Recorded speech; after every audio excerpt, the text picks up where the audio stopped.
There's clearly enough food for 3 days at home. You spent all your savings on all the goods in the half-empty supermarket, even going so far as to take out a loan of 3 billion yuan to directly acquire Darrenshaw Storage Supermarket. The supermarket owner counted the money while cursing you as an idiot. What they don't know is after 12 o'clock tonight, the global era of an extremely long ice age has officially begun. A relentless blizzard of terror will exterminate most of humanity. Under the morning sun, the provider of goods is king. A bucket of instant noodles can trade for 10 black stockings beauties. The bell of 12 struck quickly. The Amari swept across the globe. In an instant, the sky turned bright white. It's clearly the dead of night, yet feels like high noon. Just as people hadn't yet reacted, snowflakes began to drift through the streets. Initially, the snowflakes were only as big as ants. But soon, they turned into a blizzard. The entire city above is engulfed in ceaseless blizzards.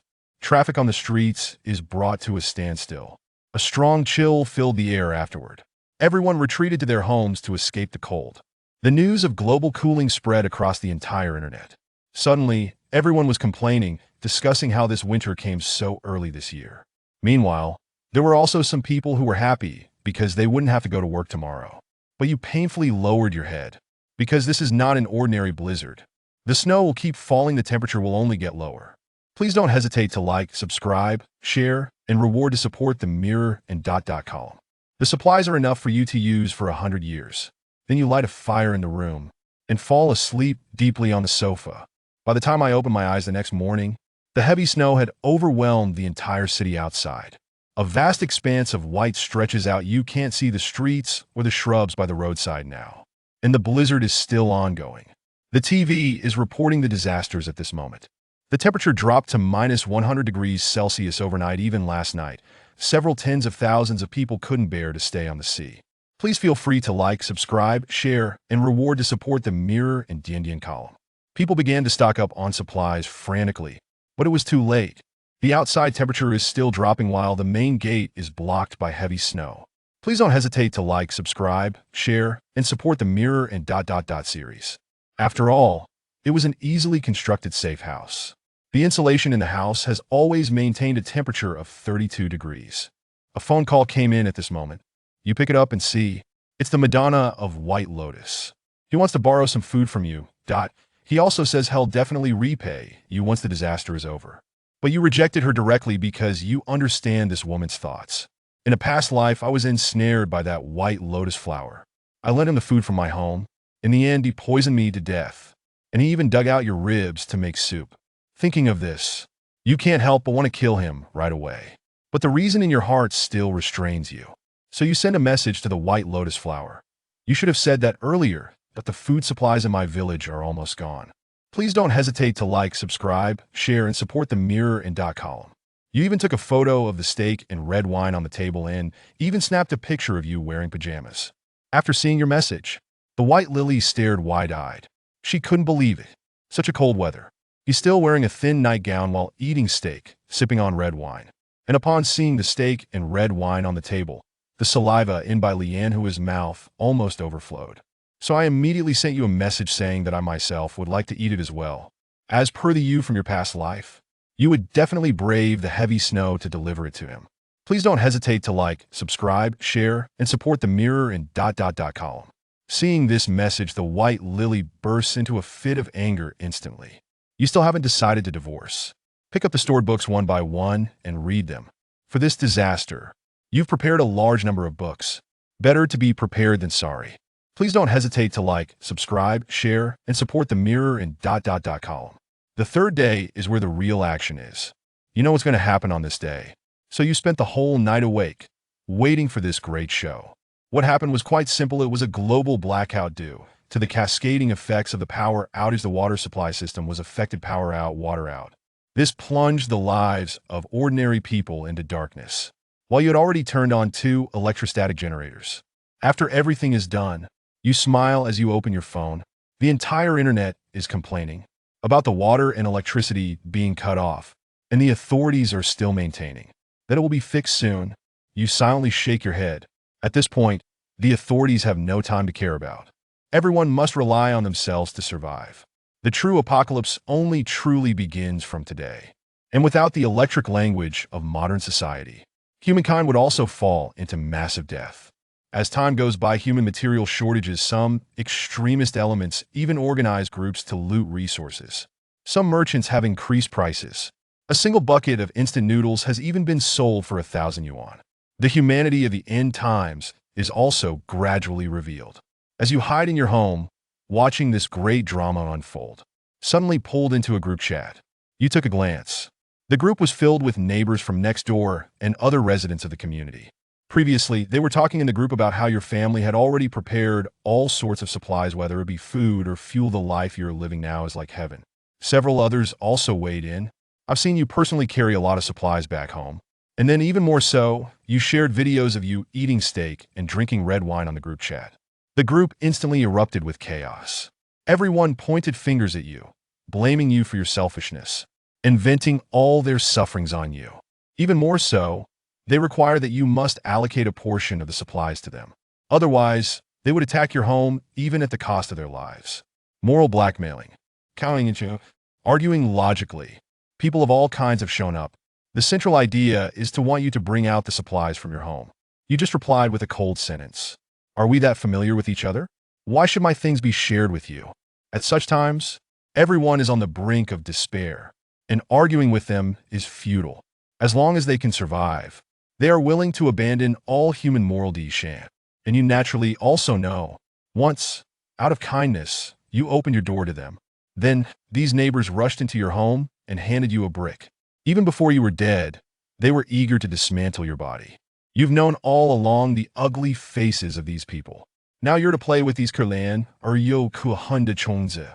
So you directly started a video chat in the group, then took out a bottle of Australian Royal Rat Ale and a set of French top-grade wine, while savoring goose liver and sipping red wine. Saw this scene?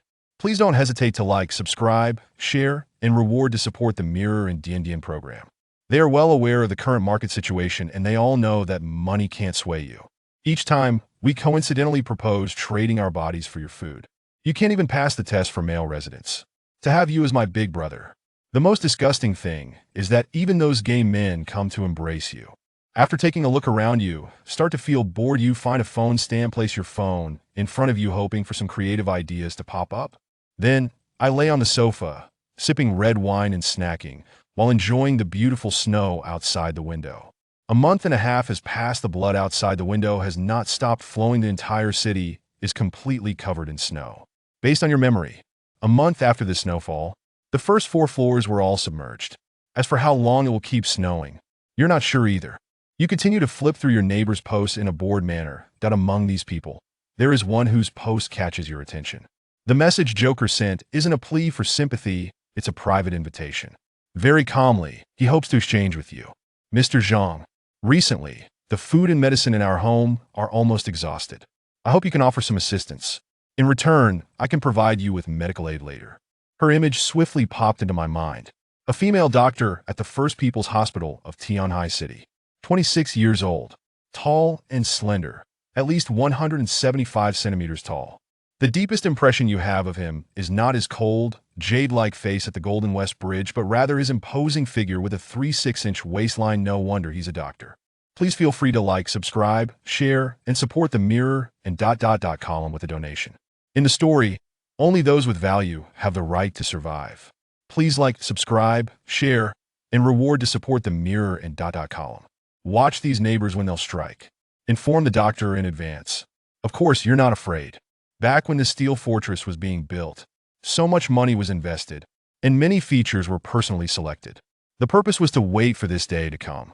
As you might have expected, the neighbors all got angry after seeing that you couldn't hand over the supplies in your home. Sun Jichao created a new group chat, and then added all the living property owners except you. After they saw your living conditions, please don't hesitate to like, subscribe, share, and reward to support the Mirror and ... column. Just at this moment, a message from Zhou Ke received. They are planning to come to your house. After seeing it, you replied with a checkmark. Understood. Zhou Ke looked at your calm response on her own sofa and couldn't help but furrow her brow. Please don't hesitate to like, subscribe, share, and support the Mirror and DNDN column with your donations. Walker thought that at such a time, the most sensible course of action would be to surrender some supplies to quell everyone's anger. Please don't hesitate to like, subscribe, share, and support the Mirror and DNDN column with a donation. But you smiled without explaining, just saying, "Remember, don't come this time. I'm only reminding you once." Then, just sit back and watch the show. "Don't come this time. I'm only reminding you once." Then, just sit back and watch the show. Joku furrowed his brow, his eyes brimming with curiosity. He wonders where you get your confidence from. Please feel free to like, subscribe, share, and reward to support the Mirror and column. You feel the ground start to tremble slightly beneath your feet. The sound of rumbling echoes outside. It's the noise of hundreds of people surging up the stairs. Not long after, someone couldn't help but rush up and then, "Johnny, get out of here, I demand. If you don't want to die, this is your last chance. Don't wait for us to break in. Otherwise, it will be too late for words by then. Don't keep thinking anymore." Please don't hesitate to like, subscribe, and share to support the Mirror and column. Direct high voltage press. Direct system. We're back. The most terrifying thing is due to over 100 people crowding in the entire corridor is in a state of people squeezing each other. So after he was shocked, a whole group of people were electrified as well. After about 10 or 15 seconds, you cut the current.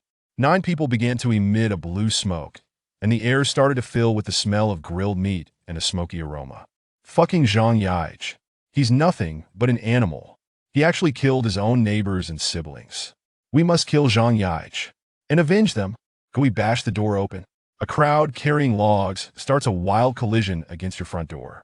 The sounds of all the collisions caused the water glass on your coffee table to start shaking. Yet you leisurely gave up the music.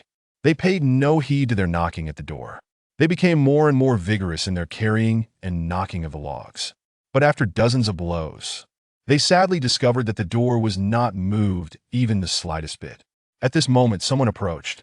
The door flew open halfway, and after a long moment of silence, he exclaimed, This is the anti-theft door of the bank's vault." Upon hearing this, everyone around felt a sense of despair wash over them. Is this thing indestructible?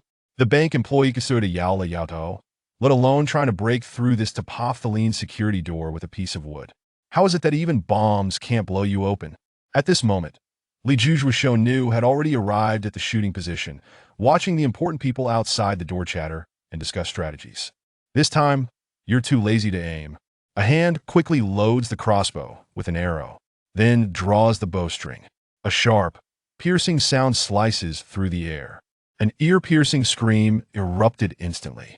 He has a weapon. Be careful. People around were frightened and screamed loudly. Then they hurriedly tried to disperse. But the hallway was so cramped. With hundreds of people packed together, people were on top of each other and couldn't run at all. You don't care about those either. Anyway, you just might do 2 things. The power of the professional crossbow for shooting in the fields. And add the tetanus sword to the mix. Once hit, there is almost no chance of survival. He loosed dozens of crossbow bolts in one breath. My hands felt a bit sore. So I came to the kitchen, pulled out a bottle of cola from the fridge, and guzzled it down. Please feel free to like, subscribe, share, and reward to support the Mirror and column. Their door is made of alloy that we can't break it down. But this wall isn't made of bricks and water that I just don't believe it can't be smashed through. Upon hearing this, the crowd's eyes instantly sparkled with a ray of wisdom. Inside the house, you see the neighbors suddenly cheering and leaping with joy. You raise an eyebrow immediately, but no matter how many means they use, you're not afraid after all. You have none as bright as yours.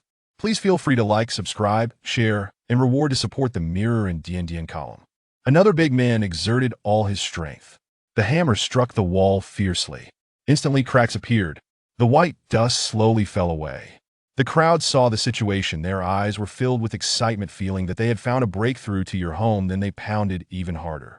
This is the second one. We're back. This is the second one. We're back. This is the second one. A sight to behold. His hands have cracked open into long holes. Blood seeps out secretly. It quickly solidifies under the low temperature, looking particularly eerie. What's going on? Everyone was very puzzled. What kind of wall can withstand the impact of a sledgehammer? Someone walked over and reached out to sweep away the thick gray dust outside. When he saw what was behind it, he almost dropped his jaw in shock. That wall is also made of iron, you say? The crowd was greatly surprised. They all came over to take a look. Indeed, after peeling off the outer layer of white ash, there appeared that thick black metal underneath. A person couldn't help but roar to the sky. Why is this? Whose house is built with steel walls? I don't believe this house is all made of iron. Someone can no longer bear this despair and picks up the hammer to strike at another place. Am now in the living room, and yet you can't help but give a dismissive snort. Can all of you think of that problem? Could I have thought of it back then? I truly apologize. I would be afraid of you, these broken hammers and axes. The owners of the entire building stared at the entire wall of metal in front of them with empty eyes. Their hearts were colder than the outside ice and snow. He is like a cruel city wall, barrier to their hope of obtaining supplies. How could this be? Why would anyone build a house like this? Someone wailed, covering their face in despair. At this moment, your neighbor suddenly came out. Maybe you can try stepping onto the balcony. When they were renovating their house, they turned the balcony into a floor-to-ceiling window. A large portion of it is glass, perhaps offering an opportunity to break into through the window. Surely, if they have windows, there must be an exit. It's impossible for them to be completely sealed off. A group of people burst in from your neighbor's house without a word. There is actually a gap of about 15 centimeters between the balconies of the two houses, and there is even a railing in the middle. But these cannot deter the now Fungkongda crowd. However, the balcony outside is not the same as the corridor inside the building. At this time, the corridors are all sealed off by each household airtight and still have some warmth-keeping effect. However, the north wind howls outside. Snowflakes are falling in a blizzard, and it can freeze a person stiff within a few hours. Chun Jinghao and the others couldn't care less about that. As long as they can break into your home, they can get everything they want. A group of people howled and, like maniacs, jumped onto your balcony. You naturally also noticed such a scene. Their gazes met for less than a second. And waving the tool in his hand, he swung wildly towards the massive floor-to-ceiling window. And you drag his white lounge chair to the window. Lay down there at a leisurely pace, and conveniently pour yourself a cup of steaming hot coffee. The thud-thud sound on the porcelain pan of the Roadichon. Braving the snowstorm, this group of madmen is diligently smashing the glass. Please feel free to like, subscribe, share, and support the Mirror and ... column with your donations. The yearning felt when I just broke through the wall wasn't yet obvious enough. But now, it's just a layer of glass separating us. Please feel free to like, subscribe, share, and make a donation to support the Mirror and column. It's these things that completely drove the neighbors on the balcony mad. Just half a month away, they got excited as if they had seen a lost butterfly that they had been apart from for years. They worked even harder, struck the window with all their might, like they were pounding it with their very milk. You're holding the coffee cup, admiring this wonderful play, and you say softly, "Who says glass is necessarily more fragile than metal?" This was a pricey purchase, after all. Please don't hesitate to like, subscribe, share, and reward to support the Mirror and column. Indeed, as they kept smashing, they finally noticed something was off. They had thought it was acrylic glass. They thought a few good smashes would shatter it. But the stone ridge has been hit for half a day, and yet not a single crack has appeared. What kind of glass is this? Could it be bulletproof glass? What kind of bulletproof glass? The word hissed out from a throat rarely used, hoarse yet brimming with despair, as if emerging from the depths of the nine hells. Even cannonballs can be shielded against, but can't you shield your clumsy hands? You smiled, raised the cup of coffee in your hand, gesturing towards them. Keep going, but half an hour had passed, and all that had appeared on the glass were some fine scratches. Your heart is growing increasingly desperate now, but through a layer of transparent glass. They watch you living comfortably, and the jealousy within them makes them reluctant to give up. You think it's about time? Far. Chapter 1. 3 days remain, accompanied by a stern reprimand. A fragment of chalk flew from the teacher's hand, striking a student squarely on the head. Lutian jolted awake, his gaze darting around in astonishment as he realized he was not in a dark, foreboding cavern, and there were no monstrous beasts lurking nearby. Instead, he found himself in a brightly lit classroom. That was his homeroom teacher, Zhou Tong. Wait, how did I end up here? A sharp pang resonated in Lu Tian's mind. As memories of his past life and this life cascaded through his consciousness, I have been reborn. His eyes fell upon the calendar hanging beside the blackboard, which read December 28, 2032. The apocalypse foretold by the Mayan civilization did not occur on December 31st, 2012, but rather, it struck 20 years later at noon, triggered by a powerful magnetic radiation from a distant galaxy, plunging Earth into a survival mode.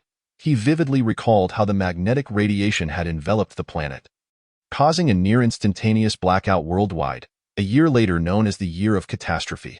Following this, bizarre spatial rifts opened across the globe, unleashing terrifying, grotesque beasts that devoured humans and wreaked havoc in the span of a mere month. The global population had plummeted by over 50%, and chaos reigned supreme.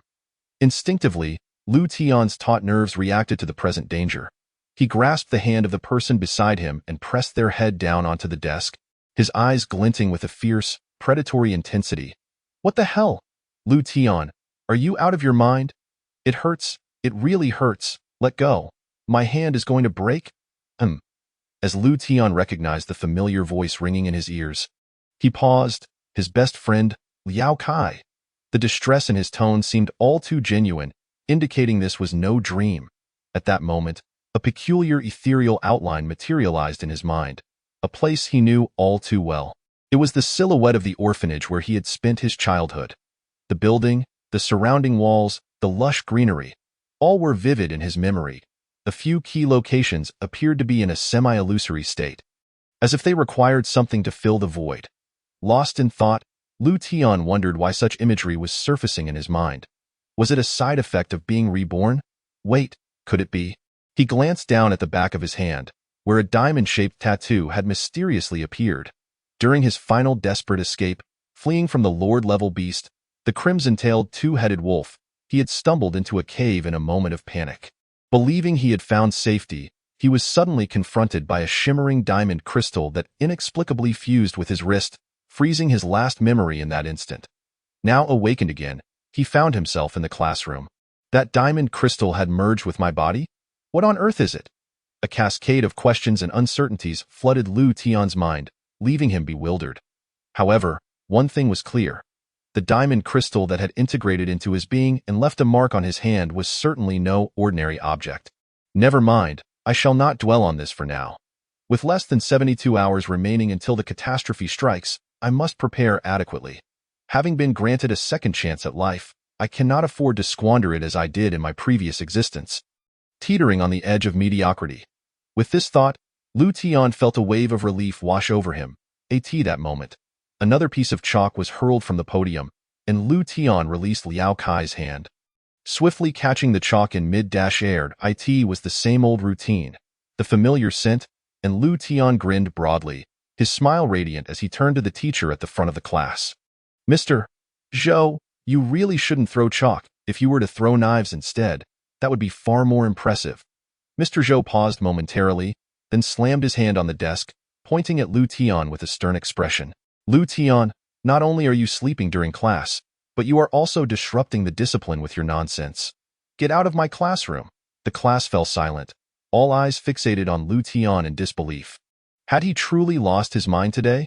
How dare he speak to Mr. Zhou in such a manner? Yet, what Lu Tian said was merely the truth. After the catastrophe, Mr. Zhou Tong, had fortuitously become one of the first awakened individuals in Lehigh City, possessing the ability to manipulate objects with his mind, with flying knives being his specialty. "Mr. Zhou, since you are not allowing me to attend class, I shall take a 3-day leave instead. This way, it will be easier for both of us. Liao Kai, remember to come to my house after evening study.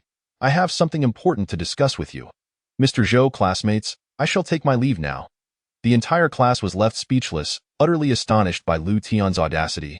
How brazen! What was he up to? Had he taken leave of his senses? Unfazed, Lu Tian calmly walked out of his seat. Mr. Zhou was fuming with indignation. "You insolent brat, Lu Tian, stop right there." With that, Lu Tian strode away. "You reckless fool, do you even realize what you are doing?" Lu Tian. From behind, Zhou Tong's irate voice echoed. Lu Tian merely smiled faintly, paying it no mind. Compared to the monstrous terrors he faced in his past life, the teacher's scolding felt oddly comforting. Moreover, the world was on the brink of monumental change, and he had no time to linger in this spot. He had 2 missions ahead of him. The first was to gather ample food and weaponry, and ideally, to renovate the orphanage into a bastion capable of withstanding the initial onslaught of beasts. The second was to find a way to awaken his abilities before the catastrophe struck. In the post-apocalyptic environment that would follow, those who possessed awakened abilities would be the key to survival. The sooner one awaken their powers, the better their chances of establishing their place in the New World Order. As for the impending disaster, Lu Tian had no intention of informing the government. In truth, nations with advanced space programs had long been aware of some truths, but the revelations were too horrifying to be made public. Otherwise, the societal structure would collapse before the catastrophe even occurred, leading to true calamity. Although time was short, there remained an opportunity to prepare under a stable social order. Perhaps many astute individuals had already sensed the mounting tension in the air. Lu Tian was just an ordinary citizen. Fulfilling his own responsibilities was the greatest contribution he could offer to his country. If possible, he would also extend necessary assistance to a few others. And that would be enough for him to feel at peace with himself. He held no grand ambitions. Given the chance to live again, he simply wished to survive, rather than struggle for existence as he had in his previous life. Teetering on the brink of death, only those who had endured the hellish life after the catastrophe could truly appreciate the bliss of a mundane existence. Pushing aside the chaotic thoughts swirling in his mind, Lu Tian contemplated what essential supplies he needed to procure. However, a pressing issue arose. He was short on funds. As an orphan, while the orphanage covered his tuition and fees, his pocket money was quite limited. Every year during the winter and summer breaks, as well as weekends, he would work to earn some money. Yet, with the heavy academic pressure of his senior year, he had no opportunity to work, and his savings had dwindled significantly. This was indeed a dilemma. Liao Kai, that fellow, was a rich second-generation heir. If he could muster the effort to sell the Mate 2000 phone he had just purchased, he could fetch 7,000 to 8,000. Money would be on its way. An impish grin crept onto Lu Tian's face as he recalled his desk mate, whom he had just twisted the arm of. But he quickly fell back into worry. 7,000 or 8,000 was still insufficient for substantial preparations. This was vexing. The orphanage was merely a 2-kilometer distance from the school. Boarding a bus with poorly welded windows, Lu Tian gazed out at the pedestrians on either side of the road, some hurrying, others strolling, as well as the shopkeepers displaying a mix of joy and concern. Everything seemed so beautiful, if only it could last forever. But there was no if.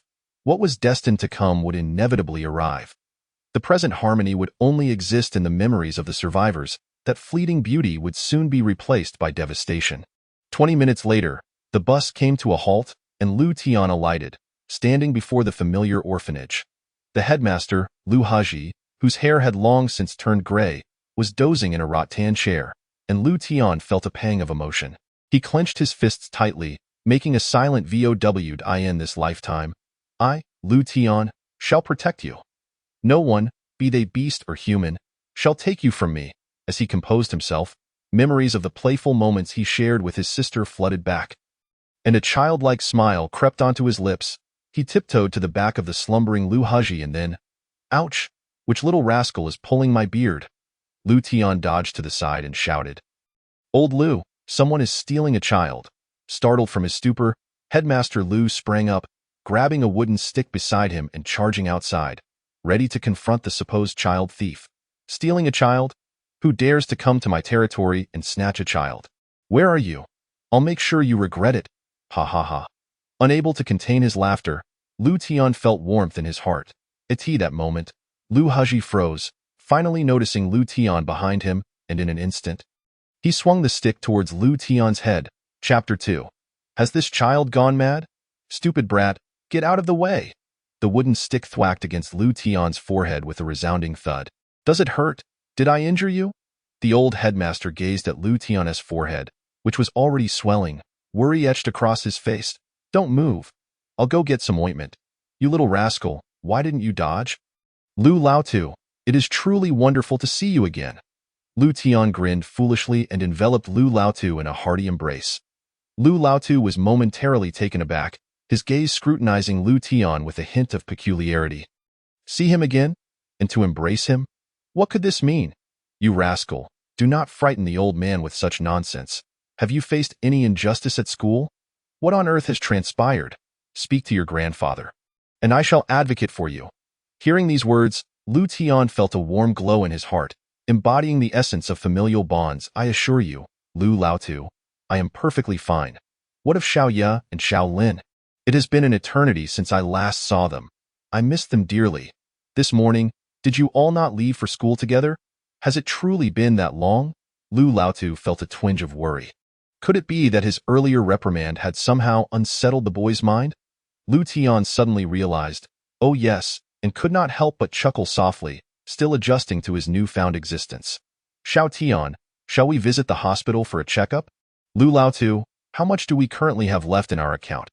After years of frugality, there should be a few thousand remaining, enough to cover hospital expenses. You need not worry about the finances. If it truly falls short, the old man will find a way. Clearly, Lu Laotu had misunderstood Lu Tian's intentions. A few thousand. Lu Tian's eyes sparkled with excitement.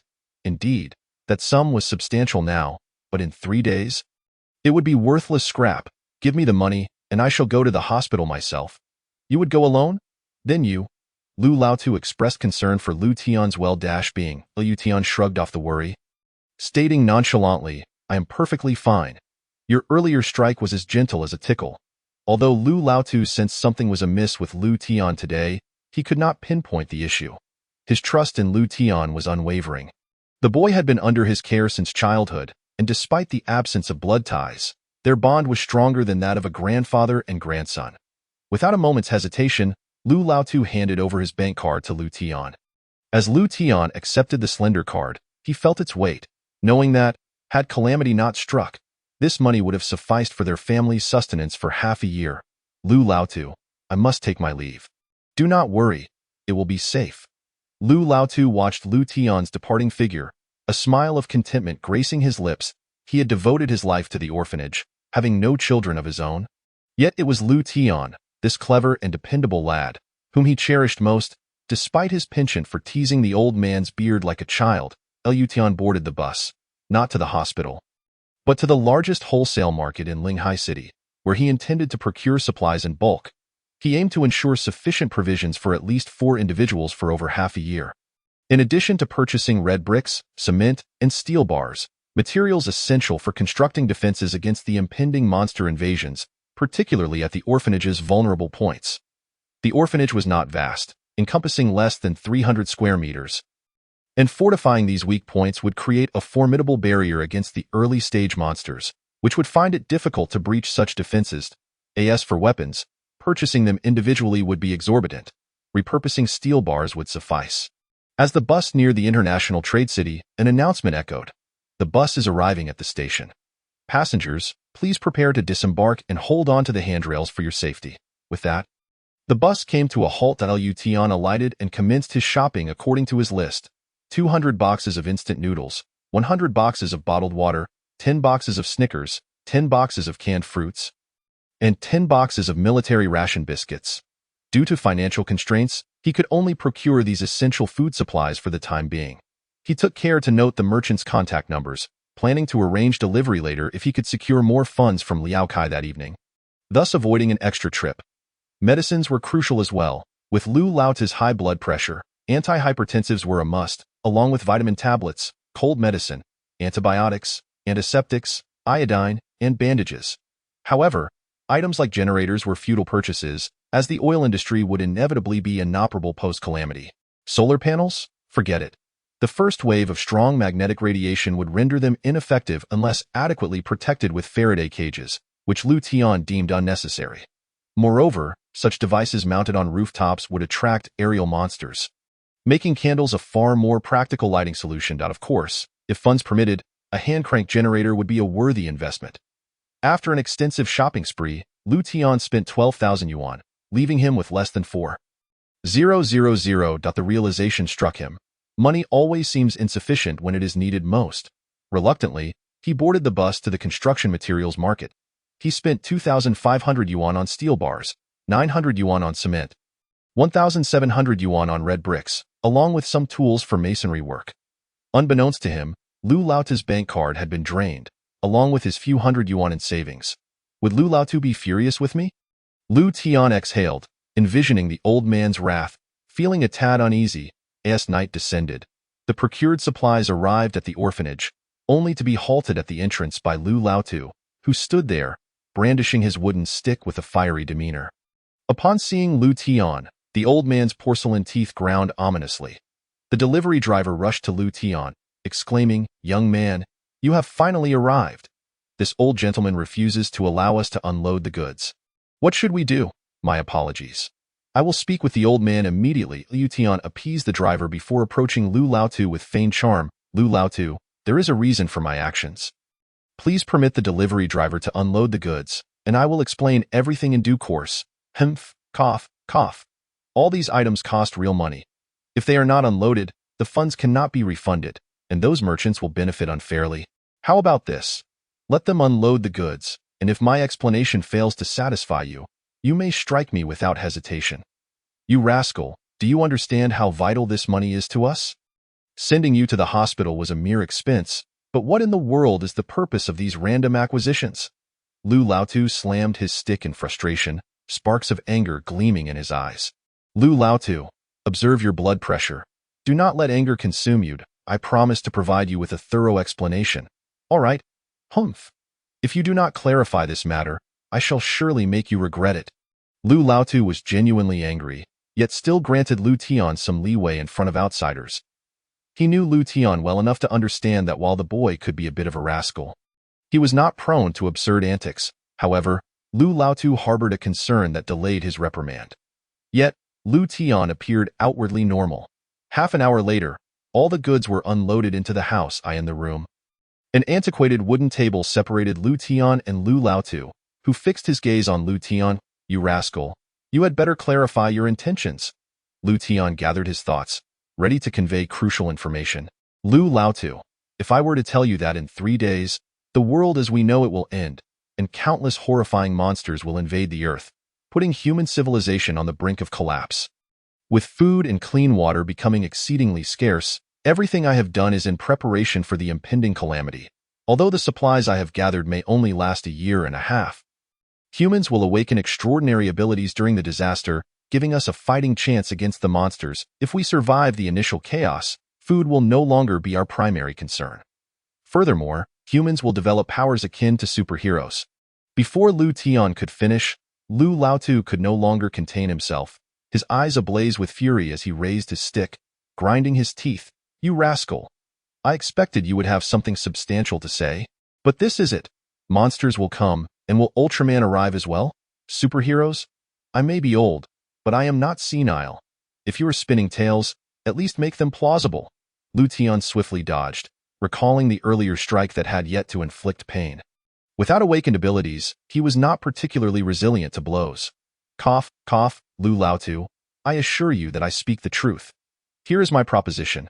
Grant me 3 days, and if nothing transpires, you may do as you please with me. How does that sound? 3 days? I want to deal with you right now. Stand still. Did you not just claim that you would not retaliate if I struck you? Lu Laotu, exercise some reason. I am merely evading. Not retaliating, be careful not to trip. You are quite elderly, Lu Laotu, do not be excessive. I am only revealing this astonishing secret to you because you are family to I in an instant. Chaos erupted within the orphanage. Just then, a voice called from outside, Grandpa. Wow, so many instant noodles. My favorite is the braised beef flavor.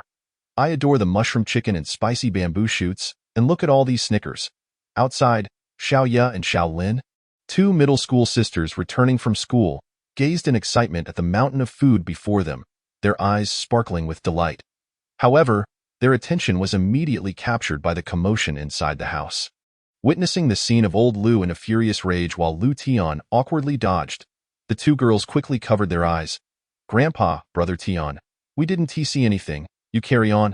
Xiaolin, let us go to the study to do our homework. Michim, we saw nothing at all. There is so much homework today.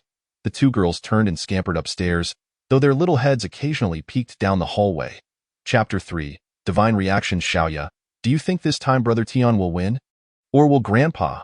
I bet Brother Tian will win. How about a pack of spicy strips? All right. Who's afraid of whom? This time, Brother Tian is definitely finished. Just look at Grandpa's imposing aura. The 2 girls murmured softly, each holding a bag of spicy strips, clearly relishing the spectacle as enthusiastic onlookers. After all, old Lu was quite old, and despite chasing Lu Tian around for a while, he hadn't managed to land a single blow, exhausting himself in the process. You little rascal, do you even understand the concept of respecting your elders? Well, you should love the young ones first, Lu Tian retorted. By the way, old Lu, starting tomorrow, Xiao Ya and Xiao Lin shouldn't go to school either. Give them some time off. Liu Tian panted a couple of times. Being a senior in high school had severely diminished his physical stamina. What? Old Lu erupted into another fit of rage. Liu Tian quickly took 2 steps back and continued. Old Lu, just trust me this once. Even if they miss 2 or 3 days of school, they won't fall behind too much, and I'll be there to tutor them. And I'm telling the truth. How can you not believe me? Old Lu, I've never lied to you since I was small, and this time is no different. Just 3 days, what do you say? With Liu Tian's sudden abnormal demeanor. Could it really be the end of the world? Old Lu instinctively glanced out the window, where a faint remnant of the evening glow lingered on the horizon, illuminating the city below. Everything seemed normal. Seeing a glimmer of hope, Liu Tian continued, Old Lu, think about it. In recent years, especially this year, Haven tea prices quietly risen quite a bit. Moreover, the news occasionally reports some bizarre discoveries, like previously undiscovered fossils or videos of flying humans. And Old Lu had already been inclined to believe Liu Tian once, and with this string of examples, he suddenly felt an inexplicable chill run down his spine. If what Liu Tian said was true, then it was indeed terrifying. Grandpa, Brother Tian, what are you talking about? Brother Tian, can we really take 3 days off? Xiao Ya and Xiao Lin perked up at the mention of their situation, no longer content to be mere spectators, and excitedly rushed down from the staircase. Liu Tian looked at the 2 girls. After all these years, they hadn't even come close to him, merely watching as old Lu aimed to attack him. Pretending not to see. His heart ached for them, and he said with a hint of annoyance, Now you remember I'm your brother. Xiao Ya and Xiao Lin, one on each side, clung to Liu Tian's arms. Giggling, Brother Tian, don't be mad. You're so amazing. Grandpa can't possibly be your match. If we help you, Grandpa will get angry with us. Yeah, exactly. So we choose not to help. Then what were you just betting on? Who would win between me and Grandpa? I heard that. A pack of spicy strips. Hand it over. Liu Tian huffed, extending his hand. Xiao Ya and Xiao Lin exchanged glances, their little mouths pouting in reluctance. They had clearly spoken very softly before. When had Brother Tian's hearing become so sharp? Brother Tian is such a bad guy.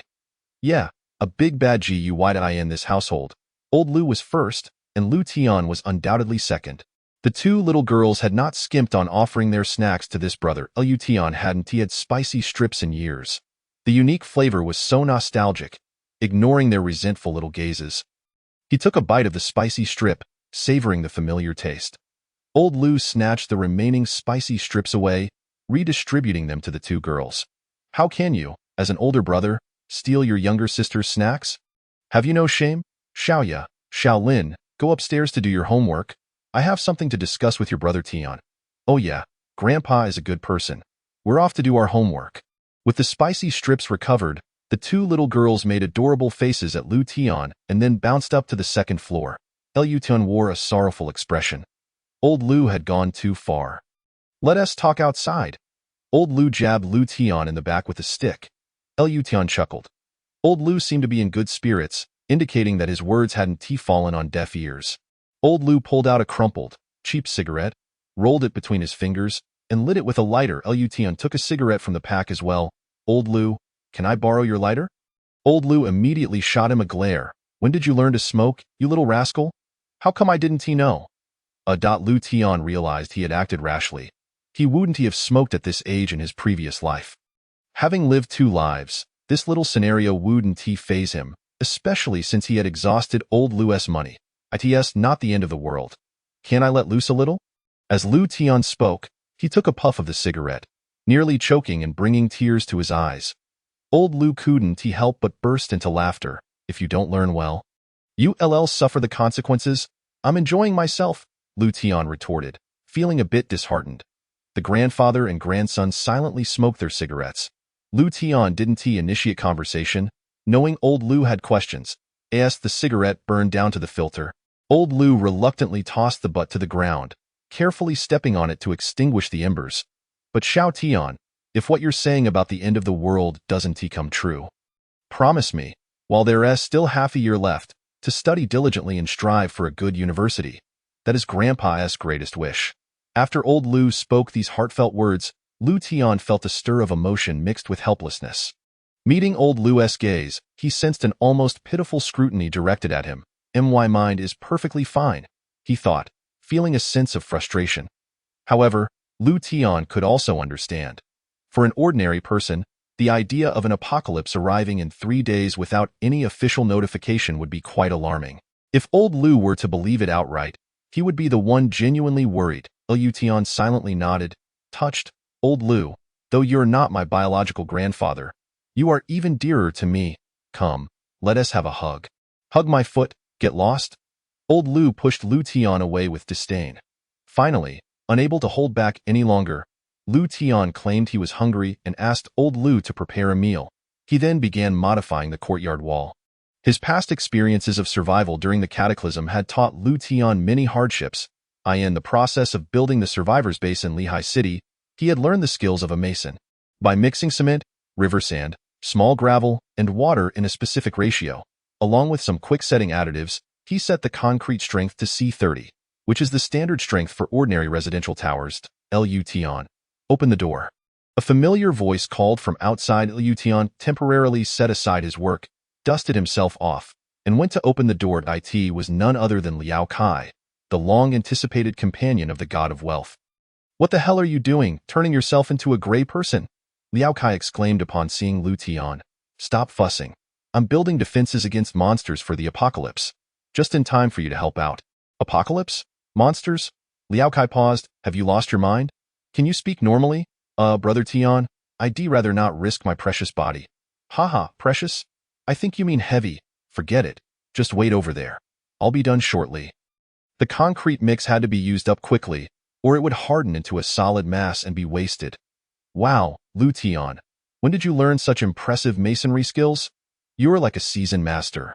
I had no idea you could do this. Once we graduate from high school, I'll tell my dad to hire you when we build a villa back home. Free food and lodging? And the pay will be on point. Haha, we can also hang out in the city at night. How about it? Are you tempted? Liao Kai teased, winking. Lu Tian rolled his eyes at him. You're thinking too far ahead. There might not even be an opportunity. Why not? Wait, Lu Tian, are you serious?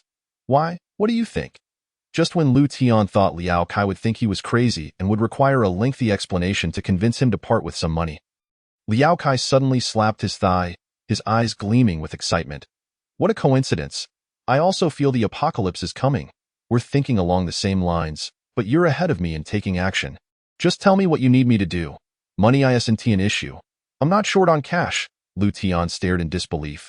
He had envisioned 100 different reactions from Liao Kai, but none like this. What the hell? Has this guy lost his mind? Chapter 4. Enhancing the core crystal. Lu Tian, please don't look at me with those colored eyes. You know I'm only interested in fair-skinned, beautiful, long-legged 18-year-olds. Liao Kai felt utterly uncomfortable under Lu Tian's gaze and resolutely stated, You misunderstand. Haven't you noticed the radiance of compassion for the intellectually challenged in my eyes? Damn it, Lu Tian. You were the one who first proclaimed that the apocalypse is upon us. Along with all sorts of little monsters, I merely echoed your sentiments. If my mind is flawed, it is you who first laid the foundation for that assumption.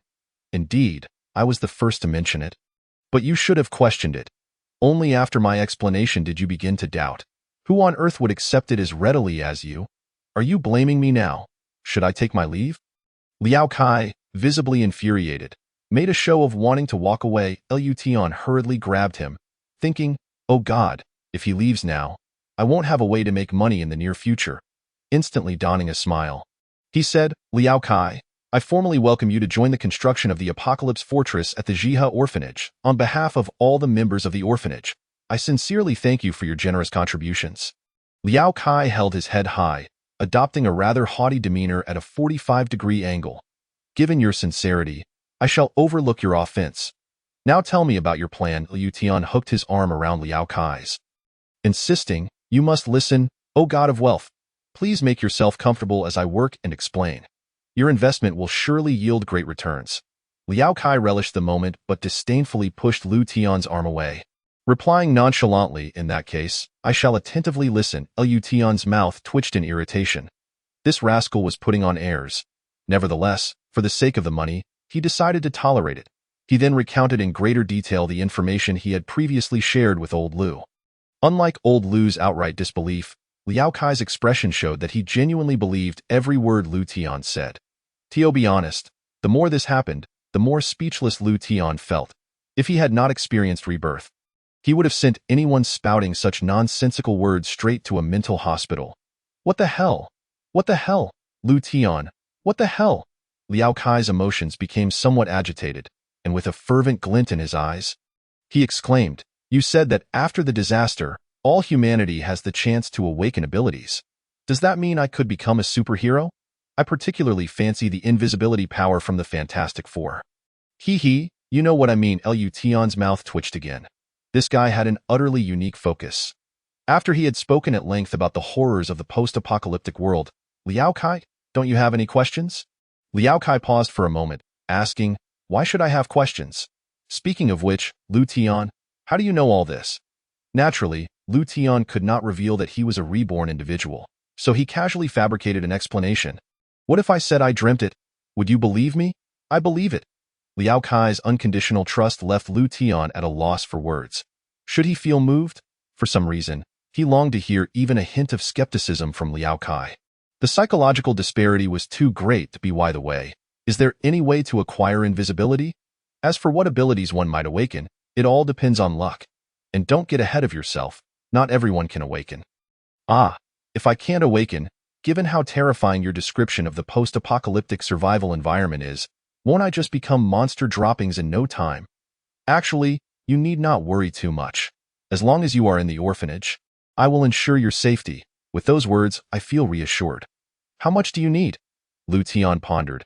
How much do you have? Damn it, are you trying to empty my pockets? I don't have much, just a little over 100,000. Liao Kai appeared troubled, seemingly dissatisfied with this figure. Lu Tian's expression darkened. Was this scoundrel here to flaunt his wealth? By his estimates, even if Liao Kai were a rich second generation, he was still just a student. He should be able to scrape together a few thousand, and if he sold his phone, he could muster over 10,000, roughly the limit. Clearly, poverty had limited his imagination. Liao Kai thought he was being looked down upon for having too little money. Considering that building an apocalypse fortress would undoubtedly be costly and require purchasing a plethora of survival supplies, Lu Tian, I really only have this much money. It's what I've saved up by living frugally. If it's not enough.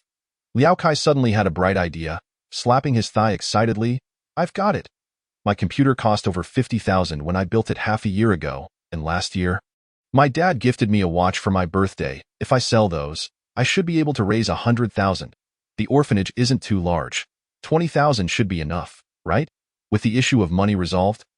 And indeed more than he had anticipated, Lu Tian thought, damn it, this bastard. Reincarnation truly is a skill. Liao Kai casually pulled out a bank card and tossed it into Lu Tian's hands, saying nonchalantly, the password is on the back of the card. Once business was concluded, Liao Kai's eyes began to wander toward the inside of the house. Lu Tian, where are my two adorable non-biological little sisters? Why haven't I seen them? You beast, I warn you, do not lay a hand on Xiaoya and Xiaolin. They are only in the second year of junior high, still just children, damn it. Lu Tian, I'm heartbroken. I said they are my biological sisters. Do you think everyone has such filthy thoughts as you? I simply haven't seen them in a while. They must have grown even cuter. As the two exchanged banter, voices could be heard from inside. Brother Tian, Brother Kai, it's time to eat. Lu Tian sniffed the air, catching the nostalgic scent of cooking. Look, these are my little sisters. They are calling me to eat. Liao Kai rubbed his hands together, feeling quite pleased with himself. Xiaoya, Xiaolin, your brother Kai is coming right now. On the wooden table, 4 dishes were laid out. A stir-fried vegetable dish, a braised tofu dish, and the only meat dish was shredded pork with green peppers. Additionally, there was a pack of instant noodles that had been prepared. The vegetables were grown in their own garden, and the tofu was made from beans that old Lu had purchased and ground himself. Typically, the 4 of them would only eat meat once a week on weekends. However, today was different. Old Lu felt that Lu Tian's mind was flawed and specially prepared some meat to nourish him. Liao Kai arrived a bit late and had no time to prepare anything extra. Old Lu, being a pragmatic person, had made do with a pack of instant noodles as one of the dishes. Little Kai, this is the best we can offer at the orphanage. Please forgive us for the humble reception. Old Lu said apologetically. Old Lu, why say such things? Lu Tian and I are best buddies. Besides, I'm just here to seek refuge for 3 days. Just don't kick me out. Despite being a rich second generation, Liao Kai was not too particular about food. As long as he was full, he was satisfied. Due to their friendship, he had often come to the orphanage to share meals. However, Old Lu was taken aback by this statement, as Liao Kai was the kind of person who lacked for nothing. And he worried that Lu Tian might lead Liao Kai astray. With a concerned expression, Old Lu asked, Little Kai, how much have you invested in Lu Tian? Liao Kai waved his hand dismissively. Not much. Just some pocket money. Lu Tian secretly breathed a sigh of relief. Thankfully, Liao Kai had not revealed the actual amount, or he would have to consider sending Old Lu to the ICU. The old man had worked hard all his life and had likely never seen so much money at once. Old Lu, you can't let so much food block your mouth. Eat without talking, Lu Tian decisively interrupted. After finishing the meal, the two little girls cleared the table while Lu Tian escorted Liao Kai to the door. His expression serious. Kai, your trust in me touches my heart. I hope you can also take a 3-day leave. At the very least, you should be here by noon on December 31 ST. Liao Kai smiled faintly, making an okay gesture, and replied, Lu Tian, to be honest, what you told me today seems rather absurd. However, many signs indicate that you might be onto something. Anyway, I'm not short on money, so consider it my investment in your super fortress. Since we are brothers, I will definitely be here before noon on the 31 ST. You rascal. I knew you weren't lacking in brains. Thank you, good brother. Lu Tian clapped Liao Kai on the shoulder, feeling a great sense of relief. He then added, and don't forget about my phone. No one is luckier than you. I'm aware of my priorities, so I'll be off now. Liao Kai hailed a taxi and waved goodbye as he left. Lu Tian wore a faint smile, thinking of that guy. Suddenly, he felt a slight warmth on the back of his hand. A diamond shape formed by 4 lines on his hand began to shimmer with a silvery glow. A line of text appeared in his mind. Reinforced core crystal, charging complete, capable of enhancing the energy tier of all substances, including living beings, to LV1. Reinforced core crystal? Lu Tian was taken aback. Could it be that the diamond crystal that merged with his body and enabled his rebirth was called the reinforced core crystal? Charging complete. Wait, did I just eat? Was the process of eating the charging? If it can enhance all substances to level 1 energy tier, could it enhance myself? As this thought formed, Lu Tian suddenly felt a jolt of electricity coursing through his body, and the diamond shape on the back of his hand began to dim. Chapter 5. Awakening Power Attributes. Lu Tian felt as though time was moving excruciatingly slow. Saying it felt like a year would not be an exaggeration. Every millisecond, he experienced a pain akin to ants gnawing at his heart. A cold sweat beaded upon his forehead as he gritted his teeth, summoning the strength to endure, all the while maintaining a fragment of clarity in his mind, with the experience of his past life. Lu Tian understood the significance of this sensation, a complete rebirth, an awakening of power. In his previous life, Lu Tian had awakened a rather ordinary power attribute, a common ability among awakeners. Although it lacked the flamboyance of elemental abilities, it possessed a robust potential for development, particularly when the genetic sequence reached the 5th level. Its destructive capability became remarkably formidable. As time passed, the gnawing sensation that felt like ants devouring his heart began to dissipate. And at that moment, a surge of entirely new strength coursed through his body. It was a feeling akin to being able to lift a 1,000-pound cauldron. Moreover, Lu Tian could even hear the faint crackling sounds of his bones. As the flabby flesh of his frail body transformed into resilient muscle fibers, a qualitative change. Lu Tian offered a confident, subtle smile, raising his powerful fist, having endured hardships to reach the 6th level of genetic awakening in his past life. This time would surely be even better. However, upon glancing at the now faint diamond-shaped tattoo on the back of his hand, Lu Tian fell into silence. What exactly is the reinforcement core crystal? It possesses such extraordinary abilities, enabling him to awaken ahead of time. In truth, the mass awakening of human abilities is closely tied to the impending arrival of intense magnetic radiation. Countless beasts invading Blue Star have wrought devastation upon humanity. Yet simultaneously, they serve as the key to unlocking humanity's comprehensive evolution. Lu Tian speculated that the reinforcement core crystal likely arrived alongside the intense magnetic radiation, fundamentally sharing a common origin. With no clues to discern, unable to comprehend, Lu Tian decided not to waste any more mental energy. At least for now, the diamond-shaped tattoo on the back of his hand posed no detriment to him. Could eating be considered a form of energy replenishment? He absent-mindedly rubbed his belly, feeling hunger creeping in once again. To his astonishment, the diamond-shaped tattoo on his hand began to shimmer once more, with one line illuminating first, followed by two, then three, and finally, all four lines glowed brightly, forming a complete closure. The words indicating the completion of energy replenishment for the reinforcement core crystal appeared in his mind. Yet the enhancement level remained at LV1. This time, Lu Tian repeated his earlier inquiry regarding self-enhancement, but after a prolonged silence, there was no further response. Ultimately, Lu Tian approached the simple defensive structure, recently reinforced with concrete, and pressed his hand against it. Enhance the defensive structure. As soon as the words left his lips, the diamond-shaped tattoo on the back of his hand suddenly radiated brightly, and amidst the shimmering light, it flowed into the defensive structure. Mere seconds later, the light faded. Lu Tian's expression turned to one of astonishment. In that fleeting moment, the muddy concrete had completely solidified. Simultaneously, in his mind, the phantom representation of the orphanage indicated that the position of the defensive structure now bore the LV1 mark. The other locations, including the three yet-to-be-constructed defensive structures and the main building of the orphanage, remained at LV0. Lu Tian pondered, faintly grasping some key points. Did the first-level defensive structure signify that it could withstand the assault of first-level beast soldiers? During the initial stages of the calamity, over 90% of the monsters emerging from the rifts were first-level beast soldiers, with occasional appearances of second-level ones. As long as luck did not run too awry.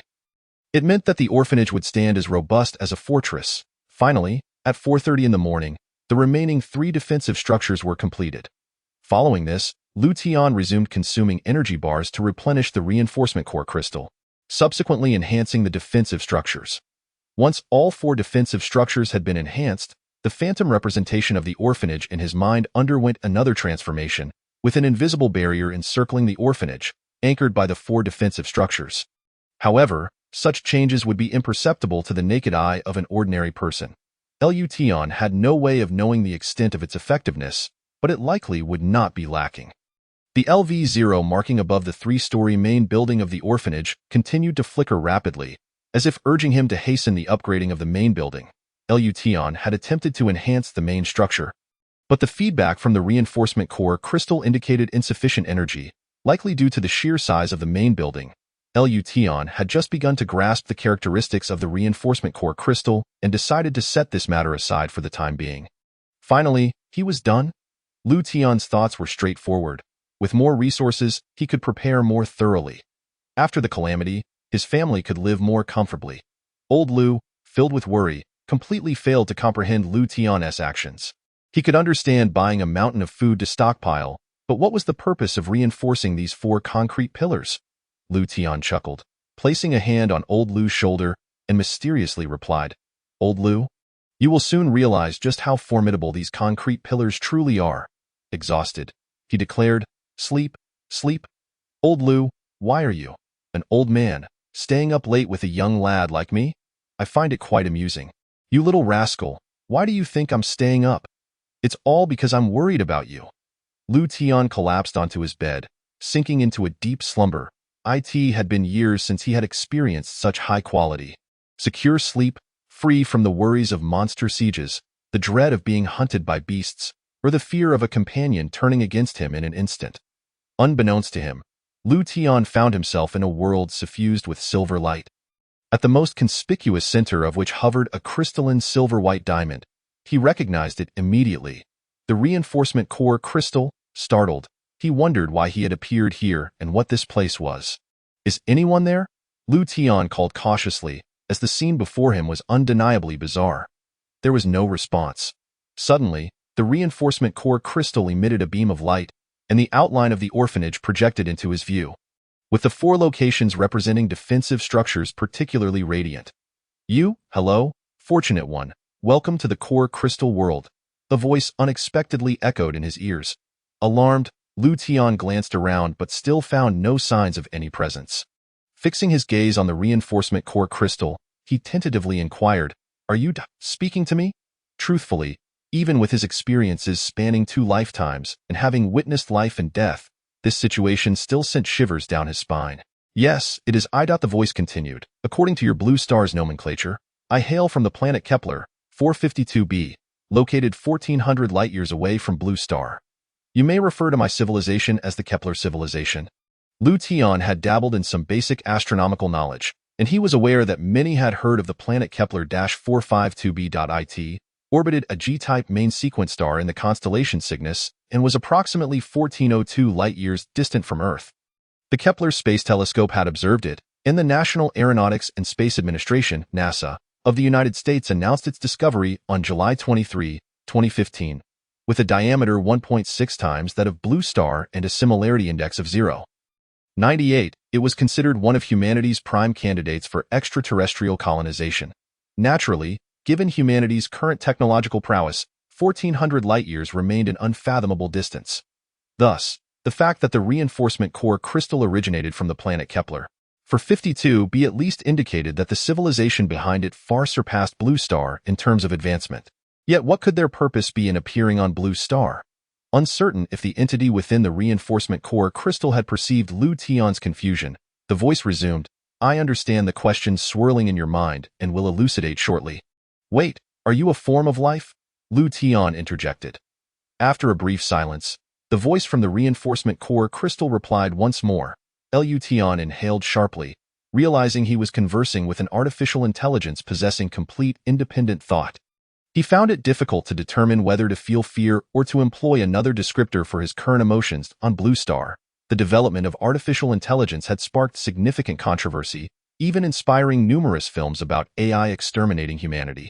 What could the artificial intelligence from the planet Kepler, 452b, possibly want on Blue Star? Were those beasts emerging from the rifts also its doing? Yet that seemed illogical. If this speculation held true, there would be no need for the reinforcement core crystal to facilitate his rebirth. Chapter 6. You may refer to me as Ling. At that moment, the floating reinforcement core crystal projected an image of a young woman dressed in a sharp business attire, arms crossed and exuding an air of elegance. This sight startled Lu Tian, causing him to instinctively take a step back, his muscles tensed. The woman wore a faint smile, gently assuring him, there's no need to panic. According to human aesthetics, my appearance should be quite approachable. Lu Tian stammered, swallowing hard, the latter part of his sentence left unspoken as the woman nodded slightly and continued, I have yet to introduce myself. You may call me Ling. Hello, Lu Tian. It is a pleasure to meet you in the realm of the reinforcement core crystal. Hello.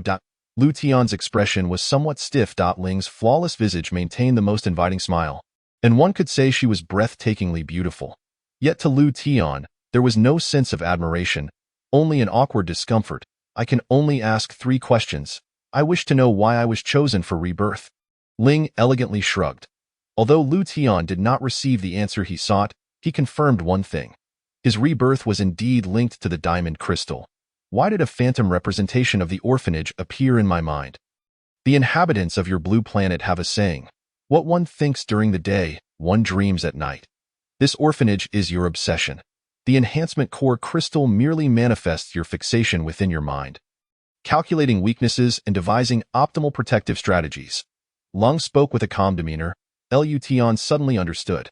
If that were the case, it made perfect sense. He then posed a second question, Miss Long, since the enhancement core crystal can strengthen all materials, including living beings, in a fully charged state, is it possible to enhance others, such as my grandfather and 2 younger sisters? Naturally, it is possible, she replied, but there is a prerequisite. Your awakened gene sequence must surpass that of the person to be enhanced. For instance, if you currently possess only a single awakening of the gene sequence, your assistance to them would be minimal, merely enough to make their bodies slightly stronger than average, yet insufficient for them to fully awaken their abilities. In contrast, inanimate objects, like the defensive structures you have erected, face no such limitations. Miss Long, according to your explanation, I should also be capable of reinforcing the main building of the orphanage, specifically the 3-story structure. Why, then, does it indicate insufficient energy? Although the enhancement core crystal has fused with you, your body is too frail to withstand the full energy of the enhancement core crystal. Otherwise, you would vaporize in an instant.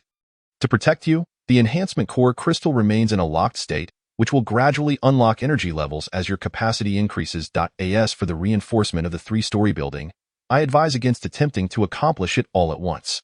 Consider a phased approach, reinforcing it by sections. Upon hearing this, Long smiled gently and pressed her hand down. Lution had numerous questions swirling in his mind. Yet this exquisite woman, who seemed to fulfill every man's fantasy, vanished as the projection of light dissipated. His vision blurred at that moment. Abruptly, Lu Tian awoke, gazing out the window at the sun high in the sky. The diamond-shaped tattoo on his arm appeared dim, indicative of a lack of energy. He recalled clearly that after his busy evening, he had specifically consumed several Snickers bars to ensure the tattoo's energy was fully charged before sleeping. Could it be that the dream had drained all his energy? Shaking his head, Lu Tian found himself involuntarily conjuring the image of the perfect woman, Long, and the words spoken by the artificial intelligence of Kepler 452b during his dream. Never mind, pondering those questions would provide no assistance in the present situation. After a quick wash and a light meal, he planned to head out for further procurement, only to discover a significant issue. He had grown taller and more robust overnight, rendering all his current clothing ill-fitting. Last night, Lu Laotu, Xiao Ya, and Xiao Lin had not noticed any abnormalities due to the dim lighting and Lu Tian's work, which had involved rolling up his sleeves and pant legs. However, stepping out in his current state would be rather embarrassing. As he rummaged through his wardrobe, Lu Tian's eyes lit up. His school uniform was a splendid option. It was quite loose and would suffice for the moment. Thus, to Lu Laotu's astonishment, he rushed out wearing the school uniform. Did this lad not say he would not attend school? Lu Laotu muttered to himself, having just granted Xiao Ya and Xiao Lin a leave of absence. What on earth is going on? Lu Laotu, I'm off to procure supplies. Please keep an eye on Xiao Ya and Xiao Lin while I'm away, and ensure they don't wander about. That rascal runs too quickly. Hello, listeners of Lin Hai Voice Radio Station. We interrupt this broadcast with a special message from the National Space Administration. In approximately 48 hours, a wave of intense magnetic radiation from the cosmos is expected to reach the blue planet, potentially leading to widespread power outages. There is no need for excessive concern. The government has implemented comprehensive preventive measures. During the power outage, please remain indoors and avoid unnecessary outings. Lu Laotu suddenly sat up straight. Though they claimed it was not urgent, the very fact of an interruption indicated a pressing matter. His eyes widened in shock as he stared at the radio. Under normal circumstances, he would not have paid such broadcasts any mind. Yet, given all that Lu Tian had shared with him and the peculiar behavior he had exhibited, it all pointed to intense magnetic radiation, catastrophe, the apocalypse, monsters. Lu Tian was merely an ordinary high school student. It was inconceivable that he could be connected to the National Space Administration. Could these seemingly impossible scenarios actually be real? For reasons unknown, Lu Laotu began to believe Lu Tian's words to a greater extent. Embracing a mindset of better to believe than to disbelieve, Lu Laotu hurriedly knocked on the doors of Xiao Ya and Xiao Lin's rooms to reiterate Lu Tian's earlier instructions to avoid wandering about during the next few days. Hoping to ease his own anxiety, Lu Tian, oblivious to the commotion at home, felt the weight of his task. Procurement was no trivial matter. Previously dismissive of costly electronic devices, Lu Tian now found them quite appealing. Especially since money was no longer a concern. He decided to order a custom-made Faraday cage, which could be understood as a large, enclosed iron box, by placing various electronic devices inside this large iron box. They would be shielded from damage even if intense magnetic radiation swept across the blue planet. He purchased 5,000 worth of solar panels and accompanying wiring equipment, along with 2 diesel generators. Regrettably, he could not procure diesel directly, but he would find a way later. He also ordered 5 small portable generators from an online shop for several hundred each, along with several rice cookers. Additionally, he acquired 10 72V batteries, 3 power inverters, bright flashlights, and a plethora of batteries, items that would prove invaluable in the future. He supplemented his purchases with medicine, food, and a variety of seeds for fruits and vegetables, planning to cultivate them when the opportunity arose. Moreover, he found a store that specialized in protective barriers and commissioned an oversized iron box to serve as a Faraday cage. Watching over 200,000 disappear from his funds, Lu Tian could not help but feel a thrill at the liberating sensation of spending money. As night fell once more, the supplies he had purchased began to arrive at the orphanage. Where did you acquire such a fortune? Despite Lu Laotu believing 7 or 8 parts of Lu Tian's words, it did not mean he accepted that Lu Tian was engaged in dubious activities for money. Isn't this Liao Kai's allowance? Lu Tian discreetly observed Lu Laotu's reaction, feeling a twinge of anxiety. If the old man reacted too strongly, he would immediately use the enhancement core crystal to bolster his body. Even if it did not awaken his abilities, it would at least make him somewhat stronger. Lu Laotu appeared momentarily stunned, then asked, "How much allowance are we talking about?" Lu Tian calculated, in total, it's around 267,800. Lu Laotu's expression twitched. "You little rascal, do you call this allowance? Speak properly. Do not underestimate my intelligence." Lu Tian felt helpless. He was merely stating the truth, albeit a rather audacious one. "Rest assured, Lu Laotu, the money is Liao Kai's voluntary contribution. I did not deceive him. Moreover, for him, it is genuinely just pocket money, and it could potentially save his entire family in the future. A worthy investment. I'll go check the inventory. Please be careful while walking. Don't trip." Lu Tian swiftly departed, finding it odd that Lu Laotu did not attempt to hit him with a stick. Something felt amiss. Xiao Ye and Xiao Lin were excitedly flailing their arms, marveling at the impressive array of items, many of which they did not understand but appeared quite formidable. It wasn't until after 10 at night that all the supplies Lu Tian had procured finally arrived. Just then, Liao Kai showed up, astonished by Lu Tian's expenditures. "Kai, lend a hand to get all these electronic devices into the iron box." Lu Tian grabbed a diesel generator weighing over 100 pounds and headed towards the iron box. This scene left Liao Kai wide-eyed, unable to contain himself. "What the heck? Lu Tian, have you become a super scion?" Having tested the weight earlier, he knew it was no light load, yet in Lu Tian's hands, it seemed as effortless as carrying 2 foam boxes. Is this even human? Chapter 7. 2 ways to enhance gene sequence levels. I have awakened my abilities, and it's only natural that my strength has increased. That's amazing, Lu Tian. I was skeptical of your words before, but now I completely believe you. How did you awaken? Teach me how to awaken. I want to transform too. Liao Kai was exhilarated and pumped up. Looking at Lu Tian as if he were a treasure trove, Lu Tian placed the diesel generator down, observing Liao Kai's reaction with a hint of exasperation. The process of awakening abilities, to some extent, depended on fate.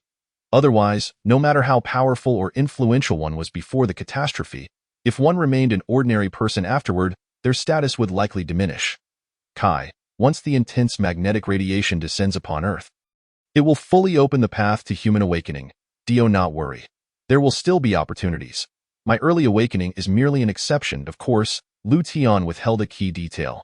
Once he awakened the second gene sequence, even if Liao Kai did not awaken his abilities, he would still utilize the energy from the enhancement core crystal to facilitate his awakening. Liao Kai, impatient, exclaimed, Lu Tian, my brother, you are killing me with anticipation.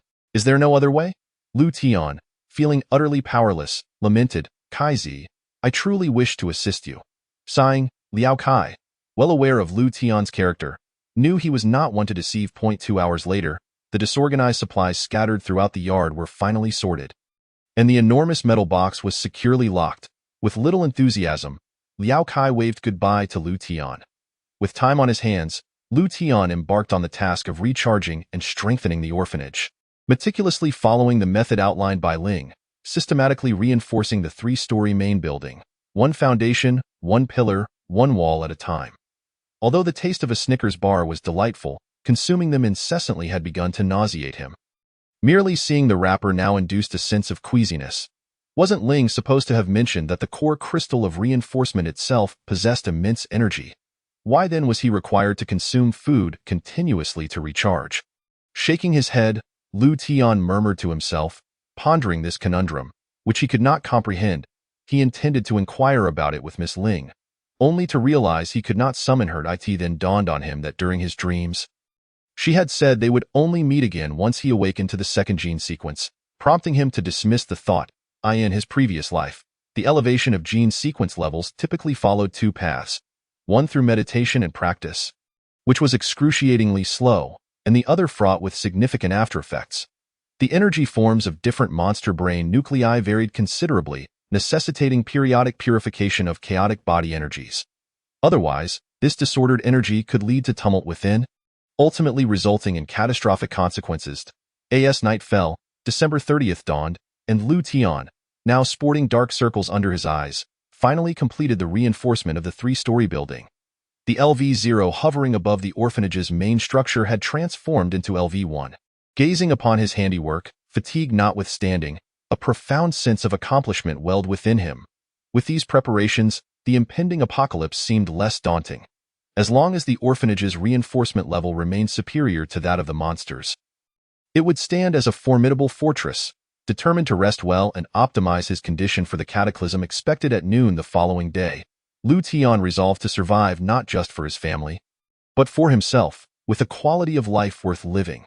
After darkness enveloped the world, Lu Tian awakened from a deep slumber, only to be startled by the sight of Liao Kai's large face inches from his own. "What the hell, Kaizi? Why are you in my room?" Sitting up, he surveyed the surroundings and noticed an additional bed adorned with fresh linens in his bedroom. This bewildering scene left Lu Tian even more perplexed. "What is going on?" With a grin plastered across his face, Liao Kai, his eyes gleaming with a mischievous eagerness, exclaimed, "I've already requested leave from Teacher Zhou and decided to move in with you from now on. Since the disaster is set to strike tomorrow, we must prepare in advance." Lu Tian scoffed internally, feeling that this brazen act of moving into his room without permission was utterly unreasonable. "Kaizi, there are empty rooms. Why not choose another one? Living together provides a sense of security," Liao Kai retorted, sending shivers down Lu Tian's spine. Suddenly recalling something, he inquired, "Kaizi, didn't you inform your parents about this?" Liao Kai's expression shifted to one of concern. "Lu Tian, what will happen to the capital after the disaster? Will my parents be in danger?" Lu Tian's demeanor turned grave as he patted Liao Kai's shoulder. "Danger is inevitable. After noon tomorrow, there will no longer be a place in the world that can be deemed absolutely safe. However, the capital is the heart of our nation. Your uncle and aunt are there, so the situation should be relatively better, though still precarious. What should we do then? Let me think. Here's the plan. You send a text to your uncle and aunt as I instruct. Multiple messages. As long as they read the texts, their chances of survival will increase significantly." "Great. You say it, and I'll send the message." Subsequently, Lu Tian relayed various precautions derived from the collective experiences of humanity, lessons learned at the cost of countless lives during the initial phase of the disaster. Perhaps these insights might prove useful. After Liao Kai composed the message, Lu Tian advised him to send it to their classmates, including teacher Zhou Tong. In the class group chat for the senior high class 10, Liao Kai's message titled Survival Guide for the Apocalypse was pinned at the top. However, those genuinely concerned seemed scarce, and the pin post was viewed as a joke by most. "Ha ha ha, has Liao Kai gone mad? Lu Tian has completely led him astray, spouting nonsense about the apocalypse yesterday and now producing a survival guide. Could he be any more ridiculous? Indeed, it seems Liao Kai skipped class today after the evening study session. He's lost it. These two are neurotic. If the apocalypse doesn't occur at noon tomorrow, let us see how they spin their tales." Strangely enough, the guide has a certain feel to it, quite coherent. I refuse to believe Liao Kai possesses the intelligence to compile such information. He probably copied it from some survival game forum. Impressive. These two friends, Lu Tian and Liao Kai, truly have talent. Their methods to request leave are extraordinary. As the homeroom teacher of Class 10, Zhou Tong was naturally in the group chat. Observing the students' discussions, his brows furrowed in contemplation. The words Lu Tian had spoken to him on the 28th inexplicably resurfaced in his mind. "Teacher Zhou, you really shouldn't throw chalk. Tossing knives would be far more effective." For reasons unknown, Zhou Tong found himself inexplicably compelled to retrieve a fruit knife from the kitchen, weighing it in his hand before casually throwing it toward the world map pinned to the wall. The knife gleamed as it shot forth at remarkable speed, accompanied by a faint sound of air being sliced. To his amazement, the fruit knife embedded itself into the map, piercing through and deeply into the wall behind it. Stunned, Zhou Tong stared at the map, noting that the location struck was precisely a city name he had randomly thought of moments before, with uncanny accuracy. Moreover, he had not exerted much force. Under normal circumstances, it would have been impossible to penetrate the wall. Examining his hand, he approached the wall, withdrawing the knife and attempting to jab it into the wall with force, but after several tries, he could not replicate the earlier result. The scene was utterly bizarre. Zhou Tong pondered, stepping back slightly and tossing the fruit knife again in the manner of throwing chalk. To his astonishment, the previous phenomenon repeated itself. A name from the map flashed in his mind, and the knife struck true, embedding itself in the wall once more. This was simply incredible. At only 22 years of age, having graduated from a normal university, Zhou Tong was teaching his first class. And he was now just 25. His mind was still quite agile, and he muttered to himself, "Is Lu Tian hinting that I possess superpowers? Am I possessed by Li Xuanhuan?" With a sense of seriousness, Zhou Tong continued his experiments. Every time he threw the fruit knife in the manner of tossing chalk, a miraculous event would unfold. Eventually, he felt fatigued and sank into a sofa, staring vacantly at the knife marks on the map. This was unscientific. Carefully reviewing the pinned survival guide for the apocalypse in the class group chat, Zhou Tong's brow furrowed with significant doubt. Was there a necessary connection between his newfound abilities and this survival guide? Did Lu Tian and Liao Kai possess knowledge of some hidden secret? These two students had been behaving unusually in recent days. After pondering for a while, he picked up his phone, locating Lu Tian's number, and dialed. Chapter 8. Old Zhou's visit in the orphanage. Having completed his tasks, Lu Tian, feeling a bit bored, summoned the two girls, Xiao Ye and Xiao Lin, to play cards. Liao Kai, appearing rather disheveled with paper notes plastered all over his forehead and face, grumbled, "He. Let us see how you three plan to trick me this time. Kaizi, it's not our fault your luck is terrible. You shouldn't speak carelessly." "Exactly. We aren't cheating. It's just that Kaizi brother can't handle losing." At that moment, the phone rang, startling Lu Tian. It was unusual for anyone to call him at this hour. Upon seeing the caller ID, he was momentarily taken aback. "Lu Tian. What is going on? Who is calling? Hurry up and answer. I'm winning this hand for sure. It's about time my luck turned around," Liao Kai urged, eager to seize the opportunity. "It's a call from Teacher Zhou." "Teacher Zhou? No way. Why is he calling you at this late hour? Surely he is not looking for me." "No, if he is inquiring about me, he should be calling my number." "You answer it. If he asks about me, just say I'm not here." Nodding, Lu Tian pressed the answer button. "Lu Tian, this is Teacher Zhou. Where are you?" "I'm coming to find you, Dada." "Teacher Zhou, isn't it a bit late for that? If there is something you need, we could discuss it over the phone." With the phone on speaker, Liao Kai could hear the conversation, and his heart raced with anxiety, fearing that Zhou Tong's call was meant for him.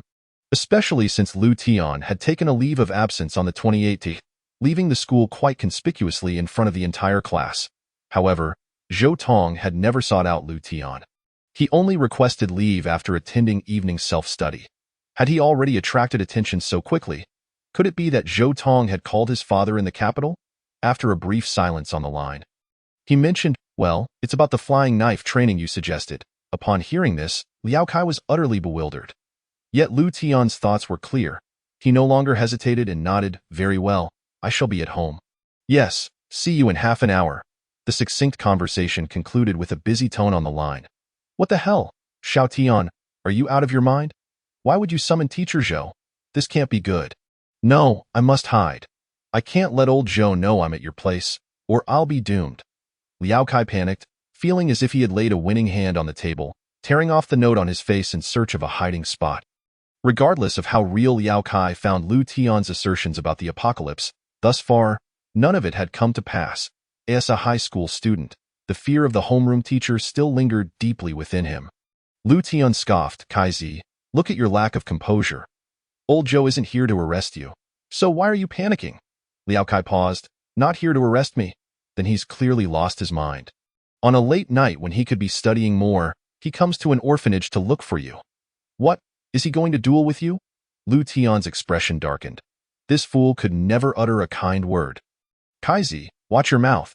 Xiao Ye and Xiao Lin are still here." Liao Kai quickly covered his mouth, apologizing. "My apologies. I'll be more careful next time." The two little girls watched the exchange, perplexed, as it seemed Kaizi Gij hadn't actually uttered any profanity. "Xiao Tian, if old Zhou isn't here to look for me, then what is he here for?" Liao Kai inquired curiously. Lu Tian shrugged, replying nonchalantly, "Do you remember what I said when I left the classroom on the 28th?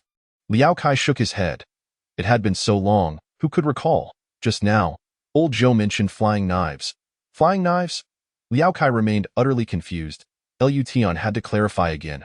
"Well, what the hell, Xiao Tian, how do you know so much? Why am I not one of those destined to awaken abilities? Wasn't it said that with great power comes great responsibility? This is illogical. Indeed. How do I know so much? Quite strange, Lu Tian retorted. Casting a dismissive glance at him, clearly enjoying the moment, he then instructed Xiao Ya and Xiao Lin to go to sleep while he stepped out of the three-story building, waiting for Zhou Tong's arrival. After pondering for a moment, Liao Kai followed Lu Tian, feeling inexplicably that he could no longer see through his good brother. Although he had always found him inscrutable, he could at least be foolish together with him before. Now, he felt as if his intellect was being utterly crushed. Half an hour passed. An electric scooter pulled up in front of the orphanage. Teacher Zhou, Lu Tian greeted. Please, come inside. Upon noticing Liao Kai still beside Lu Tian, Zhou Tong paused briefly before nodding. Suddenly, Zhou Tong stumbled and fell to the ground, clutching his head, causing the scooter he was pushing to topple over. Before him, Zhou Tong held his head, appearing as if he had collided with something. Teacher, are you all right? Lu Tian quickly helped Zhou Tong to his feet. Liao Kai, displaying remarkable awareness, righted the scooter. After standing up, Zhou Tong shook his head, his gaze oddly fixed ahead. It seemed entirely empty, yet he felt as if he had just crashed into a wall. This scene left Lu Tian equally bewildered. What was happening? Wasn't old Zhou here to discuss the flying knife matter? Teacher, are you all right? Only then did Zhou Tong ask a question that left Lu Tian perplexed. Lu Tian, there's a wall here. A wall? A wall our eyes cannot see, but we can touch it with our hands. Teacher, there's nothing here. Look, strange. Why can't you and Liao Kai feel it? Zhou Tong, in confusion, tried several times but was consistently unable to enter the orphanage, separated by an invisible barrier.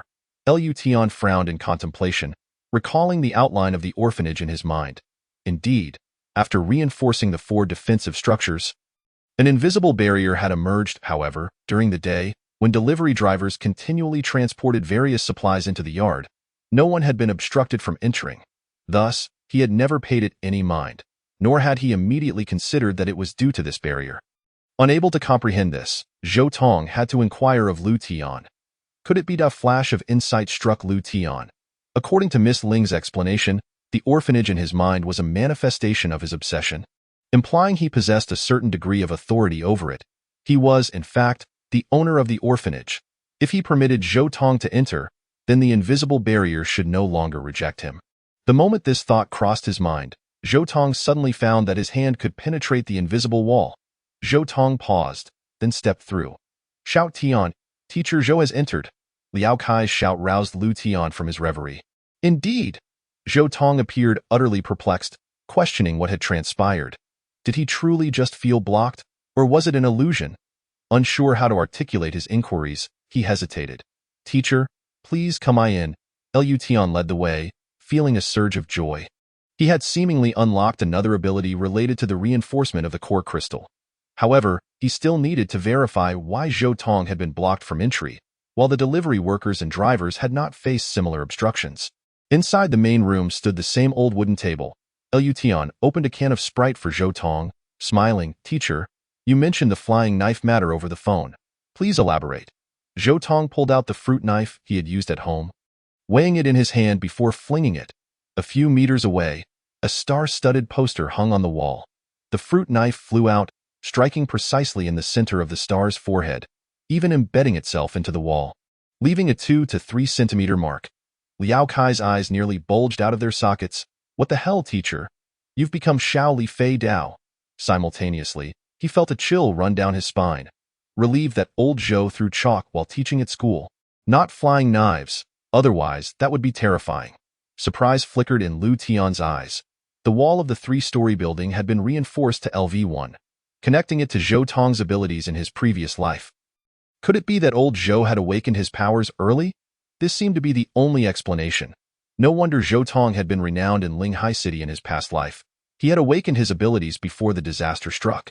Such talent was undeniably impressive. In truth, those who awakened before the disaster were not uncommon given the vast population base. The wave of strong magnetic radiation at noon on the 31st was the most intense. And around that time, there were also several waves of early and late arrivals of strong magnetic radiation reaching Blue Star, which contributed to the early awakenings. However, many people had no concept of awakening abilities. And possessing an ability did not guarantee one could wield it effectively. Much training was required to gradually master and ascend to higher levels of genetic sequences. Perhaps it was related to Zhou Tong's penchant for throwing chalk. He had inadvertently trained his ability to control his intent. With this realization, Lu Tian seemed to grasp why the invisible barrier of the orphanage had blocked Zhou Tong from entering. It was because he was an awakened ability user. Chapter 9. The Advent of the Apocalypse. Lu Tian contemplated the situation. A first-level genetic sequence ability user could easily breach an LV-1 level defense if sufficient costs were paid. This implied that, when faced with a multitude of first-level beast soldiers, the orphanage could hardly be considered genuinely safe. This revelation felt like a bucket of cold water poured over him. He had nearly been careless.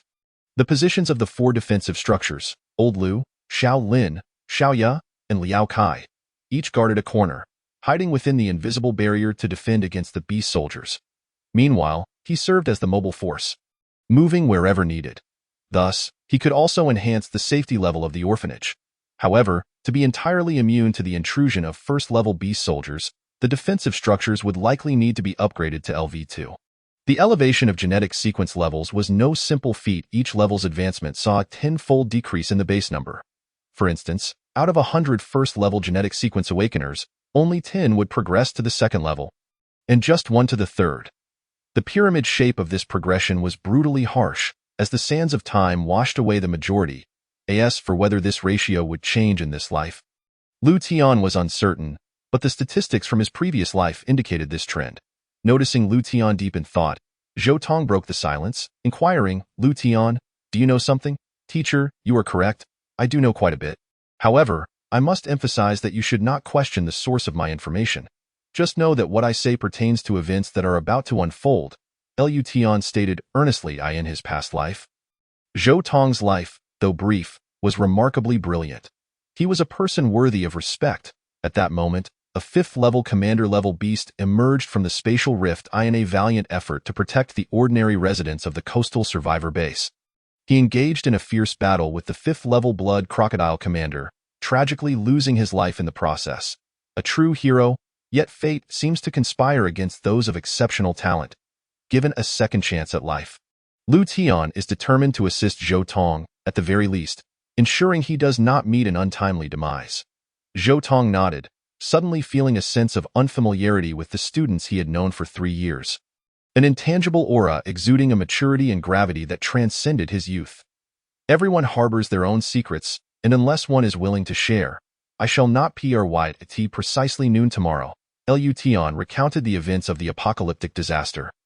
Having first shared it with Old Lu, then with Liao Kai, and now for the third time with Zhou Tong. As Zhou Tong absorbed the shocking revelations, Lu Tian elaborated on the awakening abilities and the methods to enhance genetic sequences. Lu Tian held nothing back. Having an additional powerful ally devoted to the survival of humanity was akin to adding a beacon of hope in the midst of a crumbling order. Even though Zhou Tong believed he had developed a thick skin, the weight of Lu Tian's words left him in disbelief, lost in contemplation. His skill with flying daggers stood as the ultimate testament to the veracity of Lu Tian's claims. The ability to manipulate objects with one's mind. Lu Tian, thank you for imparting this knowledge to me. Zhou Tong stood up earnestly and bowed deeply. Teacher Zhou, please wait a moment. Lu Tian rose, opened a large iron box, and handed Zhou Tong 2 walkie-talkies along with several batteries. Understood, Zhou Tong replied, patting Lu Tian's shoulder before glancing at Liao Kai. Stay safe. Soon, Zhou Tong disappeared into the distance, riding his electric bike. However, Liao Kai, Old Lu, and the departed Zhou Tong were unable to sleep through the night. The news brought by Lu Tian was overwhelmingly shocking, reminiscent of the panic that gripped people when they first learned of the impending doom on December 31, 2012. Many had stayed awake until dawn in anxious anticipation. Now, as the true apocalypse loomed, the tension grew unbearable. At the break of dawn, Lu Tian awoke, inhaling the tainted air laden with the remnants of human civilization. A harbinger of memories soon to fade. Come forth, apocalypse, monsters, come at me, Lu Tian shouted towards the window, a flicker of anticipation igniting within him, not out of a penchant for suffering, but because there was no escaping it. Meanwhile, Old Lu and Liao Kai, sporting dark circles under their eyes, sat listlessly in the living room. The two girls, Xiao Ya and Xiao Ling, diligently prepared breakfast for them. "Why don't you take a short rest?" "I can wake you up just before noon," Lu Tian suggested, noticing their fatigue. "No, we can't sleep at all," Xiao Tian. "If only we had known we couldn't awaken early, it would have been better not to know any of this at all. At least we could have enjoyed a few more carefree days," Liao Kai lamented, filled with regret. Old Lu sighed heavily, his expression laden with concern as he gazed out at the clear sky, which, despite its appearance, felt as if a monstrous predator was biding its time to pounce upon humanity. At 10:56 a.m., the radio crackled to life, broadcasting an urgent news alert. Simultaneously, all television channels across the nation were relaying the emergency bulletin from Shenzhou 1. "Dear viewers, we interrupt this broadcast with an urgent announcement. The National Space Administration has detected an impending wave of strong magnetic radiation set to reach Blue Star, with an energy intensity exceeding that of the solar flare explosion in 2026 by 100-fold. It is expected to arrive around noon. Please turn off all household appliances and unplug them to avoid damage. There may be widespread power outages in the coming 3 days. We advise all residents to remain indoors unless absolutely necessary." Now, we invite Professor Hu, an astronomer, to explain the potential hazards of the incoming magnetic radiation and the necessary protective measures. At 11:51 a.m., the television screen erupted in static, while the radio emitted nothing but a relentless buzzing sound. Suddenly, the sky darkened, the bright blue and white clouds vanishing as if swallowed whole, leaving a void so profound that one could not see their own hand before them. Only ominous clouds loomed, rumbling with thunder, as if the heavens themselves were about to collapse. Despite modern skepticism towards superstition, the scene was enough to instill dread in the hearts of many, as darkness enveloped the streets. The streetlights flickered briefly before succumbing to the abyss. Torrential rain, mixed with hail, cascaded from the heavens, pummeling the ground, vehicles, and rooftops mercilessly. The ground became a quagmire, car hoods caved in, and roofs were breached. The radio had long ceased to transmit any information, and the television channels, once robust, were now nothing but static. With a faint crackling sound, the television succumbed, the acrid scent of burnt circuitry lingering in the art. Lu Tian understood that the massive wave of strong magnetic radiation was upon them. Air raid sirens blared throughout the city, echoing in every art. In mere moments, chaos erupted on the streets, traffic accidents became rampant, and phones could not connect to any network. Anxiety and fear began to spread among the populace. In the city of Linhai, only the roof of Jiji Orphanage remained unscathed. An invisible barrier deflected the falling hailstones, whether the size of fists or marbles, just before they struck the roof in this world shrouded in darkness. The faint glow of that barrier offered a sense of security to Liao Kai, Old Lu, Xiao Ya, and Xiao Ling. Most importantly, Lu Tian stood beside them, a pillar of strength. Lu Tian, is this really the apocalypse? You never mentioned it would be this terrifying. Liao Kai trembled, not out of cowardice, but genuine fear. Xiao Ya and Xiao Ling clung to Lu Tian's arms, shivering uncontrollably. Old Lu's face was pale as he fixated on the ominous sky and encroaching darkness. His voice silenced by shock. In the staff dormitory of Linhai No. 1 Middle School, Zhou Tong, having stayed up late the previous night, had taken a half-day leave and had just awakened to this nightmarish scenario. His expression was one of stunned disbelief, but thanks to Lu Tian's forewarning, he possessed some degree of composure. Thinking of the students in the classroom, he hastily grabbed a handful of metal sheets of various shapes and 2 boxes of large pushpins used for securing test papers. Gritting his teeth as he dashed into the storm towards the school, as a teacher, he was determined to do everything in his power to protect his students. Perhaps he would lose his life in the process, but he was willing to pay that price. Disaster and the beauty of humanity unfolded across the globe. In Shenzhou, the beautiful country, the land of cherry blossoms, the Bear Country, and the Euro-Turf Alliance. Astronauts aboard the International Space Station gazed down at their blue planet, now enshrouded in a layer of darkness, crackling with lightning and imbued with an air of despair.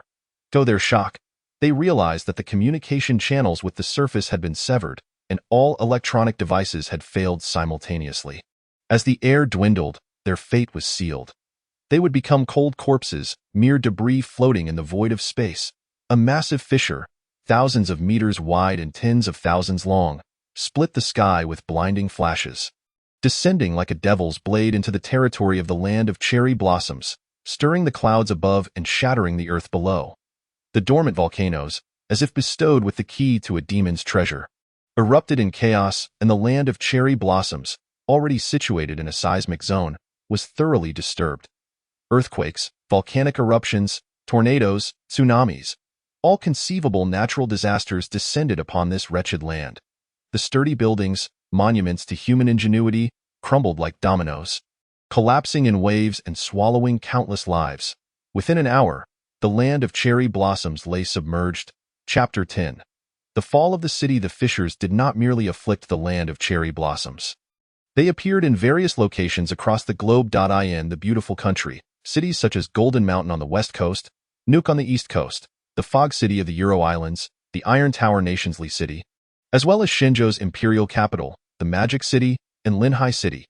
Tragedy unfolded every second. Fortunately, the energy intensity of the fissures impacting these cities was only a fraction, approximately 1,000th, of the immense force that had obliterated the land of cherry blossoms. As long as one was not within the impact zone of the fissures, there was no immediate danger. Time lost its meaning as the rumbling thunder gradually faded, and the dark clouds began to disperse.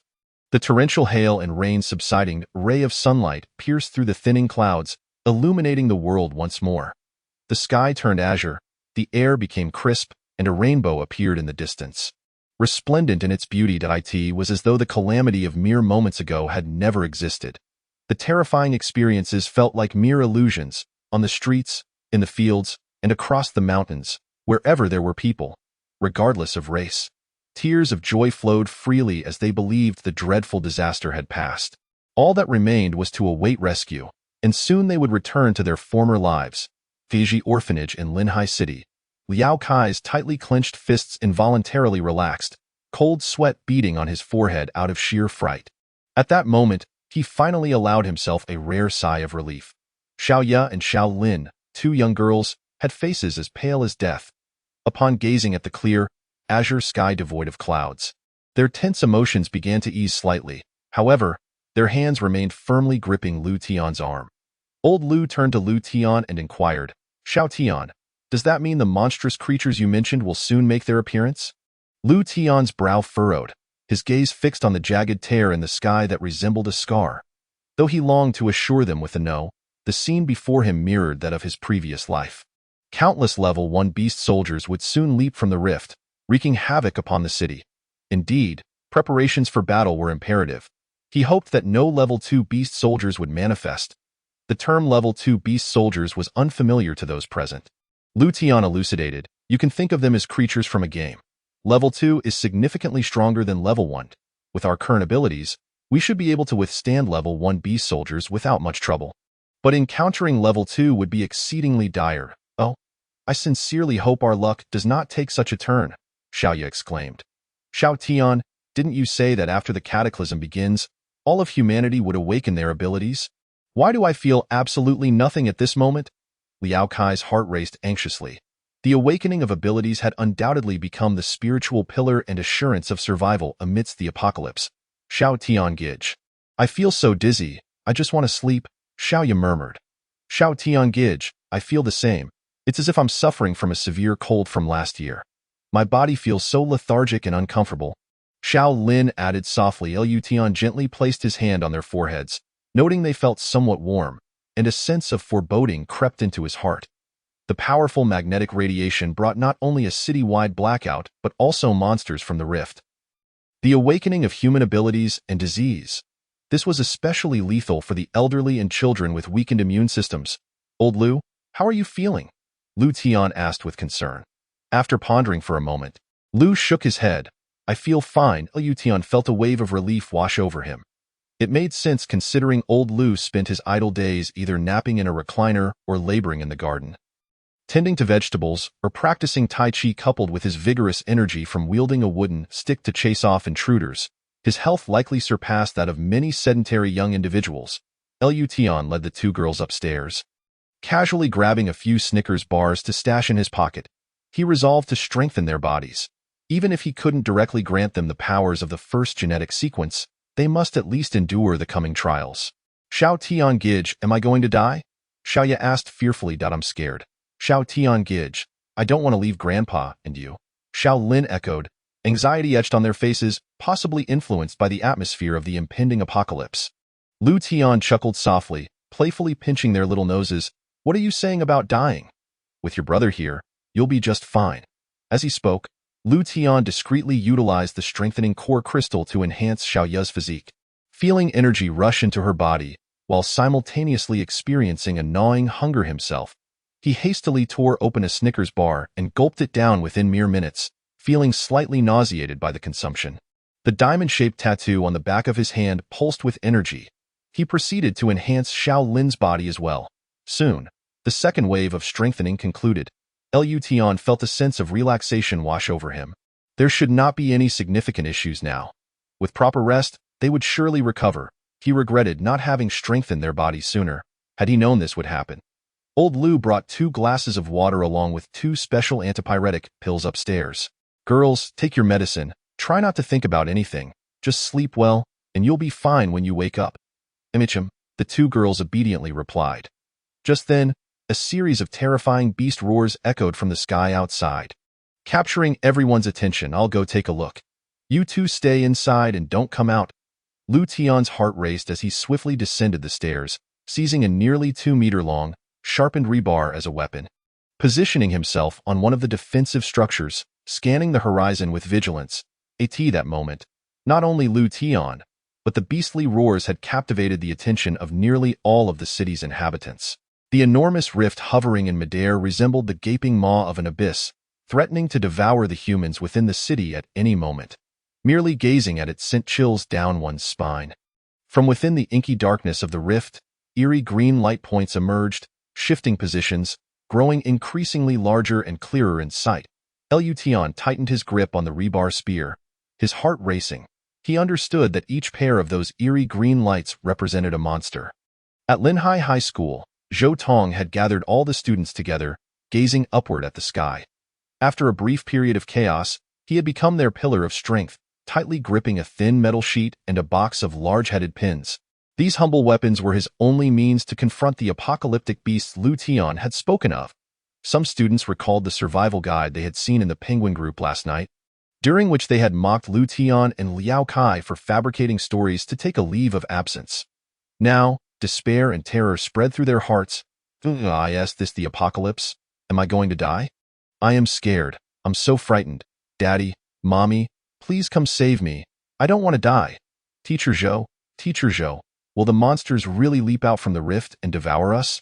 How do Lu Tian and Liao Kai know all this? Where are they? There were also brave students who, despite trembling, gripped their chairs as makeshift weapons and stood behind Zhou Tong. The sunlight pouring onto the ground no longer offered warmth, and the rainbow lingering at the horizon ceased to appear beautiful. Only the fear of death filled the students' hearts. The beastly roars suddenly intensified.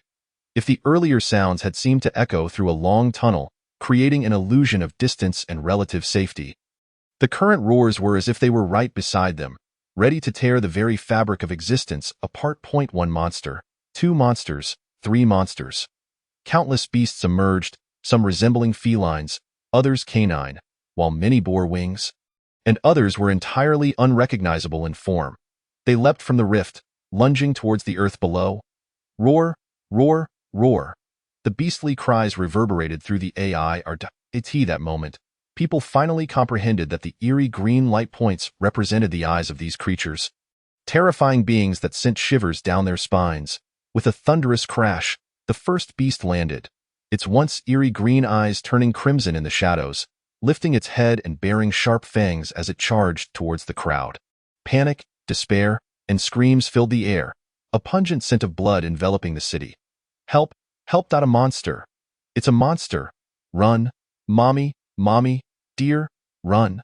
The already chaotic city fell into utter disarray with the monster's arrival. A 3-headed beast landed merely 10 meters away from Zhou Tong, roaring ferociously as it charged towards the students. Zhou Tong suppressed his terror, gritting his teeth as he flung the prepared metal sheet, but the anticipated impact on a vital spot did not occur. The beast was too agile, resulting in a feeble hit. Instead, 1 beast lunged into the crowd, claiming the lives of 2 students in an instant. Outside the orphanage, over a dozen monsters emerged, their crimson eyes fixated on Lu Tian, who stood atop the defensive structure. Having rich experience from his previous life in battling monsters, Lu Tian remained remarkably composed. A mere dozen level 1 beast soldiers posed little threat. With a powerful thrust, his spear pierced through the skull of the foremost beast, cleanly impaling it.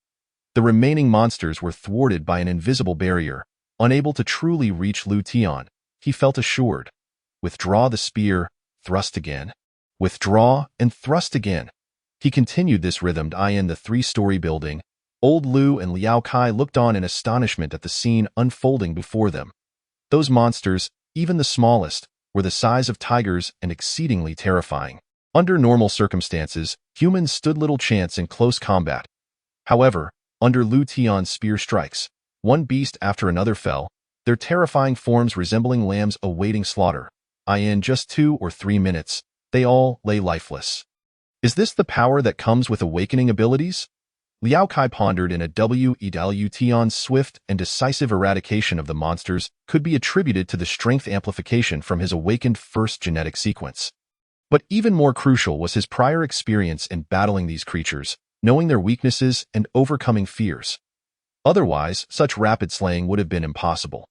Additionally, the invisible barrier within the orphanage temporarily shielded him from monster attacks, akin to taking refuge within a fortress while firing a machine gun without concern for counterattacks. Afterward, he stepped out of the orphanage's gates. 13 beast corpses lay on the ground, all in positions indicating they had been cleanly dispatched through their skulls. Lu Tian drew the specially purchased Swiss Army knife from his waist, plunged it into the head of the nearest beast, and quickly extracted a bright red crystal from within. Weighing it in his hand, it felt substantial. A few minutes later, he had gathered 13 beast cores, laying them out neatly on the ground. In the aftermath of the cataclysm, the human order lay in ruins. The once established financial system had completely disintegrated, and gold and silver regained their rightful status as mediums of exchange. However, when humanity discovered that the cores of the monstrous creatures could be harnessed to enhance genetic sequences, these cores ascended to become the primary currency, surpassing even gold and silver. Setting aside the devastation wrought by these beasts upon humanity, one could argue that they were replete with treasures. The cores could be utilized for cultivation, the hides could be fashioned into armor, and the bones and flesh of the beasts served as excellent sources of nourishment. Even ordinary individuals, devoid of awakened abilities, could bolster their health and immunity by consuming the blood and flesh of these creatures over time. Xiao Tian, what are those sparkling objects extracted from the monsters' heads? Inquired Lu Laotu, perplexed. Lu Tian replied with a faint smile, these are cores. Once awakened, they can assist in cultivation, akin to the spirit stones in cultivation novels. And they can also serve as currency for trade. Cultivation? Xiao Tian, can I use them? Liao Kai asked, his excitement palpable, driven by an insatiable thirst for power amidst the horror of the cataclysm and his own helplessness. Lu Tian shook his head, saying, not for now. Only those who have awakened their abilities can draw energy from the cores.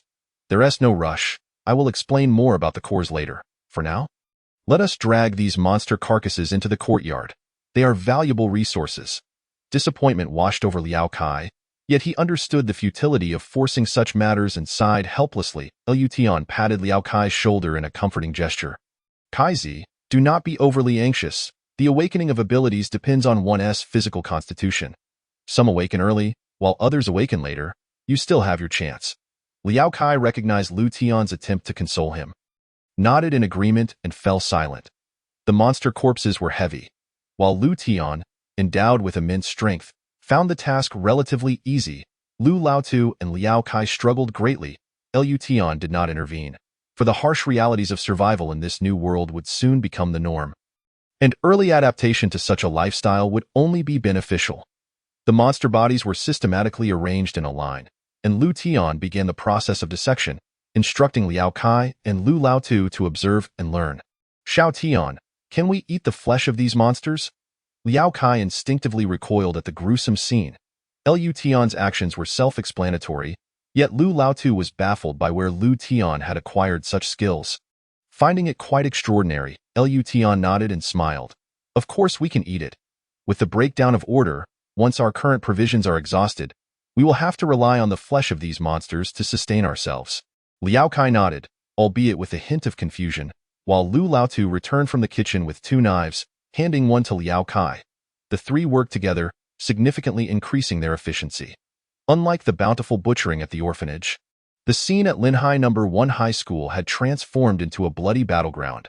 Zhou Tong, exerting every ounce of strength to protect the students, found himself overwhelmed as half of them fell victim to the relentless onslaught of the monsters.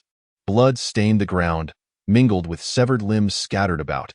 His body was soaked in a mix of blood, his own and that of the students, splattered upon him during the chaos. Beasts, perish. All of you must die.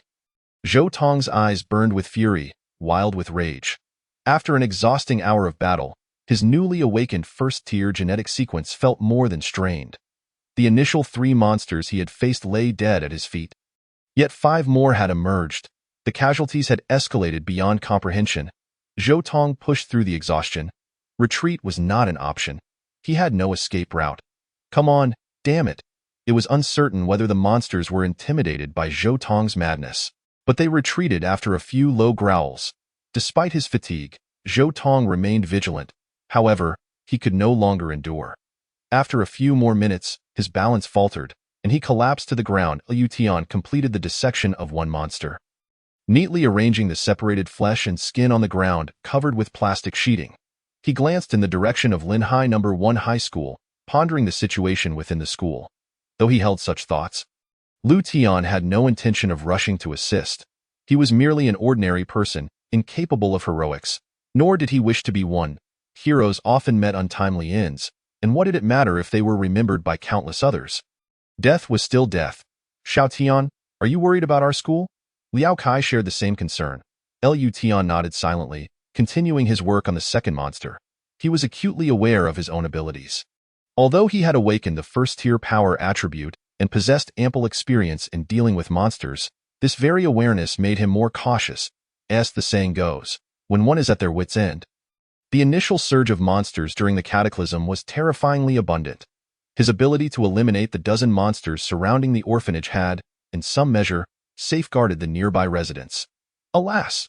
Lu Laotu sighed deeply, lamenting the wretched state of the apocalypse, and he patted Liu Tian's shoulder in silence.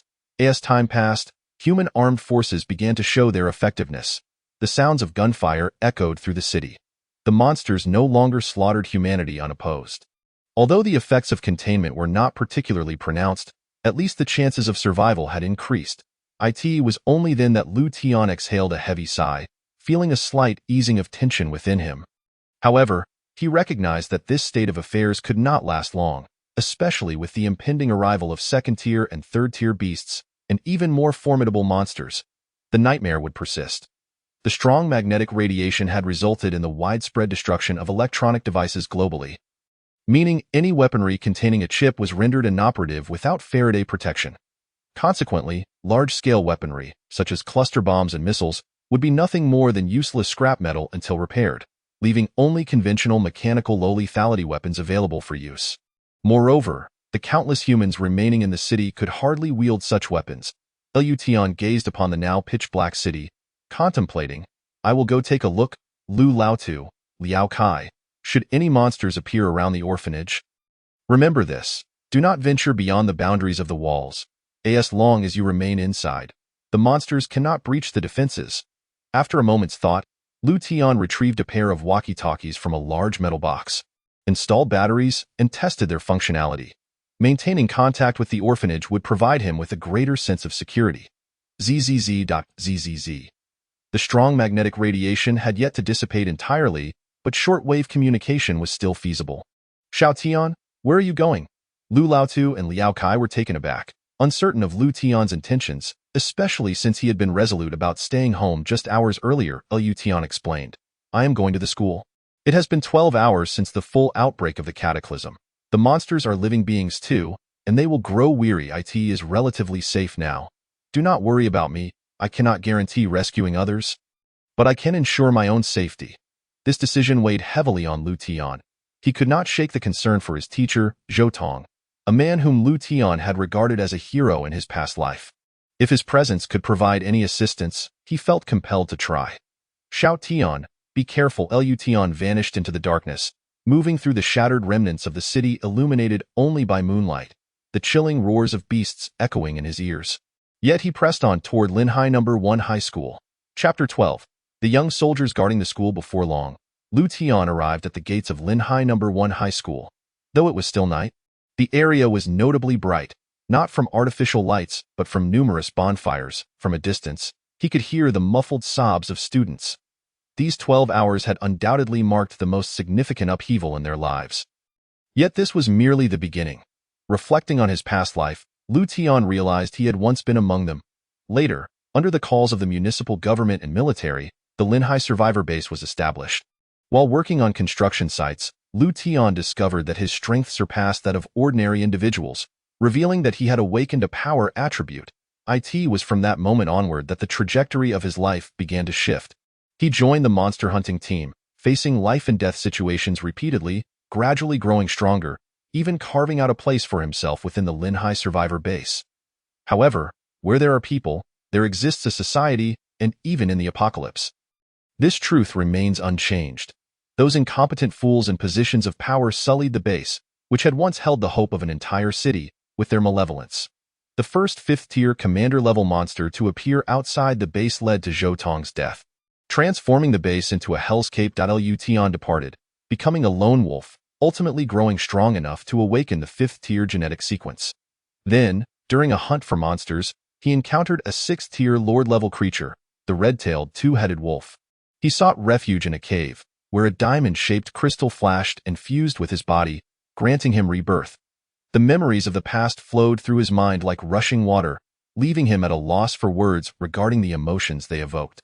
In the post-cataclysm world, human military and political institutions continued to function, and the students within the school represented the future of a nation. Linhai No. 1 High School had effectively become a military-controlled zone. Who are you? I am a student of Yizhong, and this is my student ID. Lution presented a card. A student of Yizhong. Why are you not at school? What brings you here now? One of the soldiers inquired after confirming the credentials. I took leave. Given the magnitude of the incident today, I specifically came to check on my teacher and classmates. Please allow me to enter. The calm demeanor on Lution's face vanished, replaced by a palpable tension and a hint of anxiety, an expression befitting the gravity of the situation. Moments later, Lution was escorted to the gathering place of Class 10 in the third year. Why hasn't Teacher Zhou awakened yet? Didn't the doctor say he was merely exhausted? Teacher Zhou, please be all right. We are terrified. If you're not here, we will all perish. Let us pray together for Teacher Zhou. He will surely recover. The students encircled the makeshift bed formed by several desks, where Zhou Tong lay silently, his complexion ashen, his clothes stained with blood. This is your Class 10. The soldier leading the way glanced at Zhou Tong and solemnly stated, Teacher Zhou is a hero. If it weren't for him, there would be scarcely a few students left at Linhai Yizhong. Last night, those monstrous creatures retreated only when they sensed the threat posed by these soldiers. Lution nodded silently, thanked the soldier, and approached. Upon seeing Lution, the students froze momentarily. A burly student, eyes reddened, surged towards Lution, shouting, Lution, how could you have known something would happen and not inform us sooner? If it weren't for you, Teacher Zhou wouldn't be in this state. Lution fixed a cold, indifferent gaze upon him, raising his hand as a steel spear pressed against the student's chest. A mere half-inch forward would drive it deep into flesh, he coldly retorted. Liao Kai mentioned it in the class group, and you all pinned it as a top message. Think back to your disgraceful faces then. Now you dare blame me. When Teacher Zhou shielded you, what were you doing? Trembling like cowards. Pathetic wretches. What right do you have to speak to me like that? At his words, others moved to question him. But those seeking to vent their frustrations fell silent, intimidated by the murderous aura exuded by Lution, left dumbfounded. Step aside. With just two simple words, the crowd parted. Lution had no desire to explain himself to these classmates. He felt no obligation. It wasn't that he was heartless, but in this apocalyptic environment, each individual must be responsible for their own life, rather than rely on others for salvation. Standing before Zhou Tong, Lution quickly assessed his condition and inwardly sighed with relief. Fortunately, it was merely severe exhaustion. With timely nourishment and a few days of rest, he could recover. Why hasn't anyone treated Teacher Zhou? Lu Tian furrowed his brow. Even a couple of 4 bags of glucose would suffice. Class monitor Ji Xiaoyi looked at Lu Tian with a hint of fear in her eyes, her voice barely above a whisper. The school doctor said Teacher Zhou is just exhausted and not in life-threatening danger. They have gone to treat other injured students, Lu Tian scoffed repeatedly. Is exhaustion the same as merely being tired? Incompetent doctors. Given Zhou Tong's condition, if it continues, he will suffer irreversible damage. Hoisting Zhou Tong onto his shoulder, he turned towards the school gate. Since he had come all this way, he certainly wouldn't allow Zhou Tong's nascent journey to awaken his genetic sequence to be thwarted. Lu Tian, what are you doing? Ji Xiaoyi, startled by Lu Tian's actions, fought to suppress the discomfort his presence caused her and blocked his path. If you don't want Teacher Zhou to die here, let me take him away. Lu Tian's voice was devoid of any emotional inflection. Lu Tian, wait. What? Do you think you can stop me? Lu Tian frowned. Ji Xiaoyi shook her head. I'm not trying to stop you. I just want to ask. If you take Teacher Zhou away, is he guaranteed to be safe? Lu Tian silently nodded, then quickened his pace. Ji Xiaoyi, the class monitor of Class 10, was quite pretty, regarded as an exemplary student.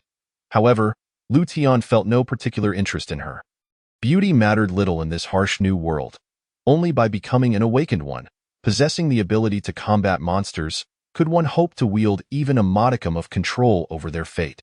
Moreover, Lu Tian could only be considered an ordinary student. Their interactions were limited. Ji Xiaoyi gazed at Lu Tian's receding figure, lost in thought, suddenly feeling that the Lu Tian she had known for over 2 years had become a stranger. Especially after sharing a fleeting glance, she sensed a coldness in his eyes that belied his age. Additionally, yesterday's pinned message in the class group, the survival guide for the apocalypse, Ji Xiaoyi had skimmed through it. While she didn't remember every detail, the essence was clear enough. Thus, she began gathering the surviving classmates to organize a self-rescue effort. We are not useless, Lu Tian. You must save Teacher Zhou. Ji Xiaoyi seemed to be arguing with the distant figure of Lu Tian. More so rallying herself, at the school gate. The 2 soldiers who had previously escorted Lu Tian became tense upon seeing him return so swiftly, with Zhou Tong slung over his shoulder. Lu Tian, quickly put Teacher Zhou down. On the far side of the ocean, in the land of the free, less than 1/5 remains. In Europe and the continent. Similarly, barely 1/5 is left. The southeastern neighbors of Shenzhou reflect similar statistics. Only on the vast land of Shenzhou do nearly half of humanity still survive. Every living human is a precious resource for the continuation of human civilization. A larger population base means more awakened individuals. If they can endure, then Shenzhou will surely emerge as the most powerful nation on Earth. Lu Tian carefully placed Zhou Tong on the ground and addressed the soldiers. Teacher Zhou is severely exhausted. He needs immediate medical attention. Given the current situation, it is apparent that medical measures are inadequate.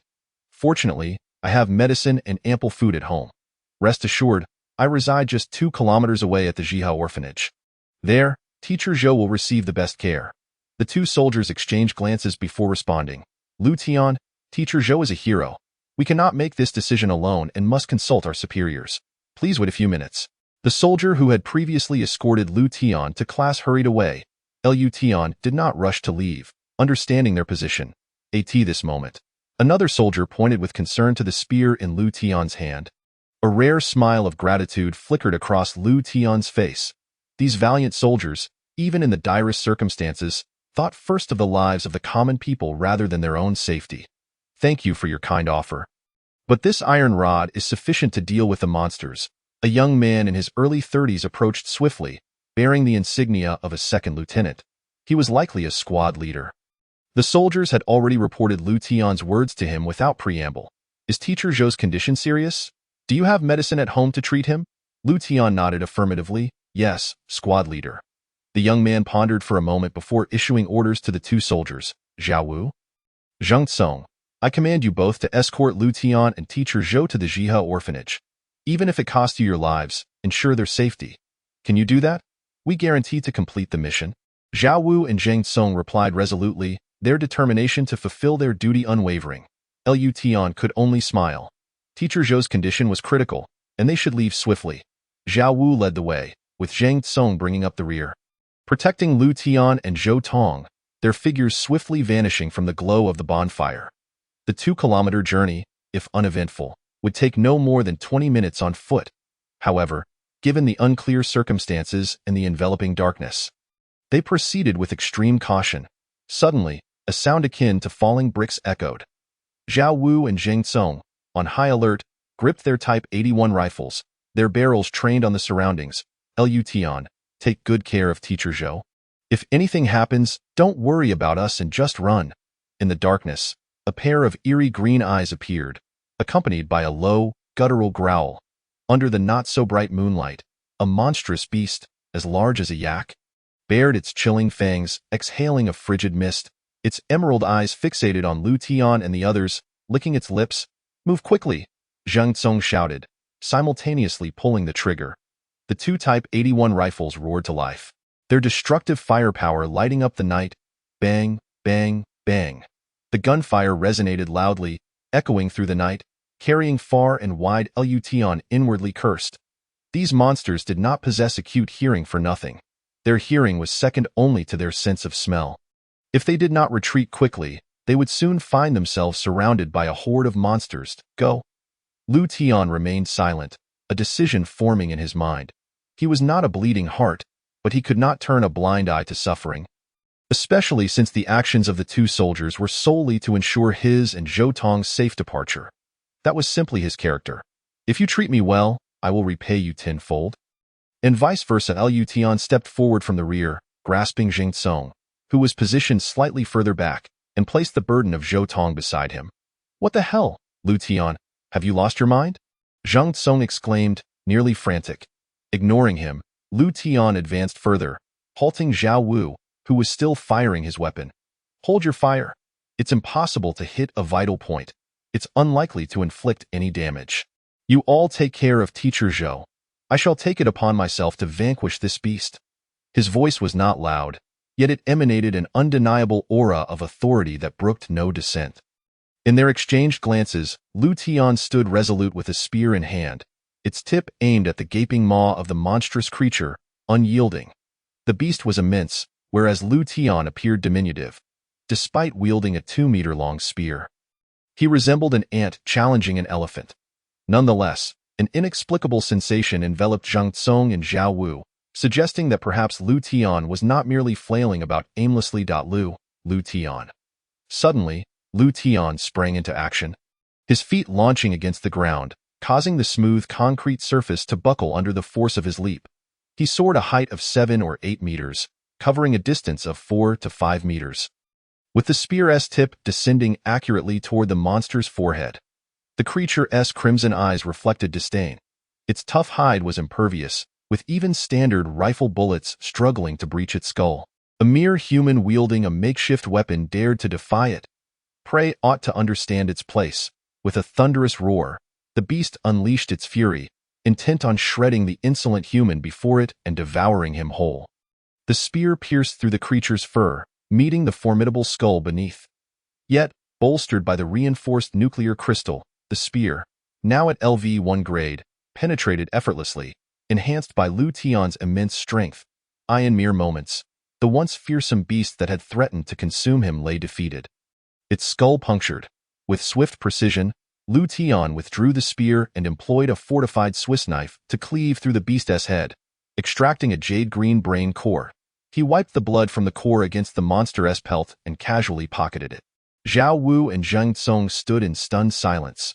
A creature that could withstand numerous bullets had been dispatched with such ease, as though Lu Tian were merely butchering a chicken. He solved it with just one move? This is how it ends?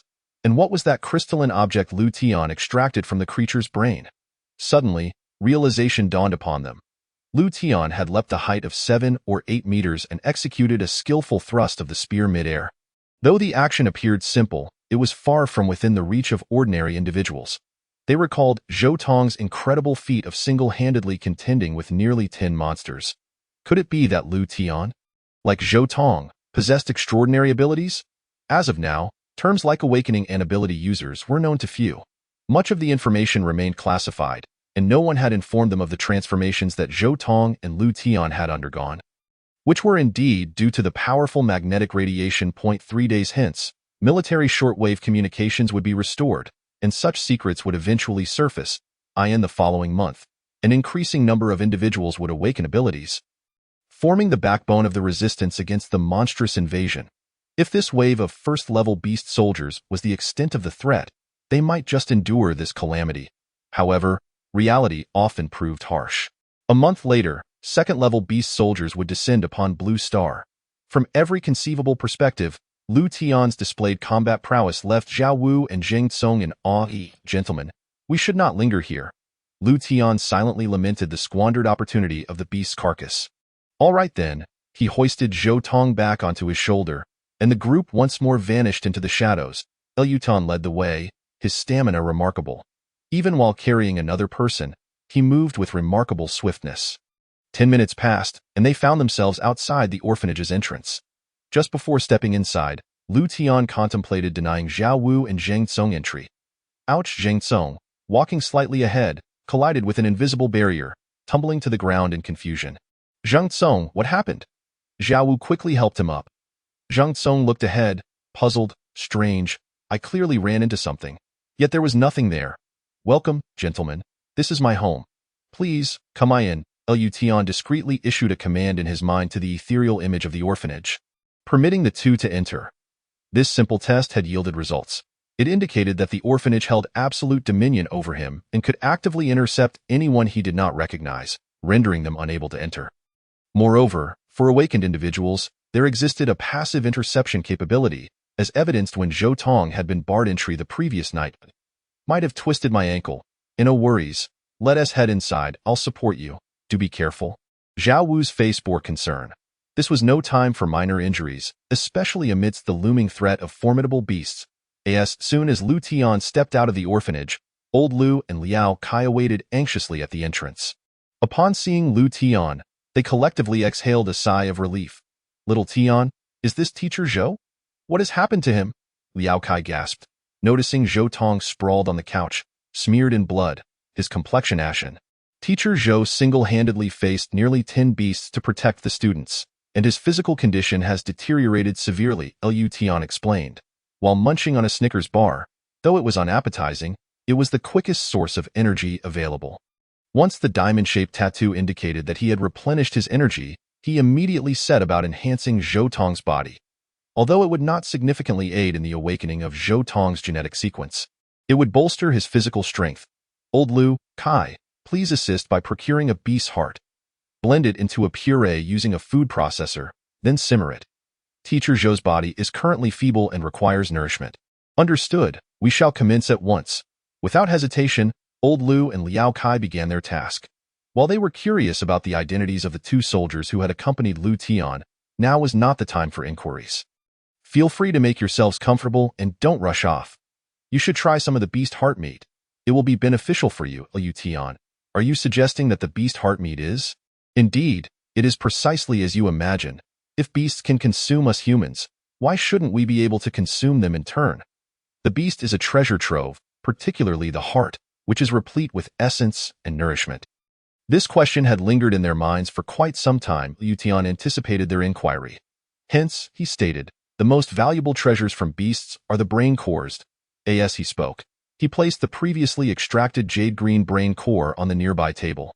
Its irregular shape leaned toward a rounded form, and under the feeble flicker of candlelight, it emitted a faint emerald glow. Brain core?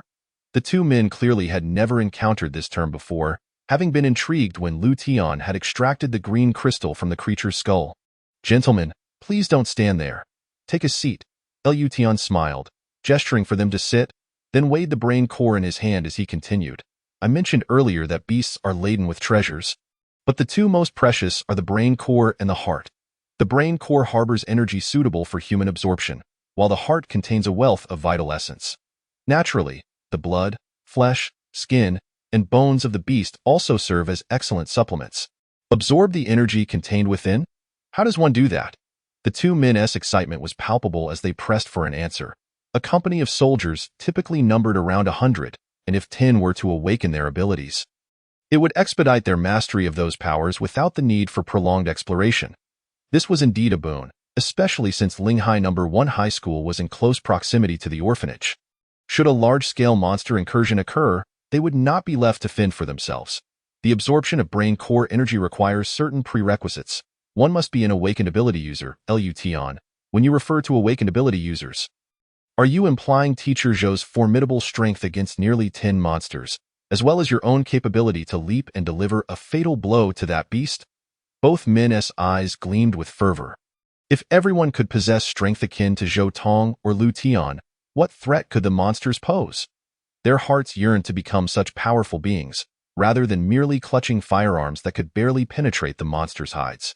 The image of Lu Tian, spear in hand, soaring through the air to pierce the beast's brain remained etched in their minds, truly awe-inspiring. Indeed, I am an awakened ability user. I understand your inquiries. Do not rush.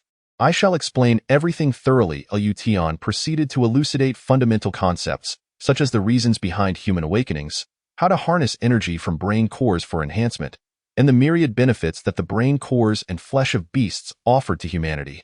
Fortuitously, both Teacher Zhou and I consider ourselves among the fortunate few who have awakened early, with opportunities available to everyone, albeit at an approximate ratio of 1 in 10.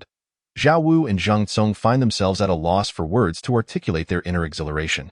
Thank you, Lu Tian, for sharing this with us. If permissible, we would like to convey these words to a broader audience. Of course, the monsters are a common enemy we all face. Just then, old Lu entered the main room, carrying a pot, while Liao Kai held several white porcelain bowls. As they approached, a rich aroma of meat wafted through the air. Xiao Tian, as per your request, the monster heart meat porridge is ready.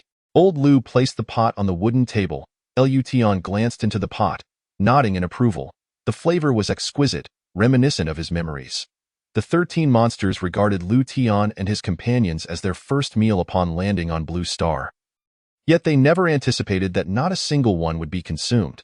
Instead, they were vanquished in retaliation. Drawing upon his previous life's survival experience, Lu Tian recognized that the meat of the beasts emerging from the rift bore the least influence from Blue Star, rendering it the most palatable. This was also the reason for his eagerness to process these creatures post-slaughter. Lu Tian first served a small bowl of meat porridge to Zhou Tong, followed by one each for Zhao Wu and Zhang Tsong, ensuring old Lu and Liao Kai were not left out. Everyone, please partake. Do not hold back. Zhao Wu and Zhang Tsong, already salivating, were not unfamiliar with delectable food, yet the seemingly unremarkable meat porridge before them possessed an irresistible allure. Lu Tian secretly observed their reactions, a flicker of light igniting in his eyes. The meat porridge made from monster hearts held another function he had yet to disclose.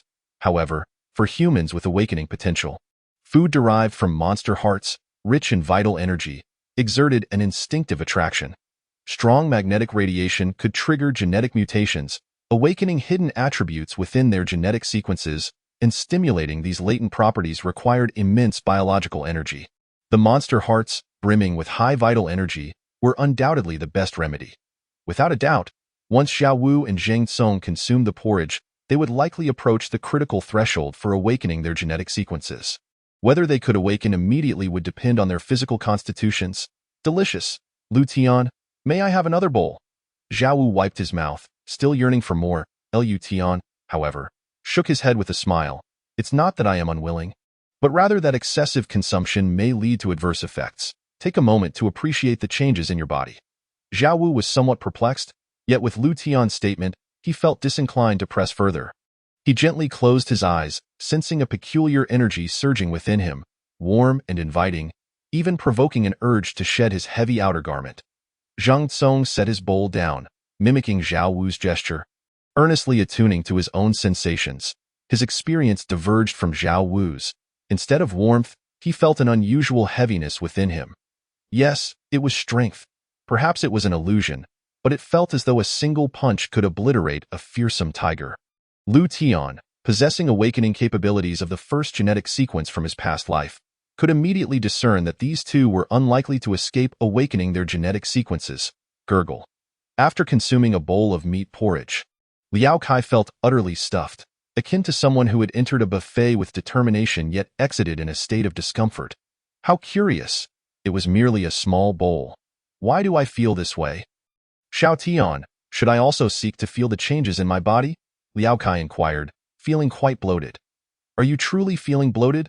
Lu Tian's eyes widened. Liao Kai nodded vigorously, akin to a chick pecking at grain. Lu Tian rubbed his forehead in exasperation. Xiao Tian, is there an issue? Liao Kai suddenly felt anxious. Cough. Nothing of the sort. If you wish to feel, go ahead. Perhaps you will encounter unexpected surprises, Lu Tian replied. Liao Kai remained uncertain of Lu Tian's intentions, but chose to heed his words and decided to embrace the experience. Old Lu, how do you feel? Old Lu initially glanced at Liao Kai, who had just closed his eyes to feel, his brow slightly furrowed as he pondered. Xiao Tian, I do not feel the sensation of being overly full. Rather, I wish for several more bowls. Is this normal? Lu Tian's heart soared with joy. No problem. Quickly, close your eyes and sense the changes within. Make sure to focus wholeheartedly. All right. Although old Lu was unsure, he complied.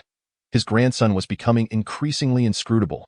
Xiao Ye and Xiao Lin were weakened due to strong magnetic radiation, primarily because they were children with comparatively lower immunity than adults. Old Lu, now over 60, had already begun to decline physically.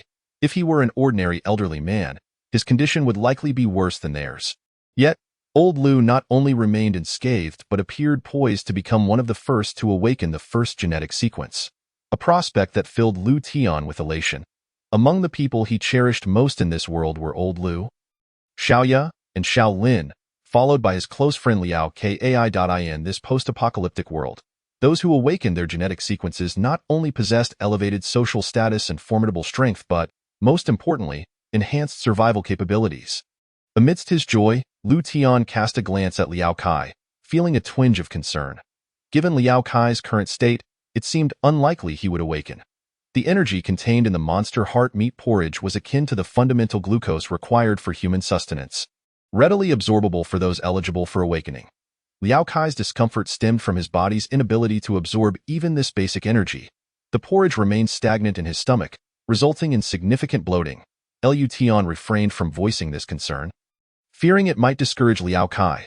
Perhaps it was best to wait until he awakened to the second genetic sequence and then enhance Liao Kai's abilities using the reinforcement core crystal, thereby fulfilling his dreams of becoming extraordinary. Beads of sweat trickled down old Lu's forehead, with visible veins throbbing at his temples, as though he were enduring an excruciating inferno. Above him, one could almost perceive the distortion of air, a phenomenon resulting from extreme heat, fire elemental ability. The scene before Lu Tian left him agape. The old man possessed remarkable talent. The 5 elemental abilities, metal, wood, water, fire, earth, were coveted by many, far rarer than the common attributes of strength or speed. If there were 50 individuals with ordinary attributes, there might be just one possessor of an elemental ability. Indeed, a precious resource. Glancing at Zhao Wu, he was taken aback. Could it be? Is he also an elemental wielder with fire abilities? Lu Tian was astonished, questioning the odds of encountering 2 elemental practitioners in one life. Shifting his gaze to Zhang Tsong, Lu Tian's demeanor stabilized. He recognized that Zhang Tsong's appearance was all too familiar. He bore the same strength attribute as himself. Chapter 15. The hexagonal tattoo. Lu Tian silently mused. This is more like it. Elemental awakenings are not as commonplace as one might think. While elemental attributes were rare, it did not imply that strength attributes were inferior. Rarity inherently bestows value. I can't sit still. I feel so bloated. Xiao Tian, I'm going to take a walk outside to digest. Liao Kai found the process of closing his eyes and sensing to be excruciating. Apart from the swelling in his stomach, he felt nothing. Lu Tian smirked, resigned to the situation. Go ahead. Just don't leave the orphanage. Understood. Liao Kai cast a glance at the still closed eyes of old Lu, Zhao Wu, and Zhang Tsong, feeling quite uncomfortable. Earlier, when old Lu mentioned still being hungry, Lu Tian's voice had been laced with excitement. He wasn't foolish. He had already deduced what the normal reaction to consuming the monster heart meat porridge should entail. Perhaps his true superpower was the ability to simply wait and starve. Given his brotherly bond with Lu Tian and his previous status as the primary supplier of survival resources for the orphanage before the apocalypse, Lu Tian's nurturing of him was certainly within reason. It was just a bit disheartening. While others thrived, his own situation felt rather dismal. Lu Tian watched Liao Kai's dejected figure, at a loss for words. The pot of monster heart meat porridge still contained more than half, and Lu Tian, not one to be picky, lifted the pot and began to consume it directly. He, too, felt some hunger, relieved to forego energy bars for sustenance. He gulped the porridge until not a single morsel remained, feeling satisfied and reflecting. The taste of freshly emerged wild monsters is truly unmatched. A warm flow coursed through his belly as his body rapidly absorbed the abundant energy contained within the monster heart. Invigorating each of his cells, Lution clenched his fists, swinging his arms through the air, feeling a notable increase in strength compared to before. He then retrieved a brain core, placing it at his abdomen, sitting cross-legged to begin absorbing its energy. Though the brain core energy contained impurities, he was unconcerned. He could later refine it using techniques from his past life, expelling the impurities from his body. As long as it wasn't a long-term buildup of impurities, the impact was manageable in comparison. Rapidly enhancing his strength during the early stages of the apocalypse was of utmost importance. This is akin to playing a game. In the initial stages, possessing a level advantage allows one to be the first to farm and conquer the ultimate bosses.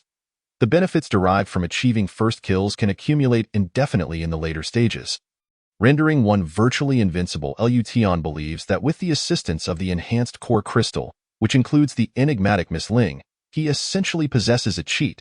If he cannot single-handedly dominate the entire server, that would indeed be a waste. Naturally, Lution remains quite self-aware. The foolish demeanor of a dragon Aotion is utterly unfathomable to him. He has a cheat, but it is merely an auxiliary one, not a divine cheat. He remains vulnerable to peril, such as having his neck bitten off by a monster. Thus, a prudent approach to development would be more suitable. Perhaps it is this instinctual obsession that drives him to protect everything related to the orphanage. The crystalline form has not let him down, enabling him to enhance the orphanage. Yet, these are merely external factors. As the saying goes, heavenly actions are vigorous, and a gentleman strives endlessly. True strength is derived from one's own capabilities. Who knows if the auxiliary Miss Ling harbors any hidden issues? The energy from his cranial core slowly began to dissipate, manifesting as a black crystal, the color black symbolizing power. A thin layer of black mist gradually enveloped Lution, circulating around him, seeping into his body with each breath he took. This state persisted for approximately half an hour before Lution slowly opened his eyes, his gaze radiating brilliance. With a crisp crack, the black cranial core crystal lost its energy enhancement and shattered. Yet, Lution's sense of fullness had intensified compared to before. Habitually, he glanced at the diamond-shaped tattoo on the back of his hand, only to be astonished by its changed appearance. Previously, when he consumed Snickers to energize the diamond crystal, only the 4 edges of the diamond would glow slightly. Upon counting, including the outermost edges of the diamond tattoo, there were a total of 6. Does this imply that each use of the enhancement ability consumes 1 ring of diamond energy, allowing him to enhance up to 6 times consecutively? Considering he had consumed just over half a monster's heart, the results were astonishing. Lution examined the diamond tattoo pattern. The empty space in the middle could likely accommodate 4 more enhancements. In other words, the maximum energization limit of the diamond tattoo pattern allows for 10 consecutive enhancements. It seems he will need to consume more monsters in the future. A single meal could replace several ordinary meals, and the taste is exquisite, satisfying hunger. Lution's gaze fell upon Zhao Wu and Zhang Tsung's Type 81 rifles. Both were still in that mystical state of impending awakening. Approaching them, he effortlessly lifted the rifles from their grasp without them noticing. To validate his hypothesis, Lution grasped one of the rifles and silently invoked enhancement. 2 glimmers, visible only to Lution, floated from the back of his hand and ultimately fused into the rifle's body. To the untrained eye, it appeared unchanged, yet it had genuinely undergone enhancement in his subconscious. He seemed to perceive the letters LV1 hovering above the rifles. Concurrently, 2 lines disappeared from the diamond tattoo on his hand. Ah! Zhang Tsung exclaimed, awakening from his previous state of closed eyes. His face radiated elation as he gazed at his hands, swinging them effortlessly, as if imbued with boundless strength. Lution, I feel invigorated. Even when facing monsters, I dare to engage them in close combat. Have I awakened a power? Lution narrowed his eyes slightly. Within the depths of his subconscious, he perceived LV1 hovering above Zhang Tsung's head, indicating the awakening of his first genetic sequence. Congratulations, Brother Zhang, on awakening your power. Lution affirmed with certainty, based on your description. If all goes well, the power you've awakened should possess a strength attribute. Really? That's wonderful. Overjoyed, Zhang Tsong then turned to his comrade Zhao Wu, who remained in a state of closed eyes, and inquired, Lu Tian, what's his situation? Can he awaken a power as well? Lu Tian nodded with a smile. Brother Zhao is doing fine. He should awaken shortly. Is Brother Zhao's awakening similar to mine, possessing the strength attribute? No, if all goes well, Brother Zhao should possess a fire attribute. Upon hearing this, Zhang Tsong appeared momentarily stunned at a fire ability. Indeed, humans awaken different powers based on their constitution. Ultimately, it is the latent factors within our genetic sequences that are activated, leading to significant variability. Lution, which power is stronger, the fire ability or my strength ability? As a soldier and warrior, the concern for combat prowess weighed heavily on his mind. Lution pondered briefly before responding. In terms of combat strength, each has its merits. However, the fire ability from the elemental system is relatively rare. Zhang Tsong's expression clearly shifted to one of disappointment. He seemed to assume that the strength attribute was inferior. Sensing this, Lu Tian continued, although the fire ability is indeed rarer, that does not imply that the strength attribute is weak. In truth, the effectiveness of any ability hinges on the individual wielding it. Nothing is absolute. As Lu Tian concluded, the disappointment in Zhang Tsong's eyes swiftly evaporated. You are correct. It ultimately depends on the individual utilizing the ability. There are no useless abilities, only ineffective users. Thank you. Lu Tian. At that moment, Zhao Wu slowly opened his eyes, a flicker of flame seemingly radiating from them. Zhang Tsong exclaimed in delight, Zhao Wu, you're awake. Lu Tian says you've awakened a fire ability. How do you feel? Lu Tian observed with interest as the LV1 symbol appeared above Zhao Wu's head. Zhao Wu appeared somewhat bewildered. A fire ability? It seems that during my brief unconsciousness, I felt a faint flame burning within me, gradually intensifying, culminating in a sensation akin to being engulfed in fire. However, upon opening my eyes, that feeling dissipated, leaving me feeling normal. Focus your thoughts. Visualize and control it, Lu Tian advised.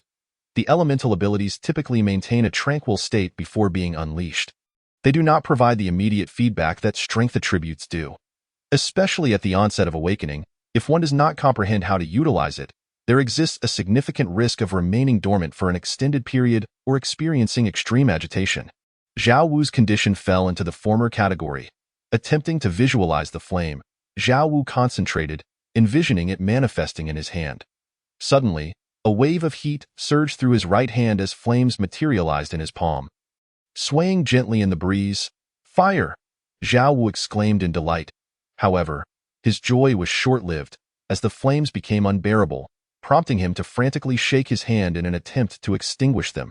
Yet, the flames clung to him stubbornly, akin to a malignant growth, refusing to dissipate, sending him into a panic. Zhang Tsong stood astonished. What's happening? The fire ability is burning him.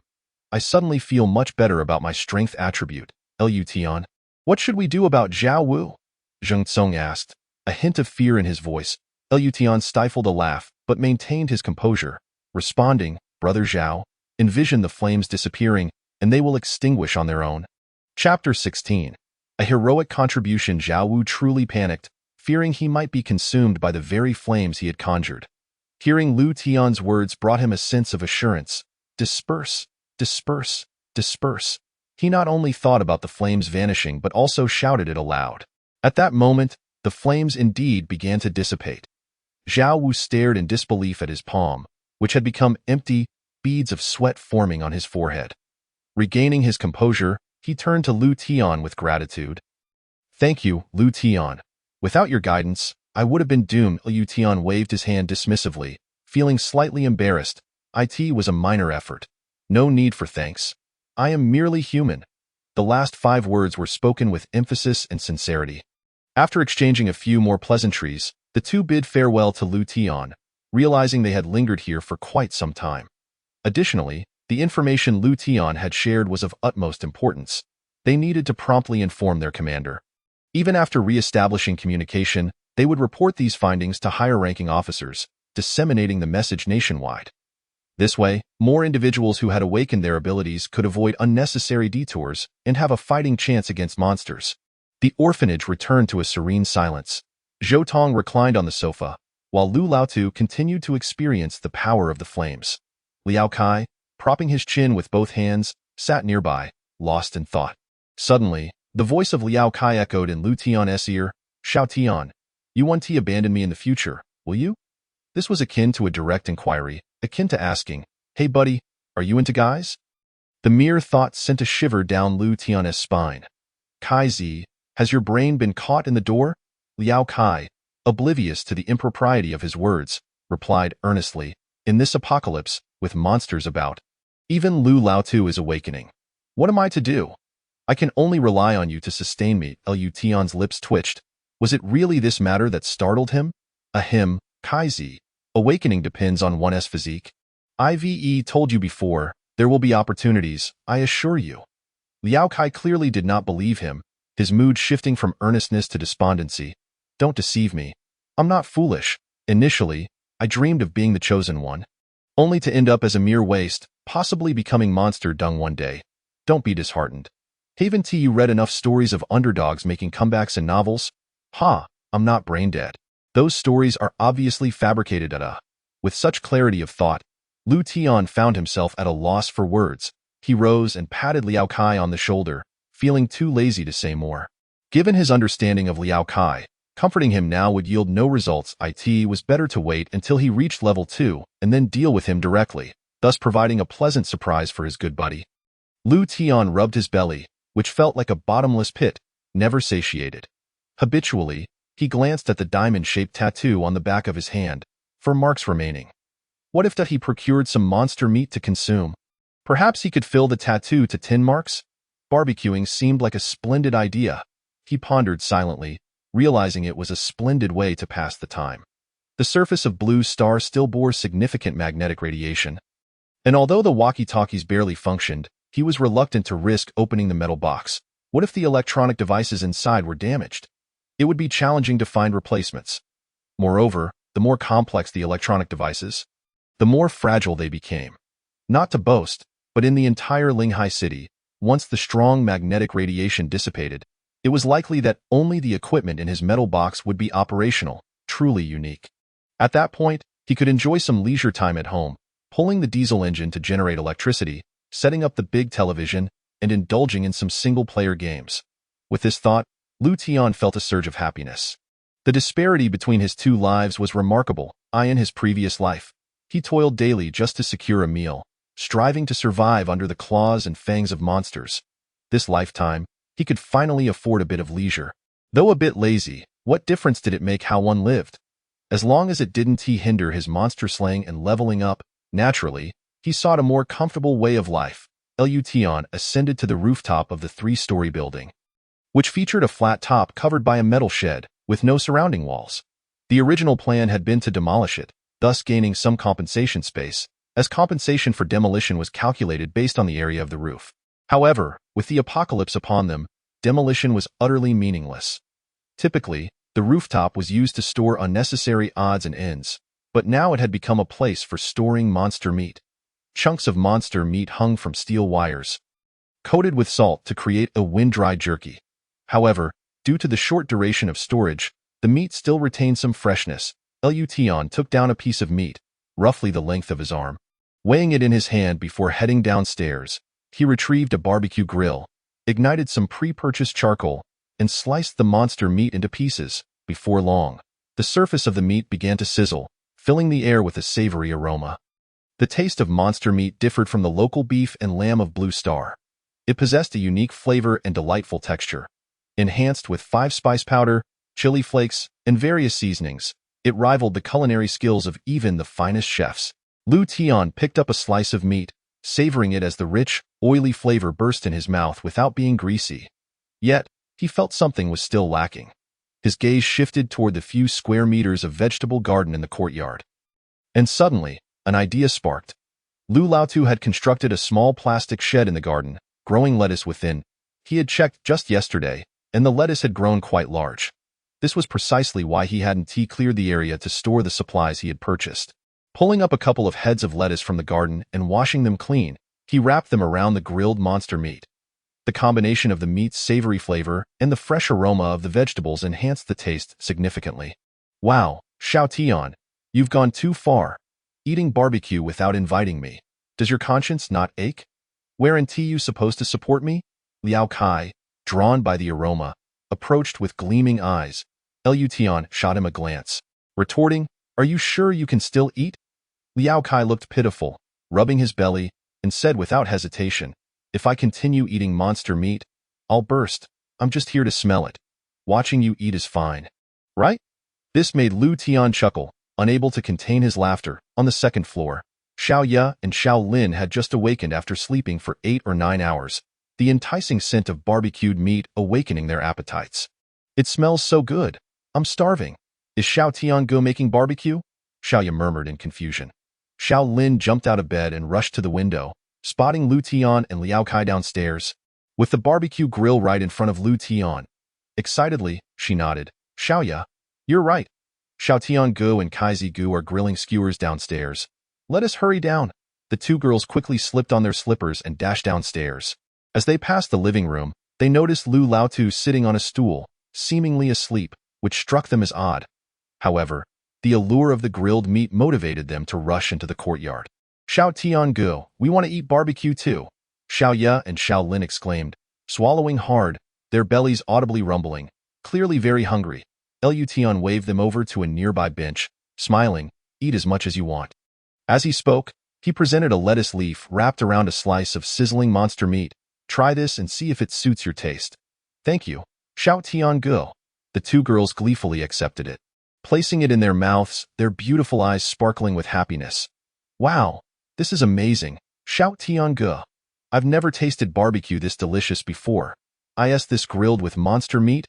I want more, it's so tasty. It is so fragrant, Xiao Tiange. I want more too." Seeing the two girls with greasy mouths, Lu Tian couldn't help but laugh heartily. There was plenty of meat, he could grill it himself. And he himself wasn't even full yet. "All right, Xiao Tiange, how about you treat us each to a piece?" Xiao Ye gazed longingly at the other 2 pieces of sizzling meat on the grill. "Xiao Tiange, you have to at least let us fill our stomachs first. We're really going to starve to death," Xiao Lin chimed in, her eyes glued to the meat, unwilling to look away. Lu Tian, feeling helpless, had no choice but to agree. It seemed he had grilled several pieces of meat, yet he had only eaten one so far, spending the rest of the time busying himself. "Well, who told him to be the older brother? Just this one piece and no more trying to take my meat later." Long live Xiao Tiange. Don't worry, we're not like that. Yes, we'll grill it ourselves later." Lu Tian chuckled inwardly, thinking it was peculiar that they claimed they weren't like that. Just then, a wave of intense heat suddenly surged from the living room. "Oh no, Lu Laotu has gone berserk." Lu Tian glanced around, quickly grabbing the fire extinguisher placed by the door by the fire safety uncle, pulling the pin and rushing toward the living room. Chapter 17. The youthful Lu Laotu under Lu Tian's control. The fire extinguisher unleashed a copious amount of extinguishing foam. In an instant, the living room transformed into a white haze. The intense heat dissipated at that moment.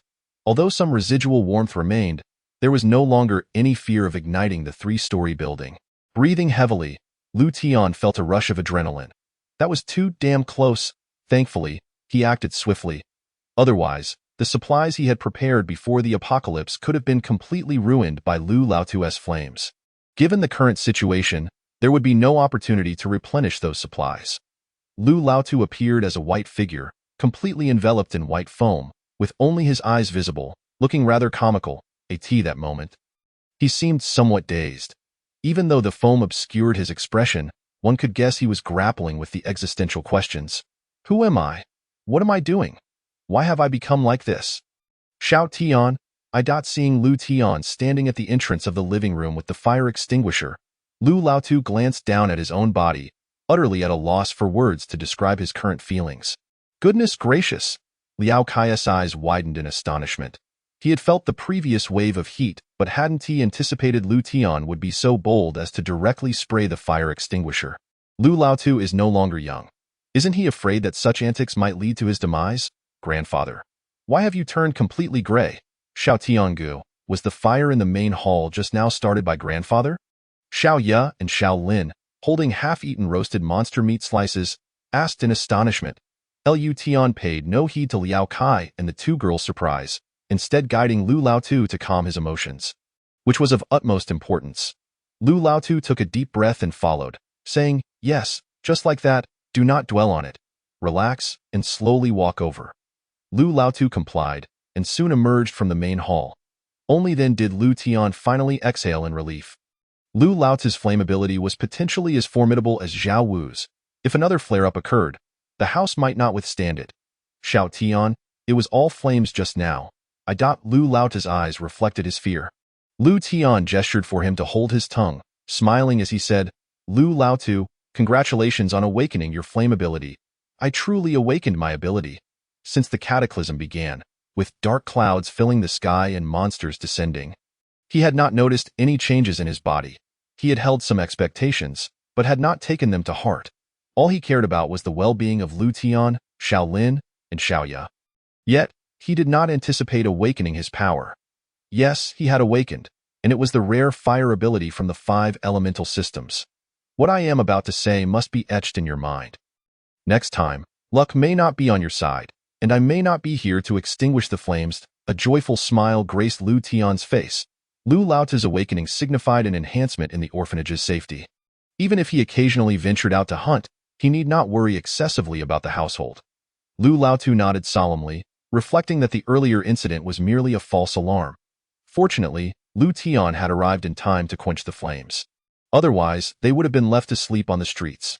Subsequently, Lu Tian summoned Xiaoya, Xiao Lin, and Liao Kai to his side, instructing them to listen attentively, for this knowledge would serve them well in the future. Sparing him the need to repeat it, he reiterated the advice he had shared earlier with Zhao Wu and Zheng Kong. Just by thinking about it, one could unleash flames. It seemed remarkably simple. Liao Kai had not expected that awakening as an ability user would be so straightforward. His half-hearted enthusiasm rekindled as he gazed at Lu Tian. "Xiao Tian, do you think I still have a chance?" Lu Tian ignored him and continued speaking to Lu Laotu. "Give it a try." Lu Laotu nodded. With a whoosh, a flame materialized in the palm of his hand. This flame was not the dark red of Zhao Wu's, but rather a vibrant orange. The dark red flame reached approximately 600 degrees Celsius, while the orange flame surged to a scorching 1000 degrees. Although both Lu Laotu and Zhao Wu possessed fire abilities, their starting points were already disparate. As their genetic sequences awakened, the gap would only widen. Lu Tian's eyes sparkled. Once Lu Laotu mastered his flame ability, he would undoubtedly become a formidable weapon, excelling in both area attacks and single-target damage. Lu Laotu, extinguish the flame for now, take a shower, change into fresh clothes, and then come out to enjoy the roasted meat. After bathing, Lu Laotu gazed into the mirror and was astonished to find that much of his gray hair had vanished.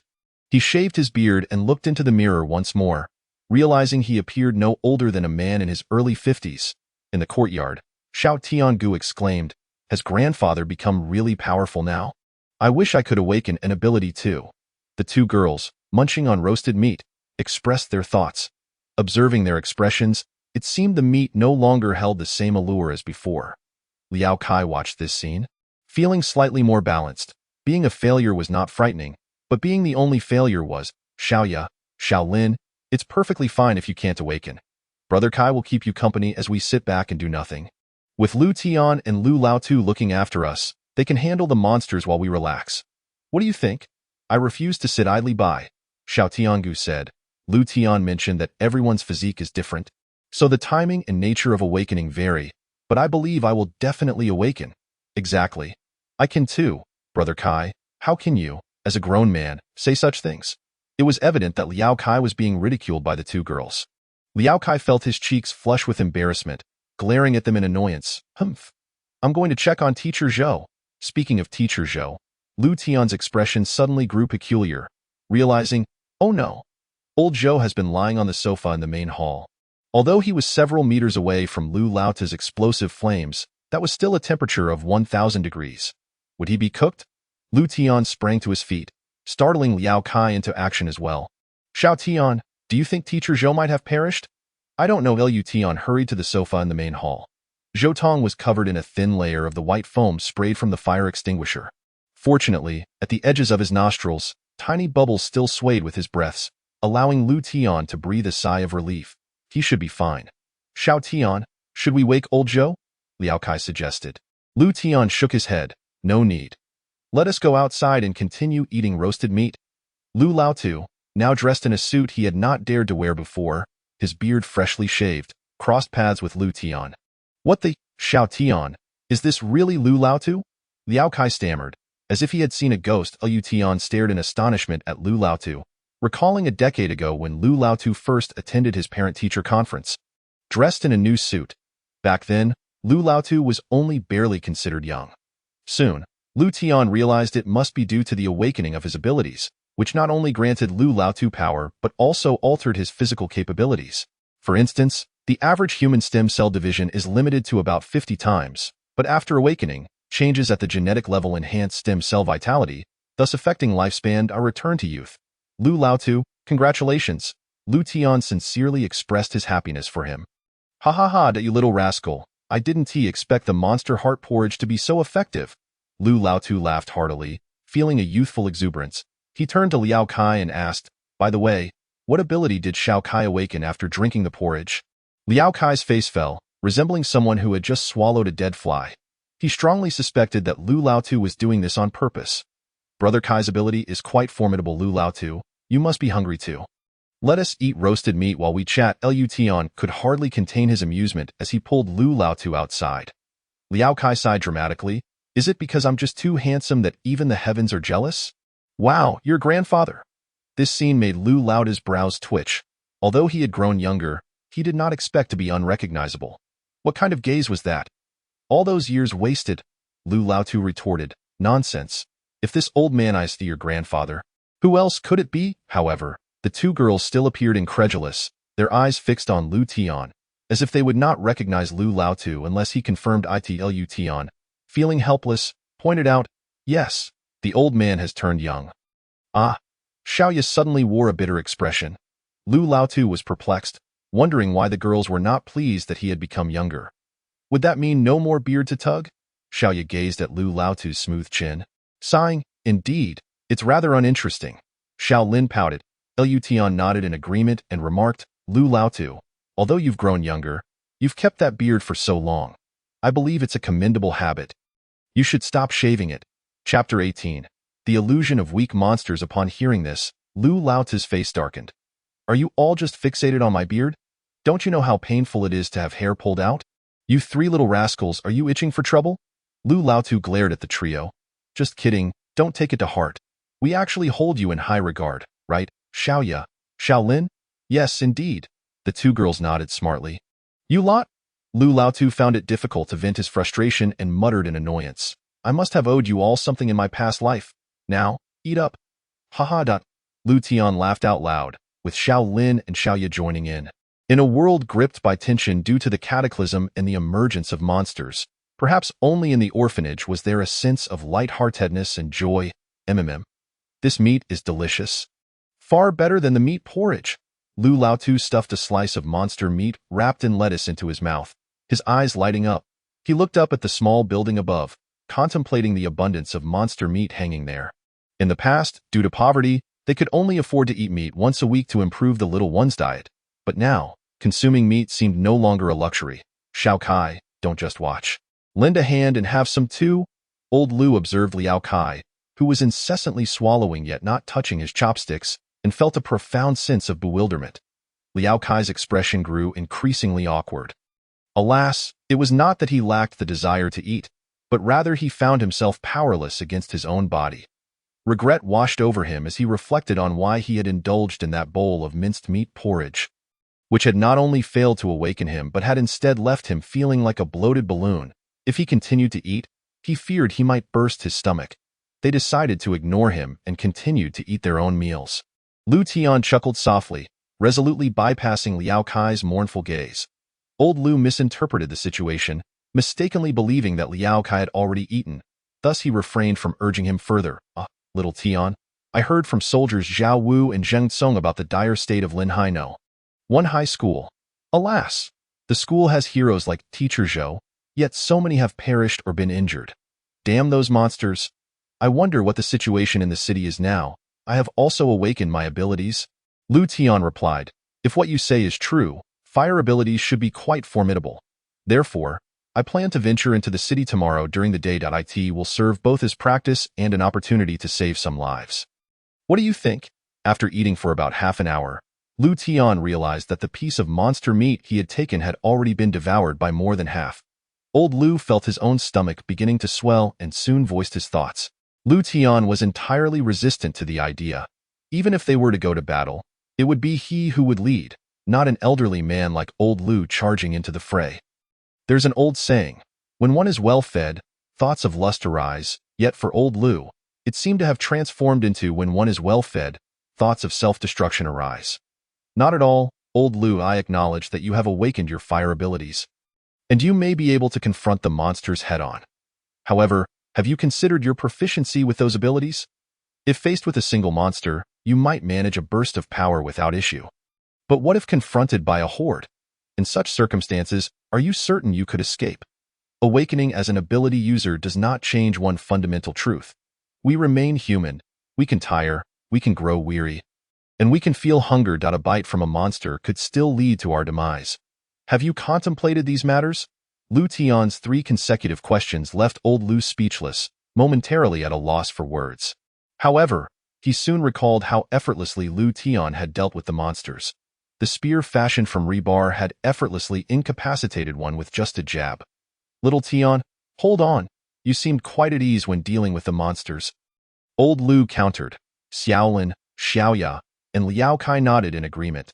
Firstly, he had the protective fortifications of the orphanage safeguarding him, preventing any monsters from breaching. Secondly, he possessed experience from his past life in facing monsters, a courage born from countless narrow escapes amidst rivers of blood and mountains of corpses. Along with an understanding of the monster's weaknesses, if Lu Tian were merely a novice, even with 100 times more courage, he would not dare confront a monster. It would truly be a matter of life and death. Yet, these were sentiments he could not express. Old Lu pondered, realizing the strength he possessed had given rise to a misconception that the monsters were weak. Lu Tian remained silent, contemplating a strategy. Old Lu? It is not that I am unwilling to let you go. How about this? Once you become more adept at your fire abilities, I shall not oppose you. At the very least, you should understand how long your fire abilities can sustain themselves and the physical toll they take after a burst. Look at Teacher Zhou's current state. His lack of control over his abilities led to such dire consequences. Without that bowl of minced meat porridge, Teacher Zhou's life would have been irrevocably altered. Fortunately, we have old Zhou as a cautionary example. Old Lu was not one to dismiss advice readily. He suddenly realized, I was too hasty. Little Tian, you speak wisely. Even if we aim to save others, we must first ensure our own safety. Yu Tian's heart eased somewhat. By the way, Little Tian, you mentioned earlier that Little Kai's awakened ability is remarkable. What exactly is it? Old Lu inquired with curiosity. His gaze shifting to Liao Kai. Liao Kai felt an overwhelming sense of discomfort. Why must he be subjected to such relentless scrutiny? Wasn't he merely somewhat less capable? Yu Tian laughed mischievously. Little Tian, you might end up friendless with such remarks, Old Lu remarked, unable to comprehend the situation, and promptly inquired again. Yu Tian straightened his expression, stating earnestly, I believe that Liao Kai will undoubtedly achieve great things in the future. Accumulating knowledge and experience before making a resounding impact. Speak plainly, you little rascal. Old Lu rolled his eyes. Liao Kai, you take it from here. Liao Kai felt a pang of frustration. He began to doubt whether Lu Tian and Old Lu were conspiring to mock him. After much stammering, he could not articulate a single coherent thought. Old Lu, having lived a considerable portion of his life, possessed keen insight and soon discerned the underlying issue. He sighed quietly, perhaps this was fate, Liao Kai's lack of innate talent for awakening abilities. He chuckled, Liao Kai, regardless of how dire this apocalypse becomes, you can remain at home under our protection. As long as we are alive, you shall not perish. Liao Kai was moved to tears. Old Lu was indeed a good man. At Linhai No. 1 High School, news was promptly relayed about the information obtained from Lu Tian. Are you suggesting that monster meat is edible and can even stimulate human abilities? He Tao found it hard to believe. When it came to these unknown creatures, common sense dictated that one should refrain from consuming them without proper inspection. Who could ascertain if their flesh harbored fatal bacteria or viruses? However, with Zhao Wu and Zhang Tsong as living proof, who had not only emerged unscathed but had also awakened abilities, it seemed there was little cause for concern. Indeed, Company Commander, it's absolutely true. You witnessed the abilities displayed by Zheng Tsong and me just now. According to Lu Tian, if we do not consume the minced monster heart porridge, we might eventually awaken, but we have no idea when that will happen. Now, with another person possessing awakened abilities, we can face monster attacks with greater confidence. After our systematic coordination, even if dozens of monsters appear simultaneously, we will not be left defenseless. We might even eliminate them all, Hitao pondered. The words ringing in his ears were enticing, yet he hesitated to make a reckless decision. These students, these children, represented the future of humanity. Their safety could not be compromised. He could confront the monsters and even sacrifice himself, but these children could not. Was the monster meat truly as beneficial as claimed? Relying solely on Lu Tian's words, along with Zhao Wu and Zheng Tsong's experiences, did not provide enough persuasive power.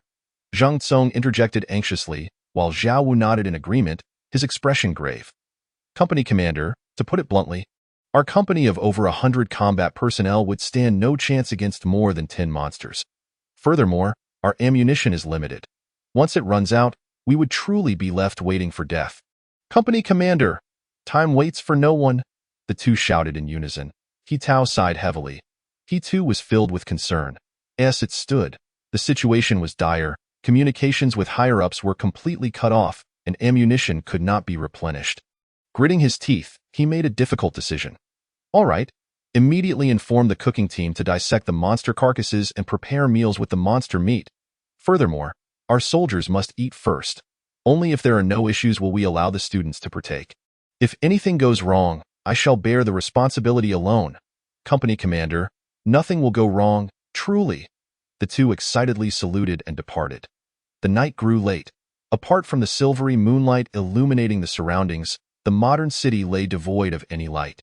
As if it had succumbed to death, Hitao gazed into the darkness, the whites of his eyes tinged with blood revealing his exhaustion. Yet he could not afford to falter.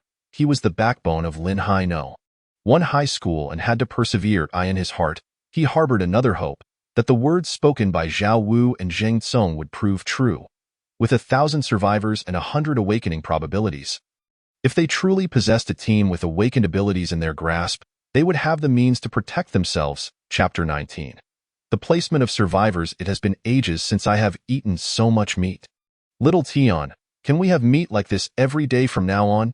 Indeed. How delightful. Monster meat is truly delicious. Xiaoya and Xiaolin caressed their round bellies, beaming with joy, utterly relishing the experience. What a pity. If my stomach weren't so full, I could feast until dawn. Poor little Kai. He can only watch us eat. Liao Kai, feeling the brunt of the teasing, decisively stood up to leave. Why must they keep bringing me up? Can't I just enjoy a quiet sip of water?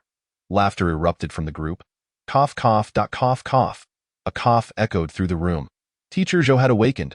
Lu Tian sprang to his feet and hurried towards the main room. Followed closely by the others, on the sofa, Zhou Tong's body heaved violently, his dry lips producing a raspy sound. Water, water. Lu Tian quickly fetched a cup, filling it halfway with water, and propped Zhou Tong up slightly. Take your time drinking. There's plenty of water. He scanned the room, confusion evident in his eyes. Eventually, his gaze settled on Lu Tian. Although the surroundings were engulfed in white foam, he recognized where he was and asked in perplexity, Lu Tian, how did I end up at your house? Well, you were injured, so I brought you here. Teacher Zhou, how are you feeling now? Lu Tian inquired with a smile. Lu Tian, what is the current situation at the school? Teacher Zhou, you need not worry. A battalion of soldiers has taken over the defense of the first high school. Upon hearing this, Zhou Tong secretly sighed with relief, yet the momentary easing of his tension was quickly replaced with anxiety as he inquired. What is the casualty situation among the students? How many of our classmates remain? Lu Tian, please tell me. I can bear it. Approximately 1/3 of our class has perished, and nearly half of the students and teachers throughout the entire school have been lost. What? So many? In that instant, Zhou Tong felt as though all his vitality had been drained away, his face wearing a grim smile, as if mocking himself. He had exerted every effort, never anticipating such a dire outcome. Teacher Zhou, you have truly done your best, and the current state of the first high is commendable. You should not blame yourself, Liu Tian paused, reflecting that in his previous life, while Zhou Tong had saved many, his abilities only manifested after a significant loss of students, with merely 1/5 surviving in the end.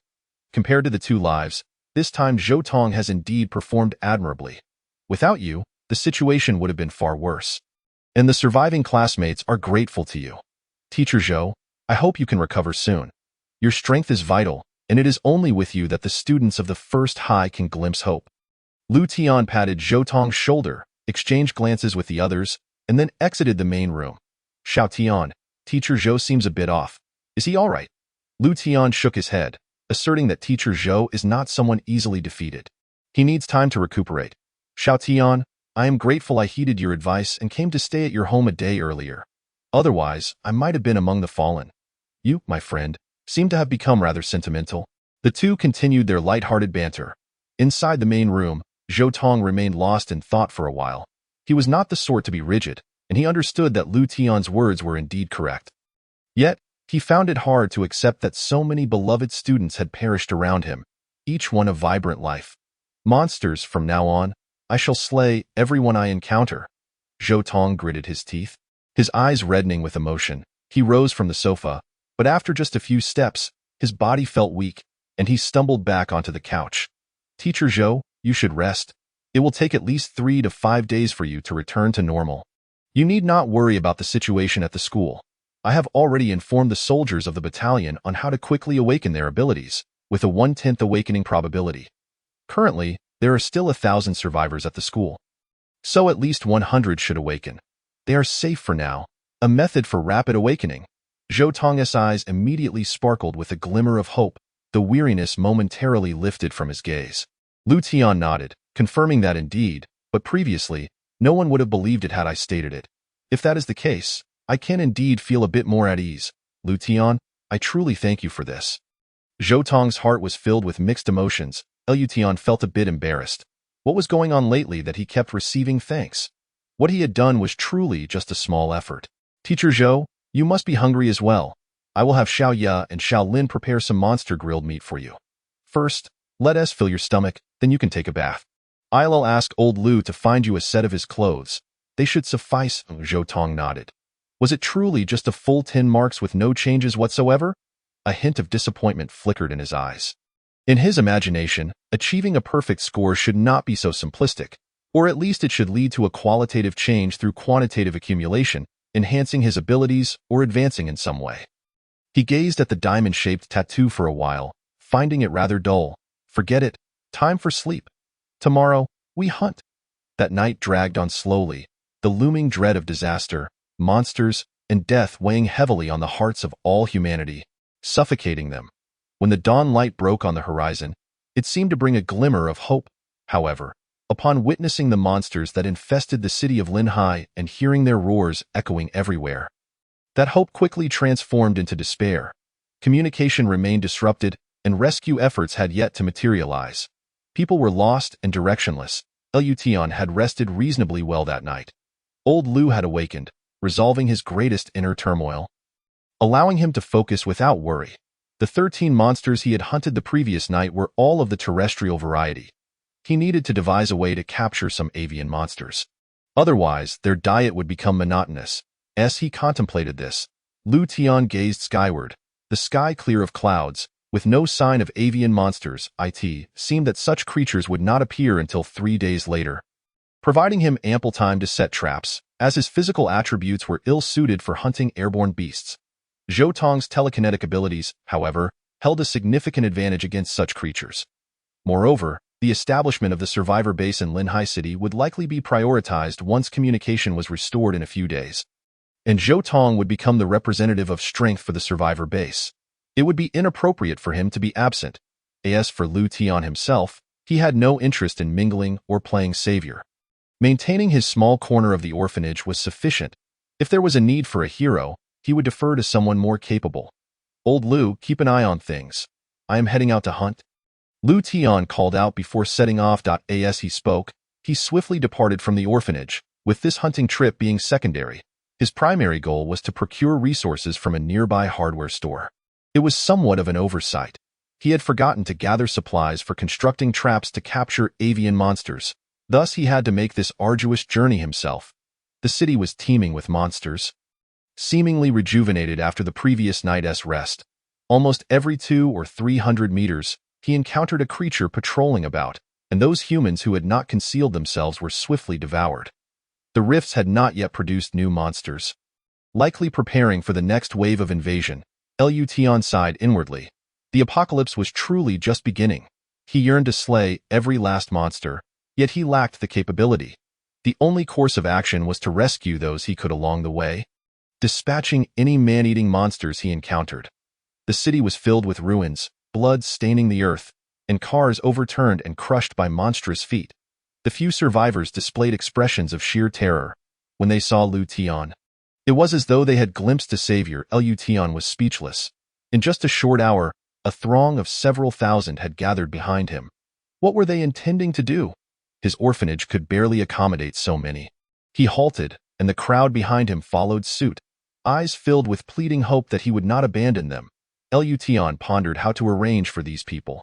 He could never turn a blind eye and allow them to be devoured by monsters. For that was not in him, otherwise he would not have saved them in the first place. A solution swiftly came to him.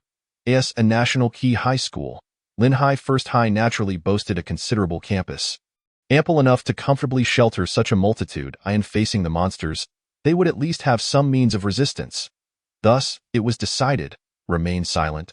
Follow closely now, we are heading to Linhai First High.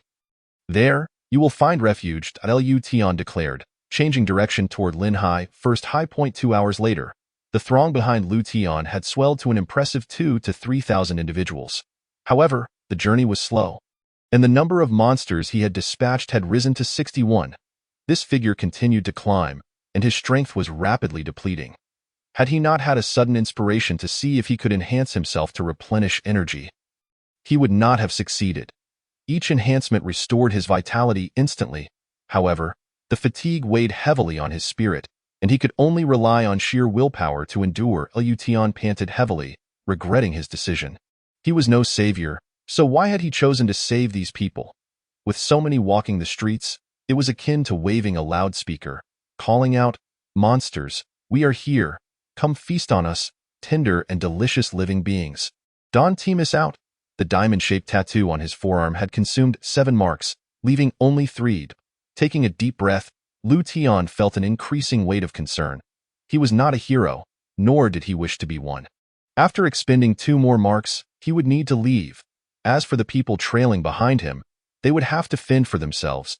He was not noble enough to sacrifice his life to save those completely unrelated to him. Die! He thrust his spear into the flesh of a monster resembling a cat, piercing its abdomen and bringing it crashing to the ground. Quickly extracting its core and stowing it away, he pressed onward. Checking the signposts, he noted they were merely a kilometer away from safely escorting the group to Linhai First High. Every time Lution slayed a monster, gasps of astonishment erupted from the crowd. Realizing that they too could possess such strength as fellow humans, amidst despair, new hope began to blossom. They felt that no matter the monstrosity, it would surely fall before Lution, a savior, a hero.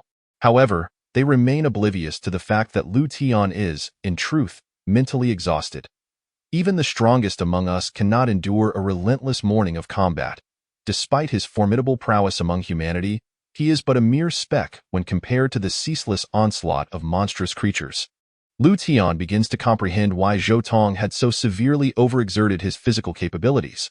The circumstances he faced yesterday were fundamentally akin to his own.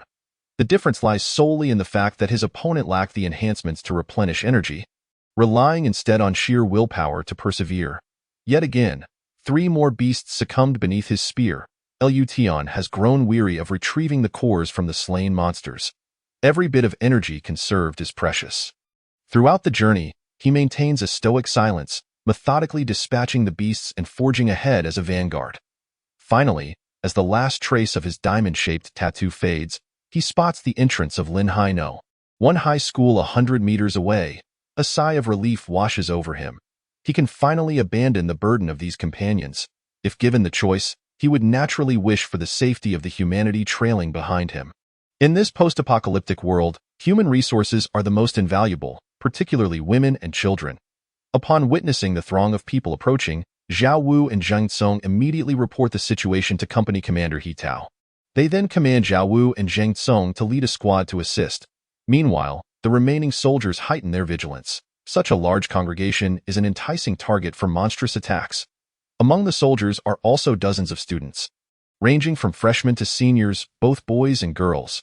Though their faces display youthfulness, their eyes gleam with determination, as they are the fortunate few who have just awakened their abilities. While they may not yet be adept in wielding these powers, they are far from ordinary humans and can stand as warriors. They understand that in the current predicament, failure to step forward would only hasten their demise when faced with the beasts. Furthermore, Zhou Tong's earlier display of fearless bravery to save them has served as an inspiring example. Lu Tian. Zhao Wu hastily approaches him, only to discover Lu Tian smeared with grime and blood. However, despite his apparent fatigue, Lu Tian seems unharmed. Are all these people survivors from the city? Zhang Tsong muses, taken aback by the sheer number. Lu Tian wearily nods. My small abode cannot accommodate so many. I could only bring them here. Can you manage? Absolutely.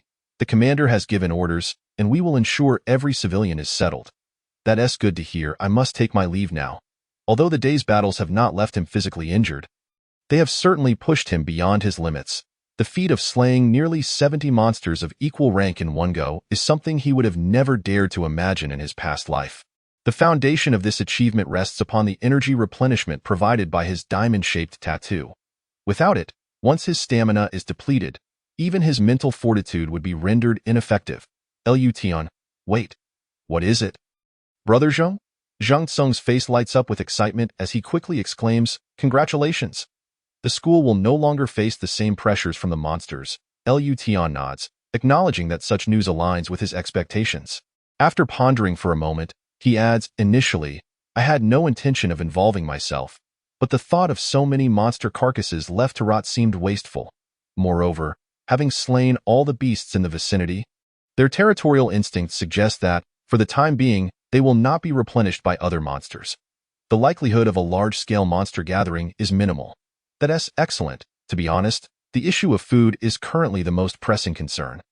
Lu Tian, do you know how many monsters there were? About 70. Zhang Tsong gasps in astonishment, his gaze filled with disbelief. Even as an awakened ability user, he considers 2 slain beasts to be his utmost limit. And yet Lu Tian has dispatched 70. How is that even conceivable? We must hurry. Time is of the essence. Observing Zhang Tsong lost in thought, Lu Tian interjects. Zhang Tsong snaps back to reality and quickly responds. Please hold on, Lu Tian. I will immediately request permission from the commander. Very well. 10 minutes later, He Tao arrives briskly with a squad of soldiers. This marks their second meeting. After a firm handshake, He Tao states, Lu Tian, shall we set off now? Yes, let us depart at once. 3 military green trucks, originally meant for troop transport, are now repurposed for carting away the monster carcasses. The mechanical components of these vehicles are resilient against the magnetic radiation that would damage electronic devices. Thus they remain functional. Lu Tian observes these vintage military trucks, noting that even their ignition system is manual, devoid of any electronic starting mechanism. Perhaps this is precisely why these vehicles have endured. Remaining operational. These trucks are quite old, aren't they? Lu Tian inquires as he takes a seat in the passenger seat of one. Zhang Tsong is at the wheel, with Company Commander He Tao occupying the double passenger seat beside Lu Tian. Indeed, they are relics from the 80s and 90s, yet they have been well maintained to withstand potential electronic warfare. Ironically, while we prepared for an electronic conflict that never came, we now find these vehicles invaluable in the wake of this disaster's magnetic radiation. He Tao reflects as they traverse the route. They intermittently stop to load the monstrous remains into the truck beds. Strangely, they encounter no further attacks. Perhaps Lu Tian has cleared the surrounding area of beasts. Yet, the sight of 3 trucks filled with carcasses still instills a sense of dread among the soldiers accompanying He Tao. They have witnessed firsthand the terror these creatures can unleash.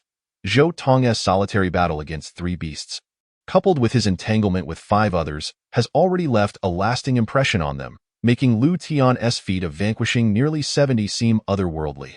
With this batch of monster corpses, we should be able to expedite the awakening of some individuals' abilities, significantly enhancing the school's safety. I have no further business here, so I shall take my leave. Lu Tian states, gracefully descending from the vehicle and giving a slight bow to He Tao. Lu Tian, do visit the school sometime, He Tao suggests. No need. I've been away long enough, and my family must be worried. Lu Tian shakes his head and swiftly disappears from view, spear in hand. He Tao gazes after him, genuinely moved, exclaiming, heroes emerge in youth. In the distance, Ji Xiaoi, the class leader of the senior class, murmurs in disbelief. Could it be that all these monsters were truly slain by Lu Tian? How has he become so incredibly powerful all of a sudden? Chapter 21. The correct usage of flame abilities at the entrance of a hardware store. Lu Tian halts. The roll-up door is damaged, revealing an empty interior. With his steel spear, he pries open the door and quickly locates the items he seeks. Steel for trap construction, cutting machines, and various tools. To his delight, he also discovers a small cart. Although he possesses considerable strength, carrying scattered supplies proves cumbersome. The cart transforms this task into a breeze. He gives little thought to automobiles, as the vehicles of this era rely heavily on technology, and the recent magnetic storm has rendered them obsolete. The old military vehicles utilized by He Tao's unit are the true treasures of this age.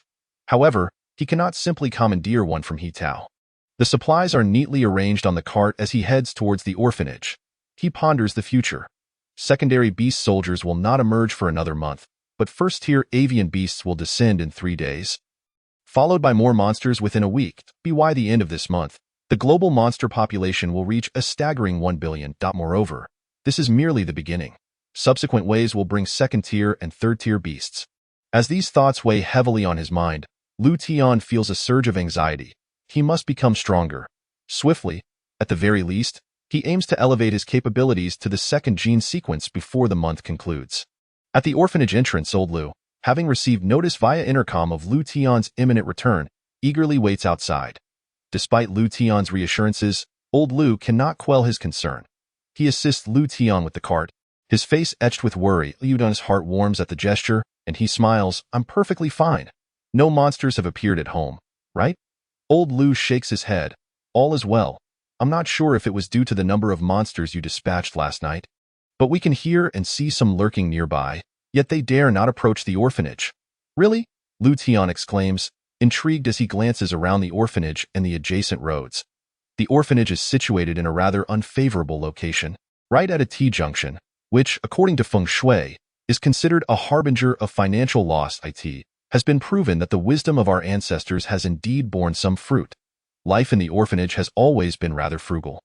However, upon reflection, it seems there are advantages. At least the view is splendid. Yet, the precise location of the monsters remains elusive, obscured by the multitude of abandoned vehicles lining the roadside. Lu Tian pondered. The notion that the monsters were frightened into retreat by the old man Lu seems somewhat inaccurate. Could it be that Lu Tian thought of the prismatic crystal and Miss Ling? Could it be due to her presence? Or perhaps the fortified orphanage possesses an aura that deters the monsters from approaching? But that doesn't quite it up. If that were the case, what then could explain the monsters left exposed on the rooftop, swaying in the wind? After a moment of contemplation, Lu Tian found himself unable to decipher the conundrum and decided it was futile to waste any more brain cells. As long as he continued to enhance his own strength and elevate the orphanage's status, any dangers would not warrant excessive concern. Lu Tian couldn't help but chuckle at himself, questioning the need to overthink. When soldiers march, they meet the enemy, and when water rises, earth covers it. He refused to believe that in this lifetime, he could fare worse than in his previous existence. Old Lu, how proficient have you become with your fire abilities? Lu Tian inquired casually as he unloaded supplies from the cart. A nascent idea began to form in his mind. Not only would it serve to hone old Lu's pyromancy, but it could also conserve resources. For instance, when the need arises for grilled meat, or for cutting and welding steel, old Lu could be of assistance. He shook his head internally.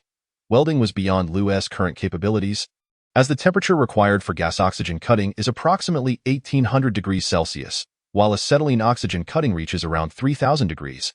Lu's maximum flame temperature barely exceeded 1000 degrees. He still had a long way to go. Nevertheless, having a source of fire at hand was certainly advantageous. After all, he could summon flames normally and extinguish them at will. Old Lu was quite pleased. Last night, he had almost set the house ablaze. Yet just one night later, according to Lu Tian, He had already grasped the fundamentals. Lution regarded him with disdain. Is this all? You dare take pride in such a feat? You little rascal, can you not speak properly? I am over 60 years old. What more do you expect? Old Lu retorted, his temper flaring. Lution was left speechless. Old Lu's temper was growing increasingly volatile. He feigned a stern expression and stated, Old Lu, though you are my grandfather, my strictness is for your own good and for the benefit of us all. Currently, we are the only two awakened ones in the family. Xiaoya, Xiaolin, and Kaizi all depend on our protection, so we cannot afford to be negligent in the slightest. From this moment on, I will conduct special training for your abilities. Ahem, first, go upstairs and fetch a piece of monster meat. I have plans. Old Lu was momentarily taken aback by Lu Tian's words.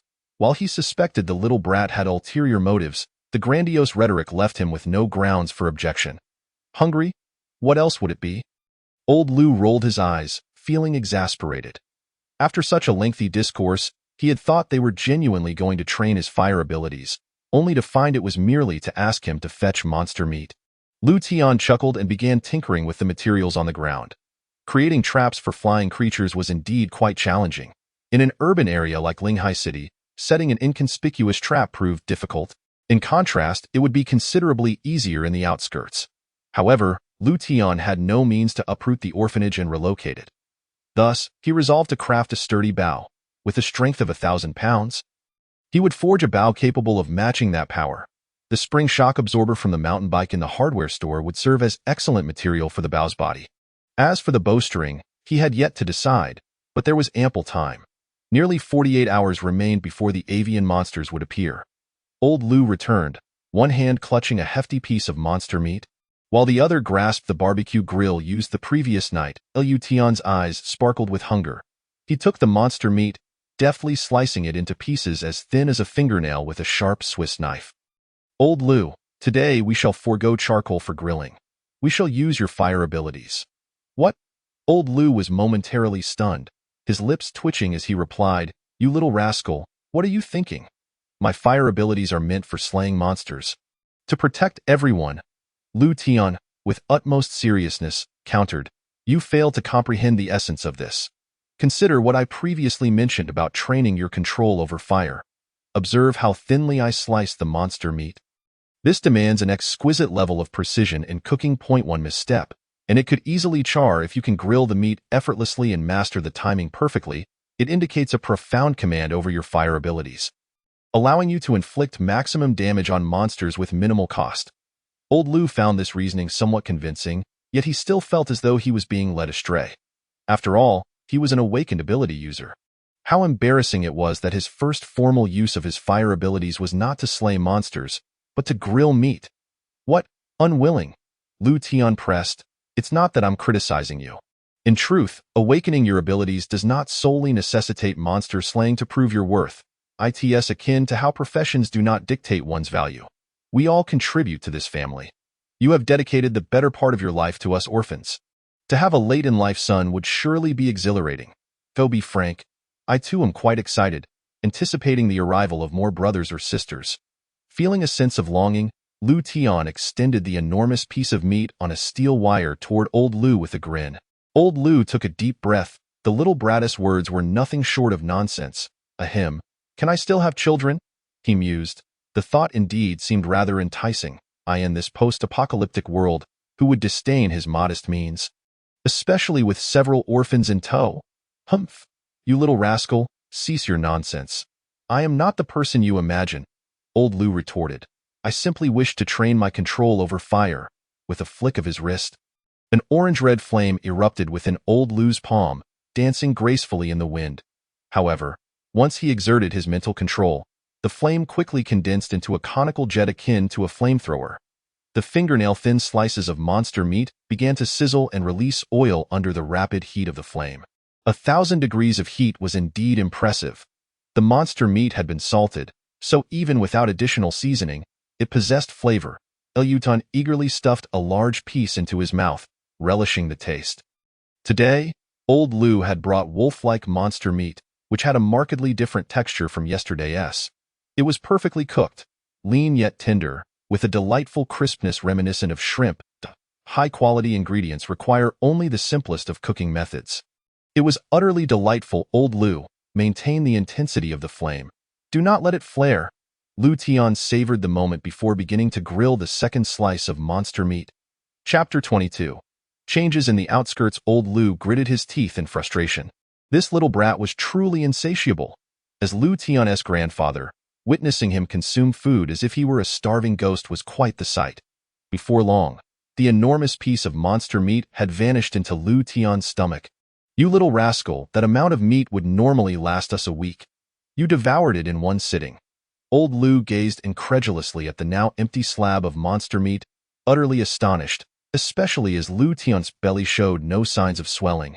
Resembling a bottomless pit, Lu Tian contentedly patted his belly, remarking, "Old Lu, you have truly excelled. I never imagined you would gain such mastery over your fire abilities in such a short time. Your talent is remarkable." "Of course. Who do you think I am? Your grandfather is not lacking." Old Lu puffed out his chest proudly, relishing Lu Tian's praise. However, the next words from Lu Tian left him feeling quite deflated. "Old Lu, from now on, you shall no longer use charcoal for cooking. We do not have a plentiful supply, and when it runs out, we will need to find a way to procure more. Your flames, however, are a renewable resource, and they can continuously refine your control over fire. Two birds with one stone." At this moment, Old Lu felt an overwhelming urge to curse. Yet he held his tongue. While Lu Tian's words were difficult to accept, they bore the truth. He felt a surge of indignation. As a proud wielder of fire abilities, he had been relegated to the role of a cook by Lu Tian. After a brief respite, Lu Tian resumed his preparations for capturing birds. "Old Lu, do not run off. Come here. Although your flames only reach 1,000 degrees, they can still soften spring steel. I can assist. Whether we can feast on the flying monsters depends on your strength." The flames continued to scorch the spring steel, and Old Lu felt as though his body was being drained of energy. He gritted his teeth and persevered, waiting for the critical point Lu Tian had mentioned before he could stop. Yet, it must be noted that each time he expended a significant amount of fire ability. Upon recovery, his control over the flames improved in both precision and duration. Over time, the benefits were undeniably apparent. Liao Kai watched Old Lu control the fire with eager eyes, filled with envy. Why was he deemed a failure? Upon catching sight of the two maidens, Xiao Lin and Xiao Ya, standing at the side, his mood experienced a slight equilibrium. After a relentless day and night of toil, the clumsy Lu Tian finally completed the crafting of the rigid bow's body. Meanwhile, Old Lu had visibly lost weight, dark circles forming beneath his eyes, utterly exhausted, his body feeling entirely depleted.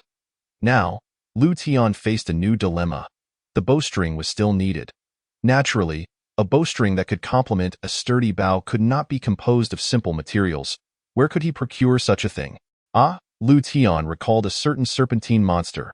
Although merely a level 1 beast soldier, the tendons of such creatures were treasures indeed, sufficient for crafting the bowstring. He needed to venture out to hunt. Glancing at the 10 diamond-shaped tattoos on the back of his hand, Lu Tian felt a surge of confidence. Alone and unencumbered, as long as he was not surrounded by a multitude of monsters, he would be virtually invincible. "Old Lu, I'm heading out," he declared. Old Lu watched as Lu Tian dashed away, reminiscent of a student rushing to school, feeling quite helpless. He too longed to step outside and observe the situation beyond the confines of home.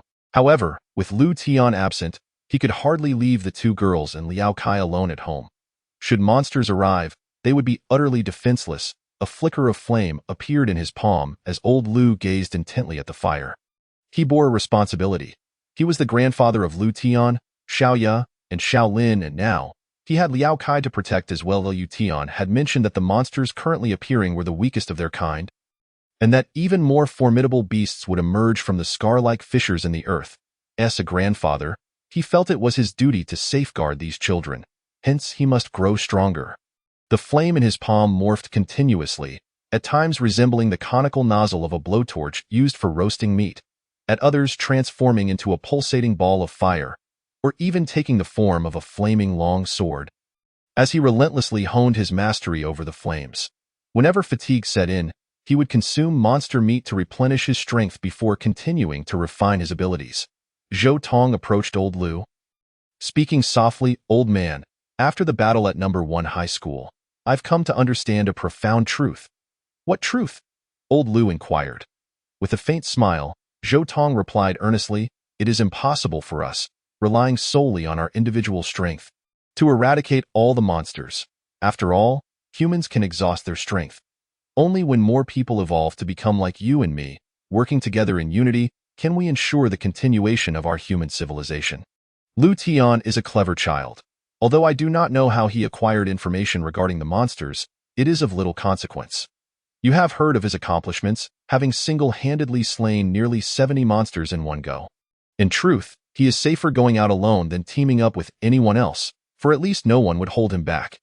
Even if the future grows increasingly arduous, once basic communication is restored nationwide.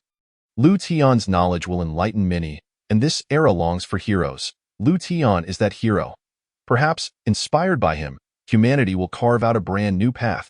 Survival, continuity, the seeds of civilization. Old man, Lu Tian is no longer a child. Let him go forth and forge his own destiny. Not only Lu Tian, but all the children at number 1 high school must strive for their futures and for that of humanity. Every word resonated in old Lu's ears. He understood Zhou Tong's intent.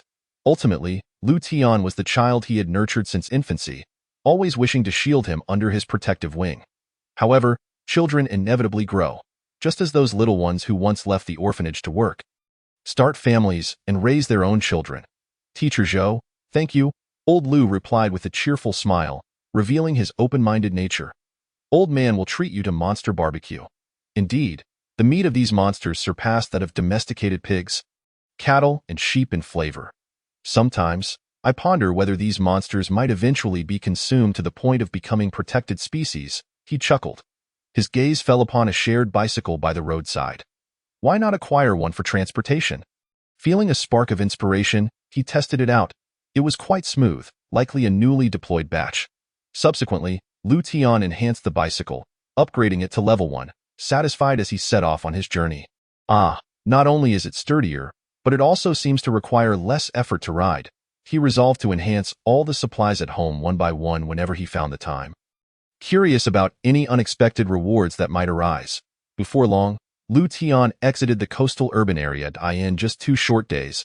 The outskirts had undergone a dramatic transformation.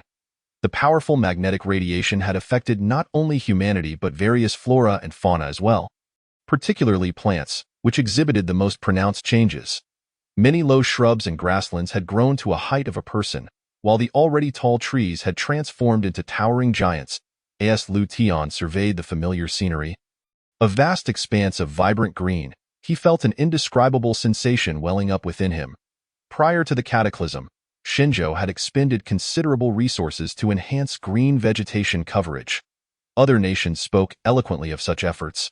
Yet their actions belied their words, as they recklessly felled trees and ravaged the land, contributing to global desertification. And now, a single event of intense magnetic radiation had accomplished what they had failed to do. How ironic. With the increase in greenery came an increase in danger. The verdant landscape, now a formidable barrier, would sever the connections between human cities. Even with communication restored, the links between cities would remain tenuous at best. Taking a deep breath, Lu Tian parked the shared bicycle by the roadside and stepped into the lush forest. Amidst the rustling sounds, he halted, gripping his Swiss Army knife in one hand and securing the midpoint of his spear in the other. Ears attuned to the slightest noise, the dense foliage rendered his eyesight nearly useless, making his hearing paramount. Suddenly, a gust of wind swept through. Lu Tian leaped into the air, soaring 7 to 8 meters high. Executing a mid-air spin as the tip of his spear plunged downward, before him stood a crab-like monster, its size comparable to 3 basketballs, its massive pincers raised high, snapping shut with a sharp crack. Should its pincers latch onto flesh, it would undoubtedly bisect its victim.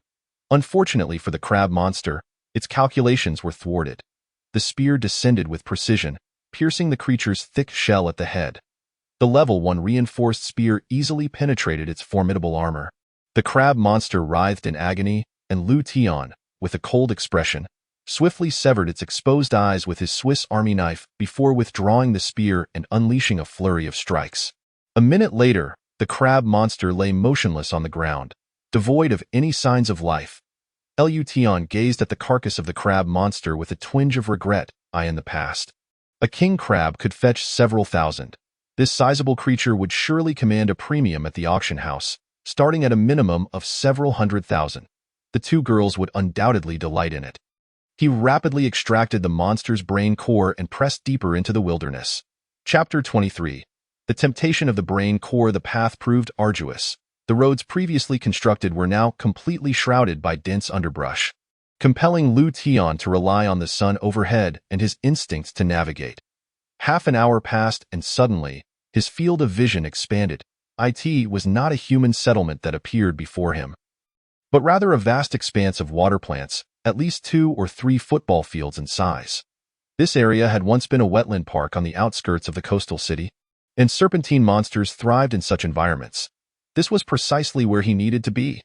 The danger posed by serpentine monsters was significantly heightened compared to ordinary beasts, not due to their inherent strength, but rather their adeptness at ambush. Lution had to elevate his vigilance to the utmost. A misstep could lead to disastrous consequences. Holding his spear in one hand and his knife in the other, he cautiously traversed the wooden bridge constructed before the disaster, attentively observing his surroundings and the movements below. Bubbles erupted from beneath the water, prompting Lution to halt. He aimed the tip of his spear at the location of the bubbles. However, the dense water plants obscured his view, making it impossible to discern the precise source. The more elusive it became, the more heightened his alertness. After several minutes of tense anticipation, the surface of the water continued to bubble. Yet no serpentine monsters emerged. Could it merely be a natural phenomenon? Lution pondered aloud. After a brief contemplation, he retrieved the brain core he had extracted from the crab monster's head and hurled it toward the general direction of the bubbles. With a splash, the brain core entered the water, and Lution narrowed his eyes, ready to spring into action at a moment's notice. Monsters were not at peace with one another. They would also engage in mutual slaughter. And aside from flesh, brain cores were among the most coveted treasures they vied for. Their function was no different from that of humans, as they could aid in further evolution. However, monsters consumed brain cores directly. Lution believed that if a serpentine monster lurked beneath the bubbles, it would be unable to resist the allure of the brain core. Time ticked away. 5 seconds, 10 seconds, 30 seconds. Suddenly, the water erupted in a massive splash. As a serpentine tail measuring 5 to 6 meters broke the surface, sweeping aside the water plants in its wake, Lution maintained a fixed posture, gazing intently at the monstrous python lurking in the water. Poised for action, he could not recklessly plunge into the depths, for doing so would render his greatest advantage completely nullified by the wetland. The wooden bridge beneath his feet, though not particularly sturdy, provided a sufficient foothold. Suddenly, the water erupted and turbulent splashes lashed against Lution, yet he remained utterly still, exuding an air of immovable resolve. He intended to create an illusion for the serpent, even if his body emitted a thermal signature detectable by the creature's keen senses. His stillness would continue to influence its judgment. After several tense seconds, the fearsome head of the python emerged from the depths, colossal and intimidating, particularly the deep green eyes set within its triangular visage. Radiating an ominous chill, a subtle smile crept onto Lution's lips. This was the moment he had awaited, fearing that the creature might not approach him willingly. The monstrous serpent drew nearer, closing the distance to 10 meters. Then 7, 3, and finally 1. Just as the serpent's head lifted to strike, Lution sprang into action. Grasping his spear with determination, he lunged forward, aiming directly at one of the creature's eyes. He deliberately avoided the harder skull, aware that the fragile wooden bridge beneath him could not withstand excessive strain. Instead, he targeted the relatively weaker eye, an optimal point for penetration. In 2 lifetimes, Lution had lost count of the beasts he had slain. His combat instincts were honed through countless life and death battles, endowing him with rich experience in confrontation. With minimal exertion, he wielded his level 1 spear like an unstoppable weapon, effortlessly piercing through the python's eye. Vivid crimson blood dripped from the spear's tip, staining the water a deep red. However, the serpent did not succumb to death with this single strike. The excruciating pain ignited a frenzy of thrashing. Its massive body writhing violently, Lution propelled himself upward. Using the spear as a pivot, executing a graceful spin in midair before landing firmly atop the enormous head of the serpent. Despite its relentless struggles, it could not dislodge him. Instead, in its frantic writhing, the spear stirred within the serpent's skull, inflicting further damage. Lution detested this sensation. The creature lurking in the water was not significantly stronger than those on land. Yet once submerged, their power multiplied exponentially. This was precisely why Lution exercised such caution.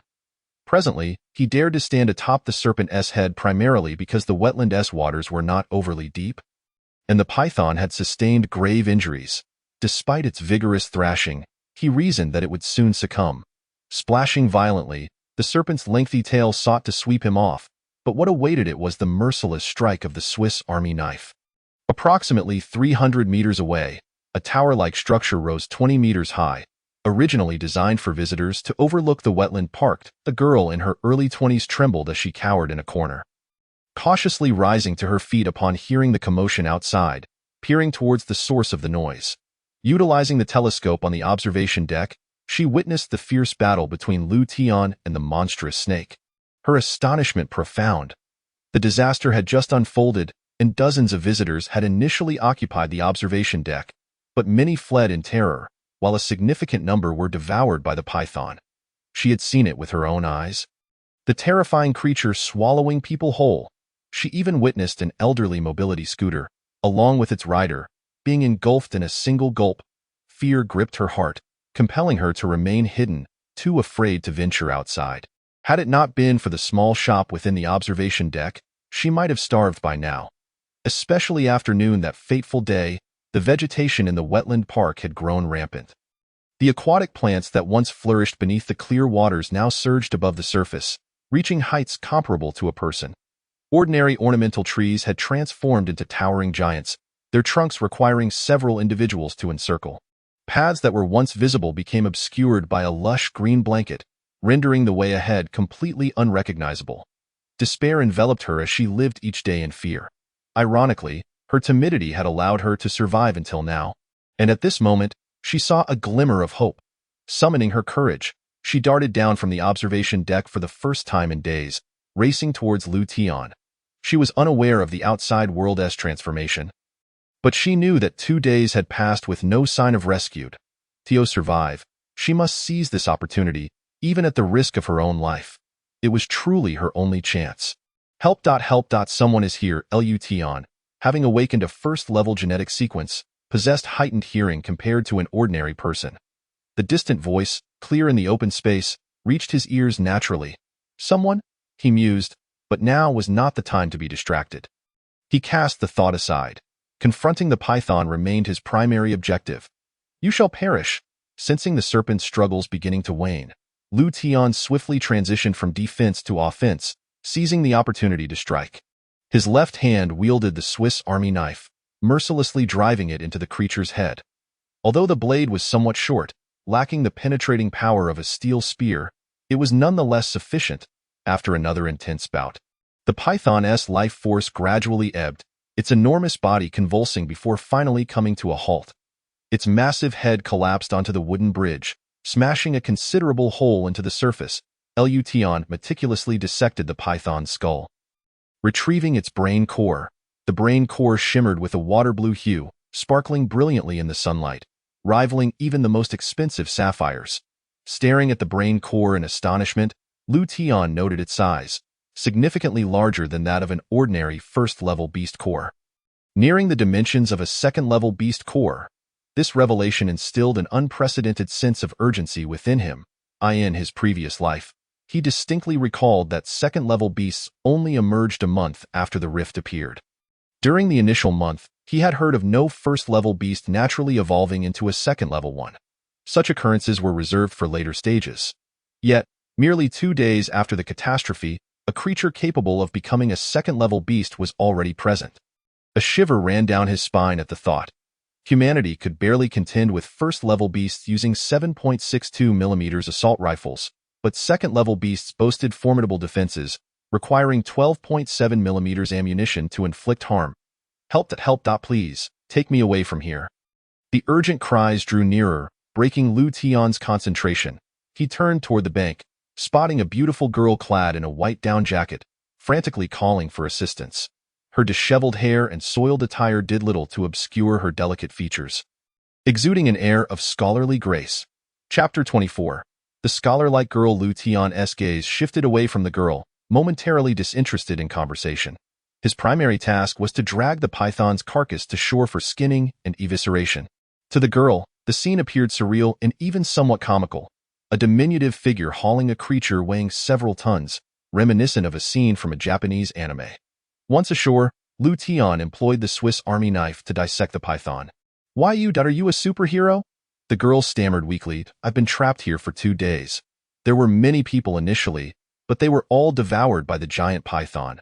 Then the surrounding flora began to grow uncontrollably. Can you tell me what exactly is happening? Why hasn't any rescue team come for us?" Lu Tian glanced at her, replying nonchalantly, "Superhero? Perhaps you're fortunate. You'll be leaving with me shortly. As for what transpired? The apocalypse, understand?" The girl, clearly taken aback, was struck by the gravity of his words. The notion of an apocalypse felt like a hammer smashing against her heart. How could the world end so abruptly?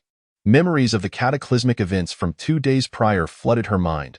The sky seemingly collapsing, the world spiraling into chaos, followed by the emergence of the terrifying python, and the rapid growth of vegetation in the wetland park. Her dirty visage paled, and she shook her head in disbelief, unwilling to accept Lu Tian's assertion. Yet deep down, she found herself believing the words of this boy who appeared even younger than her. "What is your name?" Lu Tian continued to dissect the serpent's remains, extracting the sinews. "I am Su Mingyun." Su Mingyun hesitated to take the offering, prompting Lu Tian to furrow his brow slightly. Causing her to hastily accept it, he found her fear amusing. What was there to be afraid of in death? But she attempted to protest. Lu Tian raised a hand to silence her, stating calmly, "If you wish to continue living, what you see will become your new normal, understand?" Su Mingyun froze, her already pale face growing even more as the weight of his words sank in. Will future life consist of battling creatures akin to colossal pythons? She felt her brain cells were woefully insufficient, unable to fathom what such days would entail. After all, she was no superhero, with her slender arms and legs, and she shuddered at the thought of being devoured by a monster in an instant. Lu Tian paid no heed to Su Mingyun's fanciful musings, his work continuing without the slightest interruption. After a little over 10 minutes, he successfully extracted a complete segment of the giant python's muscle. He tested its elasticity in his hands, finding it remarkably resilient. Paired with a sturdy bow, it would undoubtedly serve as a formidable weapon against avian beasts.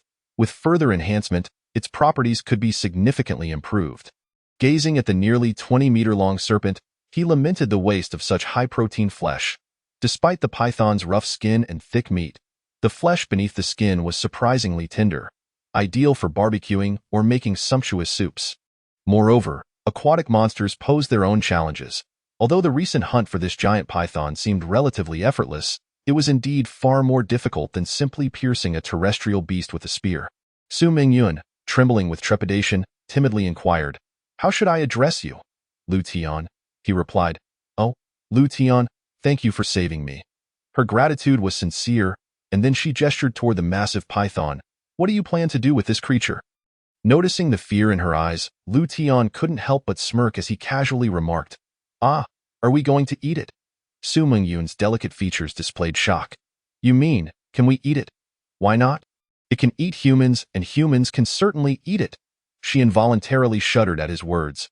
Lu Tian, his brow knitted in concentration, scanned their surroundings. Besides the path he had cleared, a 2-meter-wide trail had emerged, with shrubs flattened and extending into the verdant depths of the forest. The ground was slick with a repulsive, viscous substance. When Su Mingyun stepped on it, she struggled to free herself despite her adult strength. Lu Tian, what is this sticky substance on the ground?" He dipped a bit of the goo on the tip of his spear and sniffed it, recoiling at its foul odor. A grotesque image of a corpulent toad sprang to mind. No time to ponder, we should leave this place. Although toad meat was delectable, Lu Tian had no time to waste. His objective had been achieved, and lingering here was unnecessary. It was a pity, however, to forego such a sizable crab. Rich in roe and succulent meat within its claws, just thinking about it was tantalizing. stand on the giant python. Otherwise, you'll get stuck in the muck. To his surprise, Su Mingyun shook her head vigorously. Retreating further, Liu Tian sighed in exasperation. What was there to fear from a dead python? The only path available was this one. He couldn't waste time clearing another route for her convenience. He secured his Swiss Army knife to his waist, thrust his spear into the python's head, and then approached Su Mingyun, roughly wrapping an arm around her slender waist and hoisting her onto his shoulder. Su Mingyun was stunned, her thoughts racing. What are you doing? Put me down! Liu Tian ignored her protests, delivering a playful slap to her rear, noting its firmness. If you don't want to attract monsters, you'd best keep quiet. He chuckled inwardly. This was precisely the point. Yelling would do no good. In this life, he had yet to encounter a woman, and Su Mingyun was the first. Much to his surprise, as they moved quickly, her initial fear gradually subsided. Aside from that one slap, he had not taken further advantage of her. Yet, she remained deeply unsettled, pondering the uncertain future ahead. What had transpired to bring about this apocalypse? Her heart raced. A strange mix of shyness and an inexplicable sense of security enveloped her in the presence of this unfamiliar man. Now tightly clinging to his neck, the scent of her youth filled his senses, and her soft warmth brushed against his face, igniting a disquieting heat within him. Despite the overwhelming physical urge, Liu Tian, with his resolute will, refused to succumb to base impulses. After all, while she was indeed attractive, she likely hadn't bathed in at least 2 days. Once they traversed the toad's path, the ground returned to normal. Liu Tian set Su Mingyun down, yet she continued to cling to him, her arms wrapped around his neck. Hey, can you let go? Don't you realize that close contact can be suffocating? If I were to collapse, do you think you could navigate through this dense forest alone? Why yes, I'm sorry, he waved her off, cutting her off mid-sentence. From here on, you either ride on the python or walk on your own. I'll walk by myself. Her cheeks flushed crimson. That moment had been her only intimate contact with anyone other than her father. Then keep up. Liu Tian dismissed her, thinking that women indeed only served to slow men down with their incessant chatter. As Su Mingyun observed him striding forward, she secretly admired his strength. He was indeed different from other men. She hurried to catch up, aware that having her as a companion significantly slowed their pace. Liu Tian, has the entire world really become like this? Su Mingyun detested the oppressive silence that surrounded them. If you wish to survive, you'd best keep your mouth shut. He shot her a cold glare. Then added, visibility is poor in the forest, so hearing becomes crucial. If a monster appears, we must react swiftly. Not one to be easily fooled. Su Mingyun grasped his intent, the thought of a fearsome creature suddenly devouring her sending chills down her spine. Liu Tian noted her fear had taken effect and felt a sense of relief at the newfound silence. An hour and a half later, the dense forest finally lay behind them, and the two of them, along with the python's corpse, emerged onto a concrete-paved surface. Chapter 25. The crocodile-headed monster Liu Tian approached the shared bicycle he had left at the roadside, relieved to find it untouched.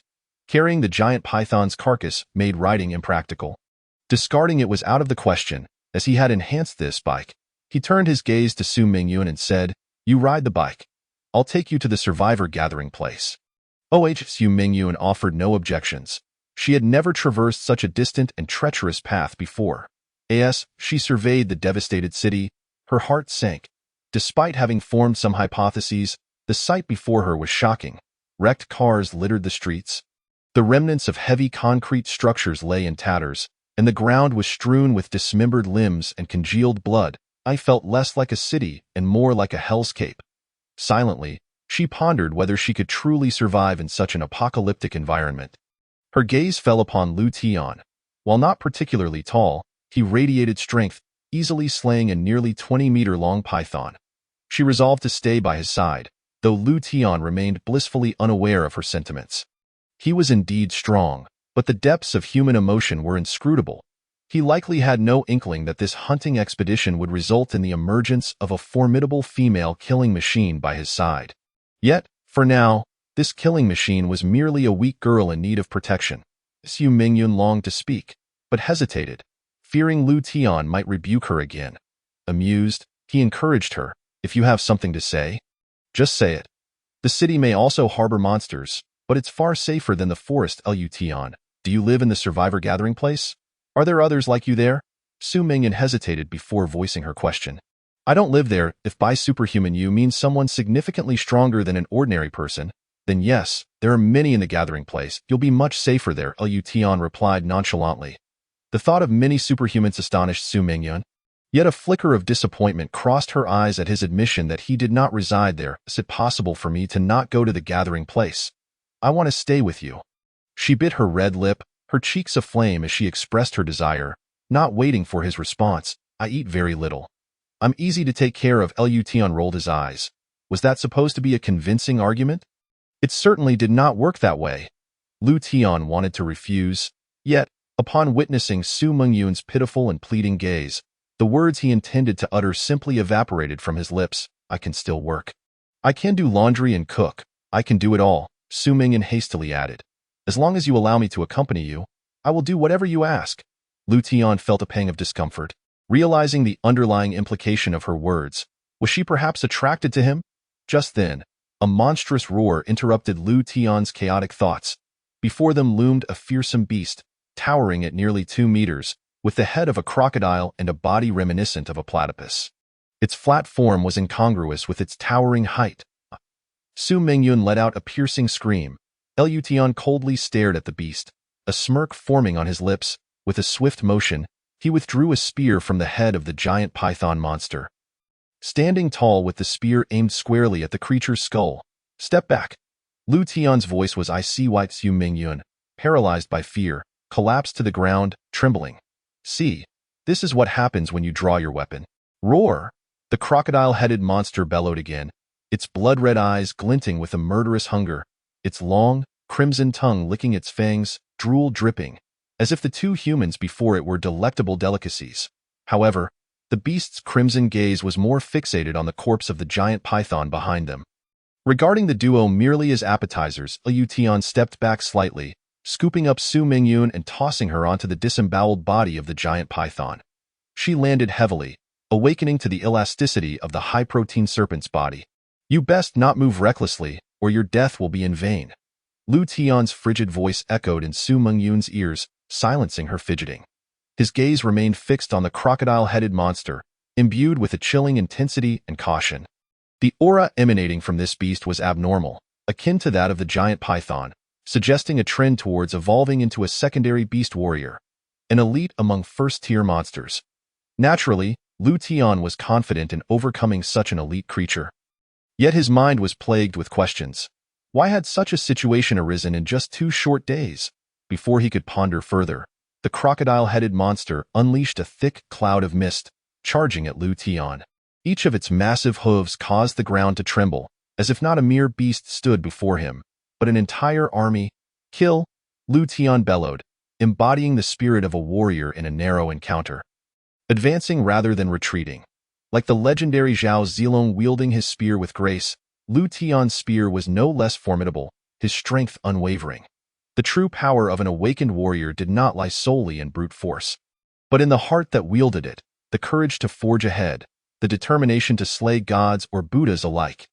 Even if facing an elite creature among first-tier beasts, one thrust of his spear would surely be fatal. In an instant, the spear's tip met the crocodile-headed monster, yet instead of piercing flesh, it struck like iron against steel, unable to penetrate. Lution's face fell into confusion. This reinforced spear had been enhanced to level 1. While it should have been formidable enough to pierce, it was thwarted by the monster's thick armor. How could this be? With a wealth of combat experience, Lution quickly adjusted his stance, leaping into the air. If the head was its most heavily armored feature, then surely every part of its body couldn't be impervious. Using the spear like a club, he swung it down with force upon the crocodile-headed monster's head. You beast, over here! Lution roared again, diverting the monster's attention. He had to do this. Otherwise, a charge from the crocodile-headed monster would crush both the giant python's corpse and Su Mingyan into a pulp. Roar! The crocodile-headed monster howled furiously, fully incensed by Lution's provocations. The first strike may have failed, but the second swing rattled its brain.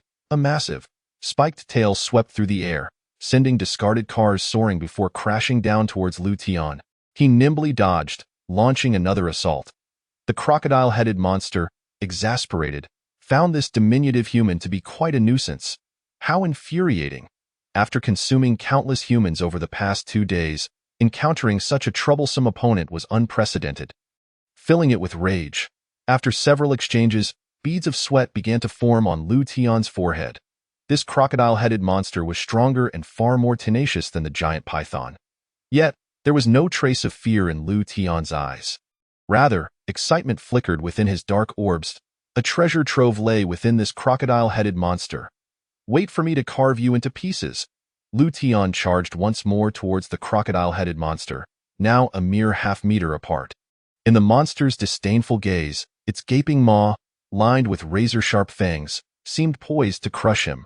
With a resounding snap, the monster's jaws closed on empty air, its teeth clashing against one another in that fleeting moment. Lu Tian swiftly ducked and rolled, positioning himself beneath the crocodile-headed monster's abdomen. A cold smirk graced his lips as he thrust the spear upward with deadly precision. The sensation of penetration. Lu Tian did not relent, aggressively twisting the spear.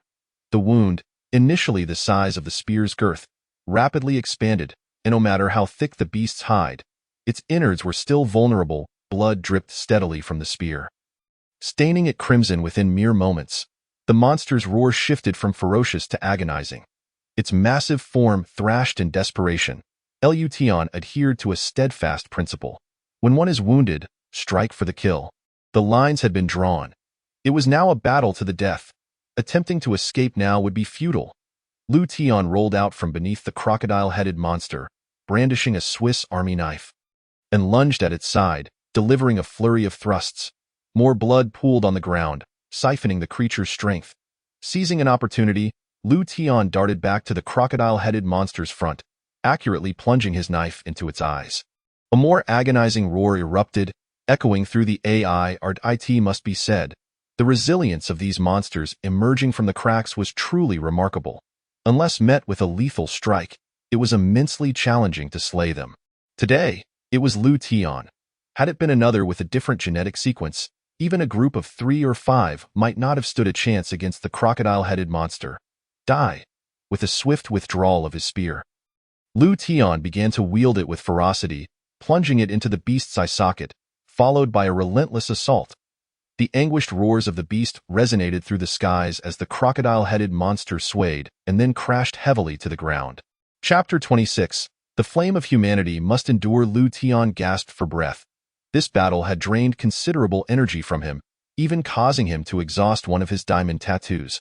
Though victorious at last, it was no easy feat for Lu Tian. Any monster that could withstand a spear thrust was formidable. After cleaving open the crocodile-headed monster's skull, he retrieved a hefty black brain core, significantly larger than that of an ordinary first-tier beast warrior. Lu Tian remained silent, gazing at the colossal beast's corpse with gravity. If the giant python in the wetland park was an anomaly, then the crocodile-headed monster before him could not be mere coincidence. What caused these creatures to evolve prematurely? That was a pressing question. Don't scream. Su Mingyun, having been severely frightened, recalled the earlier battle with the giant python monster. Initially, they had been at a distance, but as they drew closer, Lu Tian had dispatched it. Though still terrifying, the giant python was now dead. This time, however, the horrific crocodile head loomed like a mountain, alive and breathing, with fangs sharper than blades.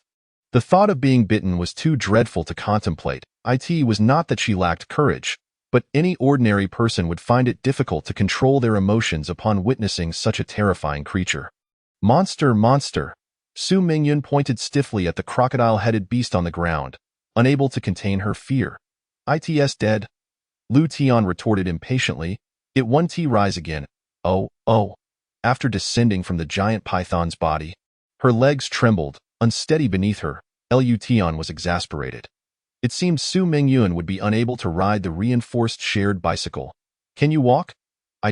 She stammered, but as the final word escaped her lips, her body collapsed uncontrollably. Fortunately, Lu Tian was quick to catch her. Don't push yourself if you can't do it. He then lifted Su Mingyun once more, tossing her onto the corpse of the giant python, before picking up the shared bicycle and placing it beside her. With one hand dragging the giant python and the other the crocodile-headed monster, he calmly headed towards the orphanage. He was not hoarding treasures. Rather, these two monsters could potentially evolve into second-tier beast warriors at any moment, holding immense research value. For instance, barbecuing, braising, halal cuisine, and soup-making are all excellent avenues for exploration. The sight before Lu Laotu and the others left them momentarily stunned. The combined weight of the 13 monsters in their home could not rival the colossal form of a giant python.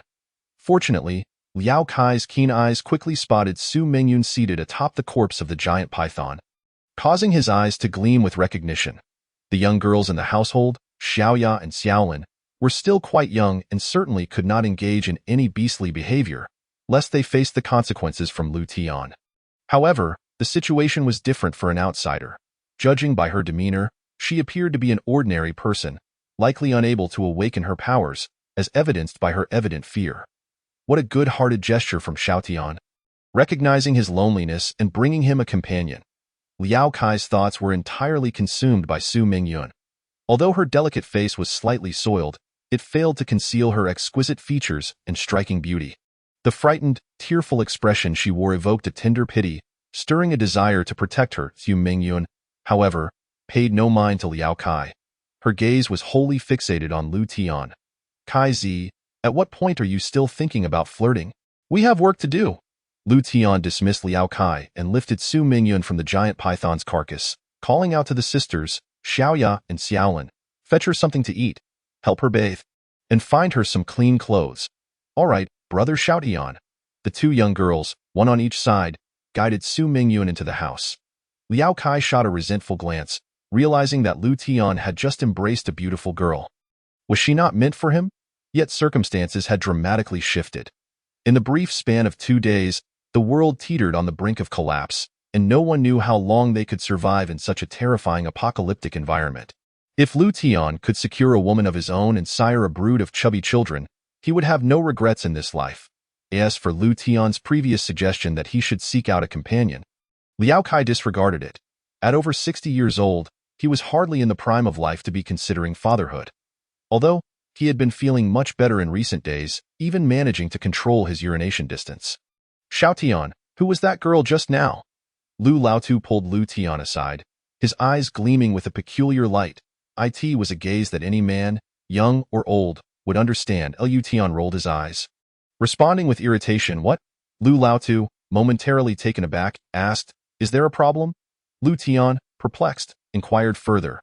Lu Laotu, visibly frustrated, pointed at Lu Tian, reproaching him. That girl looked quite lovely. I think you should consider keeping her around. You're not a child anymore. You should think about marriage and children. Lu Tian gaped at Lu Laotu, his mind in disarray. What are you talking about? Marriage and children? You can't be serious, Lu Laotu, undeterred, insisted. At this time, we cannot afford to let such thoughts slip away. The apocalypse demands that we think ahead. We need to ensure the continuation of humanity. As a young man, you must shoulder this responsibility. Besides, I believe that girl is quite a catch. You could do worse. Lu Tian's mouth twitched. He wondered how Lu Laotu could speak such nonsense. Was this how one addressed their own grandson? Stop meddling in my affairs. Not every young person has perished. There are plenty willing to take on that responsibility. Leave me be. I have a monster-esque carcass to dissect. Tonight, we'll have snake soup and barbecued crocodile meat. Lu Tian refused to waste any more time on such trivialities. You rascal, Lu Laotu sighed. Feeling helpless. His child had grown too independent, and he pondered a new scheme. He was determined not to let Lu Tian send Su Mingyun away. After all, time spent together would surely lead to affection. He was convinced that such a beautiful girl lingering before him could not fail to evoke feelings. Within the 3-story house, Su Mingyun had bathed and changed into clean clothes. Standing at nearly 1.70 meters, she found herself unable to wear the clothes of Xiaoya and Xiaolin, ultimately settling for Lu Tian's oversized attire. Nevertheless, it was undeniable that a beautiful girl could hardly be overshadowed by any garment. Her fair skin, delicate features, and large, bright eyes, framed by long lashes, seemed to possess a magical allure that compelled one to gaze longer. Especially when she wore a slight smile, it was an undeniable beauty. Her figure was equally exquisite. Even though Lu Tian's clothes appeared somewhat baggy, they still hinted at her alluring curves, coupled with the scholarly aura she exuded. She radiated an ethereal charm. "Wow, Sister Su, you are so beautiful," exclaimed Xiaoya and Xiaolin, utterly captivated by the beauty before them. A truly stunning woman is not merely a seductress, but can captivate both men and women alike. Su Mingyun felt slightly embarrassed by the girls' compliments. "Thank you, Xiaoya and Xiaolin. You are both very beautiful as well. Oh, by the way, Sister Su, you must be hungry. Would you prefer instant noodles, white rice, or monster meat?" Xiaoya inquired.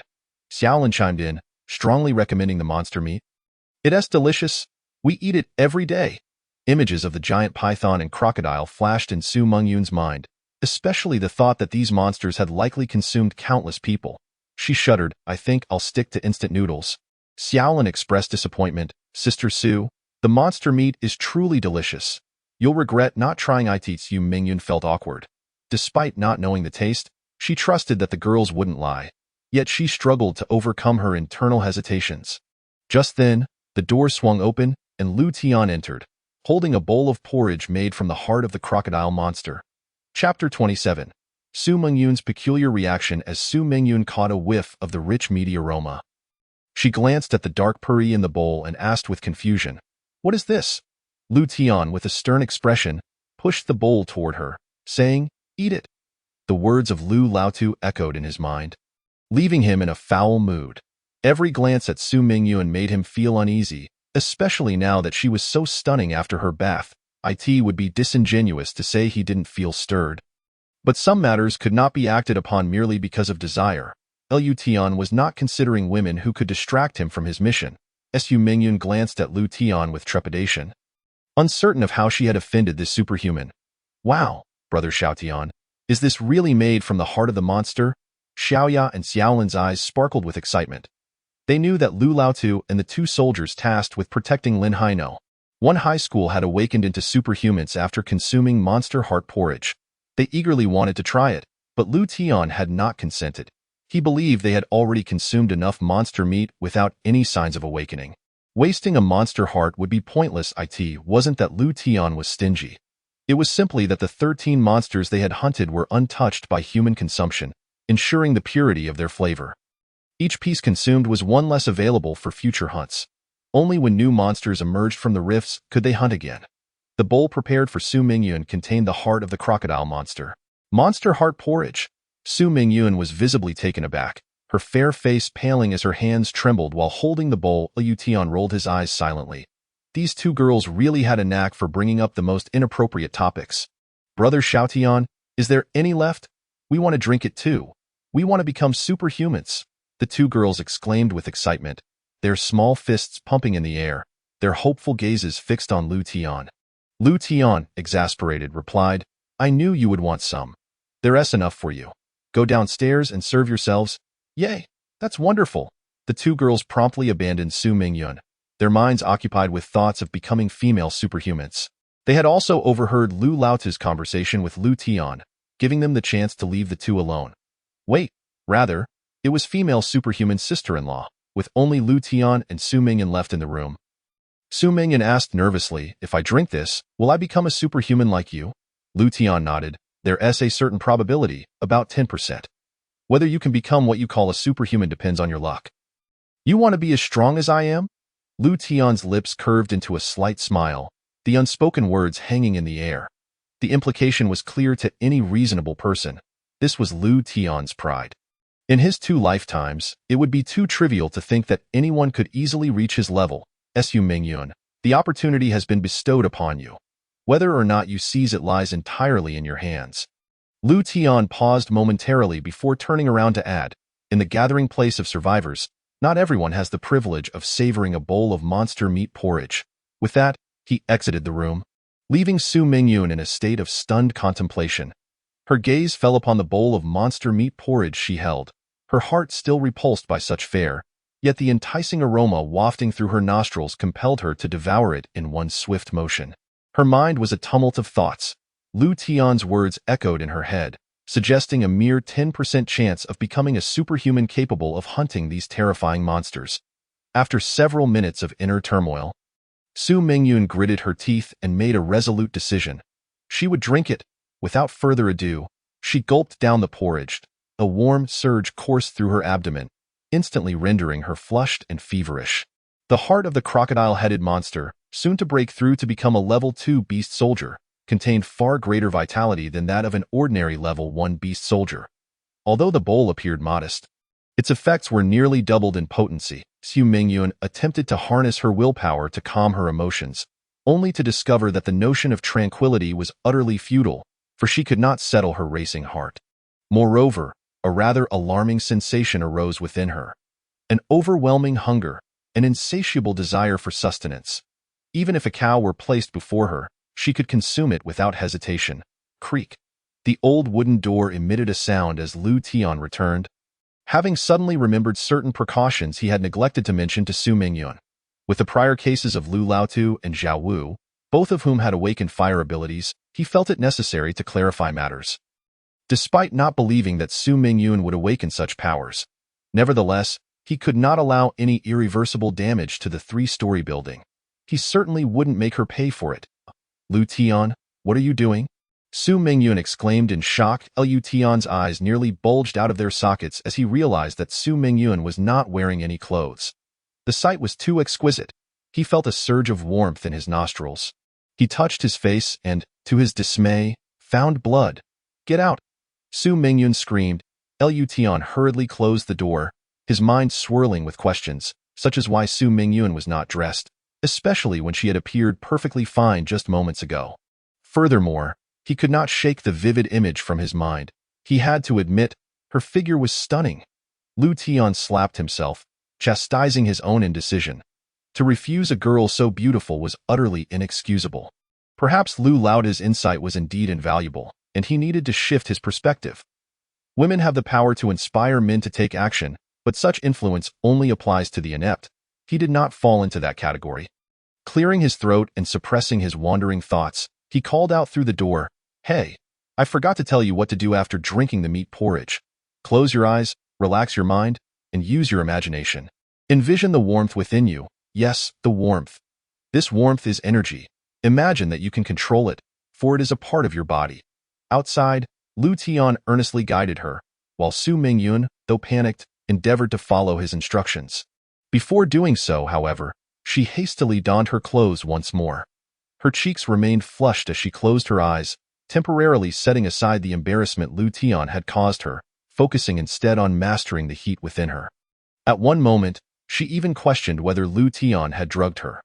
Gradually, Su Mingyun's state began to stabilize, the warmth in her abdomen dispersing throughout her body, an indescribable power surging within her. Yet, she remained disciplined. Adhering to Lu Tian's guidance, believing this might be a necessary step to becoming superhuman. She was uncertain if it was a good or bad thing. The room fell silent, and at the door, Lu Tian quietly exhaled in relief, wiping away the fresh blood from his nose. How embarrassing! Thankfully, no one had witnessed it. Lu Tian knew that, judging by Su Mingyun's earlier reaction, she had likely awakened the first level of her genetic sequence. Although he was still somewhat perplexed by her intense response, in his past life, and even in this life, he had witnessed 3 awakenings before her, including his own, all of which had been quite composed. Even the exceptionally gifted Lu Laotu had maintained a normal reaction. As for shedding clothes, time passed, and the room remained quiet. Lu Tian cautiously cracked the door open to peek inside, only to feel a twinge of disappointment upon seeing Su Mingyun clad in his oversized clothing. However, such thoughts were fleeting. She must have entered a state of focus. Awakening her abilities should soon be complete, though he was curious about what powers would manifest. 1 month, Lu Tian murmured to himself as he carefully closed the door and hurried downstairs. He instructed Xiao Ye and Xiao Lin not to disturb Su Mingyun, and that concluded his errands. "Little Tian, what happened to your nose?" Xiao Ye's bright eyes widened as she stared at Lu Tian. Her mouth agape in exaggerated shock. "Blood? Little Tian, did you fall?" Xiao Lin innocently chimed in. Lu Tian's expression darkened. He was a capable individual. Was it so easy to fall? Did that meat porridge not satiate you? What about feelings of hunger? The 2 girls shook their heads, patting their round bellies to indicate they felt no reaction. Lu Tian sighed. It seemed that awakening truly depended on one's luck and could not be forced. Burp. A highly discordant sound erupted. "Little Tian, Fetch me a bar of soap and make it into soapy water. I need to induce vomiting. I feel like I'm on the brink of bursting. Lu Tian's mouth twitched. This fellow had yet to give up on recovery. The bowl he'd consumed was at least 3 times the amount he had served Su Mingyun. Even an awakened individual would likely be overwhelmed. And for an ordinary person, not succumbing to such excess was already quite the feat. The house was not short on soap, but he was too lazy to prepare it. Inducing vomiting was easy enough. With a scowl, Lu Tian approached Liao Kai and seized him by the collar, dragging him outside. Next to the garbage bag, he smirked and delivered a punch to Liao Kai's abdomen. Damn.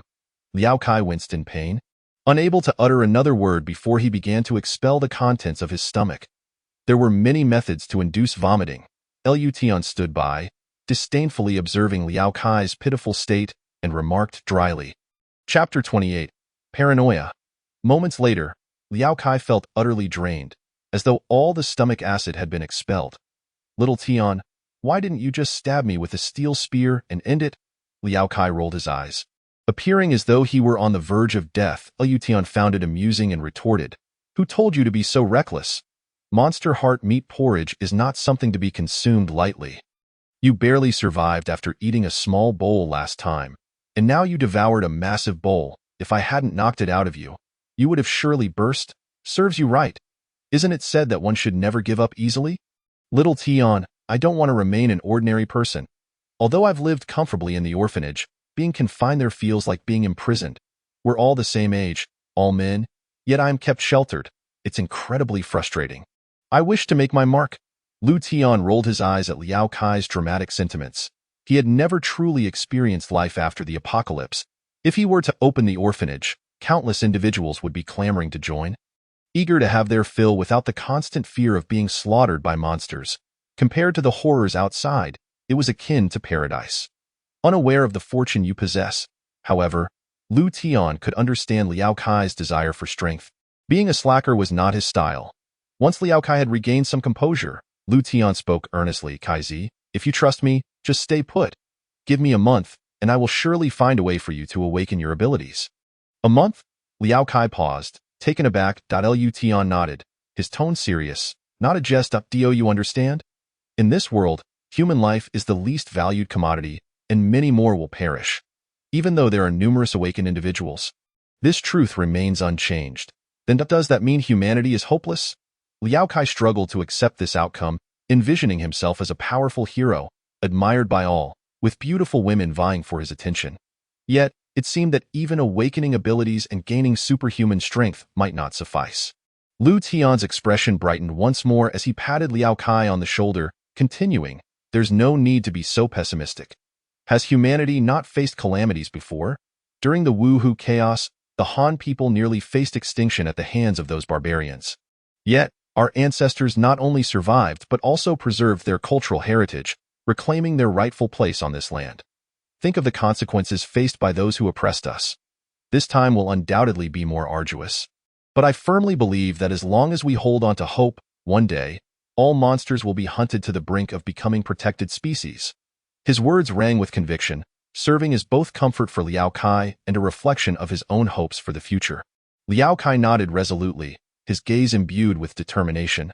Gritting his teeth, he declared, Shout Tian, regardless of whether your words are mere flattery or not, I choose to believe. From this day forth, I shall no longer dwell on trivial matters. I will strengthen my body, and even if I cannot become an awakened, I shall strive to grow stronger. Moreover, did you not mention that consuming the flesh and blood of the monsters can fundamentally enhance our human constitution? Once I become powerful, slaying monsters will not be beyond my reach. Let us encourage one another. The two brothers clasped hands and shared a smile. By the door, Zhou Tong observed his 2 students. A smile gracing his face, he had listened attentively to Lu Tian's earlier words. Indeed, no matter how arduous the path, one must never yield. Teacher Zhou, why have you come out? Shouldn't you rest a little longer? So soon? Teacher Zhou, it would be wise for you to recuperate for another day. The school lacks the conducive environment for recovery that I provide here. Zhou Tong chuckled and shook his head. It matters not. I am fully aware of my physical condition, and it is of no consequence. Furthermore, the school is fortified with a fully equipped battalion and numerous newly awakened individuals. so there shall not be many instances requiring my intervention. Lu Tian discerned Zhou Tong's resolute intent. Knowing further persuasion would be futile, he refrained from insisting. Zhou Tong was the kind of hero with a heart for the populace, possessing a clear sense of duty. Teacher Zhou, wait a moment. Shout Tian, what is it? Teacher Zhou, the school is crowded, and dining poses a significant challenge. Though this meat is limited, it is my humble offering. Please accept it. Liao Kai interjected. Alas, Zhou Tong did not refuse. Food was indeed a pressing issue. Though he refrained from voicing his gratitude, it was etched in his heart. Kai Zi, who says you cannot go to school? I will accompany you to see Teacher Zhou off. Lu Tian said, a smile gracing his lips. Liao Kai, taken aback with joy, exclaimed, Really? What nonsense would I lie about such a thing? Oh my, Xiao Tian, you truly are my kin. Liao Kai was elated. He yearned to step outside. In his excitement, he timidly inquired, Xiao Tian, what if we encounter a monster? I mean, in a scenario where you cannot eliminate all the monsters in time, and one charges directly at me. Truth be told, Lu Tian found Liao Kai's imagination quite impressive. How had he not noticed before that this fellow harbored a persecution complex? What else can you do? You'd be devoured, but do not fret. I will dismantle the monster that consumes you and avenge your demise. Xiao Tian, shouldn't you recklessly rush to my rescue at such a moment?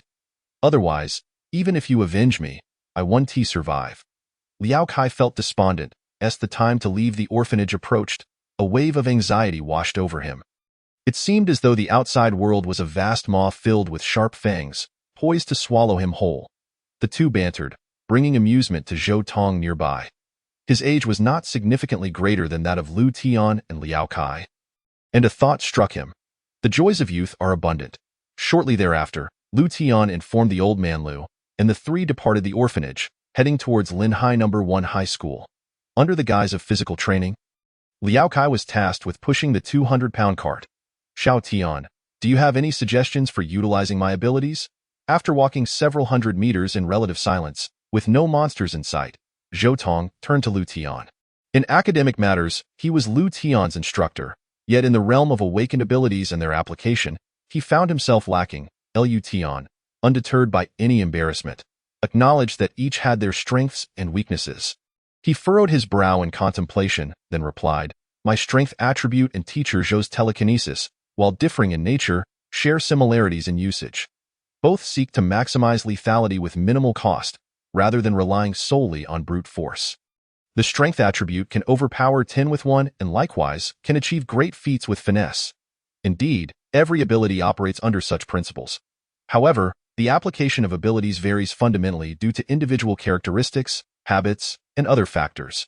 Teacher Zhou's temperament leans towards steadiness. My suggestion is to seek out the weaknesses of the monsters for strategic breakthroughs while ensuring your own safety.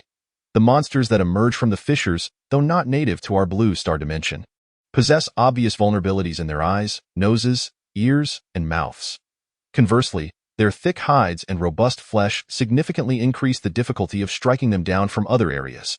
Teacher Zhou could benefit from honing the precision control of his telekinesis, ensuring each attack lands effectively. Only in this way can limited mental energy yield maximum efficacy in combat. As for training, it resembles the process of learning cultural knowledge. Rote memorization, infinite repetition, coupled with a degree of comprehension. Teacher Zhou, these are my humble insights. I hope you will not take offense. Zhou Tong listened intently, furrowing his brow in contemplation of Lu Tian's words. Thank you, Lu Tian. Before long, the trio, accompanied by a handcart, arrived at the gates of the high school. Goodness, we have arrived. We didn't encounter a single monster on our way. It seems my luck has peaked. Xiao Tian, do you think it's possible that I've awakened my ability? Perhaps I am the god of Europe, Liao Kai gasped for breath, having pushed the 2-kilogram cart for 2 kilometers, nearing his physical limit. Lu Tian rolled his eyes at him, jesting, Is that so? If I were to say that I've already slain the monsters along this path twice, you surely wouldn't believe me. You're no god of Europe. How about this? Let's explore another street, and I promise I won't intervene. Let your god of Europe take care of the monsters on his own. What do you think? Liao Kai was momentarily dumbfounded, his face twitching as he cast a resentful glance, pitifully muttering, Xiao Tian, you've changed. You weren't like this before. Heartless. Lu Tian shuddered. Please, Speak properly. Chapter 29. The school meeting at the school gates. Zhao Wu and Zheng Tsong approached with radiant smiles. Teacher Zhou, how is your injury recovering? The students miss you dearly and inquire about your condition daily. My injury has healed significantly. I am no longer in serious trouble. What is the current situation at the school? From the entrance, the school appeared orderly, alleviating his greatest concern and eliciting a smile. The students and survivors were faring well, all thanks to Lu Tian's efforts in dispatching nearly 70 monsters. Without monster meat, survival would have posed a challenge. Among the survivors, there were now 98 awakened individuals, more than sufficient for self-defense. The two conversed animatedly. Word of Lu Tian's arrival had also reached Company Commander He Tao, who promptly made his way to the school gates to welcome them. He Tao, fortunate in his own right as an awakened individual with speed attributes, arrived swiftly. After exchanging pleasantries, Lu Tian and his companions were invited into the school. The former teaching building had been repurposed as a shelter for survivors. While it lacked the warmth of homes before the apocalypse, it at least provided shelter from the elements. The former teacher's office had become the coordination point for survivors. With little change in office supplies, though the conditions were somewhat rudimentary, necessitating compromise given the circumstances, Lu Tian, please do not leave just yet.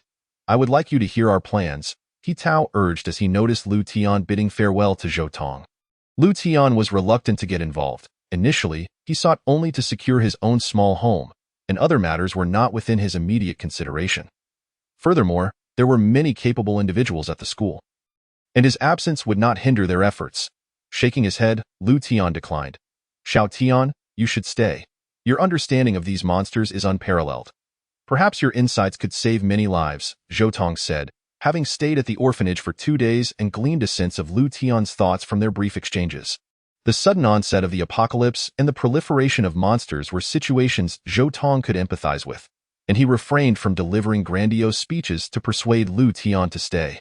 However, he believed Lu Tian's character would likely compel him to agree. After a moment of contemplation, Lu Tian nodded in agreement. Very well, I shall remain, but I cannot guarantee that I will be of much assistance. Splendid, Lu Tian. Your presence brings us great reassurance, Zhao Wu exclaimed, rubbing his hands together in excitement. In Zhao Wu and Zheng Tsong's eyes, although Lu Tian was merely a high school senior, their admiration for him was unequivocal. As soldiers, they inherently revered strength, and Lu Tian's formidable feat of single-handedly defeating nearly 70 monsters spoke volumes.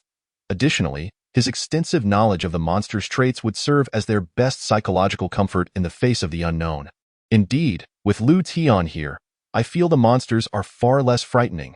Zheng Tsong expressed an inexplicable confidence in Lu Tian. Listening to these praises, Lu Tian could only smile. Deep within his heart, he possessed a keen awareness of the gravity of the situation. Confronting monsters in a one-on-one battle, he believed himself to be utterly fearless. Yet, the true terror of these beasts did not lie in the individual entities, but rather in the overwhelming tide of beasts that could emerge. In his past life, the first wave of monstrous onslaught occurred on the 15th day following the disaster's outbreak, resulting in catastrophic losses for humanity. In this lifetime, he found himself uncertain about what lay ahead. Particularly concerning were the colossal serpent-like creatures and the crocodile-headed beasts, both nearing the threshold of second-tier monsters. His greatest fear was that, perhaps in less than 15 days, second-tier monsters would indeed materialize. By that time, even if the survivor base had fortifications, it would struggle to withstand the onslaught. In the absence of shelter, there could be no safety. If the survivor base in Linhai City fell, would his orphanage be able to remain unscathed? Liao Kai trailed behind Lu Tian, silently absorbing the discussions around him. Among the participants, he alone had not awakened any abilities, which made him feel somewhat out of place. Through these conversations, he gained a more vivid understanding of the dire state of humanity. It was not just Linhai City. The entirety of Xinzhou and the world at large was engulfed in turmoil. His longing to awaken abilities intensified, wondering if, as Lu Tian had mentioned, he could truly awaken within a month's time. Before long, the office was filled with over a dozen individuals, the squad leader Zhao Wu, Zheng Tsong, along with 3 platoon leaders. Then there were Lu Tian, Liao Kai, Zhou Tong, and even Ji Xiaoi was included in the meeting. The remaining members were representatives chosen from the external survivors rescued by Lu Tian. Ladies and gentlemen, it has been 48 hours since the disaster struck, and our optimal rescue window is 72 hours. However, during this period, aside from our squad, there has been no other support. All communications are down. And even establishing basic communication guarantees will take until tomorrow at the earliest.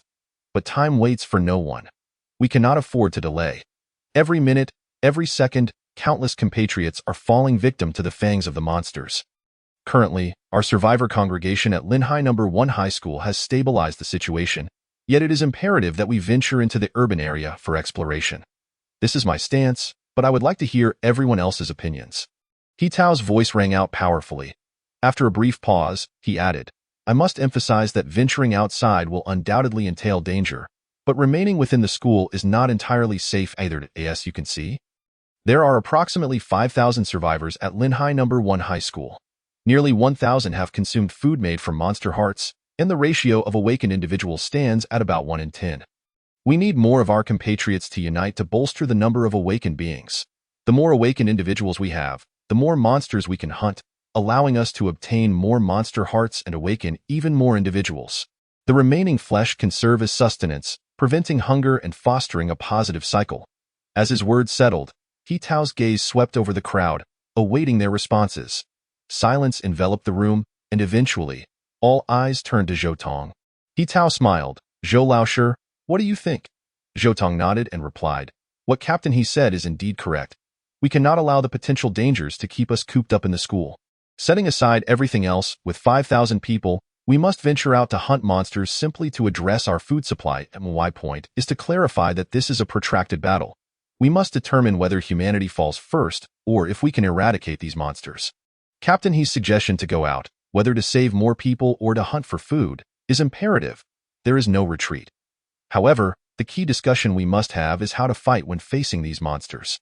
Applause erupted in the office following Zhou Tong's conclusion. In this era, particularly in Shenzhou, humanity benefited from a generally high level of education, preventing them from becoming ensnared in trivial disputes. They understood that both He Tao's and Zhou Tong's words were crucial and addressed the pressing issues they faced. Lu Tian, regarding how to deal with the monsters, I believe you are the one present with the most authority to speak on the matter. Zhou Tong's gaze rested on Lu Tian, his expression warm and inviting. Lu Tian did not hold back, articulating the strengths and weaknesses of the various first-tier monsters he had encountered. Yet, to him, these creatures were not formidable. However, they still posed a significant challenge for those newly awakened. Having lived for so long in the cradle of peace, people had developed an instinctive fear of danger, particularly of these terrifying, predatory beings. Only by overcoming this fear could one become a true warrior. It was inevitable that this process would result in casualties. This was a certainty. I hope everyone can prepare themselves mentally for what lies ahead. A hush fell over the gathering. We are not afraid of death. Even if we must die, if it means taking a monster down with us, it would be worth it, Zheng Tsong declared, his eyes aflame with determination. Indeed. What is the big deal about death? If we take one down, we break even. If we take two, we profit. Zhao Wu gritted his teeth, his fighting spirit ignited. With these two affirmations, Ji Xiaoyi and others quickly echoed their agreement, fueling the fervor of everyone in the office. After the meeting adjourned, Zhou Tong approached Lu Tian. Tomorrow, I still hope you can join us. A weight of seriousness marked Zhou Tong's expression, as plans were set to arrange for people to venture out for training. The impact of the first battle on morale was crucial. Should there be significant casualties, it would inevitably dampen spirits and instill greater fear of the monsters. Lu Tian nodded.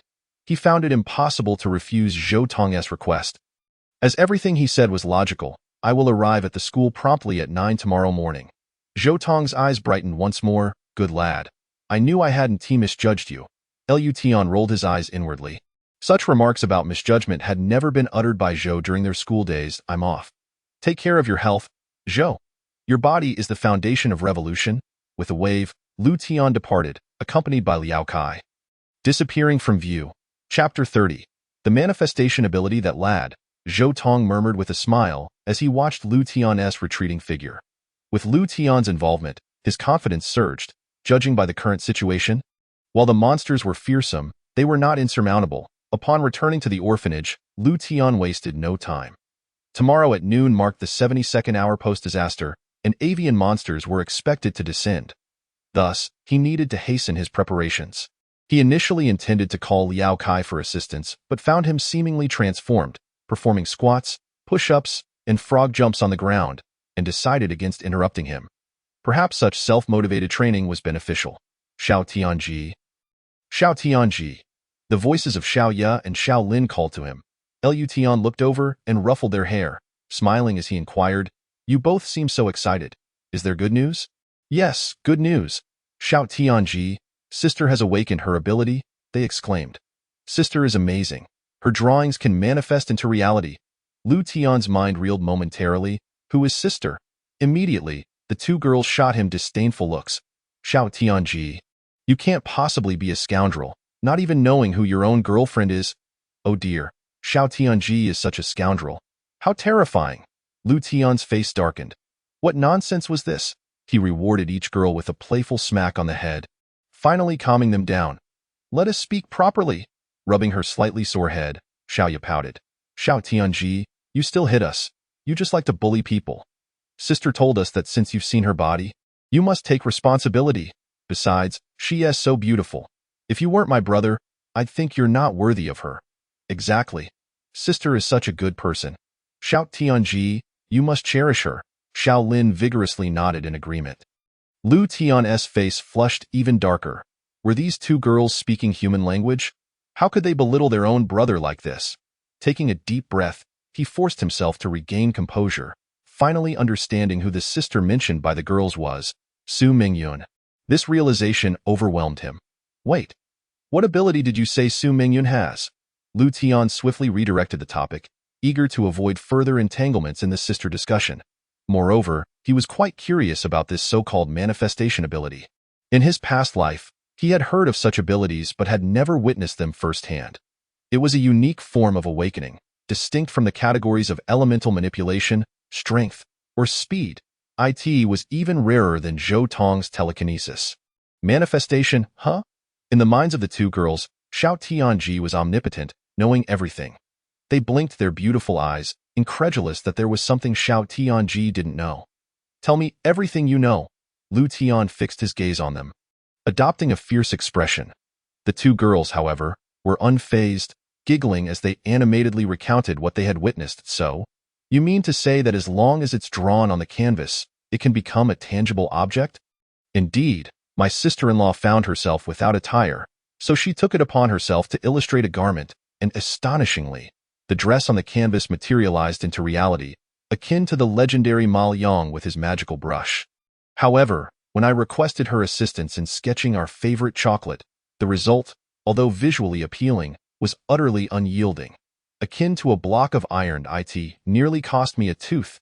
Listening to this tale, Lu Tian felt an inexplicable amusement. The image of chocolate transforming into iron and the near-dental disaster struck him as profoundly humorous. "Brother Xiaotian, where have you hidden the Snickers?" We've searched high and low. The children's innocence was palpable. After all, who would want a child with cavities? With that, Lu Tian dismissed the conversation, hastening upstairs to check on Su Mingyun. If her manifestation abilities were utilized effectively, they could rival the might of a formidable weapon. Now, Lu Tian found himself reluctant to part with Su Mingyun. There was one matter that required clarification. Despite Su Mingyun's undeniable beauty, her grace, allure, and figure all exemplary, was it not somewhat excessive for her to assume the role of his girlfriend without his consent? Upon reaching the door, Lu Tian prepared to confront her with an air of authority, but he paused, his demeanor faltering, as vivid images from earlier danced in his mind, causing an involuntary reaction. What had become of him? Straightening his attire, he knocked on the door. "Hello? May I come in?" Inside, Su Mingyun was transfixed by her hand, the pin she held, and the canvas before her, seemingly in disbelief that she had awakened such powers and so effortlessly transformed into something extraordinary. The sound of knocking and calling interrupted her reverie. She recognized the voice all too well. The morning's events flooded her memory, causing her cheeks to flush crimson. "I am fine. You can come in," she replied, her voice tinged with shyness and a hint of trepidation. With a creak, the aged wooden door swung open, revealing Su Mingyun in a fresh, neat ensemble, not the oversized garments of Lu Tian. His eyes widened in surprise. Had he not been informed by the two girls, He would never have imagined that this outfit was of her own design. "Do you need something?" she stammered, unable to meet his gaze. "I have heard of your ability to manifest. Please, demonstrate it for me." Lution cut to the chase. As for the matter of her being a sister-in-law, it hardly seemed to be a detriment. After all, who would complain about having such a stunningly beautiful girlfriend? Coupled with Su Mingyun's abilities, Lu Tian had no desire to see her depart. "All right," she acquiesced, her apprehension evident as she gripped her brush. "What would you like me to manifest?" After a moment's contemplation, Lu Tian regarded Su Mingyun with a mischievous thought. Since she claimed to be his girlfriend, why not request something risque? How about a set of black lace lingerie? The suggestion rendered Su Mingyun's cheeks a deep scarlet. She faltered, regretting her earlier question. She could have sketched anything without concern at all, and make sure to base it on your measurements, Lu Tian added, further deepening her blush. Despite her embarrassment, Su Mingyun complied sincerely, and in mere minutes, a piece that straddled the line between simplistic and realistic appeared on the canvas. Lution was taken aback by her skill. Had he attempted it, even 2 hours would not have yielded such a lifelike representation. "Did you study this?" he inquired as Su Mingyun shyly nodded. "Yes, I visited the wetlands park to sketch, but ended up experiencing the apocalypse instead." "Hurry, manifest it for me." Lu Tian's curiosity was piqued. "All right," she agreed, closing her eyes as an intangible energy began to emanate, causing the illustration to leap from the canvas to the ground. Lution picked up the set of garments. Marveling at the exquisite texture, smooth and luxurious, reminiscent of high-end apparel he had encountered in his past life, he was astonished. Having gleaned information about Su Mingyun's capabilities, he had envisioned something impressive, but what lay before him surpassed all expectations. "Now, draw me a dagger." Something exceptionally sharp. As he spoke, he retrieved a Swiss Army knife from his waist and placed it beside the canvas for reference. "Oh," she replied, swiftly sketching the blade. Within a minute, she had completed the drawing. Closing her eyes once more, the illustrated knife fell to the ground, producing a metallic clink as it landed. Lution weighed it in his hand, noting its lightness, similar to the earlier garments. He then made his way to the top floor and returned with a piece of monster meat. "What are you doing?" Su Mingyun asked, puzzled. He began slicing the meat into thin pieces, placing them on the table. "The sharpness is impressive," he noted, undeterred, before fetching a scrap of monster hide from downstairs. The thick hide, typically difficult for any ordinary knife to cut through, was effortlessly sliced in two by the manifested Swiss Army knife. Lu Tian's eyes sparkled with excitement. If humanity could equip the weapons Su Mingyun manifested, there was no doubt their combat capabilities would see a significant enhancement. Feeling increasingly uncomfortable under Lu Tian's gaze, Su Mingyun lowered her head, unable to speak. "Your request is modest. If it can last for 3 to 5 hours, that would suffice." "Su Mingyun, tell me, how long can your manifested items last?" His question left her bewildered. "Will they disappear after a few hours?" she asked hesitantly. Lution rolled his eyes inwardly. Of course, Su Mingyun had just awakened her abilities and hadn't he fully grasped their characteristics. Just then, an unexpected energy fluctuation coursed through her attire, causing it to vanish into thin AI art. Lution's astonishment was palpable. Su Mingyun, realizing her predicament, felt an overwhelming urge to hide, her face flushed with embarrassment. The two exchanged glances, the atmosphere thick with awkwardness. This tension did not linger long. Perhaps it was the girl's shyness or the intimacy of their proximity. Suddenly, Su Mingyun's scream pierced the air, nearly shattering Lu Tian's eardrums. In a flurry, he snatched a tissue from the table and dashed outside, blocking his nostrils. Why was he the one bleeding? This was illogical. With a thud, he shut the door behind him, fleeing the scene. Regardless of how enticing the imagery had been, the abruptness was overwhelming. His body could not withstand such a shock. Had he known, he would have stocked up on nutritional supplements prior to the apocalypse. Su Mingyun clutched her chest, her cheeks nearly bursting with color, lamenting how things had escalated.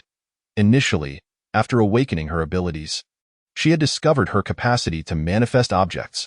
Uncomfortable in Lu Tian's oversized clothes, she had created a lovely outfit for herself, only to realize too late that her manifestations had a time limit. How mortifying! In just one day, Lu Tian had seen her twice in such vulnerable states. Her heart raced, her thoughts a muddled mess. Would he think of her as a loose woman and cast her aside?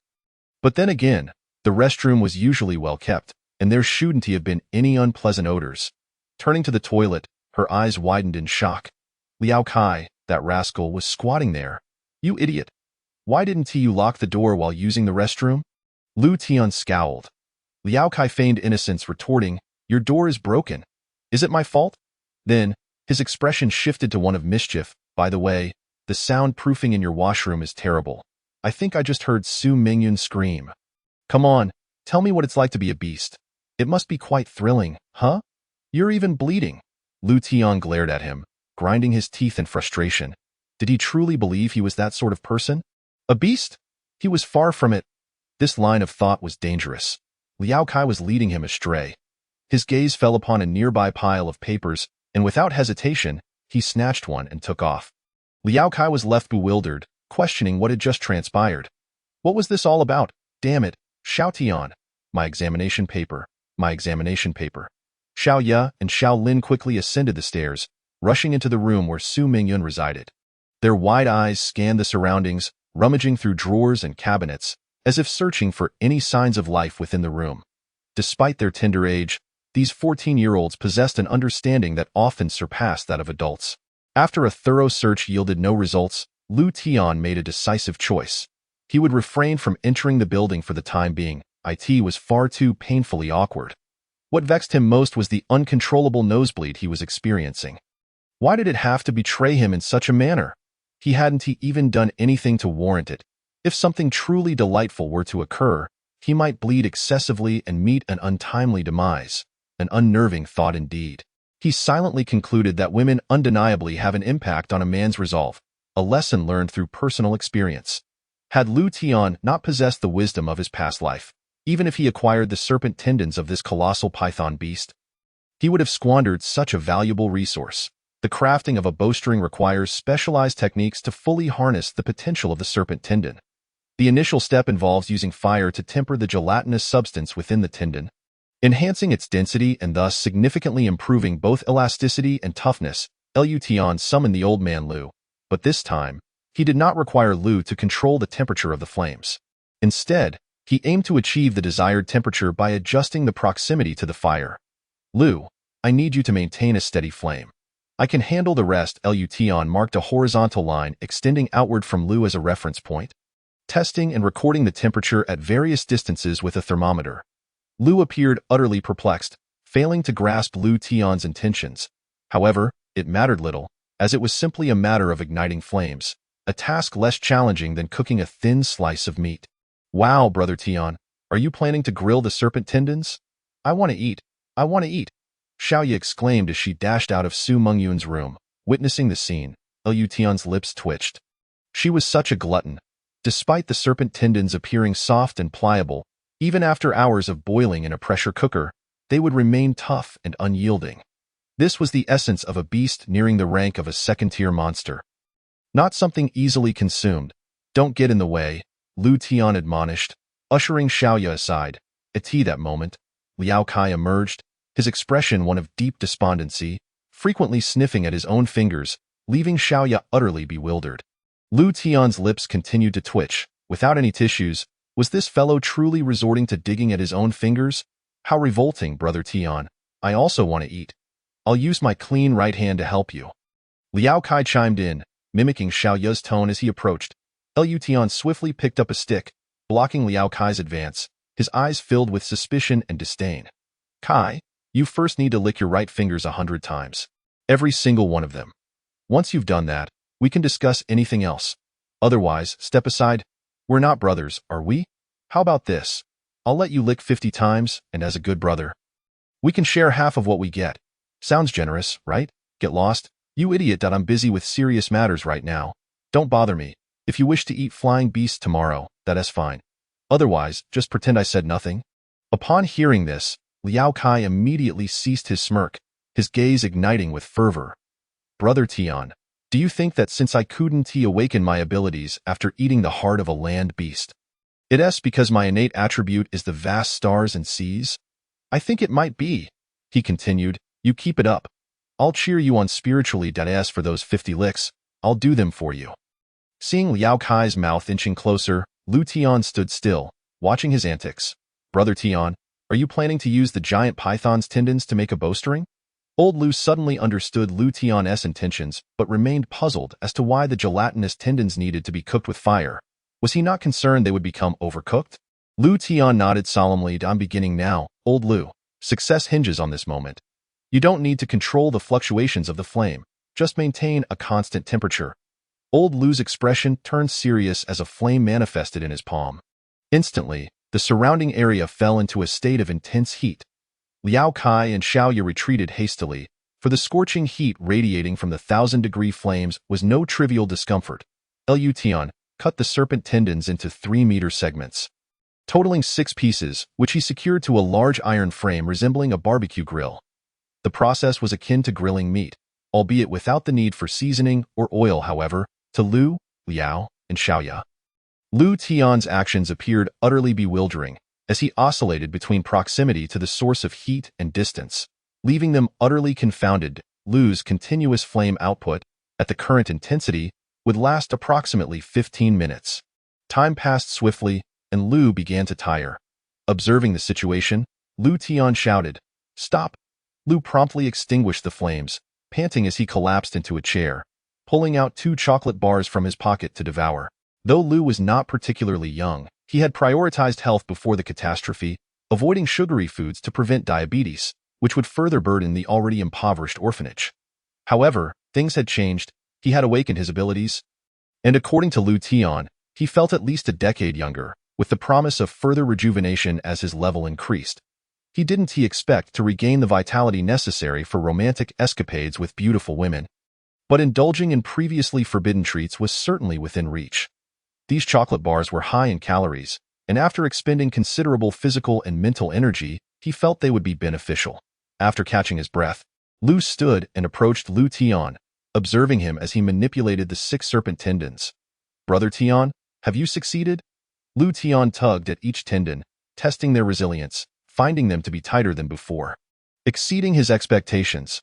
Although crafting a bowstring from them would require greater force to draw, that was advantageous for strength-type awakeners. More power would yield greater range, creating a harmonious balance. It's a success. Can we use it as a bowstring now? Lu was eager to witness the power of Lu Tian's painstaking efforts. Lu Tian shook his head. Not yet. The tempering just now was only the first step. There's a second step to complete, and only when both steps are finished and deemed satisfactory can the serpent tendons qualify as a true bowstring. How troublesome!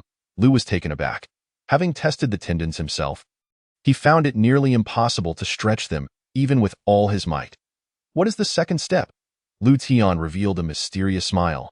The second step involves boiling the serpent tendons. Boiling? Lu was taken aback. Brother Tian, are you being honest? Are you planning to cook and eat them? You needn't make excuses. I believe we can join you in enjoying the feast. First roasting over fire, then boiling in water. If the process continued, it would surely lead to seasoning and a delightful meal. Lu had tasted beef and pig tendons, but never anything as substantial as these serpent tendons. The beast was a treasure trove, and the taste would undoubtedly be exquisite. As this thought crossed his mind, Liao Kai's eyes sparkled with excitement as he approached Lu Tian with a flattering grin, saying, "Good brother, just tell me what you need. I'm here to help." Lu Tian knew Liao Kai well. He could easily predict his thoughts and had no desire to explain. If he was willing to help, it would save Lu Tian from wasting breath. After all, it was merely a matter of eating. As long as Liao Kai could manage to chew, Lu Tian wouldn't mind treating him to a piece. Get a large pot and fill it with water. All right, I'll be quick about it. Just wait, Liao Kai exclaimed. By the way, Brother Tian, should we add some spices? No need. Oh, I understand now. Premium ingredients require the simplest cooking methods to truly savor the authentic flavor of gelatinous protein, Liao Kai proclaimed, brimming with enthusiasm as he busied himself. Old Lu, observing Liao Kai's fervor, felt that the situation was not as straightforward as it appeared, and he inquired, Brother Tian, are you truly intending to cook the serpent tendons? Lu Tian shrugged helplessly. I never claimed that. Though Lu could not comprehend Lu Tian's method of tempering the tendons, he felt certain they were not meant for consumption. On the 3rd floor, Su Mingyun's lovely face returned to normal as she gazed down below. Sister Su, although my brother may not be exceptionally handsome, He is incredibly gentle and attentive. Rest assured, both Xiao Ya and I adore you and have already accepted you as our sister-in-law. If my brother dares to bully you again, just let us know, and we will, Xiao Lin declared fiercely, only to catch sight of Lu Tian glaring at them from below. Caught off guard, Lu Tian didn't intend to eavesdrop. However, his heightened senses post-awakening allowed him to hear every word of Xiao Lin's declaration. A wave of frustration washed over him. Had this girl, who had followed him for more than a decade, suddenly turned traitor? What on earth was happening? Xiao Lin hesitantly added. We will join forces with Brother Tian to bully our sister-in-law. As she uttered the final few words, Xiao Lin felt an overwhelming surge of cleverness, her voice rising several notches in volume. The feelings of Su Mingyun, who sat beside her, were no longer within her realm of consideration. With a soft snicker, Su Mingyun's pretty face flushed crimson. Despite being 3 stories up, the rosy hue on her cheeks was unmistakable. She wished to chastise Xiao Lin for her lack of decorum. But recalling that she had been in the orphanage for less than a day, she withheld her words. However, it was evident that Lu Tian held a prominent position in this household, at the very least. The 2 young girls dared not defy him in the slightest. Time passed swiftly, and soon the sky darkened. Candles were lit within the small building, while a bonfire blazed in the courtyard outside.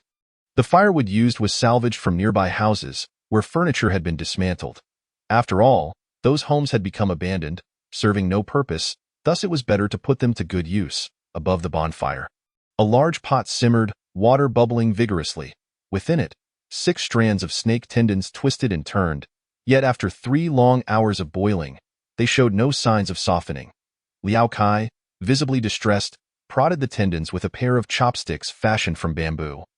But they proved resistant to his attempts. Lu Tian merely chuckled inwardly. This fellow still hoped to consume the snake tendons. Without the initial step, they might have softened somewhat under such prolonged simmering. However, after undergoing the first roasting phase, the tendons' internal gelatin had tightened, rendering them even more resilient with further boiling that, of course, using a pressure cooker would yield different results. Xiao Tian, are you certain this can be eaten? Liao Kai inquired again, noting Lu Tian's silence. What do you think I'm doing here, wasting all this time? All right, then we shall wait a bit longer. Liao Kai resumed gathering firewood to toss into the pot. By 10 o'clock at night, stifling a yawn and rubbing his belly, Liao Kai expressed his frustration. Xiao Tian, is this going to work? Even a lump of iron would have melted by now. Why are your snake tendons still as hard as ever? I give up. I'm going to scrounge a bag of instant noodles and some slices of monster meat to tide me over. I can't endure this hunger any longer. Seeing that the time was ripe, Lu Tian called out, Kaizi, lend me a hand to bring the pot down. Liao Kai's eyes sparkled with excitement as he rubbed his hands together. Can we eat now? But wait, I just tried it. It's still rock hard. Eating this will surely break my teeth. You're such a fuss. Hurry up. Soon, the pot was placed on the ground, and Lu Tian retrieved the snake tendons, allowing them to cool naturally before proceeding with the final step of crafting his hard bao. These 6 tendons were sourced from the same colossal python, and their quality was unquestionable. However, minute discrepancies remained. Striving for perfection, Lu Tian selected the best materials for the bowstring, as elasticity was paramount for achieving greater shooting distances. He threaded the tendons through pre-drilled holes at both ends of the bow, pulling them taut to achieve the optimal curvature, then tied a knot, trimming away the excess. Thus, a seemingly rough yet remarkably robust hard bow was born. Wow, Xiao Tian, how could you pull this off? Are you toying with me? You ungrateful scoundrel, do you truly think you deserve my efforts? Liao Kai lamented upon seeing the iron frame bow, realizing that his entire afternoon had been wasted. Lu Tian's expression darkened. Liao Kai's words bore an unsettling undertone. Yet he was relieved that everyone in the orphanage was familiar enough not to misunderstand him. He retorted, This hard bow is meant for hunting, particularly those flying monsters, when I manage to catch some avian beasts. You will have no share in it. Liao Kai's demeanor shifted instantly, as he quickly replied, Cough, cough, Xiao Tian. I believe there may be a misunderstanding. That's not what I meant. This scene elicited chuckles from Lu Laotu and the others. However, considering Liao Kai's unbridled excitement throughout the day, they recognized that Lu Tian was indeed quite mischievous. Naturally, they found amusement in it. Life always craves a sprinkle of fun to lighten the mundane. lest it become too tedious.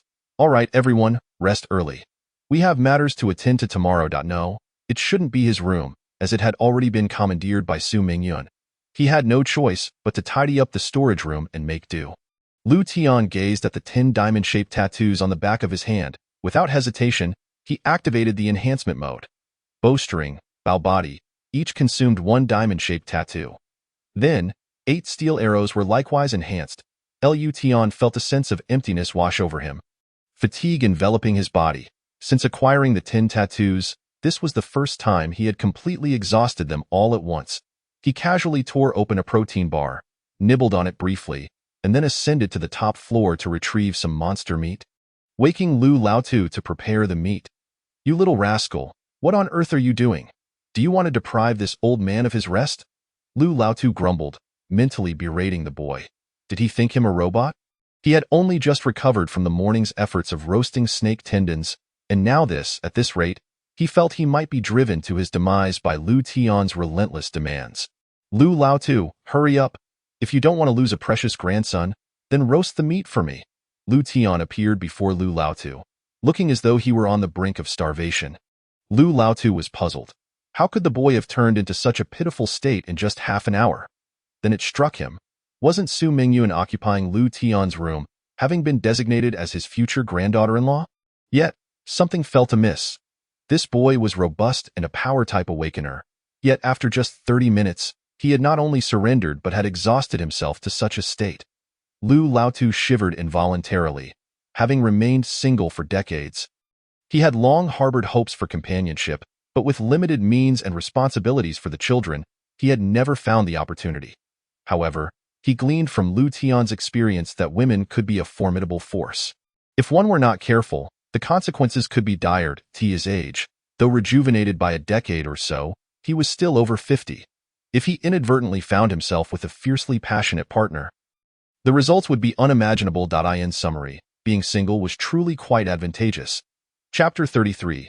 Grandsons are meant to be taken advantage of in a short while. Xiao Tian, slow down your eating. Don't choke. Lu Laotu urged anxiously, watching him consume the copious amounts of monster meat. Are you not full yet? Lu Tian finally felt somewhat satiated. His spirits lifted considerably, yet he still appeared eager for more. Ready to tackle another piece of monster meat, his mouth smeared with grease. No worries, this is just the beginning. Lu Laotu, don't stop. Keep it coming. Lu Laotu rolled his eyes, utterly speechless, internally muttering, this is unscientific. He was exceedingly curious about where Lu Tian was putting all this monster meat. Are you sure? Lu Laotu genuinely worried that Lu Tian might overindulge. Though the orphanage had previously been financially constrained, now that meat was plentiful, there was no need for such gluttony, of course, I'm certain. Lu Laotu, move faster and grill me some more slices. I still want to save some for a midnight snack. As he spoke, he continued to eat. Having prepared 10 steel arrows, 8 had already been enhanced, leaving 2 unenhanced. This meant that even if he replenished all 10 diamond-shaped tattoos, he would soon expend 2 more. Perhaps it was the nature of his obsessive tendencies. Ever since developing the 10 tattoos, he felt uneasy unless they were all filled, and still wanting a midnight snack. Lu Laotu was taken aback, his eyes wide open. However, the words that came to his lips remained unspoken, considering that today was Lu Tian's first encounter with his future wife. It was akin to a wedding night. Enough, enough. As a grandfather, all he could do was ensure the logistics were in place. With the consumption underway, he would assist in replenishing some supplies. With this thought in mind, Lu Laotu stood up, patting Lu Tian on the shoulder. You little rascal, wait here. I'll go upstairs and fetch you some more monster meat. All right. Lu Tian didn't even look up, as the table was already laden with roasted meat, the aroma wafting delightfully in the air. Before long, Lu Laotu returned upstairs with a piece of monster meat in hand. His gaze fell upon a woven basket containing certain organs from the monster that Lu Tian had disdainfully discarded. Following Lu Tian's lead, these were typically thrown away. However, Lu Laotu considered that donkey and cow organs were prized possessions. Fetching exorbitant prices, he decided to collect these monster organs, marinating and drying them separately. One never knew when they might come in handy. Grabbing 2 fist-sized eggs along with a piece of monster meat, he made his way downstairs. Prior to this, to avoid Lu Tian's disdain, He had first sliced the meat in the kitchen and then roasted it thoroughly with his flame abilities. Before leisurely carrying it to the upstairs bedroom in the dim light of a candle, the atmosphere was rather subdued, Lution, having not even contemplated the possibility of any issues with the monster meat. Dove straight into his meal without a second thought. Why is this piece of meat so small? And it tastes rather peculiar. Lution ultimately sensed something amiss and deliberately picked up a slice. Holding it up to the flickering candlelight for examination, in total, there were 15 different types of monster meat in the house, and it was only natural for their flavors to vary if one didn't enjoy it. They could simply refrain from eating. Yet here he was, being picky, and the old man had no obligation to serve him. Lu Laotu's heart skipped a beat. Might he be recognized? He sternly slammed his hand on the table in frustration. Lution, with a mischievous grin, hastily stuffed the strangely flavored meat into his mouth, quickly apologizing. Lu Laotu, please don't be angry. I was merely commenting on the meat, not you. You will always be my dear grandfather. At least you have a bit of conscience. Once you're done, get lost and don't disturb my rest. Lu Laotu shot a disdainful glance at Lution, his expression unchanged, yet inwardly he thought how fortunate he was. A few minutes later, Lution devoured all the meat that Lu Laotu had prepared in advance, then grilled some additional slices for a late-night snack, finally leaving in satisfaction. The clock had struck 11 at night. The 10 diamond-shaped tattoos on Lution's forearm were fully charged, allowing for 10 consecutive enhancements. He swiftly enhanced the last 2 steel bar arrows and resumed consuming meat to replenish his biological energy. At last, the 10 diamond-shaped tattoos were fully restored. Everything was set, and he was ready for sleep. However, Lution tossed and turned in bed, feeling unbearably hot, struggling to calm his racing heart. Particularly, the area below his abdomen felt as if it were ablaze. Could it be? He watched anything inappropriate, so why was he suddenly in this predicament? Lution howled internally, unable to comprehend where the issue lay. Could it be that rapidly filling the diamond tattoos with energy resulted in such side effects? But this was an absurdly intense side effect. That Miss Ling didn't appear to be someone with peculiar preferences, did she? Wait. Suddenly, Lution seemed to have made a connection. That thin slice of meat, barely the size of half a palm, was indeed suspicious. The texture resembled an egg. In his previous life, due to dire circumstances, meals were a struggle, and whether it was eggs or not was inconsequential. The mere act of eating was paramount.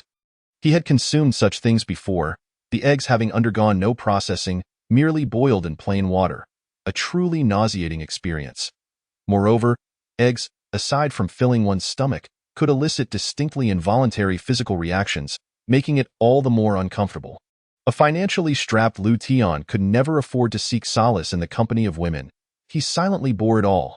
God knows how he managed to endure back then, having shared a similar experience. Lution swore he would never go through that again. Now that he had the means, with his body fully functional, he had long decided never to consume such things again. That was why. After dissecting the monster carcasses, he had intended to discard the eggs. Yet, despite all his calculations, he had not anticipated Lu Laotu's foolishness. Unable to part with them, he had even grilled them for him to eat. Had he known, he would have forcibly discarded them all. Regret washed over him. With this thought, Lution's expression darkened as he ground his teeth and shouted, Lu Laotu, I want to let this go. Lu Laotu, residing on the second floor, had just drifted into sleep when he was jolted awake by Lution's outburst. A mischievous grin spread across Lu Laotu's face. It seemed he could now look forward to grandchildren. That night, Lution was tormented into sleeplessness, exhausting an entire roll of toilet paper just to survive the ordeal, leaving an indelible mark on his psyche. Had it not been for the constant enhancement of his body through the diamond tattoos, he might not have been able to rise at dawn. Even so, when he finally emerged from his room, his deep-set dark circles were strikingly evident. Xiao Tian, did you sneak off to steal cattle last night? Liao Kai, wide-eyed, gazed at Lution incredulously. Lution, an awakened one and a physically robust power type. How could he end up in such a state? Lution ignored Liao Kai's remark, grimacing as he glared at Lu Laotu. His bloodshot eyes filled with fury. Lu Laotu pretended not to notice and, skipping breakfast, promptly headed outside to practice his fire abilities. Brother Xiao Tian, didn't you rest well last night? Xiaoya asked innocently. As expected of brother Xiao Tian, you must have been preoccupied with thoughts of slaying monsters, sacrificing sleep in the process, Xiao Lin admired. Indeed, Uncle Spider-Man once said, with great power comes great responsibility. Time to eat. Su Mingyun, seated at the dining table, was enjoying her meal. Her beautiful eyes occasionally glanced toward Lu Tian, curiosity evident on her exquisite face, pondering what had transpired with him last night. The room she currently occupied had once belonged to Lu Tian, while he now resided in a storage room right next door. Adjusting to the unfamiliar environment had not been easy, and coupled with the awakening of his abilities, his body had experienced significant enhancement. She could hear the commotion from next door, and she found herself wondering whether Lu Tian might have a habit of sleepwalking. But why would sleepwalking produce such strange sounds? This left her perplexed. I am finished. You all stay at home and behave. Liu Dun set down his utensils, his gaze landing on Su Mingyun, who was dressed in her own clean and beautiful clothes today. Images of her without attire flashed through his mind.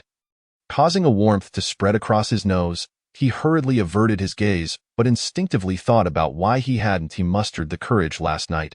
Alas, in the end, he had let the opportunity slip away from him. Su Mingyun, your manifestation ability is quite rare. Practice diligently and strive to master it soon, so that you can protect yourself when facing monsters in the future. After speaking, he turned, slinging the hard bow and quiver over his shoulder. Picking up the steel spear with a huff as he brushed past Lu Laotu and stepped out of the orphanage, Suya, are you getting accustomed to your stay here? From now on? You are one of us, so don't hold back. Xiao Kai, Xiaoya, Xiao Lin, you all eat too. Don't just stare blankly. Lu Laotu cheerfully beckoned, finding Su Mingyun increasingly agreeable, all the while shoveling food into his mouth. Chapter 34, Level 2 Beast Soldier, Giant Feline Monster at Lehigh No. 1 Middle School. When Lu Tian arrived, He Tao and Zhou Tong had already organized over 100 newly awakened individuals. Lu Tian. The personnel have been arranged. Do you have any further instructions? He Tao approached Lu Tian, bowing respectfully. This startled Lu Tian. He Liang, what is this? Lu Tian couldn't comprehend. He Tao held the rank of lieutenant. Yet here he was bowing to him. He Tao, seeing Lu Tian's confusion, smiled and explained, Lu Tian, in terms of hunting monsters, your experience is unparalleled. Therefore, I have decided to place this team of awakened individuals under your command. From this moment on, you are the highest commander of this team, while Zhou Laosher and I will assist you. Xiao Tian, as the saying goes, professional matters should be entrusted to professionals. Although we have faced monsters before, our experience pales in comparison to yours. You need not be modest. You are the only one suited to lead this awakened team. Zhou Tong chimed in supportively. Today, Zhou Tong appeared significantly more spirited than the previous day. Indicating a notable recovery from his injuries, Lu Tian found himself in a predicament. While he was undoubtedly knowledgeable about monsters, commanding a team of over 100 awakened individuals was quite daunting. A single misstep could result in the loss of lives, a responsibility far too heavy for him to bear. Zhou Laosher, I've only ever been a group leader in class. I have no experience in practical command. I am not capable of this. What if? Zhou Tong interrupted, Xiao Tian, no one is born omnipotent. How would you know if you don't try? You're a man now. Men cannot say they can't. Besides, you have me and He Liang to assist you. Rest assured, everything will be fine. He Tao chuckled, Lu Tian, you can be at ease. The primary forces engaging the monsters will be the soldiers of the team. The others are merely there to gain experience and build their courage. They are new recruits. After a little outing, they will become seasoned veterans. At the very least, they won't tremble in fear when facing monsters. Missing opportunities to strike. Hearing this explanation, Lu Tian understood and nodded. By the way, aside from these awakened individuals, how many personnel are remaining at the school? There are 47 left. He Tao provided a precise number. Including the 4 soldiers we retained, among them Zhao Wu and Zheng Tsong, Lu Tian was somewhat surprised. He hadn't anticipated that in such a short time, the school had gathered over 150 awakened individuals. Indeed, the population base determines the superstructure. Zhao Wu and Zhang Tsong were among the earliest awakened individuals and had witnessed him slay monsters. Should a monster invade the school, under their leadership, there wouldn't be significant issues in the short term. Moreover, they possessed a walkie-talkie, enabling them to receive urgent updates promptly. Since there were no issues, let us depart immediately. Time is of the essence. We must aim to resolve the battle before noon. Lu Tian was not one to be overly sentimental. The urgency of the situation necessitated swift action. Otherwise, the monstrous flying creatures spewed forth from the cracks are not to be trifled with. Moreover, Lu Tian is deeply concerned about the situation at the orphanage. Uncertain whether old Lu can manage alone. That place is his foundation. To put it selfishly, even if the entire world perished, it would make no difference to him, as long as his little world remains safe and sound.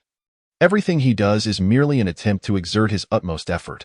Any assistance he can provide is welcomed, but he will never push himself beyond his limits, as that is not his style. The 100-strong team is divided into 10 smaller squads, each further split into 2 5-member groups, moving along the streets with a lack of cohesion. Their abilities vary, but the majority fall into the categories of strength and speed. With today's primary objective being to broaden their horizons, once bustling streets, previously filled with throngs of people, now lie in eerie silence, broken only by their occasional whispers and the chilling roars of beasts echoing in the distance. The sight of crumbling walls brings tears to the eyes of the surviving humans, as their loved ones may have already become fodder for these monsters in this calamity. Be on guard. Lu Tian commands, halting in his tracks. The crowd behind him immediately disperses as prearranged, taking positions against the walls of the side streets in groups of 5, cautiously on alert, their eyes filled with terror as they gaze upon the colossal creature before them. It is a gigantic feline beast, towering at a height of 5 meters and stretching 10 meters in length. Its massive head bears razor-sharp fangs that jut out menacingly, sending shivers down their spines. While its large eyes glimmer with a sinister crimson glow, as it exhales, a cloud of white mist forms in the chilling AI art. Lu Tian's heart sinks. Such a size. A second-tier beast soldier. His greatest fear has come to pass. Today marks the 3rd day, yet within less than 72 hours, a second-tier beast soldier has indeed been born. Zhou Tong and He Tao are equally startled by the sudden appearance of this monstrous entity. Feeling as if their bodies have been weighed down with lead, if they are so affected, one can only imagine the state of mind of the other awakened individuals at this moment. Xiao Tian, what kind of monster is this? Zhou Tong manages to suppress his fear, swallowing hard as he inquires. Second-tier beast soldiers are significantly more formidable than their first-tier counterparts. Teacher Zhou, you and Captain He lead everyone in retreat. I will hold them off. Lu Tian grits his teeth, ultimately refusing to flee alone.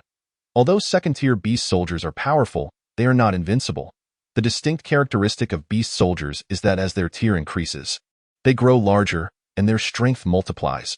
However, once they surpass the 3rd tier and reach the 4th, they undergo other transformations, making it difficult to discern their power solely by size. Roar. The giant feline beast lets out a deafening roar that pierces the air. Retreat!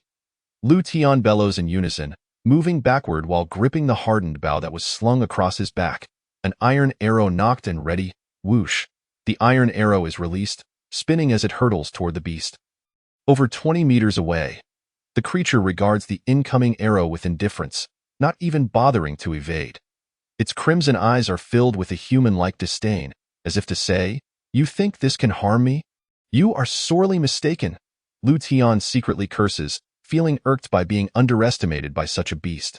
Yet, as long as he can ultimately defeat it, he would find satisfaction. Thud. The arrow's sharp tip sinks deep into the neck of the giant feline creature. The power unleashed by the reinforced iron arrow, enhanced to level 1, combined with the level 1 hardened bow, may not quite reach level 2 strength, but it is certainly not far off. The giant feline beast seems taken aback, as it had not anticipated that the diminutive human could inflict pain upon it. The pain in its neck drives it into a frenzied roar. Since descending onto this blue planet, it has never encountered an adversary, whether frail humans or fellow monsters like itself. Now, it has been injured. Boundless fury erupts in its thunderous roar. Damn it. It's gone mad. Old Zhou, old He, quickly take the others and leave. Those who wish to die can stay. He Tao orders the squad members to protect the ordinary awakened ones, initiating a proper retreat. Stop the chatter and move. Lu Tian is on the verge of cursing. Is this really the time for idle talk? The giant feline beast charges ever closer, and Lu Tian rolls sideways into an adjacent street, regaining his footing just as scattered cars are sent flying by the impact, clearing a path in the middle of the road. At this point, Lu Tian no longer feels panic. and no matter how fierce the giant feline beast is, it cannot compare to the 7th-tier red-tailed two-headed wolf. In his previous life, he faced the red-tailed two-headed wolf while only awakening to the 6th level of the genetic sequence. A significant disparity in tier. The greater the level gap, the more pronounced the difference becomes. Yet he survived that encounter, and although it is perplexing, being reborn signifies he is far from finished. What does a 2nd-tier beast soldier matter? It will be slain just the same. Lu Tian gathers his strength, baring his teeth at the monster, shouting, "Whoosh, whoosh!" 2 iron arrows whistle through the air, aimed directly at the giant feline beast's 2 large, bell-like eyes. Why not exploit its weaknesses? That would be foolish. Humanity is defined by its ingenuity. The giant feline beast is truly enraged. How dare this insignificant human, its intended meal, challenge it? As the arrows fly towards it, the creature's mind fills with indignation. How dare this wretched food hurl such projectiles at it, oblivious to the pain they can inflict? Roar. The beast's fury reaches a boiling point. It intends to shred the audacious creature before it into pieces. Charging forward without a thought to evade the incoming arrows, upon witnessing this, Lu Tian can't help but chuckle. What a pity it has such a large head yet seems so devoid of intelligence. Of course, this is quite entertaining. Clang. 1 arrow strikes the beast's forehead, bouncing off its thick, tough hide with a metallic clang. Lu Tian inwardly curses, "What a thick skull."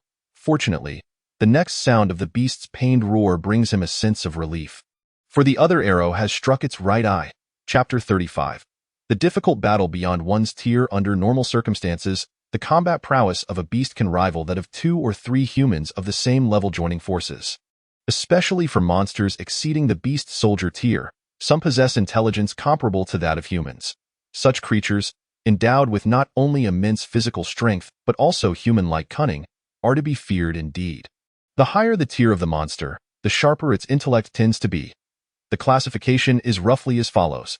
Beast Soldier Tier, 1 to 3, only no slaughter. Beast General Tier 4, begin to possess basic intelligence. Commander Tier 5, Lord Tier 6, Minor Beast King. Beast King Tier 7, Nightmare Tier 8, Disaster Tier 9, Legend Tier 10. In his previous life, Lu Tian was driven into an unknown cave by a Beast King-level red-tailed two-headed wolf, which ultimately led to his rebirth due to the enhancement crystal.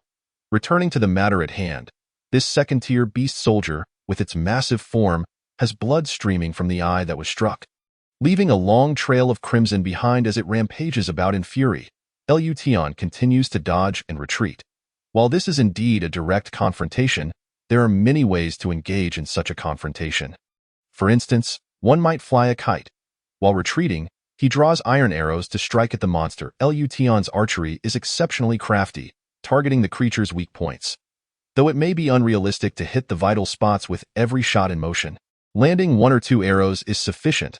He now finds himself regretting that 10 iron arrows are far too few. If only he had 20, he would be confident in slaying this 2nd-tier beast soldier. Minutes pass, and his 10 iron arrows have been expended.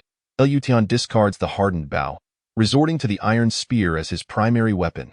To this point, the monster has received arrows to its eyes, nostrils, and mouth, causing even more blood to flow and fueling its rage.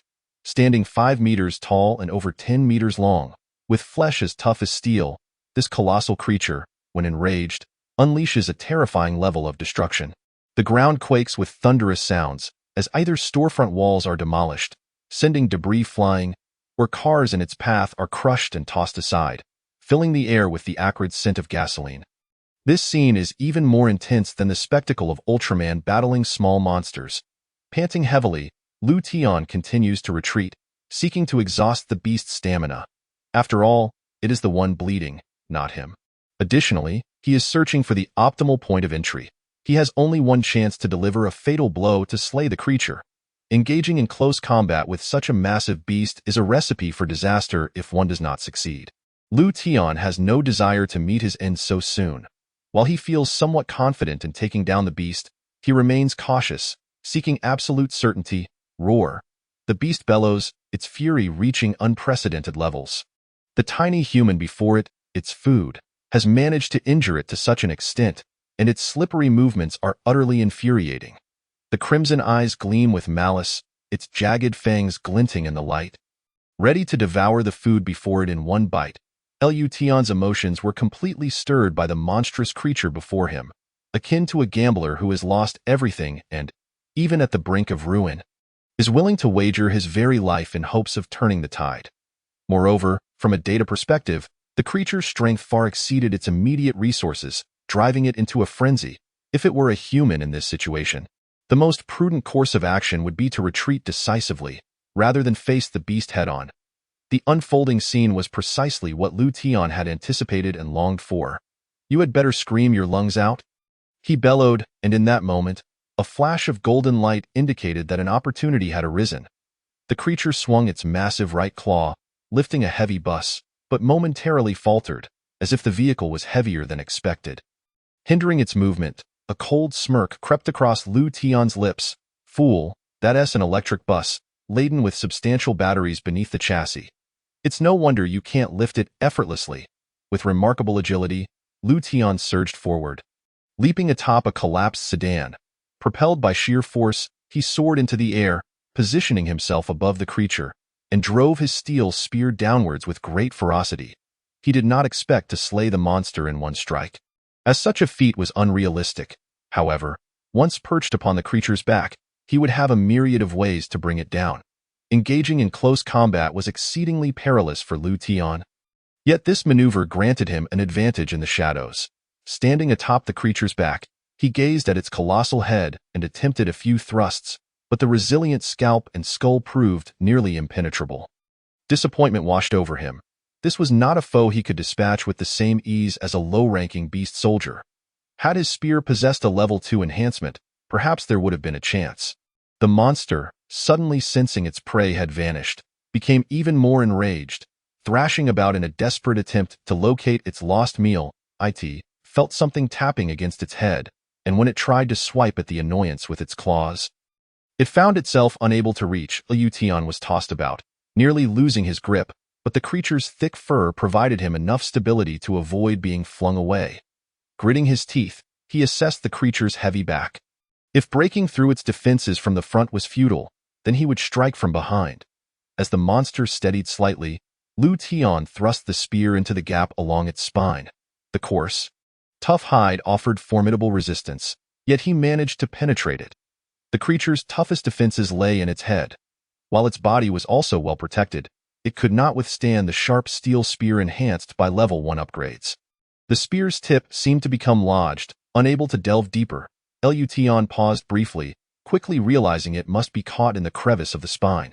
However, since he had already breached the surface, it meant he could inflict internal damage. Resolute, Lution gritted his teeth, channeling all his strength to press down on the spear. He could even hear the crunching sound of the steel piercing through bone, an unsettling noise that made his teeth ache. "Get in there," he roared, veins bulging as he twisted the spear forcefully. The spear, equipped with threads, acted like a screw, utilizing friction to embed itself deeper into the bone's gap. Even if this colossal creature stood 5 meters tall and spanned over 10 meters in length, brute strength alone would not suffice. It would eventually exhaust its stamina. This was a war of attrition. And as long as he persevered, victory would inevitably be his. In truth, even if Lution released the monster now, it would not survive for long. However, after investing so much energy into this battle against such a massive beast, he could not let it go to waste. Doing so would be an utter waste. Moreover, he was eager to investigate the underlying cause of the creature's rapid ascension to level 2 in less than 3 days. He Tao and Zhou Tong had successfully settled the Awakeners and were hastening towards Lution to provide support. The terrifying creature instilled fear in them as well, yet some things necessitated facing danger head-on. Despite the trepidation, Lution had summoned them and had even drawn the monster away. Had he not done so, the 100-member Awakener squad would have suffered grievous losses today. The loss of life, while tragic, was not the primary concern. Humanity had already faced enough death. The most alarming prospect was the potential decline in morale, which could extinguish humanity's hope in confronting the monsters. Hope, after all, was the very essence of human survival. For both emotional and rational reasons, Lution had to act, even if it meant risking his own life. With a flurry of motion, a dozen large pins shot forth under Zhou Tong's command. Due to their diminutive size and rapid speed, the creature was entirely oblivious to the projectiles hurtling toward it. In fact, even if it had seen them, the monster lacked the energy to defend itself. Having devolved from anger to fury to madness, and now to sheer hysteria, the pain along its spine was not something a typical being could endure. Only a creature of its ilk could withstand such torment. Otherwise, a human would have been rendered immobile at the first strike. The pins pierced the flesh, striking the creature's remaining eye, rendering it bloodied and sightless. In that moment, the monster was completely deprived of vision. Its sense of smell, though sharp, was overwhelmed by the metallic scent of blood, masking any external cues. Unable to locate a target, the creature thrashed about chaotically, as if that would alleviate its agony. Tao, whose awakened attribute was speed, possessed a temperament that blended stability with impulsiveness. Seeing Zhou Tong take action, he felt compelled to join the fray. Drawing a military dagger, he darted towards the beast with astonishing speed. Lu Tian, momentarily disoriented from the creature's violent movements, was jolted back to reality upon seeing He Tao charging forward. Alarm bells rang in his mind. What was this fool thinking? Was he courting death? A single stomp from the beast could reduce him to a mere smear. Furthermore, He Tao's military dagger was an ordinary iron blade, unlikely to penetrate the creature's tough hide during the chaos of battle. "Commander He, don't come closer. It's dangerous," Lu Tian shouted, but his warning came too late. He Tao had already reached the monster's vicinity. Perhaps it was the creature's innate perceptive abilities, but its left front hoof suddenly swung towards He Tao. He Tao's eyes widened in horror as he beheld the enormous hoof rapidly enlarging in his vision. "This is it," he thought despairingly. Chapter 36. An unfailing technique. Lu Tian gritted his teeth, cursing He Tao for being more of a hindrance than a help. Unable to watch He Tao be crushed by the beast's foot, he relinquished his steel spear embedded in the creature and dove to push He Tao aside. In that critical moment, however, Lu Tian's brief hesitation left him unable to evade the monster's hoof, which struck him squarely. He Tao tumbled to the ground in a disheveled heap, sustaining minimal injury thanks to his military training and instinctive defensive maneuvers. Quickly rising to his feet, he glanced over to see Lu Tian several meters away, clutching his back and gritting his teeth in evident pain. His discomfort was palpable. Feeling embarrassed, He Tao had intended to assist. Yet he had only managed to complicate matters. Zhou Tong continued to control the pins with deft precision, launching another volley of them. However, given their slenderness, the pins could only inflict significant damage on critical areas like the eyes, while elsewhere they would merely serve as distractions. Nonetheless, they provided Lu Tian and He Tao with a brief respite. "Commander He, your dagger can't possibly pierce the creature's hide. Stand back and don't meddle," Lu Tian bit out, enduring the pain coursing through him as he pressed forward towards the monster once more. He had to eliminate this beast. Otherwise, all his injuries would be in vain. During this ordeal, he had already depleted 3 of his diamond-shaped tattoos. This was a losing bargain he refused to accept. He Tao was pragmatic and, though he felt somewhat awkward, he complied with Lu Tian's orders. Retreating to guard Zhou Tong, "Monster, your opponent is me," Lu Tian roared, casting aside any lingering reservations. The creature's eyes had gone blind. Its nostrils were no longer sensitive, leaving its ears as its only means of detection. Instantly, the beast turned towards Lu Tian, recognizing the voice of its tormentor, the very source of its current plight. Its heart was filled with an accumulation of resentment towards Lu Tian, and without a second thought, it charged directly at him. Lu Tian silently appreciated the turn of events, anticipating the creature's approach. As the beast bore down upon him, Lu Tian propelled himself off the ground, his feet creating a dent in the soft asphalt as he leapt 7 or 8 meters into the air. When he landed, he expertly positioned himself on the creature's back. Grasping the long-forgotten steel spear, he steadied himself. Even cornered, the creature remained arrogant. With determination, Lu Tian yanked the spear free, pulling out a chunk of flesh and shattered bone. Blood gushed from the gaping wound, akin to a fountain. A spark ignited in Lu Tian's mind as he realized, why hadn't I thought of this sooner? The steel rebar spear pierced through flesh and blood, inflicting grave injuries upon the beast. However, it also served as a makeshift bandage, effectively sealing the wound. At this moment, as the spear was withdrawn, the injury was left unguarded, and blood surged forth uncontrollably. Let us see how much blood you can spill. Lu Tian bellowed, plunging the spear once more into another spot on the creature's back, twisting it vigorously before yanking it out. In less than a minute, the beast's back was riddled with 7 or 8 gaping wounds. And an even greater torrent of blood flowed forth. At this point, the creature's aura visibly waned. Its once powerful hooves, which had trod with confidence, now faltered and swayed precariously. Seizing the moment of weakness, Lu Tian summoned his strength for another diamond-shaped tattoo. Instantly replenishing his energy depleted from the relentless battle, with the spear in hand, he spun it in a flourish, harnessing the inertia accrued during the motion, and with all his might, drove it deep into one of the creature's eye sockets. 1/3 of the spear's length sank into the beast's skull, using the bone of the eye socket as a fulcrum to twist. Within just 2 or 3 breaths, the massive creature collapsed heavily to the ground. Convulsing briefly before becoming rigid, Lu Tian sank down onto the ground, leaning against the gaping maw of the fallen beast, panting heavily. I am utterly exhausted. Engaging in a battle of such magnitude was no ordinary feat. He would rather burst the heads of 100 first-tier beast soldiers than contend with this second-tier monstrosity. It's dead. The monster is dead. He Tao stared in a daze, then his expression transformed into one of elation. Zhou Tong also collapsed onto the ground. Though he had remained stationary throughout the chaos, he was acutely aware of the toll on his mental energy. In such a short time, an entire box of thumbtacks had been consumed, 300 in total. He had nearly reached his limit. If the monster had not perished, they could have continued fighting, but the outcome would likely have mirrored the last time, resulting in total exhaustion of physical capabilities. Lu Tian, are you injured? He Tao hurriedly approached, concern etched on his face, while his peripheral vision lingered on the enormous beast, filled with longing. So much meat could feed thousands with just a taste. I am fine. Check on Teacher Zhou. Lu Tian waved his hand dismissively. I'm fine as well, Zhou Tong replied, his pallor contrasting with the smile on his face. Time had slipped away unnoticed, and it was now 10 in the morning, less than 2 hours until noon. Lu Tian. What I mean is, Teacher Zhou is injured, and you are fatigued. You both should remain at the school to recuperate while I take Zhao Wu, Zheng Cong, and the remaining newly awakened individuals to continue our mission. Rest assured, as you mentioned, second-tier monsters are not commonly encountered, and the likelihood of encountering another is slim. He Tao radiated confidence. Although he wished to keep everyone safely at the school, it was simply impractical. Whether for training or rescue, action was imperative. Linhai City boasted a population of 3 million.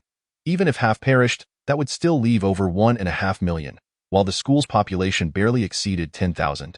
Even with brother units to aid in rescue, it would likely be insufficient. Though their capabilities were limited, with Lu Tian, who possessed profound knowledge of the monster's characteristics and provided guidance on their awakening abilities, they would likely become Linhai City's first self-rescue and rescue team composed entirely of fully awakened individuals. If they did not take action, humanity would truly be doomed. Lu Tian suddenly stood, exclaiming, "Are you mad? There's just over an hour until noon." He Tao, bewildered, questioned what noon had to do with anything. Lu Tian, what do you mean? Zhou Tong cast a puzzled glance his way. However, Lu Tian could not be judged by ordinary standards. His words undoubtedly bore significance, and both men awaited further explanation. Taking a deep breath, Lu Tian stated, "The monsters currently roaming are those that spewed forth from the fissures on the day of the catastrophe. Their numbers are not vast, yet they have inflicted terrifying consequences upon humanity. Today marks the 3rd day, and unless I am mistaken, at noon, new monsters will emerge from these fissures, and this time, they will not only be terrestrial beasts but also avian monsters. You may not grasp the terror of these flying beasts. Imagine creatures as large as small cars, or even larger, comparable to buses or even more colossal forms. The most formidable trait of avian monsters is their maneuverability. 100 awakened individuals may easily dominate ordinary first-tier beasts, but have you considered whether they can respond appropriately when faced with flying creatures? Do not forget, this 100 are all novices, lacking real combat training. When the time comes to confront avian beasts, they will be like fish on a chopping board, ready to be slaughtered." Lu Tian finished his statement in one breath, leaving He Tao and Zhou Tong's expressions shifting dramatically. Such a reality existed. They regarded Lu Tian's prophetic words with little skepticism, for the experiences he had previously imparted spoke volumes. Avian monsters were indeed terrifying. Initially, He Tao had entertained thoughts of waiting for communications to be restored, enlisting aerial support such as fighter jets or armed helicopters to quickly quell the tide of monsters unleashed by the catastrophe, allowing humanity to gradually restore normalcy. However, it seemed that the reality diverged entirely from his expectations. In the future, the skies might become a veritable paradise for avian monsters. Fighter jets and helicopters might barely take flight before being brought down by these creatures. Lution, then, what shall we do? He Tao's voice trembled slightly, uncertain of the next steps to take. Lution shrugged, appearing somewhat resigned. Avian monsters, to a degree, possessed an unfair advantage. As long as they remained airborne, they were exceedingly difficult to defeat. For humanity lacked the means to ascend, and conventional firearms, aside from missiles that could defy gravity for extended periods, could not reach significant altitudes. The only viable strategy against avian monsters would be to envelop them in a barrage of concentrated firepower when they entered range. Alternatively, there were enhanced bows like the one he wielded, or humans who had awakened the ability to fly, engaging in aerial combat. In truth, even if humans awaken the ability to fly, their agility in the air could not compare to that of avian monsters, especially in the early stages when all humans would be novices, making avian monsters humanity's true nemesis. One glimmer of hope remained. The numbers of avian monsters would not match those of the terrestrial beasts. Chapter 37. The place of class leader Ji Xiaoyi in the heart of Lu Tian. Lu Tian pondered for a moment before offering a lackluster yet pragmatic strategy. Avoid them as much as possible. The avian monsters, once they spread their wings, are quite large. With a little vigilance, one can spot their approach in advance and take cover until they leave. For now, that is the most prudent course of action. Also, there is no need to overly worry about the safety of those scattered outside. Those destined to perish have likely met their end by now, while those who are meant to survive will not succumb in the short term. We should focus on enhancing the quality of our personnel, specifically the number of awakened individuals and their training. Only then can we endure these crises. Commander He, I am not being alarmist. The situation we will face in the future is far more dire than what we currently see. Without a formidable vanguard, we are destined for doom. As Lu Tian's words resonated, He Tao and Zhou Tong fell into a profound silence, their spirits considerably dampened. Previously, they had not contemplated such depths. They merely thought to eradicate all monsters on the ground, even if it took an extended period and cost many lives, believing they could eventually exhaust the existing monsters. The grim reality, however, was that the monsters continued to emerge from the fissures without end. Observing the despondency in their expressions, Lu Tian realized he had achieved the desired effect but could not allow despair to take root. Humanity's hope hinged on collective effort. Individual heroes could only serve as symbols, incapable of leading humanity to revival. Ahem, there is truly no need for excessive worry. Let us not forget that humanity continues to grow stronger. This world is no longer what it once was. Yet we remain the most adaptable species. Our intellect is the beacon of hope for our survival. While avian monsters may be formidable, as long as we evade them effectively, we should not face excessive danger. Moreover, their numbers will not rival those of the ordinary monsters on the ground. Thus our true adversaries remain the terrestrial beasts. At that moment, a renewed spark ignited in He Tao and Zhou Tong's eyes. As long as there remained a glimmer of hope, humanity would not be easily vanquished. Xiao Tian, we understand now. Thank you for revealing all of this to us. Otherwise, blindly venturing out could lead to the tragic loss of countless lives. Classmate Lu Tian, should we instruct all personnel within the school to seek refuge in the teaching buildings, dormitories, and cafeteria at once? He Tao was particularly concerned about the practicalities of the operation. Lu Tian nodded in agreement, acknowledging that Captain He was correct. Everyone must immediately enter the shelters, and until we confirm that the avian monstrosities have departed, no one is permitted to venture outside. Furthermore, we should ascertain whether there are any awakened individuals with enhanced vision. If so, we should assign them as observers. Very well, I shall make the arrangements forthwith. With that, He Tao hurriedly departed. At that moment, a knock echoed at the door. Zhou Tong utilized his telekinetic abilities to open it. Standing at the threshold was a girl. Teacher Zhou, Lu Tian, Ji Xiaoyi greeted, briskly stepping inside. Xiaoyi, what brings you here? Zhou Tong inquired with a smile. Ji Xiaoyi, the class leader of the third-year 10th class, was someone he had personally selected. Her academic performance was exemplary, and she possessed remarkable organizational skills. Moreover, she was among the first batch of awakened individuals in the school, which brought him great satisfaction. Currently, Ji Xiaoyi not only managed the survivors of her class, but was also responsible for overseeing over 1,000 survivors throughout the school. She cast a glance at Lu Tian, her mind lingering on the image of him bravely diverting the terrifying beast to ensure their escape. An inexplicable feeling stirred within her regarding this seemingly ordinary boy from her class. In just a few short days, it felt as if they had each emerged from entirely different worlds. Teacher Zhou, when will the subsequent rescue operation commence?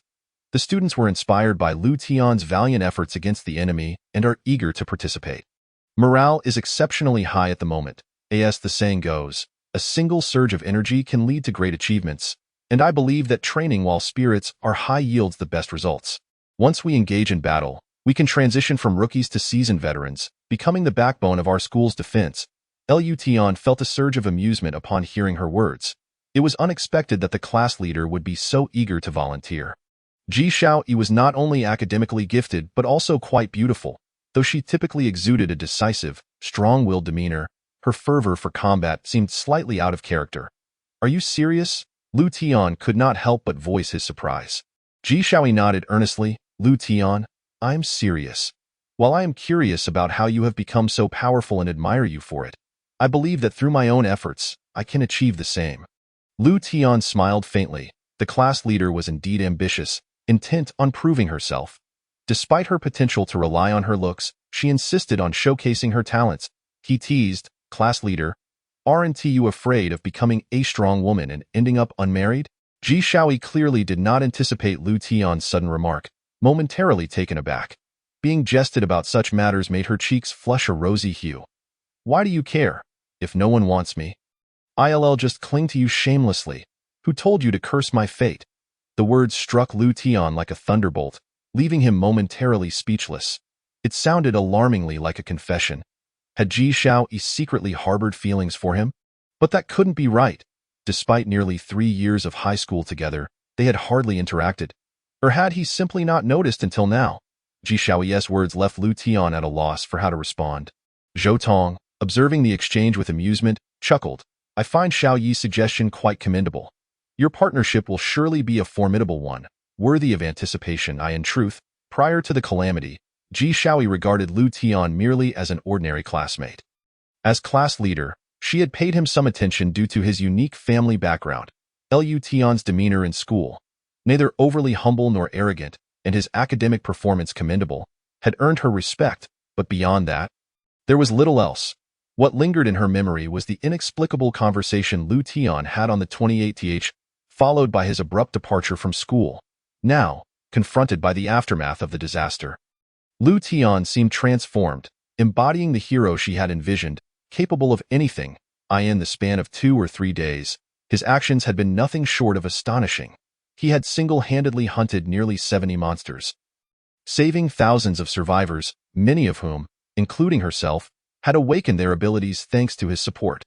Just moments ago, he had bravely drawn away a fearsome beast, fighting valiantly and ultimately emerging victorious.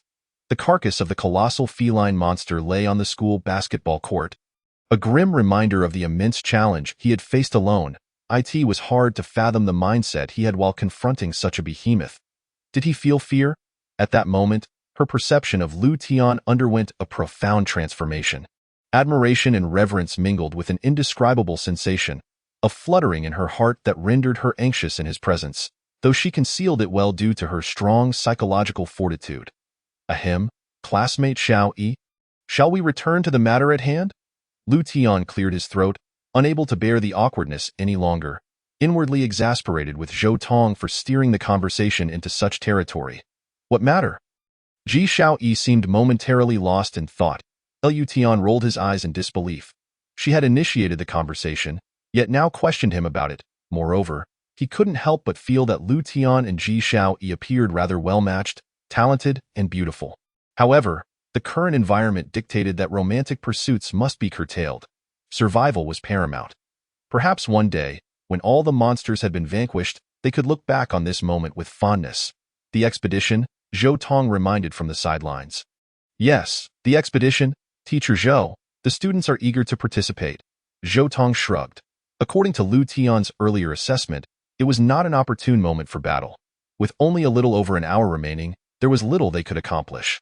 Just as he was about to decline, Lu Tian interjected, "Teacher Zhou, since everyone shares this sentiment, I see it as a positive development. Ji Shaoyi is right. We must seize the moment. If we lose our momentum, it will be much harder to regain it. Here is the plan. I will accompany everyone for safety, but the group size must not exceed 30. Ji Shaoyi, you have 10 minutes to select." "Only 30?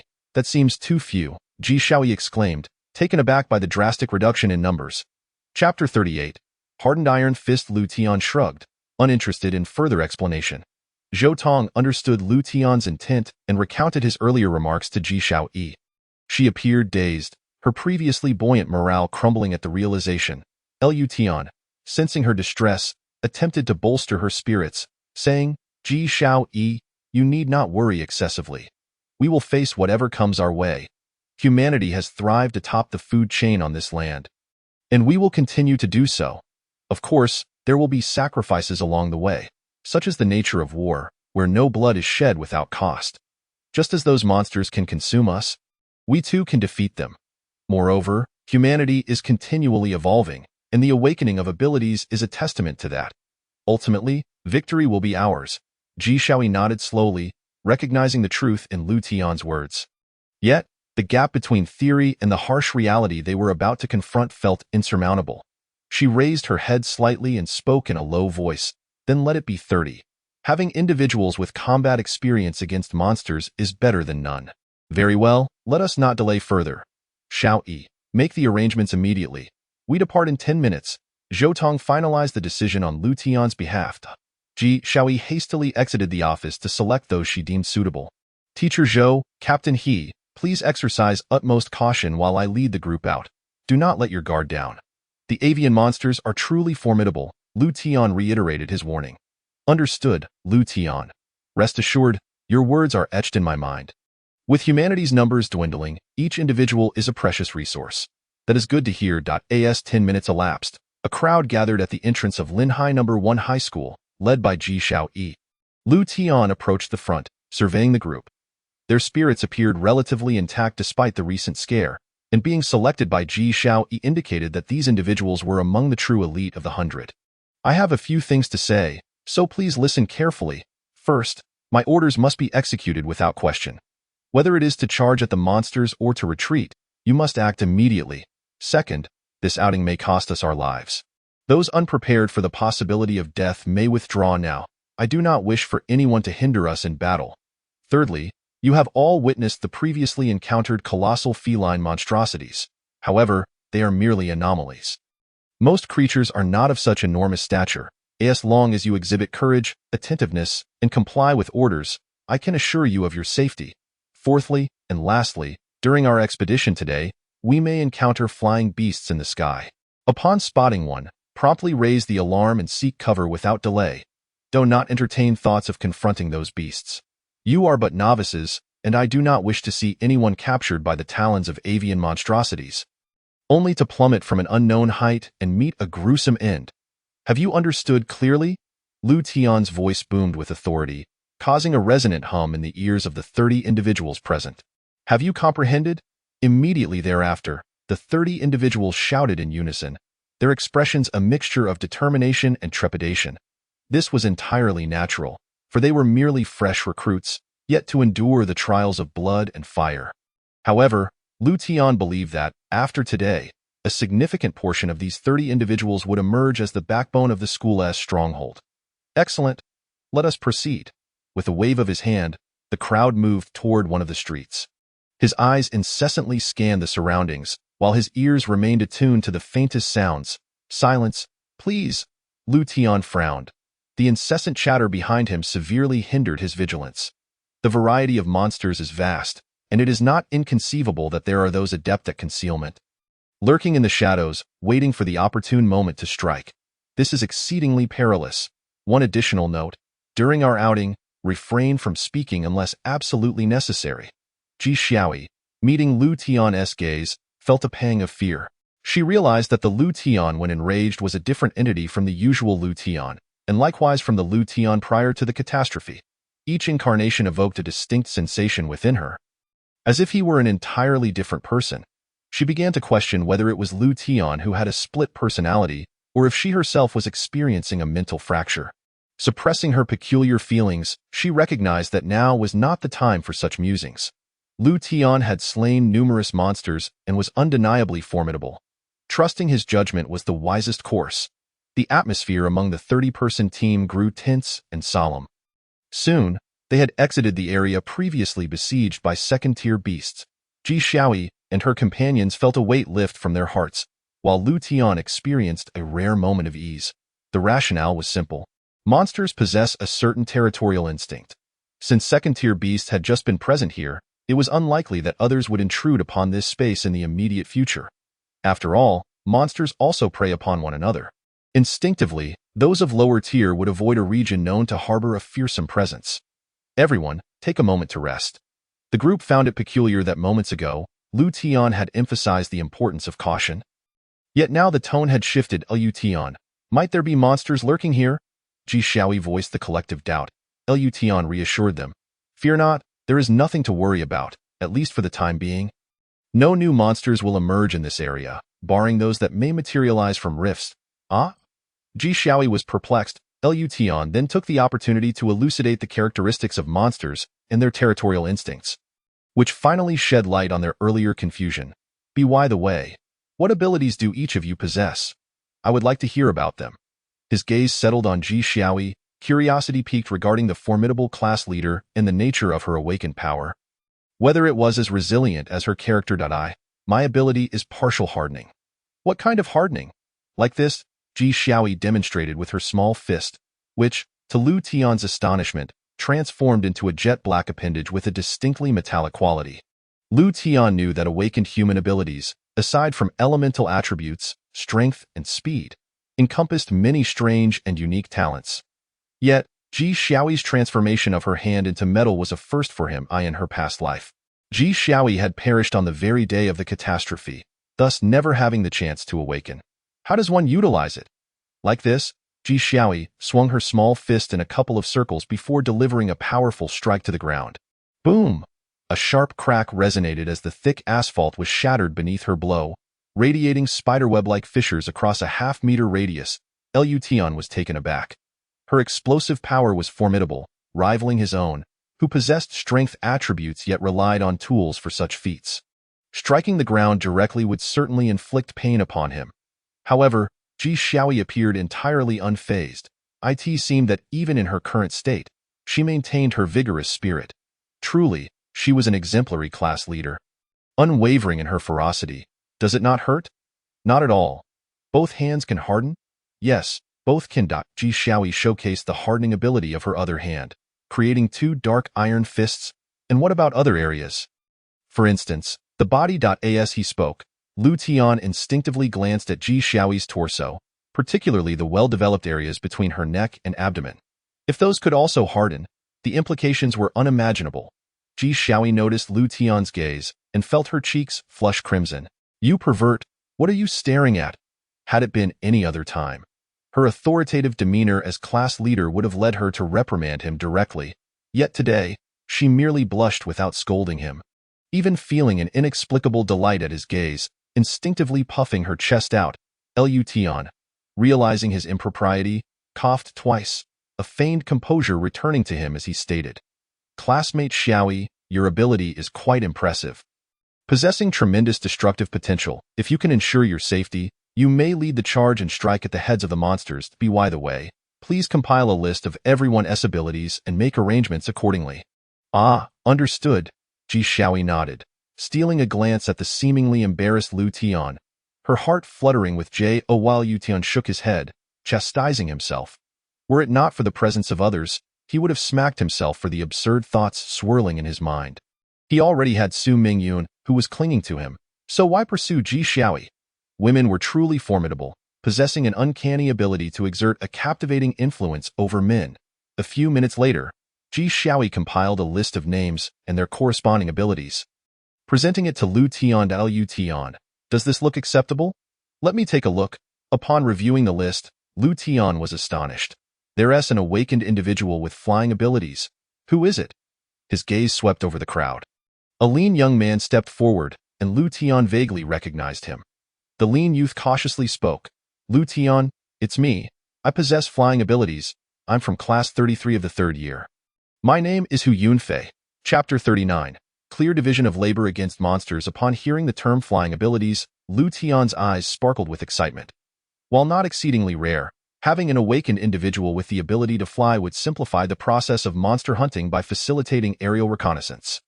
However, it was somewhat regrettable that they had just over an hour before aerial monsters would appear, and given that this individual had only recently awakened, he would likely be swiftly dispatched by the flying beasts. Nevertheless, with sufficient training to master his flying capabilities, he could serve as an excellent scout and a key player in countering airborne threats. Marvelous. Please demonstrate your flight for us, Lu Tian beckoned. Hu Yunfei shyly nodded and, with a flutter of wings sprouting from his back, gracefully ascended into the air, hovering at a height of 2 to 3 meters.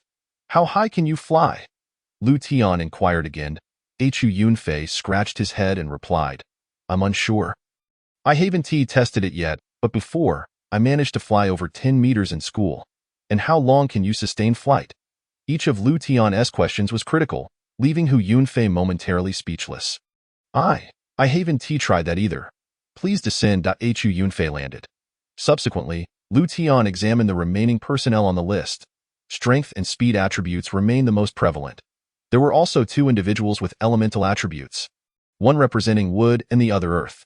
Among the unique abilities, Ji Xiaoyi's hardened iron fists could, in some respects, also be categorized under strength attributes. Next was Hu Yunfei's flying ability, followed by a middle-aged man named Buildinga, whose ability was enhanced vision with dynamic analysis, an excellent capability for reconnaissance. If his body could keep pace with his neural reflexes, he could easily evade bullets. Lastly, there was a woman named Song Yuzhen, whose ability was quite peculiar. She could spit a viscous and highly corrosive substance. It must be said, these strange abilities were truly astonishing. Lu Tian couldn't help but think of Song Yuzhen's boyfriend or husband. He must be having a tough time. To experience a genuine kiss, he would likely have to pay for the privilege elsewhere. Lu Tian returned the paper detailing everyone's abilities to Ji Xiaoyi, raised his head to look at everyone, and said, Surely you have all played games before. What you must do next is to coordinate like in a game, arranging yourselves according to each person's strengths.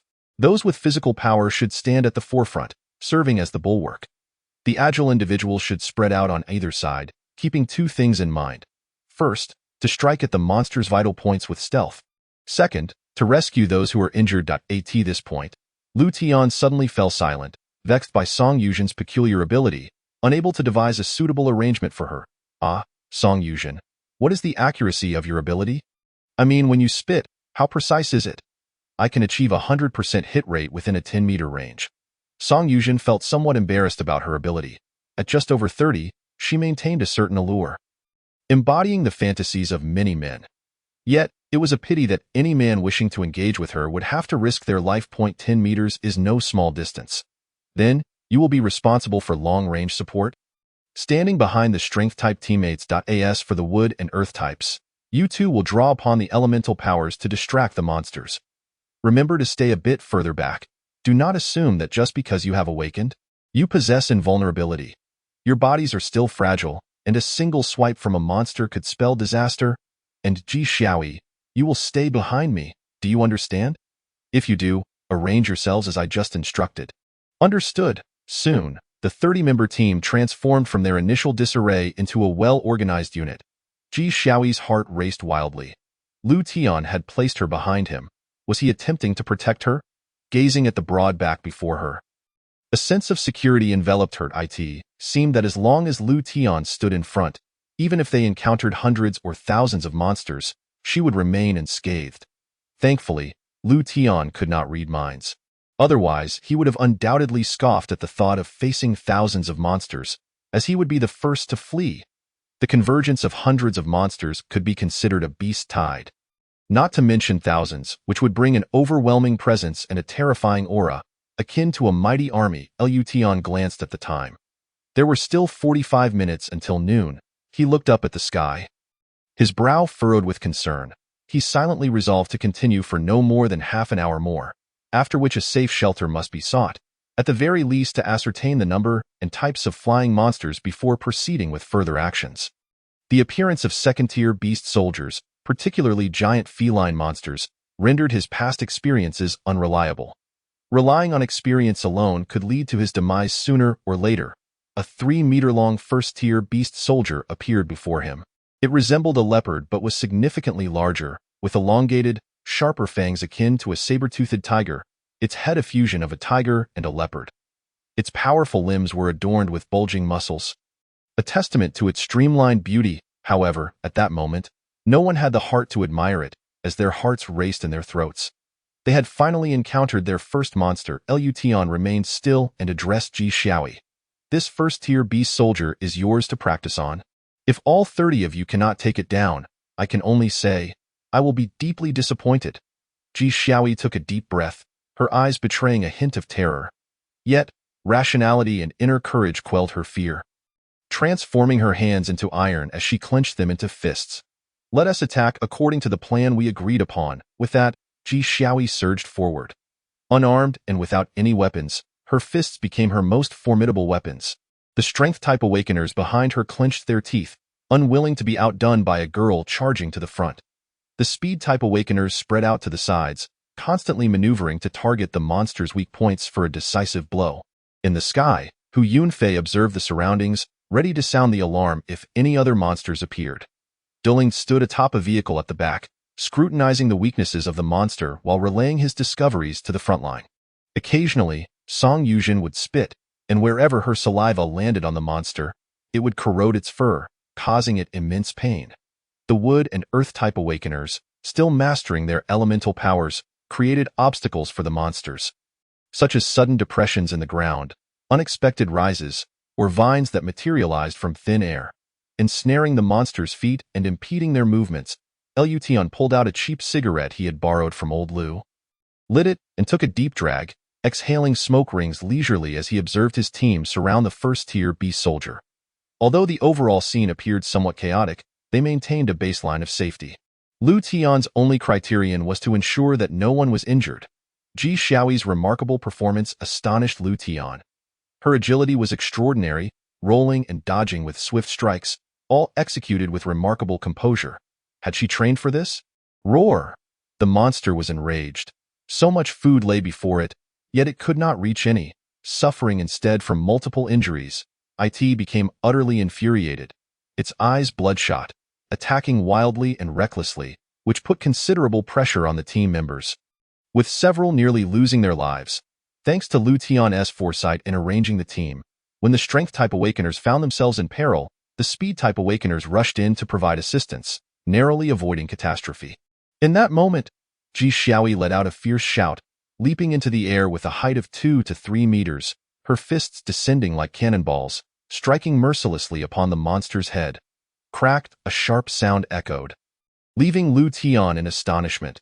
The sight revealed the monster collapsing to the ground beneath Ji Xiaoyi's final blows. That sound. Had its skull shattered? To confirm, Lu Tian discarded his cigarette and rushed forward, using his Swiss Army knife to slice open the monster's scalp, revealing the fractured skull within. He thought to himself, what the hell? It really did crack. Even he could not have smashed through the beast's hardest skull with his fists. Even with a reinforced steel spear, it would require tremendous effort. Was Ji Xiaoyi even human? He began to question if she was some kind of humanoid monster. Ji Xiaoyi, are your hands all right? Lu Tian asked. Stunned. The metallic sheen on Ji Xiaoyi's fists faded, returning to her delicate, fair hands, smooth and unblemished, devoid of any calluses. I'm fine. Thank you for your concern. As she uttered those words, Ji Xiaoyi slightly lowered her head, a rosy hue blooming on her cheeks, leaving one to wonder whether it was from shyness or the intensity of the earlier battle. Luton's focus was not on this matter. He was primarily relieved that Ji Xiaoyi was indeed unscathed. With no issues at all, Ji Xiaoyi's mind was in a whirl.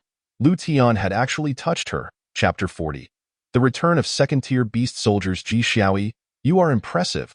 Those iron fists of yours are truly invincible. Lu Tian gazed at Ji Xiaoyi's small hands with a hint of envy.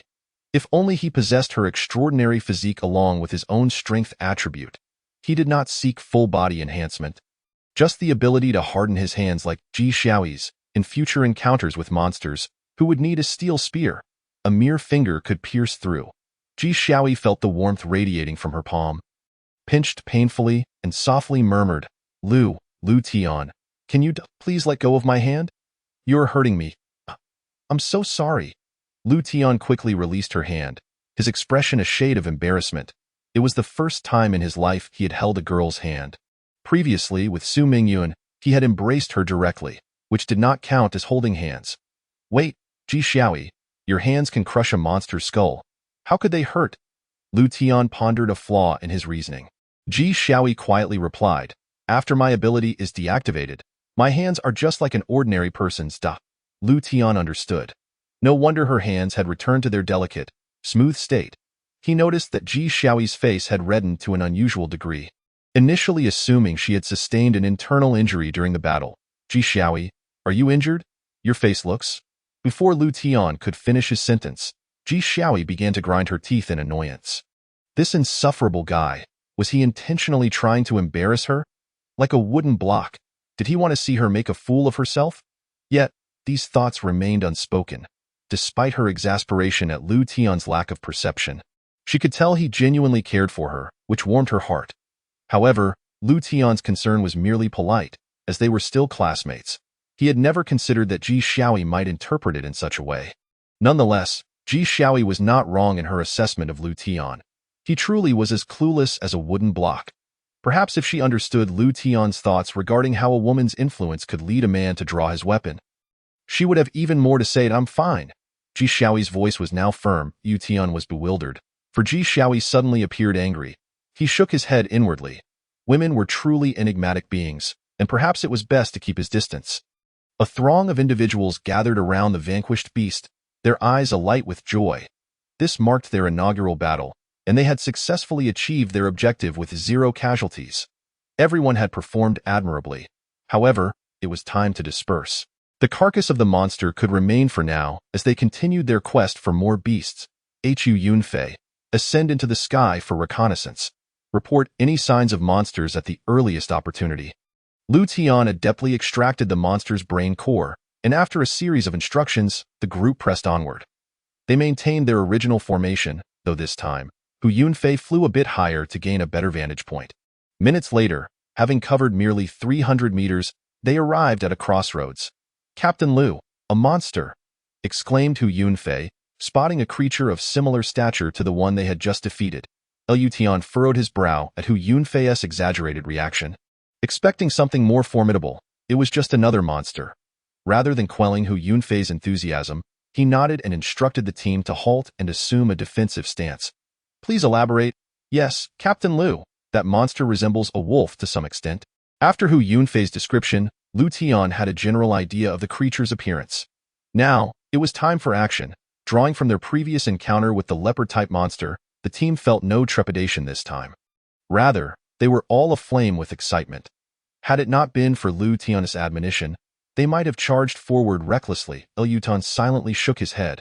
Well, having passion was certainly preferable to lethargy. However, this beast was much larger than Hu Yunfei had suggested, and the team's spirits dampened considerably. As before, fear not. Summon your courage. Monsters roam our world daily. They feast upon us, and we must retaliate. Strive for the day we can elevate these damned beasts to the status of protected species. Seeing their hesitation, Lu Tian rallied their spirits, commanding, What are you waiting for? Charge forward. Or do you wish to be torn asunder by the monster? Ji Xiaoyi, gazing at the wolf-like monster, which was vastly larger than herself, clenched her teeth and, with a fierce shout, was the first to launch herself into the fray. With a leader taking initiative, the others were inspired, and they formed ranks to assault the beast. Lu Tian nodded in approval. This was the spirit he sought. He felt satisfied with the team's performance, especially Ji Xiaoyi's, which he found somewhat astonishing. For a girl to exhibit such bravery was commendable, there was no doubt. This wolf-like monster was indeed formidable, but once they engaged, it became evident that against such overwhelming numbers, the outcome was inevitable. Even the fiercest wolf could not withstand a multitude. Quickly, the wolf-like monster was slain, and Lu Tian retrieved its brain core, glancing at the time with a pensive expression. With 15 minutes remaining until noon, it was time to conceal themselves. Everyone, heed my command and take cover immediately. With many shops nearby, entering would shield them from the aerial monsters anticipated to appear shortly. Yet, an unforeseen event transpired. Without warning, a beast emerged 100 meters ahead. This creature was enormous, rivaling the giant feline they had previously slain. A level 2 beast. If there had been ample time, Lu Tian would have felt little concern. After all, they had defeated a monster before, and this one would be no different, albeit it might take longer. However, with only 15 minutes until the flying monsters appeared, this posed a genuine challenge. Stay hidden. I will confront this beast. No one is to emerge without my permission. Lu Tian did not hesitate as he took on the task of dealing with the level 2 beast alone. Lu Tian, Ji Xiaoyi gasped, her heart racing as she watched him charge towards the even larger creature. The disparity was stark. The newly appeared beast dwarfed the wolf-like monster they had dispatched, akin to a grown man standing next to a toddler. Although she was not entirely versed in the classifications of beasts, she could discern that the monster Lu Tian faced was terrifying. Previously, it had taken the combined efforts of He Tao and Zhou Tong to overcome a creature of this magnitude. While she had not witnessed the battle firsthand, she had heard the chaos and the subsequent conversations filled with trepidation. Lu Tian felt a surge of anxiety and confusion. If the appearance of a level 2 beast was an anomaly, encountering a second one in such a short span was a clear indication of something ominous. This world was not the same as before. The dreaded inertia of past experiences clouded his judgment. The creature resembled a bull, with a pair of majestic horns gleaming like jade, particularly at the tips, which reflected light dangerously under the sun. A strike from those horns would undoubtedly pierce his body. The bull-like monster was impressively robust, its muscles rippling beneath its skin, and it radiated an aura of explosive power and destruction, even more so than the giant feline beast. Its 4 powerful hooves crushed the ground with every gallop, sending tremors through the earth as though a steamroller was passing by. Within moments, the 100-meter distance closed rapidly. The bull-like monster's blood-red eyes fixed intently on Lu Tian, its flared nostrils exhaling white vapor. Seemingly incensed that a morsel dared to provoke it, with 2 thunderous bellows, the beast surged forward, its head lowered, horns aimed directly at Lu Tian. Lu Tian remained unperturbed. What of a level 2 beast? Its intellect remains as feeble as ever, merely possessing greater brute strength. This time, he did not draw his bow. Armed only with a level 1 strength arrow, it would be futile to shoot unless aiming for a vital spot. Gripping a steel spear tightly, he thrust it into the ground just as the bull-like monster approached. The spear's resilience propelled him skyward, flipping gracefully before landing behind the creature. Once on his feet, Lu Tian dashed towards the monster's rear. Intent on exploiting its weak point, 100 meters away, Ji Xiaoyi felt the ground tremble, pressing against the wall to peer towards the center of the battle. Her face turned pale as she witnessed the true horror of a level 2 beast up close. Silently, she prayed for Lu Tian's safety, yearning to rush in and assist him, yet fearing that her limited abilities would only worsen the situation. The other team members watched, some emboldened by the spectacle. Their faces drained of color. They could only imagine that facing such a monster, their chances would be slim to none. Chapter 41. The Matador, classmate Lu. It was beyond comprehension how Lu Tian could confront such a massive creature alone, far exceeding their understanding. Should we not assist Captain Lu? Linda, whose awakened ability granted him keen observation, was the most perceptive regarding Lu Tian's predicament. Although Lu Tian appeared to manage well, the sheer weight of the bull-like monster, likely exceeding 20 tons, posed a grave danger. A single misstep could lead to fatal consequences. They had not known Lu Tian for long, but their shared experiences amidst monster attacks had forged a bond of trust in his combat prowess. Additionally, his willingness to confront the beast alone for their safety stirred deep feelings of admiration. Absolutely not. Ji Xiaoyi was the first to object. Captain Ji, but Linda attempted to argue further. Yet, Ji Xiaoyi, her youthful face resolute, declared, Captain Lu has given us explicit orders. We must remain here and keep watch. While we may handle ordinary monsters, do you truly believe we possess the strength to breach the defenses of a bull-like beast? If we cannot, our presence would only hinder Captain Lu. Moreover, noon is approaching, and the aerial monsters Captain Lu warned us about will soon appear. they pose the real threat. I have faith in Captain Lu's ability to deal with that bull-like monster before noon. Her voice rang with conviction, leaving no room for dissent. The team fell silent. All were well-educated enough to recognize the wisdom in her words. Furthermore, Ji Xiaoyi held a unique status as Lu Tian's classmate and class leader. Observant members of the team had even speculated that their relationship extended beyond mere classmates. We will heed Captain Ji's counsel. Let us take cover. Captain Lu is immensely strong and will undoubtedly handle that bull-like monster safely. We must not complicate matters for him. Indeed, you are correct. Our concealment is the greatest support we can provide to Captain Lu. Captain Lu will undoubtedly vanquish the monstrous foe. The crowd expressed their sentiments in unison. Ji Xiaoyi's gaze shifted away from them and returned to Lu Tian, who was fiercely engaged in combat with the bovine creature, her heart filled with trepidation. Yet, she felt utterly powerless to assist him, causing her anxiety to mount. The sheer size of the bull-like monster made it almost effortless to target, landing hits with alarming ease. Moo.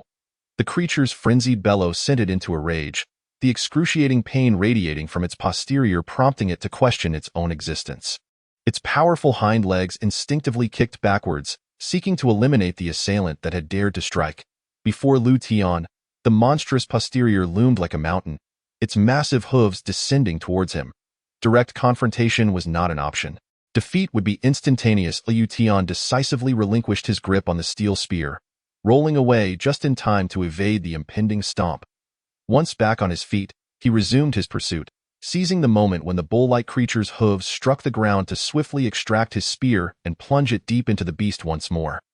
Although Lu Tian understood that such wounds would hardly inflict any serious damage on the creature, they could provoke it to a furious state, thereby exhausting its considerable energy reserves.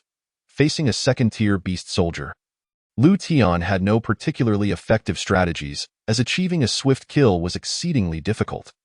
Thus, he could only wear down the creature gradually, looking for an opportunity to strike decisively. However, anxiety gnawed at him. Time was fleeting. In mere moments, 5 minutes had slipped away, indicating that the massive fissure in the city's center would soon unleash a multitude of new monsters, including aerial threats. Regret washed over him. He should not have brought these people out. Most troubling was his concern for the safety of the orphanage.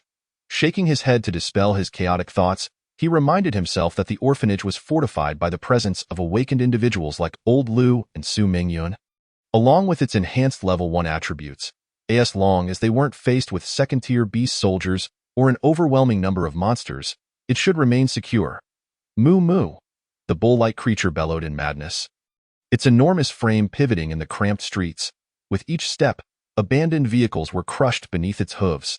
Its horns collided with nearby buildings, leaving deep indentations as though struck by a giant's axe. Lu Tian clicked his tongue. Thankfully, the current structures were all cast in place, with robust reinforced concrete, rendering the shoddy constructions of the past almost non-existent. Otherwise, a single blow would have toppled the buildings, leaving them unable to stand firm. Yet, a part of Lu Tian secretly wished for the buildings to be poorly constructed, for then the bull-like monster could be buried within, saving him considerable effort. But such musings were futile. Lu Tian had to confront this formidable beast head-on. Like a slippery eel, he evaded the creature's attacks, never engaging directly but skillfully maneuvering behind it to continue his relentless assault. The bull-like monster felt immense frustration, never having encountered such audacity in its prey. Why not simply be devoured instead?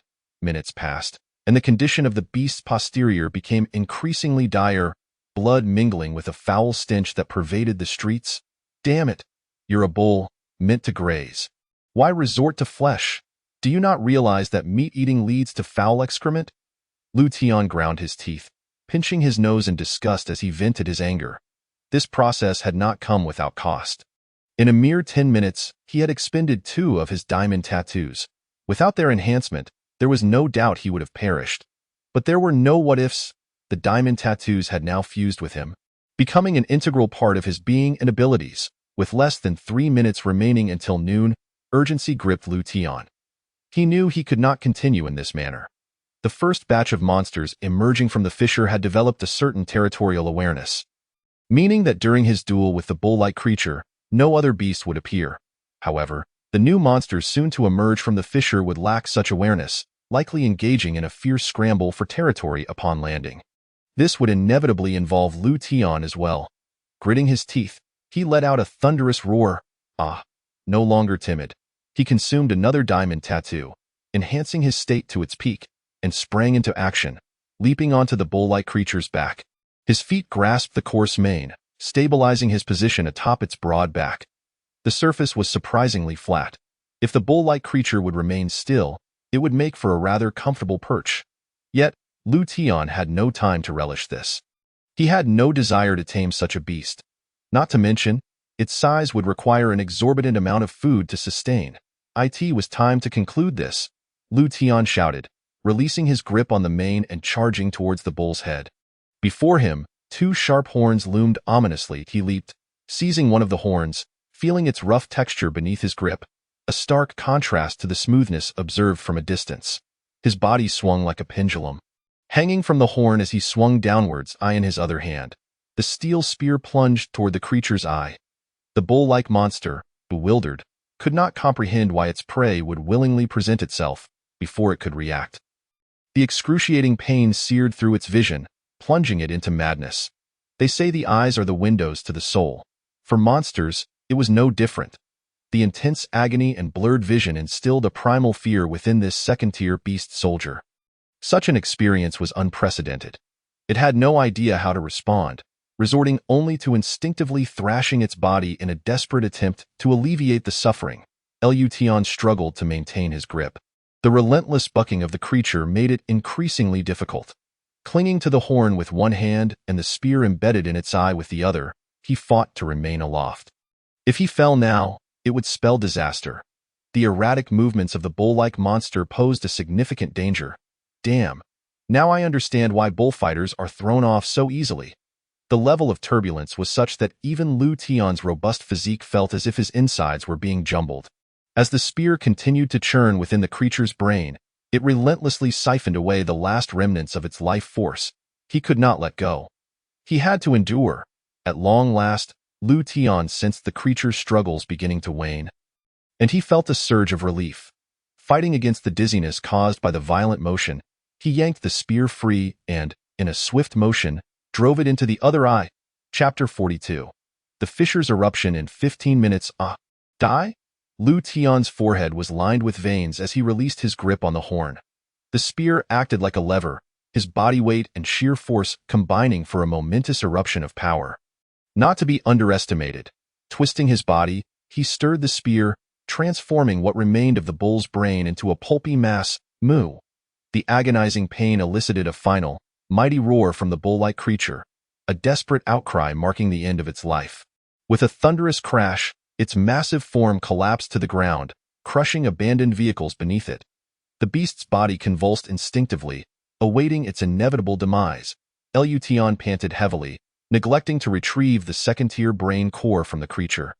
Instead racing towards the concealed area where Ji Xiaoyi and the others awaited, he glanced at his watch while casting his gaze skyward toward the fissure. Less than 30 seconds remained. The fissure began to change, its dark, gaping maw resembling a scar, now pulsating with brilliant light, akin to a portal in a video game. A process of energy accumulation. When fully charged, the fissure would unleash a horde of monsters. Compounding the plight of humanity already in peril, Lu Tian lacked the power to destroy the fissure. All he could do was watch, awaiting the monster's arrival. Lu Tian, are you all right? Are you hurt? Ji Xiaoyi's anxious voice broke through as she saw Lu Tian return. Her heart finally settling, he did not respond, keeping his gaze fixed on the fissure.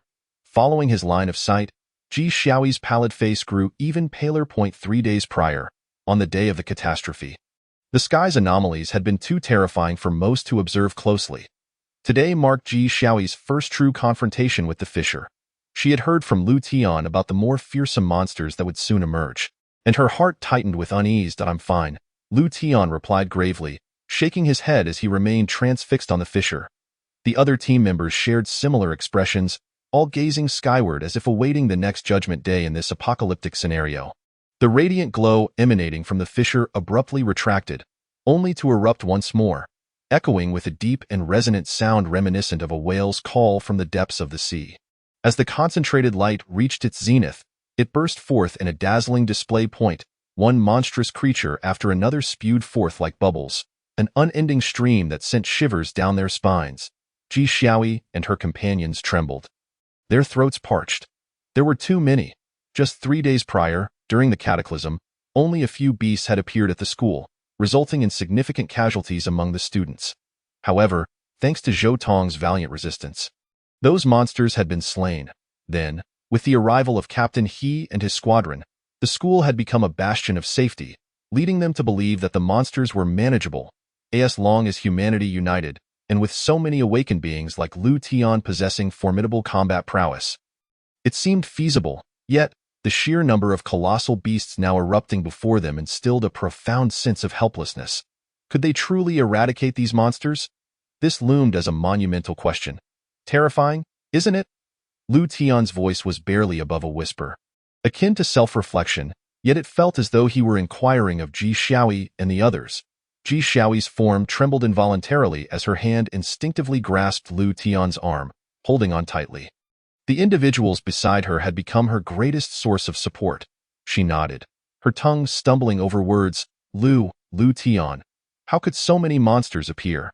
The thoughts of the others likely mirrored her own. Lu Tian glanced down at Ji Xiaoyi's hand and her pallid face, shaking his head inwardly. How could so many monsters possibly emerge? Who could he ask? Miss Long. He too was at a loss. Yet one thing was certain. Only through continuous strengthening could they survive the days to come. Everyone must be prepared for battle, as the forthcoming days would pose a tremendous test for humanity, but also an opportunity for rapid advancement and empowerment. If they could just endure this trial, the subsequent days might prove somewhat more bearable. Lu Tian sighed quietly. These words were merely meant to comfort the group. The calamity of this era was far more terrifying than that of the previous one. Not to mention, the level 2 beast soldiers had only appeared a month later in the past, yet now, merely 3 days in and having traversed just 2 or 3 kilometers, they had already encountered 2 level 2 beast soldiers. Humanity's survival was increasingly precarious. Nevertheless, Lu Tian remained optimistic. He believed in humanity's adaptability. Even in the most arduous circumstances, they could acclimate swiftly and endure. At that moment, all those in the school were concealed within the protective confines of the teaching and dormitory buildings, rendering the entire campus eerily desolate. He Tao, Zhou Tong, and others, much like Lu Tian, gazed gravely at the rift in the sky. Initially, they could roughly count the number of monsters being expelled, but soon realized it was futile. The dazzling light from the fissure impaired their vision, and the accelerating pace of the emerging beasts rendered any counting impossible. In summary, there were countless beasts. They had no idea how Lu Tian and the others were faring. Concern creased He Tao's features. Although Lu Tian was not directly present at the school, in He Tao's mind, Lu Tian had become the spiritual and martial backbone of their decision-making body. Additionally, the 30 individuals selected by Ji Xiaoyi were among the most elite awakened beings in the school. Zhou Tong inhaled deeply, worry etched on his face, and pondered aloud. Xiao Tian is not only strong but also clever. I am confident that under his leadership, the team will be safe. Captain He had mentioned that as per Xiao Tian's words, only when the rift ceased spewing monsters would the true crisis begin, as countless beasts would then re-establish their territories. Given the school occupied such a vast expanse of land and housed a dense population, it would undoubtedly become a prime target for the beasts. What I mean is, while evading the impending aerial monsters, we must arrange for the awakened humans to prepare for battle. He Tao nodded in agreement. Acknowledging Zhou Tong's rationale, what you say makes sense. We shall make the necessary arrangements. Their most pressing concern remained the safety of thousands of individuals, regardless of what situation Lu Tian faced outside. They could not assist him. They could only focus on the tasks at hand. In the orphanage, Xiao Lin and Xiao Ya huddled behind Su Mingyun, their small forms trembling. Yu Mengyun's face was ashen, her brows furrowed with worry for herself, for Lu Tian, and for the safety of those around her. Even though she had now become an awakened being, her lack of practical experience left her feeling timid. Moreover, she doubted whether the drawing she had created could truly inflict any harm upon the monsters. Liao Kai, though his scalp prickled with fear, maintained a nonchalant demeanor, reasoning that even in Lu Tian's absence, they still had old Lu to rely on. Old Lu shot Liao Kai an irritated glare. This rascal, could he not choose his words wisely? Liao Kai recoiled slightly, chuckling sheepishly as he quickly covered his mouth. It must be said that Liao Kai was remarkably carefree. While others were paralyzed with fear, he seemed unaffected. Across the city, the scattered survivors gazed at the shifting skies, despair overtaking them as they closed their eyes. 3 days had passed without the imagined rescue, and the number of terrifying monsters continued to swell, spreading a sense of hopelessness among the survivors. This was not only the fate of Linghai City, but a global plight. No human was able to experience true peace, each moment spent in dread, uncertain of when their lives might come to an end in the land of cherry blossoms. The peak of Mount Fuji had become the last refuge for this submerged island nation. It was not that a vast populace had gathered on the land, crammed together. Rather, the monsters here were among the most fortunate globally, as these humans had nowhere to escape. Whenever the beasts felt hungry, they would charge into the crowds, feasting at will before departing, only to return when hunger struck anew. Like livestock awaiting slaughter, they were utterly powerless to resist. The ocean covered 71% of the blue planet, with the land monsters being ferocious, while the aquatic beasts were even more terrifying. Those fortunate enough to have taken refuge on boats had become playthings for the ocean's monsters. Massive cruise ships, cargo vessels, and even warships stood no chance against the colossal sea creatures. It was a scene of profound desolation. Perhaps, before long, the traces of the cherry blossom nation would be entirely erased from this blue planet. Finally, the immense fissure ceased expelling monsters, the brilliant light gradually fading into a calm stillness, as if preparing for another cycle of energy accumulation. Lution exhaled a breath of relief, glancing at the time. This process had astonishingly lasted a full 15 minutes. It was unfathomable to consider that every city bore such a fissure, each spewing forth an uncountable number of monsters. Just how many beasts had suddenly appeared on this blue planet beneath humanity's feet? In the sky, a piercing cry akin to that of an eagle reverberated above the city. Lution tightened his grip on the steel spear. Flying beasts. Everyone heard the eagle-like cry, goosebumps erupting all over their bodies. In the sky, there was not just one flying beast but hundreds, their expansive wings gathering together like a thick, dark cloud, obscuring the sun and instilling fear. Lution scanned the crowd behind him, his brow furrowing before finally resting his gaze on the anxious Ji Xiaoyi, who clutched his arm tightly. "You can let go now, I just..." Before Ji Xiaoyi could finish her sentence, Lu Tian waved his hand, signaling her to refrain from continuing. It was not a significant matter. All eyes were on Lu Tian, awaiting his command. In this apocalyptic environment, with monsters lurking everywhere, they were utterly at a loss.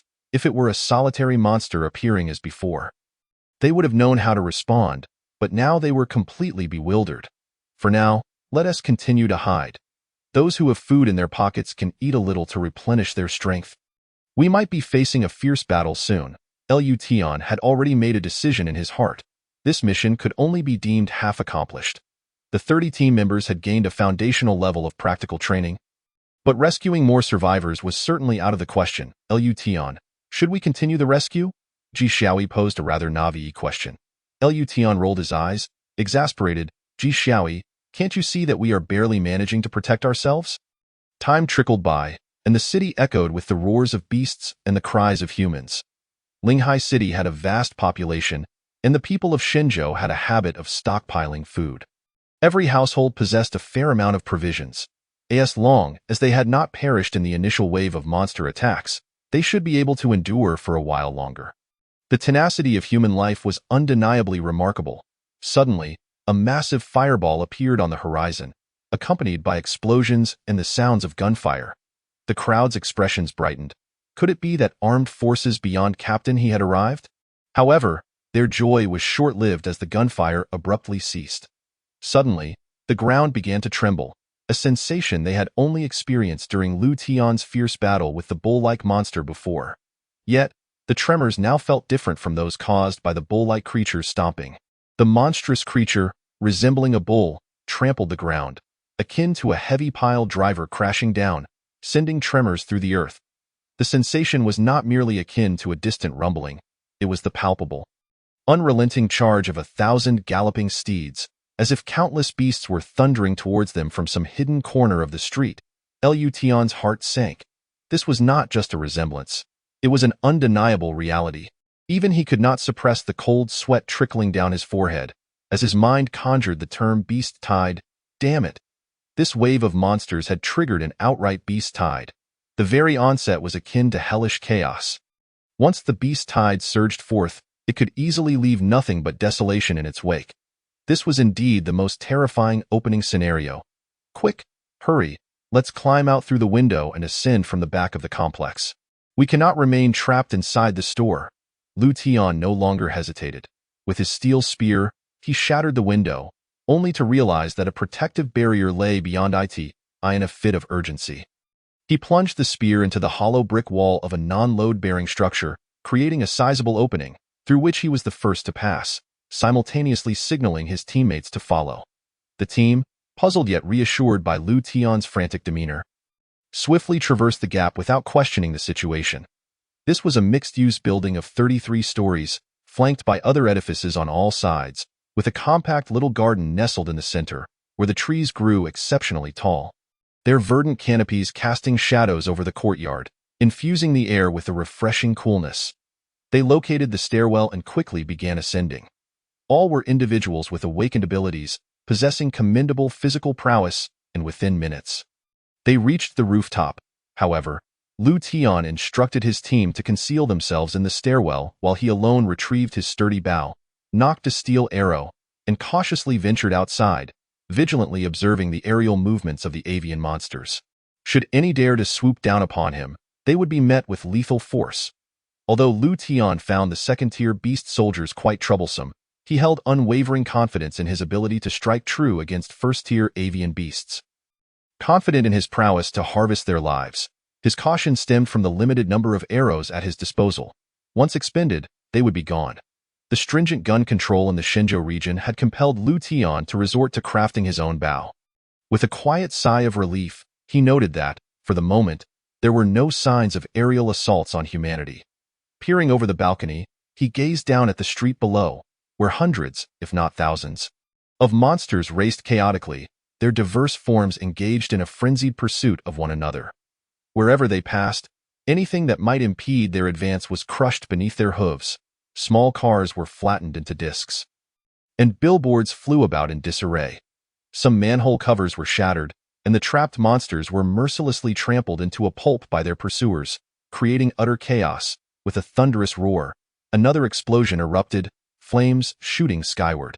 This time, it was not the sound of gunfire, but rather the detonation of gasoline vehicles crushed underfoot, the friction of metal against asphalt igniting a conflagration.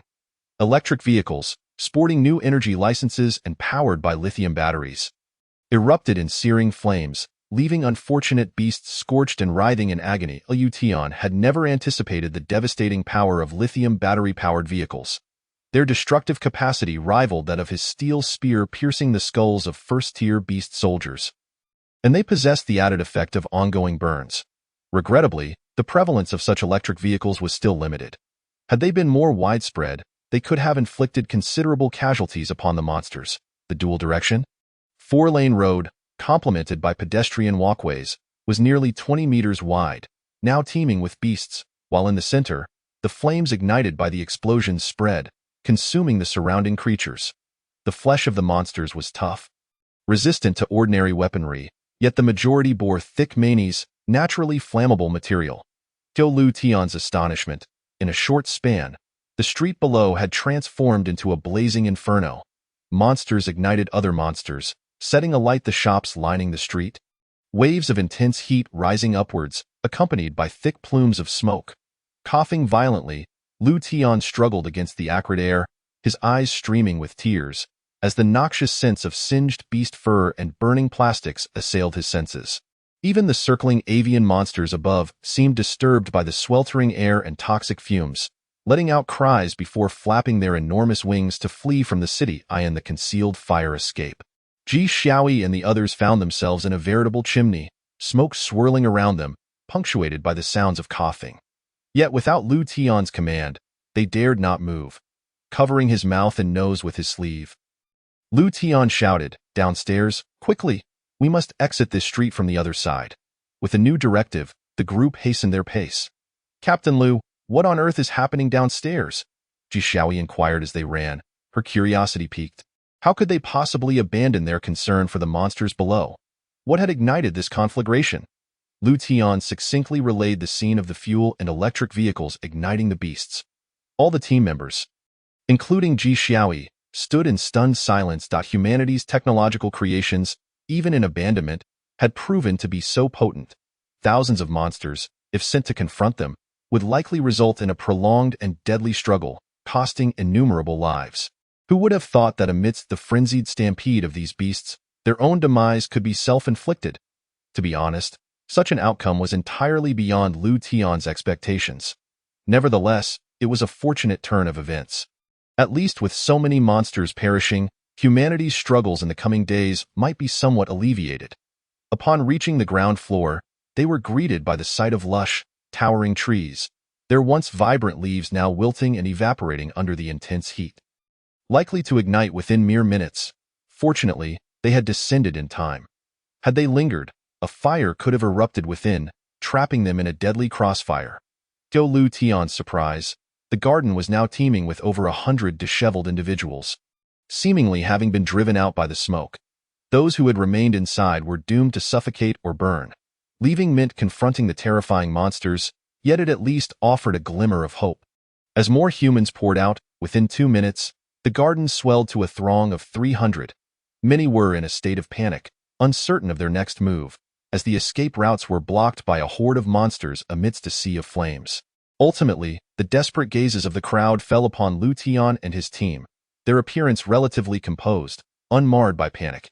Everyone, organize yourselves. We will lead you to safety. Without a moment's hesitation, Lu Tian made a decisive choice. He was no savior, yet he could not stand idly by and witness so many of his fellow beings perish. Every effort mattered, but when the time came, he would prioritize his own survival. Chapter 44. A temporary refuge. The survivors, already in a state of disarray, stabilized under the guidance of 30 team members. However, they remained uncertain about how the young man who had spoken would facilitate their escape. The only exit from the street-level buildings was a large door near the edge, but it led directly into the inferno, leaving no path forward. Yet, in their shock, they soon discovered the true exit. Armed with his steel spear, Lu Tian vigorously struck the opposite wall, and in no time, a passage large enough for passage appeared. Within less than a minute, the opening expanded until the entire wall was breached. Quickly, follow me through. Once outside, do not scatter. Stay behind me. Lu Tian gestured, and over 300 individuals surged through the gap in a chaotic yet organized fashion. They emerged onto another street, devoid of flames, yet swarming with monsters in substantial numbers. It's over. It's over. We're doomed. So many beasts. Wah. I don't want to die. I don't want to die. The collective despair of the 300 was palpable. A true and utter hopelessness, as the trees in the garden, having lost their moisture, ignited under the relentless heat, propelled by embers carried by the wind. The inferno blazed fiercely.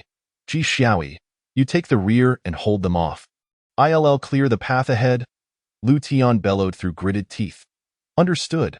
Without hesitation, Ji Xiaoyi felt a twinge of fear, yet recognized that in this moment, fear was futile. The lives of over 300 depended on them. With Ji Xiaoyi leading, the anxious team members summoned their courage, gritting their teeth and tightening their grips on their weapons, readying themselves for a fierce battle against the pursuing monsters. Lu Tian's combat prowess was formidable. He charged into the fray like a battle god, undaunted even when confronted by 6 or 7 beasts blocking his path. Just first-tier beasts. If you 1T part ways, then perish, Lu Tian roared. Plunging into the horde of monsters, with each thrust of his spear, another beast fell, and his efficiency in dispatching them was remarkable, though his stamina dwindled rapidly. The diamond-shaped tattoo on his body replenished his strength whenever it neared its limits. Nevertheless, Lu Tian dared not let his guard down. Anxiety gnawed at him. After several bouts of combat, only 2 charges of energy remained. In other words, if he could not swiftly resolve the confrontation, he would need to find a way to replenish his stamina to secure a chance for survival for himself and the others. If the encounters were merely with first-tier beast soldiers, it would be manageable. However, the thought of facing second-tier beast soldiers sent a shiver down Lu Tian's spine. Should that dire moment arrive, he would have no choice but to abandon those behind him and flee. Hurry, keep up. If you wish to survive, then for heaven's sake, follow me. Lu Tian's eyes reddened as he glanced at the sluggish crowd behind him, his anxiety mounting. Captain Lu, Vice Captain Ji is surrounded by two beasts. Hu Yunfei, soaring through the air, rushed ahead to report the situation. What? Take me there. Lu Tian leaped, grabbing Hu Yunfei's calf, nearly yanking him to the ground before he managed to stabilize himself with a flurry of wing beats.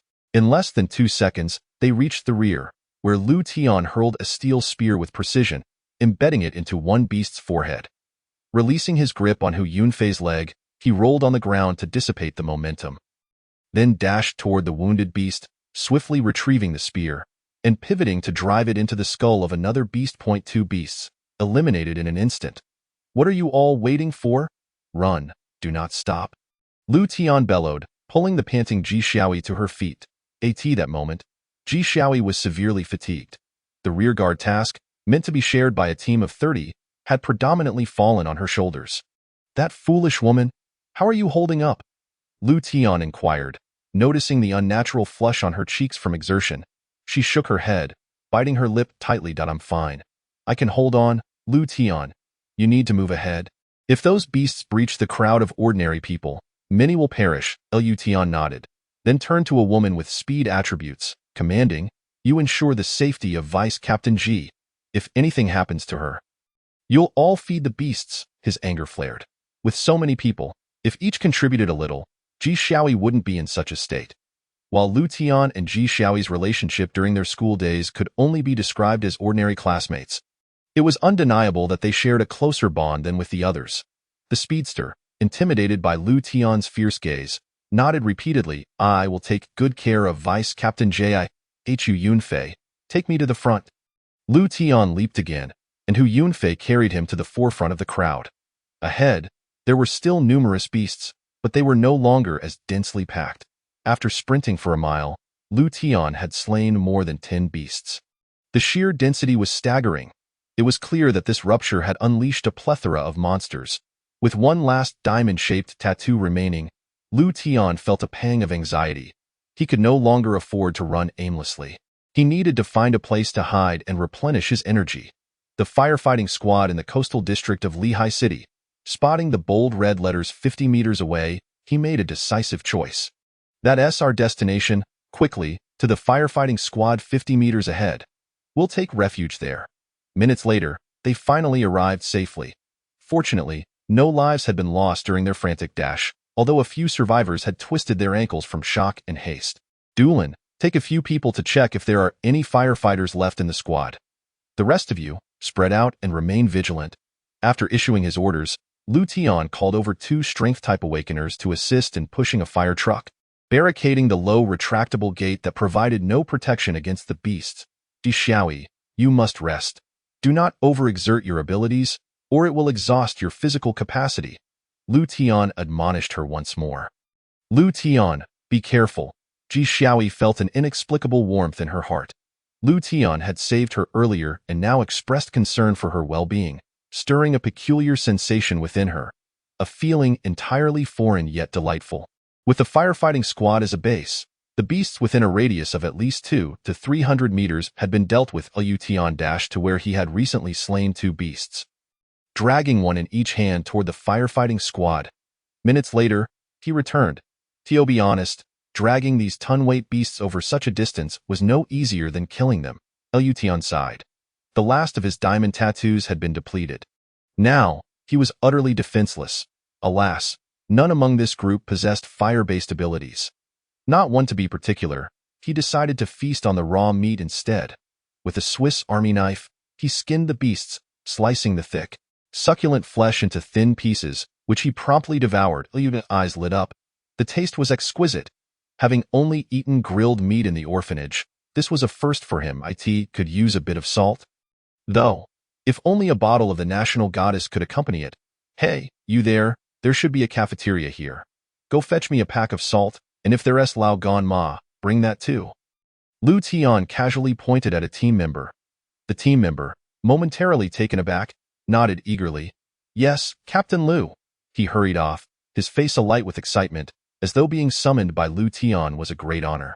After slicing more than 10 pieces of beast meat, the dull diamond tattoo finally lit up for the first time. Lu Tian silently nodded to himself, signifying an increase in his self-preservation strength. You should try a piece. The meat is even more delicious than premium Wagyu. Noticing Ji Xiaoyi staring at him in bewilderment, Lu Tian recalled her exhaustion from continuous use of her abilities and cut off a slice. Offering it to her, Ji Xiaoyi's cheeks flushed deeper. She desired to eat yet hesitated. But this is raw meat. What if there are parasites? Lu Tian rolled his eyes. Parasites? With their awakened bodies, their immune systems surpass those of ordinary humans. Even if parasites existed, they would be digested in no time. Beasts do not harbor parasites. Ji Xiaoyi looked skeptical, yet the piece of meat on Lu Tian's Swiss knife was already at her lips. The vivid red flesh appeared daunting, yet recalling how Lu Tian relished it moments ago, she steeled herself, pretending the meat was cooked, and took a bite. The meat still bore the warmth from when the beast was alive. Its texture was indeed exquisite, though the metallic taste was overwhelming, making her instinctively nauseous. She nearly retched. Lu Tian found it amusing. This was the typical reaction for someone trying raw meat for the first time. Captain Lu, we found 8 people. They are firefighters who remained stationed at the squad AT that moment. A team member approached briskly, accompanied by several youths. Lu Tian surveyed the group of 8, all appearing timid, evidently having spent the past few days in fear. Aside from you, are there any others? No. 3 days ago when the disaster struck, all on-duty firefighters went out to rescue, leaving only us here. Can you tell us what has transpired in this world? Why are there so many beasts, and who are you? A man's voice trembled, filled with fear and confusion. The existing order and all semblance of a good life had crumbled in mere moments. Not everyone could endure such a shock, especially with the corpses of 2 sizable beasts lying before Lu Tian. Their presence was terrifying. Had Lu Tian not been casually skinning the beasts and slicing the meat, they would not have dared approach. Lu Tian had no time to explain everything, so he casually assigned a team member to handle that task. The team member who had gone to fetch salt and Lao Ganma returned, holding 2 large bags of salt and several bottles of the spicy condiment, presenting them to Lu Tian with a flattering demeanor. Captain Lu, here are the items you requested. Lu Tian nodded indifferently, continuing to slice the meat. With the added salt and Lao Ganma, the taste of the meat improved dramatically. A flavorless sashimi lacked soul. Ji Xiaoyi watched enviously as Lu Tian had not provided her with more meat after the initial taste. The sensation of raw beast meat in her mouth was peculiar and nauseating, yet once swallowed, she felt warmth surging within her, swiftly restoring her depleted energy. She believed that if she consumed more, her fatigue would vanish completely. Theo, you want more? Lu Tian chuckled, noticing the eager glint in Ji Xiaoyi's eyes. She nodded like a chick pecking at rice. Lu Tian carelessly sliced another piece, sprinkling it with salt and Lao Ganma, rolling it up and handing it to Ji Xiaoyi, while addressing the team members. Yes, Captain Lu. The team members displayed expressions of delight. Beast meat was a treasure trove, and they owed their awakening to it. By the way, you all should explain some precautions to everyone. I do not wish for anyone to suddenly awaken and create unsafe conditions, Lu Tian added. The team members split into 3 groups, with Hu Yunfei and Dulan serving as lookout observers, while Song Yuzhen and the 2 elemental awakeners briefed the survivors on safety measures before awakening. The remaining members began the dissection of the 2 beast corpses. The fire brigade, inherently possessing its own canteen, had relocated all the large pots from within and subsequently felled several trees for firewood. In this perilous world fraught with crises and monstrous beings, the modest space of the fire brigade transformed into a sanctuary for these survivors. With nourishing meat broth and protein-rich monster flesh to feast upon, many could not restrain their tears.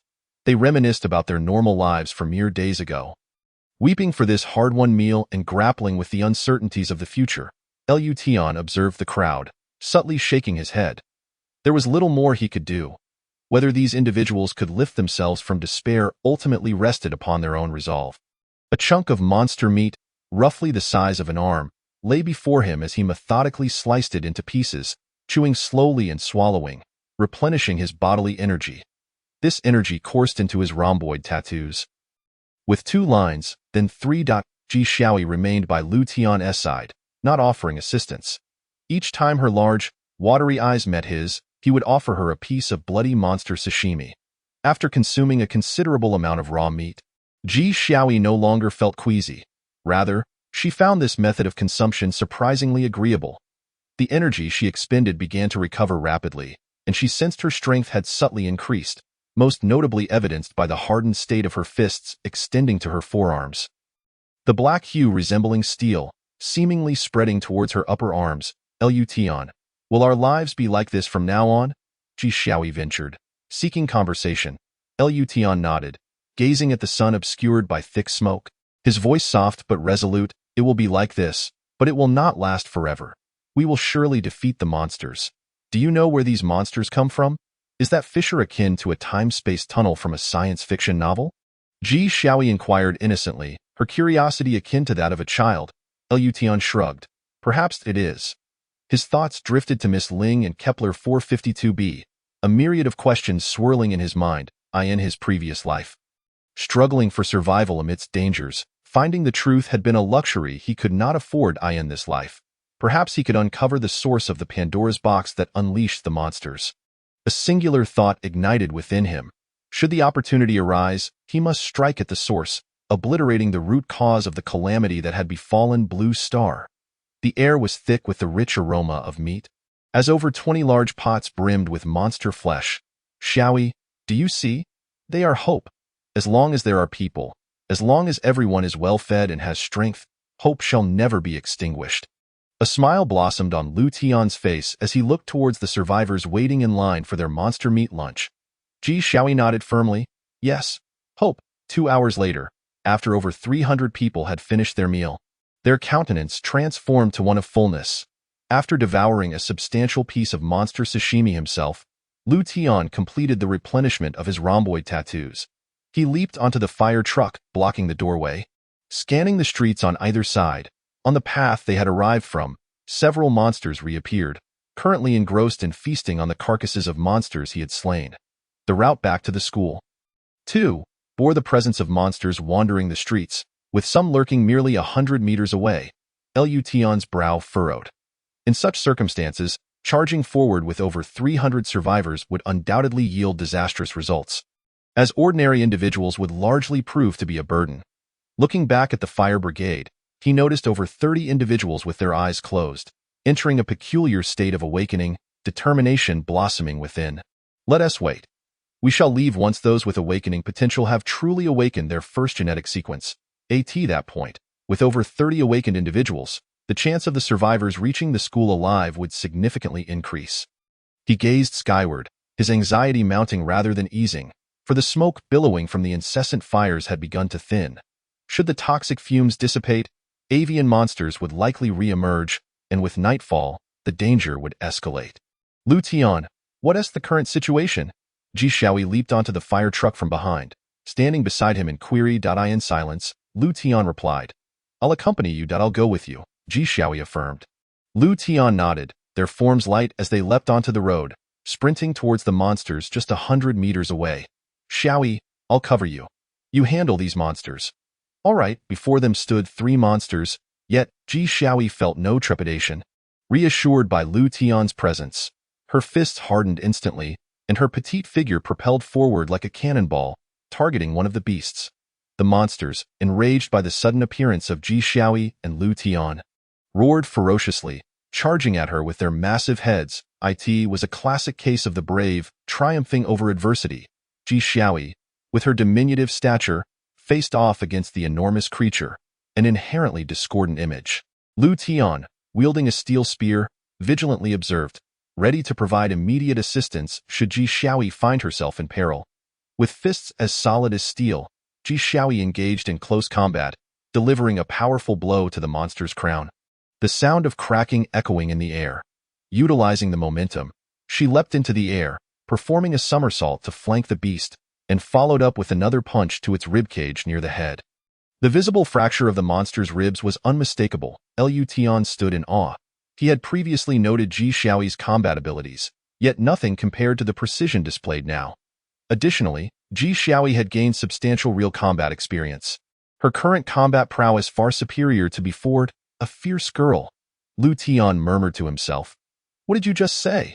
Ji Xiaoyi inquired, having caught a fragment of his words but not the entirety. Lu Tian, slightly embarrassed, waved his hand dismissively at him. I said you're truly remarkable, full of grace and strength. Focus on defeating the monsters. Don't get distracted. Xiaoyi, somewhat dazed, pondered his words but continued her relentless assault. Taking down the first monster without pause, she had no intention of seeking Lu Tian's assistance, eager to test her limits in this moment of opportunity without the fear of being ambushed.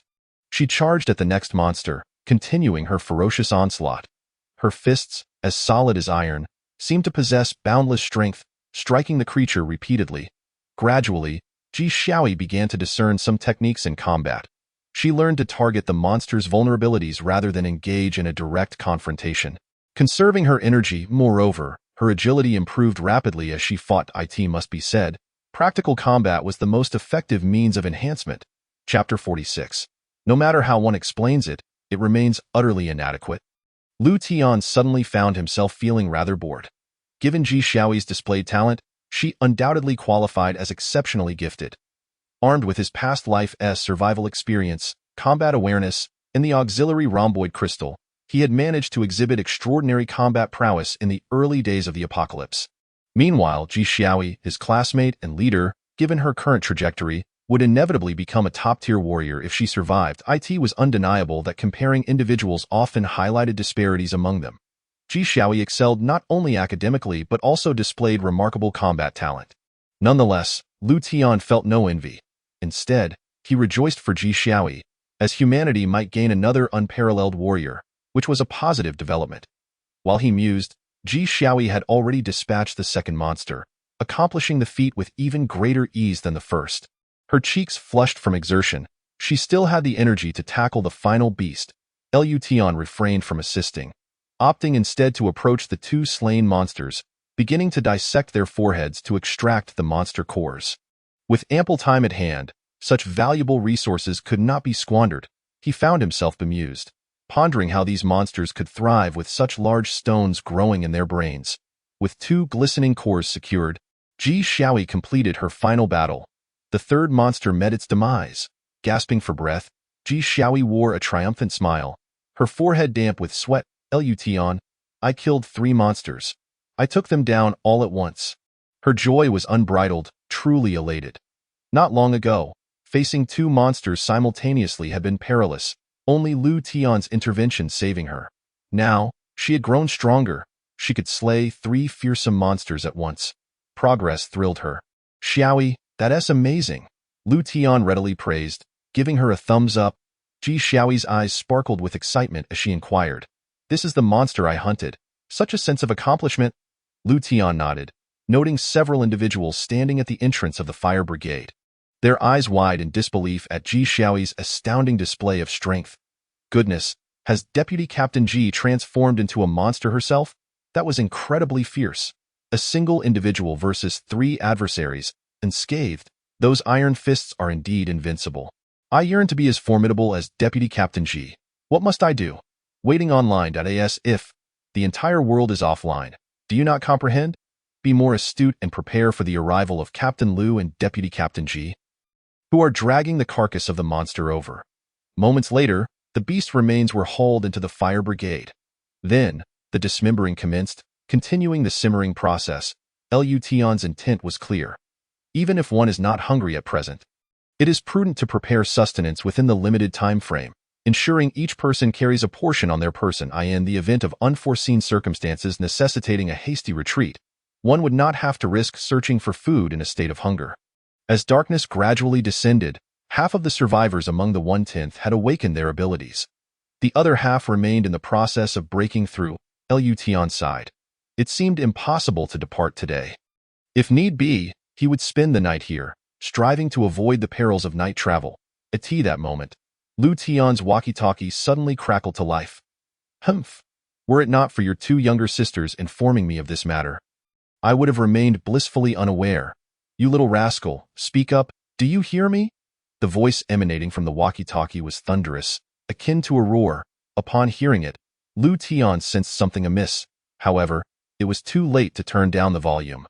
Old Lu spoke with the rapidity of a machine gun. a barrage of words spilling forth. "Old Lu, what nonsense are you spouting? Be silent." With a decisive motion, he switched off the walkie-talkie, restoring a semblance of tranquility to the world. Yet, the silence felt almost excessive. Just moments ago, the fire brigade was a cacophony. Now it was utterly still. As he glanced around, Lu Tian noticed that all eyes were fixed upon him. Over 300 survivors, 30 team members, and not the dazed Ji Xiaoyi beside him. An awkwardness unlike any he had ever experienced enveloped him. Ji Xiaoyi was utterly astonished. Lu Tian was of the same age as her, and they were classmates. The walkie-talkie had mentioned Lu Tian already had a wife. Was it not saying he was married? How could that be possible? He had yet to reach 18. Is it not customary for boys to wait until 22 to obtain a marriage certificate? Could it be a childhood betrothal? Yet, inexplicably, Ji Xiaoyi felt a searing pain in her heart. Having never been in a relationship, she was unsure of the reason, only that it felt deeply uncomfortable. However, Ji Xiaoyi recalled other statements from the walkie-talkie. Xiao Kai must refer to Liao Kai, and Su Mingyun was likely Lu Tian's wife. The relationship between Liao Kai and Lu Tian's wife seemed rather intricate to it, was as though a vast prairie appeared over Lu Tian's head. Lush and green, so pitiful, it only heightened her heartache.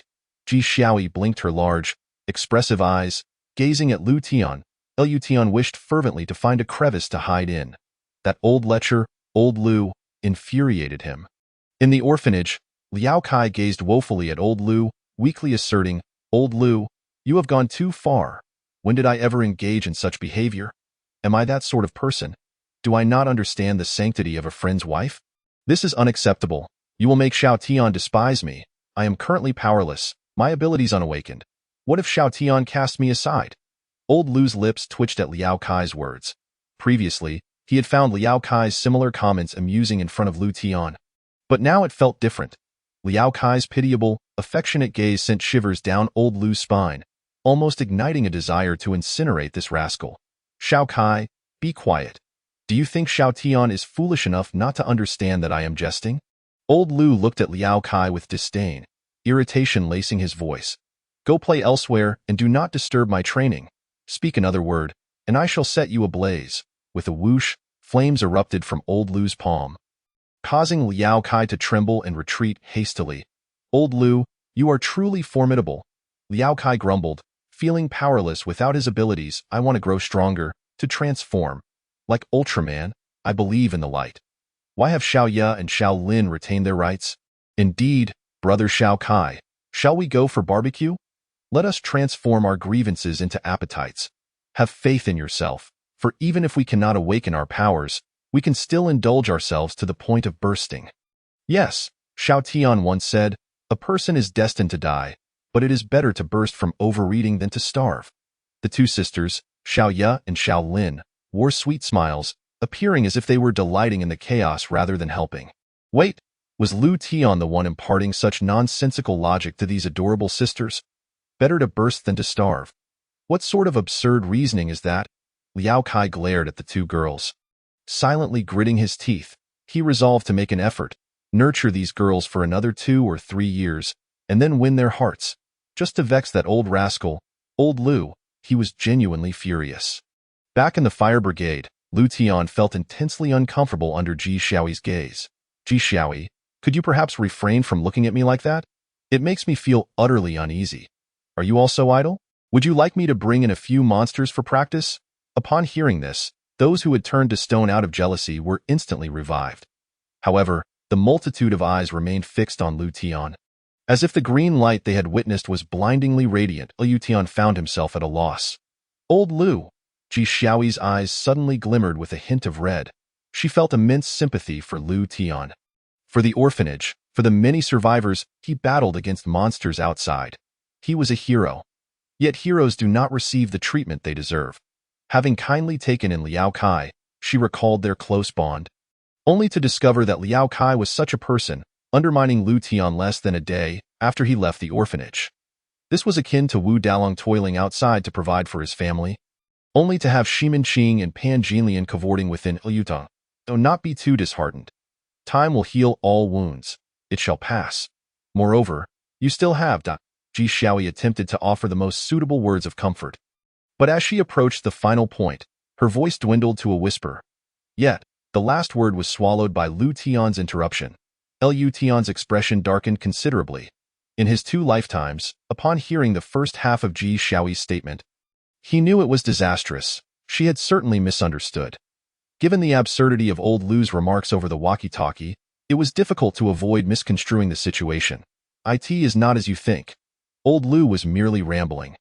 Lu Tian wished to clarify, but he suddenly realized that no matter how he explained, it would sound hollow and ineffective. For instance, at this moment, Ji Xiaoyi's gaze was increasingly filled with envy.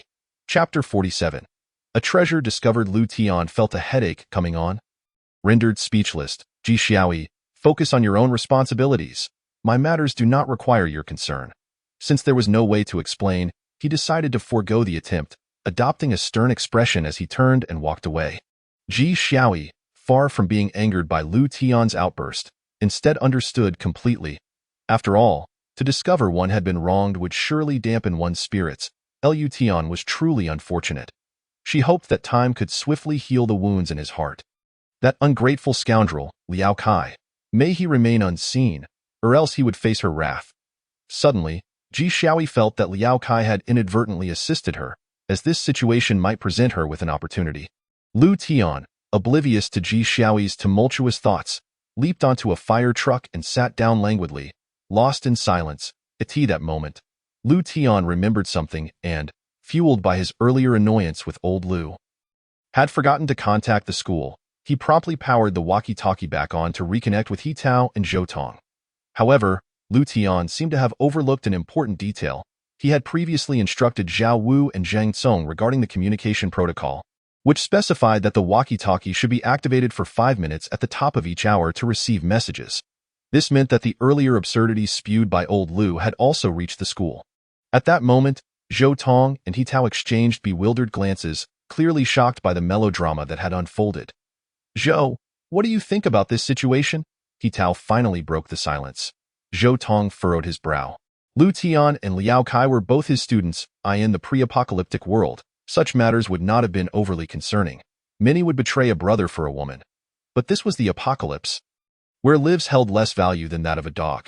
Yet, from what he knew of Lu Tian and Liao Kai, their relationship should not be so easily disrupted by a woman. After a moment's contemplation, he concluded, this is merely Lu Tian's side of the story. There may be some misunderstanding involved. Furthermore, this is Lu Tian's personal affair. I believe we should refrain from gossiping. Given Lu Tian's capabilities, he will manage this regardless of the truth. He Tao nodded, agreeing with Zhou Tong's reasoning.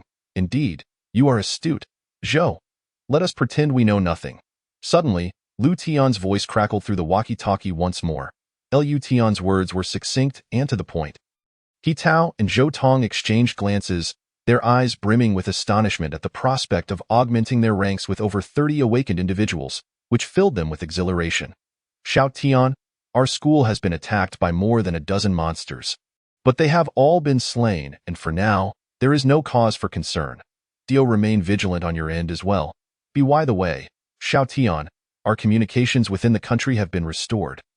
Just earlier, Commander, he successfully established contact with the higher-ups. A rare smile graced Lu Tian's face. Humanity's greatest strength lies not in individual combat prowess, but in unity. By consolidating all available forces into a single, formidable entity, they could strike effectively against even the most ferocious monsters. What is the situation? Lu Tian inquired, aware that it would likely be dire, but still wishing to have a clearer understanding. There was a brief silence on the other end of the radio before He Tao's voice, tinged with worry, emerged. Xiao Tian, in truth, our survivor gathering place at the school is among the best scenarios we could hope for. Beyond that, we have the military zone equipped with various artillery. He Tao paused momentarily before continuing. If it weren't for your assistance, we might have found ourselves in a predicament akin to that of other survivor enclaves. Moreover, I have relayed the intelligence you provided regarding the monster's weaknesses, the properties of monster flesh, and the quickest methods for awakening. I believe that soon, with a surge of awakened individuals, our situation will see an improvement. This is, at present, the most encouraging news. Furthermore, the higher-ups have decided to establish a survivor base centered around Linhaino, one high school, capable of accommodating between 30 to 50,000 people. and it has been designated as Linhai Number 1 Survivor Base. It is anticipated that 15 survivor bases will be established throughout Linhai City, which will subsequently unite under a single command to launch counteroffensives against the monsters and conduct rescue operations for survivors. Counteroffensive? When is it set to commence? In approximately 2 days, Xiao Tian. Both Zhou Laoshe and I hope you will join us. He Tao's final statement was laden with seriousness. Liu Tian had become the most formidable force among the survivors at Linhai Number 1 High School, and with his experience in combating monsters, not only could the efficiency of monster hunting be enhanced, but he could also rapidly cultivate a cadre of capable fighters in the process. Joining the survivor base, Liu Tian hesitated. The initial survivor bases were thriving, but over time, unforeseen problems would inevitably arise.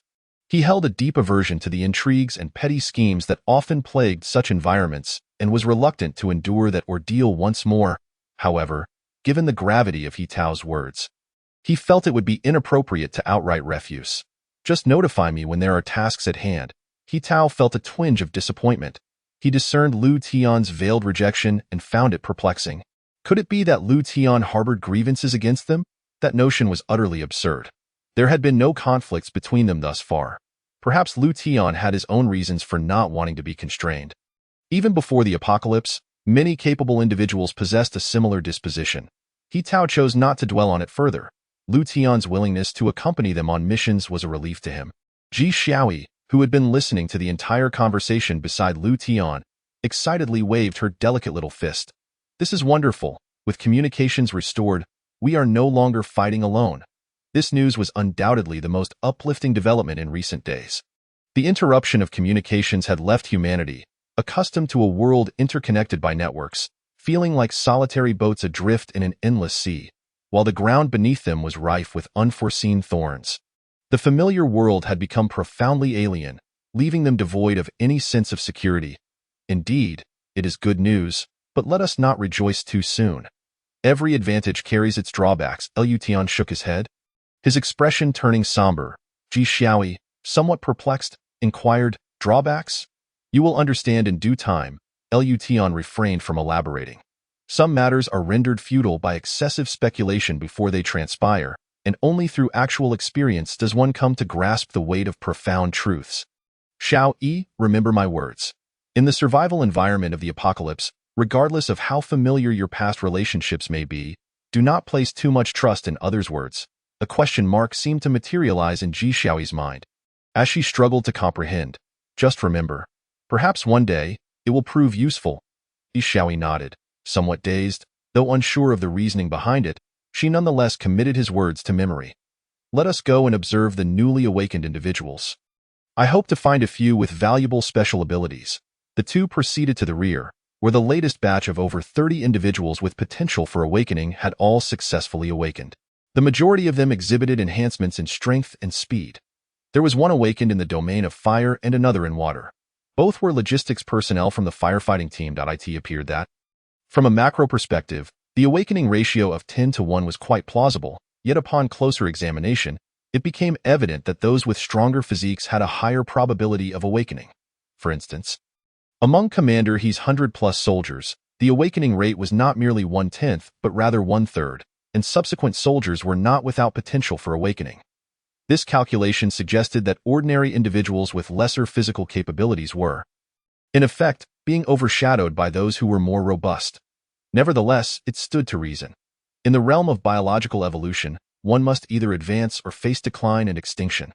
Furthermore, there was Liao Kai, who yearned for the ability to become invisible. Akin to a chameleon, capable of blending into the surroundings. Liu Tian's gaze then fell upon a young girl, approximately 13 or 14 years of age, even younger than Xiao Ye and Xiao Lin. With an endearing appearance, Liu Tian was not particularly drawn to younger girls. He had no interest in those who had yet to fully develop. After all, a flat figure bore little distinction from that of a paper doll. However, her ability was astonishing, compelling Liu Tian to take notice. In his previous life, this girl's capabilities had shone brilliantly within the survivor base, proving to be exceedingly formidable. Years later, she had even become one of the most powerful individuals within the base. Yet, in the final battle against the monstrous tide that besieged the base, she, along with Zhou Tong and many others, had perished as your ability teleportation? Lu Tian felt a surge of excitement. While he was indifferent to the girl herself, he was greatly intrigued by her powers. The young girl appeared quite bashful. Big brother, my ability is teleportation. What is your name? My name is Ning Feifei. Indeed, that is the name. Lu Tian struggled to contain his exhilaration. Ning Feifei, who had initially awakened her first gene sequence, displayed her teleportation ability, and upon awakening her second gene sequence, she acquired a terrifying critical strike capability, the Born Assassin. Whether targeting humans or monsters, few could escape the grim fate of a swift demise, a devastating weapon. My name is Lu Tian. You can call me Xiao Tian Gijed. Do you have any other family members? Lu Tian's smile grew increasingly gentle. Ning Feifei's eyes reddened suddenly. No, I no longer have anyone. My father and mother were devoured by monsters while trying to protect me. Chapter 48. Unresolved misunderstandings. Feifei, from this day forth, you will accompany me. I will treat you as my own sister. Lu Tian patted Ning Feifei's shoulder, recognizing the havoc wreaked by the monsters that had shattered countless families. Ning Feifei was merely a reflection of one such broken family. Ah? Ning Feifei was taken aback, bewildered by the sudden emergence of an unrelated elder brother. What, are you unhappy? Observing Ning Feifei's stunned expression, Lu Tian furrowed his brow slightly. Ning Feifei felt a rush of anxiety. She had witnessed Lu Tian's valor in battle against the monsters, and the many beasts that had fallen at his hands avenged her parents. No, I am willing. Shout Tian Gij, good. As long as I am here, no one shall dare bully you. Now, come with me. Oh, all right. If this life could be made stronger than the last, then amidst the terrifying onslaught of monstrous hordes, there would be a chance to preserve one's life. Unlike in the previous life where, at such a tender age, with limitless potential, she had met an untimely demise, Ji Xiaoi gazed at Lu Tian with a peculiar expression, recalling a phrase she had vaguely heard somewhere before. Has Lu Tian lost his mind? This Ning Feifei appears to be merely a middle school student. How can he take such a step? Am I lacking in some way? Why is this happening? Unable to accept it, Ji Xiaoi called out, Lu Tian, come here. As the class monitor, her capabilities aside, she possessed a strong-willed personality and an efficient style of doing things. Thus, she resolved to clarify matters. If Lu Tian truly harbored feelings for this girl named Ning Feifei, she would relinquish her own burgeoning emotions. However, if that were not the case, wait. Ji Xiaoi suddenly came to a realization. She had inexplicably developed feelings for Lu Tian. She was a clever girl. She had always sensed something unusual about her feelings towards him, but she could never pinpoint what it was. Yet now, she was fully aware. Has he gone mad? In 2.5 years of high school, there was hardly any interaction between them. The apocalypse had only begun a few days ago, and she had inexplicably developed feelings for someone she had scarcely noticed before. What was happening? As Ji Xiaoi attempted to assert her presence, her confidence quickly deflated, particularly upon witnessing Lu Tian's discontented demeanor. Stammering, she managed to articulate, I merely wish to inquire whether you regard Ning Feifei as a sister solely due to her appearance. Lu Tian cast her an odd glance, bemused by the randomness of her question. What business was it of hers if he chose a sister? After a moment's contemplation, he nodded affirmatively. Indeed. You actually. Ji Xiaoi was suddenly filled with disappointment, both in Lu Tian and herself. Lu Tian, utterly bewildered by Ji Xiaoi's inexplicable reaction, wondered what on earth was happening. Ji Xiaoi, if you have something to say, just say it plainly without any hesitation. Lu Tian, then I shall speak. Go on. Even if you've been wronged and feel the need to vent, you must not harm an innocent young girl. Ning Feifei is merely a middle school student. Does your conscience not ache? What nonsense? Lu Tian met Ji Xiaoi's gaze, his expression darkening at her words. The phrases wronged, venting, and innocent young girl collided in his mind, igniting an impulse to explode with anger. Ji Xiaoi, listen carefully. It is not as you imagine. I am not that kind of person. The notion of being wronged is utterly unfounded. Old Lu is spouting nonsense, Lu Tian nearly shouted, overwhelmed by his frustration. Ji Xiaoi was taken aback by Lu Tian's reaction, which reminded her of a term, anger from embarrassment. She found herself at a loss for words. Lu Tian, feeling agitated, waved his hand dismissively. As for this troublesome matter, he decided it was best to say no more, lest it grow worse in any case. Encountering Ning Feifei was a stroke of fortune. He sought not to establish a grand legacy in this apocalypse, but rather to surround himself with formidable allies. The security of his makeshift orphanage would surely be bolstered as a result. As for the opinions of others, Lu Tian resolved that it was best to remain indifferent. After all, living under the scrutiny of others would render life tragically mundane. Brother Xiaotian, was that young lady you argued with just now your girlfriend? It seems she was quite frightened by you. Ning Feifei spoke softly, her eyes filled with trepidation. Today's youth are remarkably mature. Their understanding of love and affection often rivals that of adults. Lu Tian, too, grasped this reality, yet having lived 2 lives, he prioritized survival in this harsh environment, instinctively casting aside certain emotions that could hinder his resolve. For if one could not survive, even the most profound feelings would devolve into heart-wrenching tragedy, a fate he had witnessed too often. Perhaps one day, these experiences would be recounted as poignant tales, but what significance would that hold? Lu Tian shot Ning Feifei an irritated glance, retorting, "You are quite the clever one. Now, kindly elucidate the characteristics of your abilities."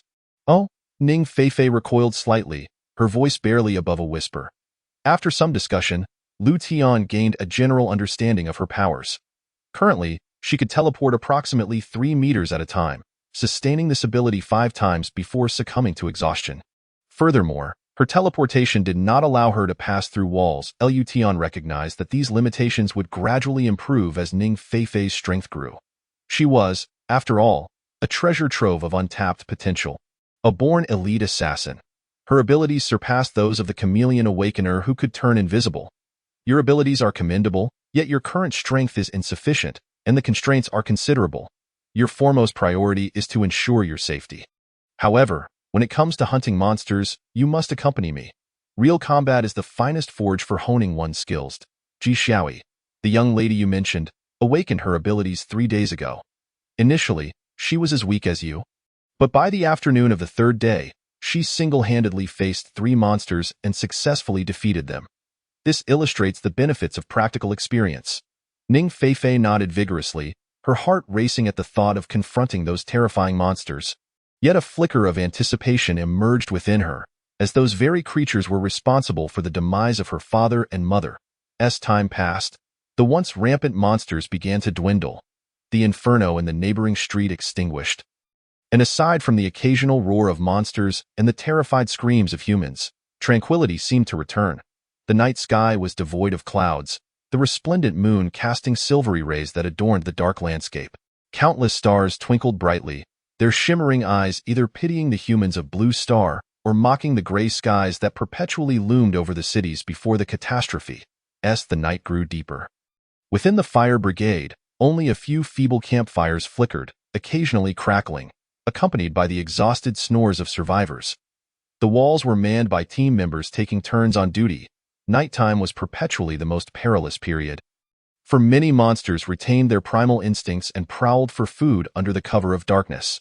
These nocturnal hunters were more cunning and treacherous than their daylight counterparts, and a moment's carelessness could lead to dire consequences.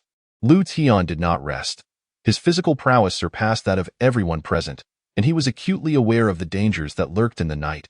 "Captain Lu, you should take a break. We will keep watch. Should anything arise, we will sound the alarm immediately." One team member, weary from a long day, approached Lu Tian, who was undoubtedly more fatigued than they were. Lu Tian shook his head. "Do not concern yourselves with me. We must remain vigilant. An incident at night is far more frightening than during the day." "Understood."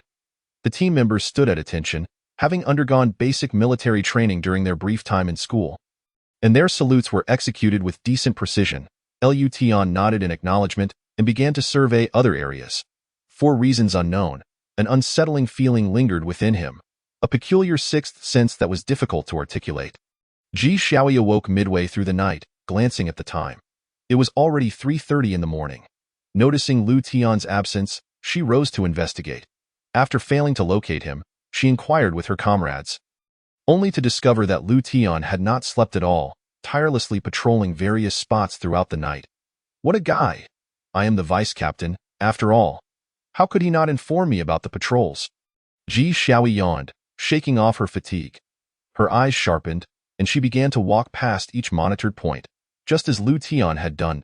As she approached a new observation post, a figure suddenly flew out, accompanied by a horrifying scream.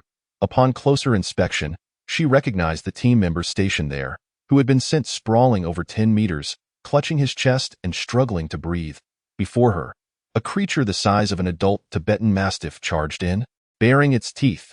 Its head was pointed, its eyes glimmering with a sinister red light, and its body was covered in red fur. Its limbs, though not particularly robust, exuded an undeniable strength.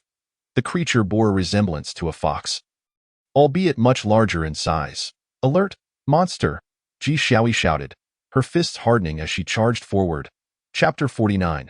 The Night Attack of the Fox-Wolf Monster. A creature with red fur, the size of a Tibetan Mastiff, barreled toward them. Liu Tian, quick to react, thrust his steel spear with unerring precision. Yowling, the creature thrashed on the ground, emitting a mournful cry, but within a few breaths, it fell silent. Liu Tian's expression remained tense. His brow furrowing, he recognized this creature. Dubbed the fox-wolf by humans, it possessed the cunning of a fox and the ferocity of a wolf, often appearing in packs. What made it particularly detestable to humans was the strong odor of its meat, rendering it inedible. Immediately notify all awakeners to prepare for battle. Protect the survivors, Liu Tian shouted, his figure already darting to a distance of over 10 meters. Another foxwolf leaped over the wall, poised to charge into the crowd of survivors. However, instead of a succulent human meal, it was met with a steel spear thrust aimed squarely at its forehead. Without pausing, Liu Tian flung the lifeless foxwolf aside and continued sprinting toward the source of the subsequent foxwolves. The sounds of combat jolted the remaining survivors from their slumber, startling them with the sudden turn of events. Had it not been for the awakeners maintaining order and providing protection, chaos would likely have ensued. With the foxwolves picking them off one by one, Ning Feifei awakened, having just dreamt of her father and mother, envisioning their happy life as a family. Suddenly, disaster struck, unleashing countless terrifying monsters in her dream. Her parents had been devoured before her eyes while trying to protect her. Paralyzed by fear, she could do nothing but tremble in silence. Now, she was among the awakeners, endowed with formidable power to combat monsters. Able to fight alongside brother Xiaotian, she no longer felt afraid. Gripping the Swiss army knife bestowed upon her by brother Xiaotian, its sharp blade effortlessly sliced through the solid ground, cleaving it as easily as cutting through tofu. She gritted her teeth, and within her small heart, a resolute determination blossomed. She was resolute in her quest to vanquish the monsters, to eradicate every last creature of this world. Her elder brother, Xiaotian, had once said that real combat is the finest whetstone for becoming stronger. Ning Feifei took her very first step in her life dedicated to monster hunting. Indeed, it was monster hunting. Her abilities were extraordinary, and once she found her rhythm, her attacks became almost spectral. Monsters of the same level, when faced with her, felt as though they were confronting a nightmare. Even those beasts of higher rank found no reprieve against her onslaught. The weapon bestowed upon her by Liu Tian, with its fearsome sharpness, was akin to adding wings to a tiger in a flash.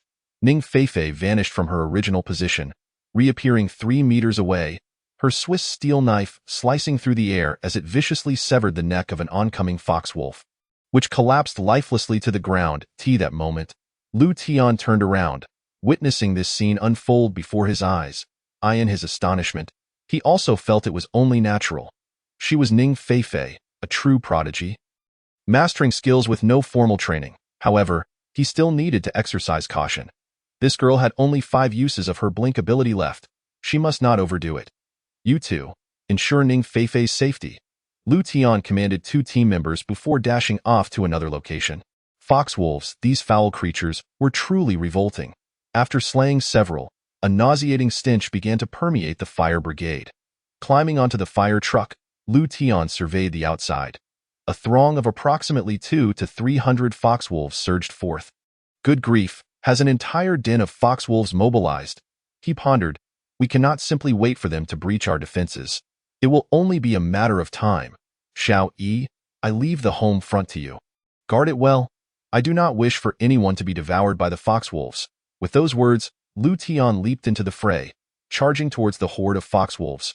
Captain Liu, a team member, witnessing Liu Tian's selfless act, felt tears welling in their eyes. They shouted passionately, "Damn it! Whether you're a fox wolf or a tiger wolf, I will slay you all." Lu Tian had already plunged into the midst of the fox wolves. This was not an act of seeking death. It was a display of resolve, a determination to fight against the odds. The fox wolves exhibited their ferocity, believing humans to be the most feeble of prey, while they considered themselves the fiercest of hunters. Yet, if Lu Tian could invert the dynamic between hunter and prey, they would lose their ferocity, revealing the cowardice hidden beneath their cunning guise. They would flee. Lu Tian never intended to wipe out the entire horde of 200 to 300 foxwolves. He merely needed to eliminate a portion swiftly to alleviate the crisis. Kill. His expression fierce, Lu Tian wielded the steel spear, each strike claiming the life of a foxwolf. This endeavor was far from easy. The sheer number of foxwolves surged relentlessly. They were intelligent, understanding that if they could eliminate the humans before them, the hundreds within the brigade would become their feast, providing a substantial meal. Both sides fought with a fervor born of desperation. The energy of the diamond-patterned tattoo continued to drain, replenishing Lu Tian's strength. The level 1 steel spear began to show signs of wear after continuous thrusts, its once sharp tip dulled with each use. With each swing, Lu Tian was compelled to exert more effort. "This is never-ending," he bellowed, forcefully hurling the steel spear, impaling a foxwolf to the ground. He then swiftly drew 2 slender steel arrows from his quiver. These arrows, though smaller than the spear, retained their lethal sharpness, making them perfectly suited for the smaller foxwolves. Grasping the arrows in his hands, they resembled 2 keen daggers as he relentlessly thrust and slashed. "I'm coming to help you, Lu Tian." A voice from behind reached him. It was Ji Xiaoyi, who had delayed the onslaught of the foxwolves outside, allowing many to clear the interior at a cost. Now, she arrived to support him, "In no need," Lu Tian replied, not wishing for Ji Xiaoyi to be ensnared in the chaos. Though she was strong, she was still not equipped to confront such vast numbers of foxwolves. However, it was too late. Ji Xiaoyi had already reached his side. With no further words to say, Lu Tian continued to fight, determined to instill dread in the hearts of these foxwolves until they willingly retreated. A thunderous crash resounded as a foxwolf was smashed, its bones shattered against an abandoned car by the roadside, leaving a large dent in the door. Ji Xiaoyi's fists unleashed devastating power, rivaling the lethality of Lu Tian's steel spear. Yet possessing even greater impact, Lu Tian, to some extent, had relied on the weapon's sharpness, whereas Ji Xiaoyi displayed raw strength, devoid of any embellishments, her intimidation surpassing mere physical harm. The injured foxwolf let out a pained howl, its terrified cries echoing in the air. The other foxwolves, upon hearing this, regarded Ji Xiaoyi with fear in their cunning eyes. To them, she was no mere human. She resembled a formidable beast even more fearsome than those larger monsters. Not only Ji Xiaoyi, but even Lu Tian was taken aback by how easily the foxwolves were intimidated. The steel spear proved deadly, yet it had felled one without a sound, and amidst the chaotic scene, the foxwolves had not truly felt fear, merely a blind rush. Despite their ferocious growls and snarls, the foxwolves began to show signs of retreat. Social creatures, be they human or animal, one cowardice can inspire a chain reaction of fear. Within just 2 or 3 minutes, a circle of 2 to 3 meters had opened around Lu Tian and Ji Xiaoyi, who stood back to back in solidarity. Lu Tian was perplexed. He sensed the change in the foxwolves, yet the reason behind it eluded him. "Are they retreating?" Ji Xiaoyi murmured, equally bewildered. Lu Tian nodded. "It seems so." "Wonderful. Stay vigilant. Foxwolves are cunning by nature. They may still be plotting something in secret." Ji Xiaoyi's fists remained clenched, her gaze filled with intent to kill, prepared for battle at any moment. The foxwolves continued to back away, until they had retreated over 100 meters. Only then did Lu Tian exhale a sigh of relief. The crisis had been averted. "Are you injured?" he asked Ji Xiaoyi, who was still tense. Ji Xiaoyi relaxed, immediately feeling a wave of fatigue wash over her. Her previously strained body succumbed to exhaustion, and she nearly collapsed. Lu Tian was quick to catch her. "I am not injured. I just feel incredibly tired." After a brief examination, Lu Tian confirmed that she had indeed sustained no injuries. It was merely exhaustion. With proper nourishment and rest, she would soon recover. "Take a good rest. If fighting breaks out again, avoid joining unless absolutely necessary. You must recuperate," I understand. Ji Xiaoyi nodded weakly. Subsequently, Lu Tian lifted Ji Xiaoyi's delicate form onto the roof of the fire truck. Leaping into the brigade, he entrusted Ji Xiaoyi to a female team member who had been watching over Ning Feifei, only to find that Ning Feifei was nowhere to be seen. Furrowing his brows, he inquired, "Where is Feifei?" "Captain Lu, Feifei," the female team member stammered, unsure how to explain. She had been watching over Ning Feifei, but in a fleeting moment, the girl had vanished. She was equally distressed. Amidst the chaos, she had failed to catch sight of Ning Feifei. Yudun felt a surge of agitation. Ning Feifei was a precious find, and he could not bear the thought of her losing her life during this foxwolf attack. He searched all the locations within the brigade where foxwolves had appeared, as well as areas littered with their corpses. Finally, in a dim corner, he discovered the trembling girl, curled up and shivering. Ning Feifei huddled against the wall, trembling, her hands and clothes stained with blood in the dim light. It was unclear whether the blood was her own or that of the slain foxwolves. Beside her lay the Swiss knife Lu Tian had given her. Its blade similarly stained. Lu Tian approached, crouched down, and after assessing her, spoke softly, "Feifei, it's all right. It's over now." "Are you injured?" Ning Feifei covered her head, shaking it repeatedly, slowly lifting her gaze to meet Lu Tian's. Her eyes reflected both timid fear and a flicker of resilience. "Shout Tian, brother. I killed so many monsters, so many monsters. I avenged mommy and daddy." Lu Tian gently stroked Ning Feifei's head, feeling a pang of sorrow in his heart. Logically, given the shattered families in this post-apocalyptic world, he should not harbor such emotions. Yet, upon seeing Ning Feifei's pained expression, it felt as though his heart was pierced by needles, causing him great anguish. Perhaps he was not as cold-hearted as he believed. He could not remain indifferent. "Yes, Feifei avenged mommy and daddy. You are a good child." Having uttered these words, Lu Tian found himself at a loss for what more to say. He quietly stayed by Ning Feifei's side, hoping to offer her a semblance of warmth. Throughout the night, no one could find solace in sleep, their hearts gripped by fear of another monstrous attack. Thus, they endured until dawn. The first rays of sunlight emerging in the sky were as beautiful as ever, painting the clouds a vivid crimson. After the darkness of night, light returned, and the hope was that despair would not ensue. Ji Xiaoyi, having regained some rest through the night, felt her spirits considerably lifted. She had learned of Ning Feifei's remarkable feat from the previous night, where she had dispatched 5 foxwolf monsters. For such a young child, whose abilities had only just awakened, this achievement was nothing short of extraordinary. Moreover, she was astonished by Ning Feifei's prowess. Indeed, she was formidable. Even if her current combat strength was commendable, it was a result of Lu Tian's guidance and extensive training over time. Ji Xiaoyi pondered the pressing matters at hand. She voiced her concerns about remaining at the fire brigade's temporary refuge, especially after the events of the previous night, which left her feeling quite unsettled. Lu Tian furrowed his brow, gazing at the sky, where avian monsters had begun to appear, circling ominously overhead and occasionally emitting chilling cries. Leaving the fire brigade was inevitable. Only a gathering at a larger school, with more personnel, could provide sufficient safety. However, with a group of over 300 individuals, their presence on the streets would undoubtedly draw the attention of the flying beasts above. An order was issued, and they would depart in 10 minutes. "Understood," Ji Xiaoyi commanded decisively, rallying all survivors into action. Fear and exhaustion gripped their hearts, yet the prospect of a safer environment at the school ignited a flicker of hope within them. Lu Tian took the lead, clearing the way, while Ji Xiaoyi followed closely behind with 30 team members to secure their rear. Scattered throughout the group were those newly awakened abilities from the day before. Although their combat skills were limited, they were still significantly stronger than ordinary humans. This arrangement was the most sensible given the circumstances. The crowd formed a long line, keeping close to the walls of the street to minimize the chances of being spotted by the airborne monsters. Even in the event of an incident, they aimed to keep losses to a minimum.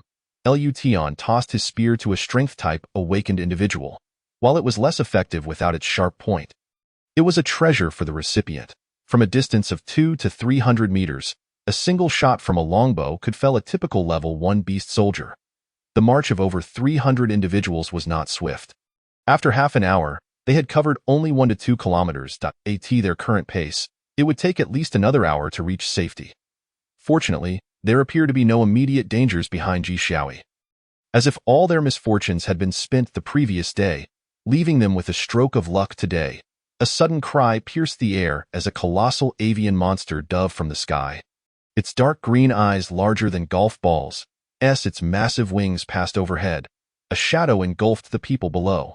The sight of the giant bird, with its glossy black feathers resembling razor-sharp blades, sent shivers down their spines. The giant bird is coming. Help! Take cover! Hide! Panic erupted among the crowd. What had been an orderly line became a chaotic scramble for shelter. Some timid souls huddled on the ground, trembling and covering their heads, foolishly believing that such an action would render them invisible to the monstrous bird. Not only ordinary people, but also the new batch of awakened individuals, as well as those brought from the school, were paralyzed by the looming threat. Suddenly, a piercing sound cut through the air. A crude arrow, propelled by immense force, soared toward the descending giant bird. A male survivor, witnessing the bird rapidly magnifying in his vision, was filled with dread and instinctively closed his eyes, convinced death was imminent. However, after a prolonged moment of anticipation, he did not meet his end but was instead jolted by a thunderous impact. When he finally opened his eyes, he beheld the massive corpse of the avian monster sprawled before him, an arrow made from rebar embedded in its forehead. Had the giant bird been slain? The survivor was bewildered, uncertain of what had transpired. Before he could gather his thoughts, a powerful force yanked him away from the scene. A strength-type, awakened individual, face etched with urgency, shouted, "Move! Don't just stand there like a fool." Captain Liu has already taken down the giant bird. With the first giant bird dispatched, Liu Tian did not pause to assess the aftermath. He swiftly nocked another arrow and, with a sharp twang, sent it flying, striking another massive avian creature down. Its colossal body crashed to the ground, smashing an abandoned car, creating a significant dent in its roof. This vehicle, powered by a ternary lithium battery, was pierced by the giant bird's sharp beak, igniting a conflagration that quickly engulfed its dark feathers, intensifying the flames and soon igniting nearby vehicles. The scene on this street mirrored that of the previous day, as fire began to spread. A spark of inspiration ignited within Liu Tian. He seemed to have discovered a method to combat these giant avian monsters. Rather than shooting at the beasts directly, he sought out the power sources from the green-tagged ternary lithium battery vehicles. In no time, 3 new fire sources erupted along the street, accelerating the spread of flames exponentially.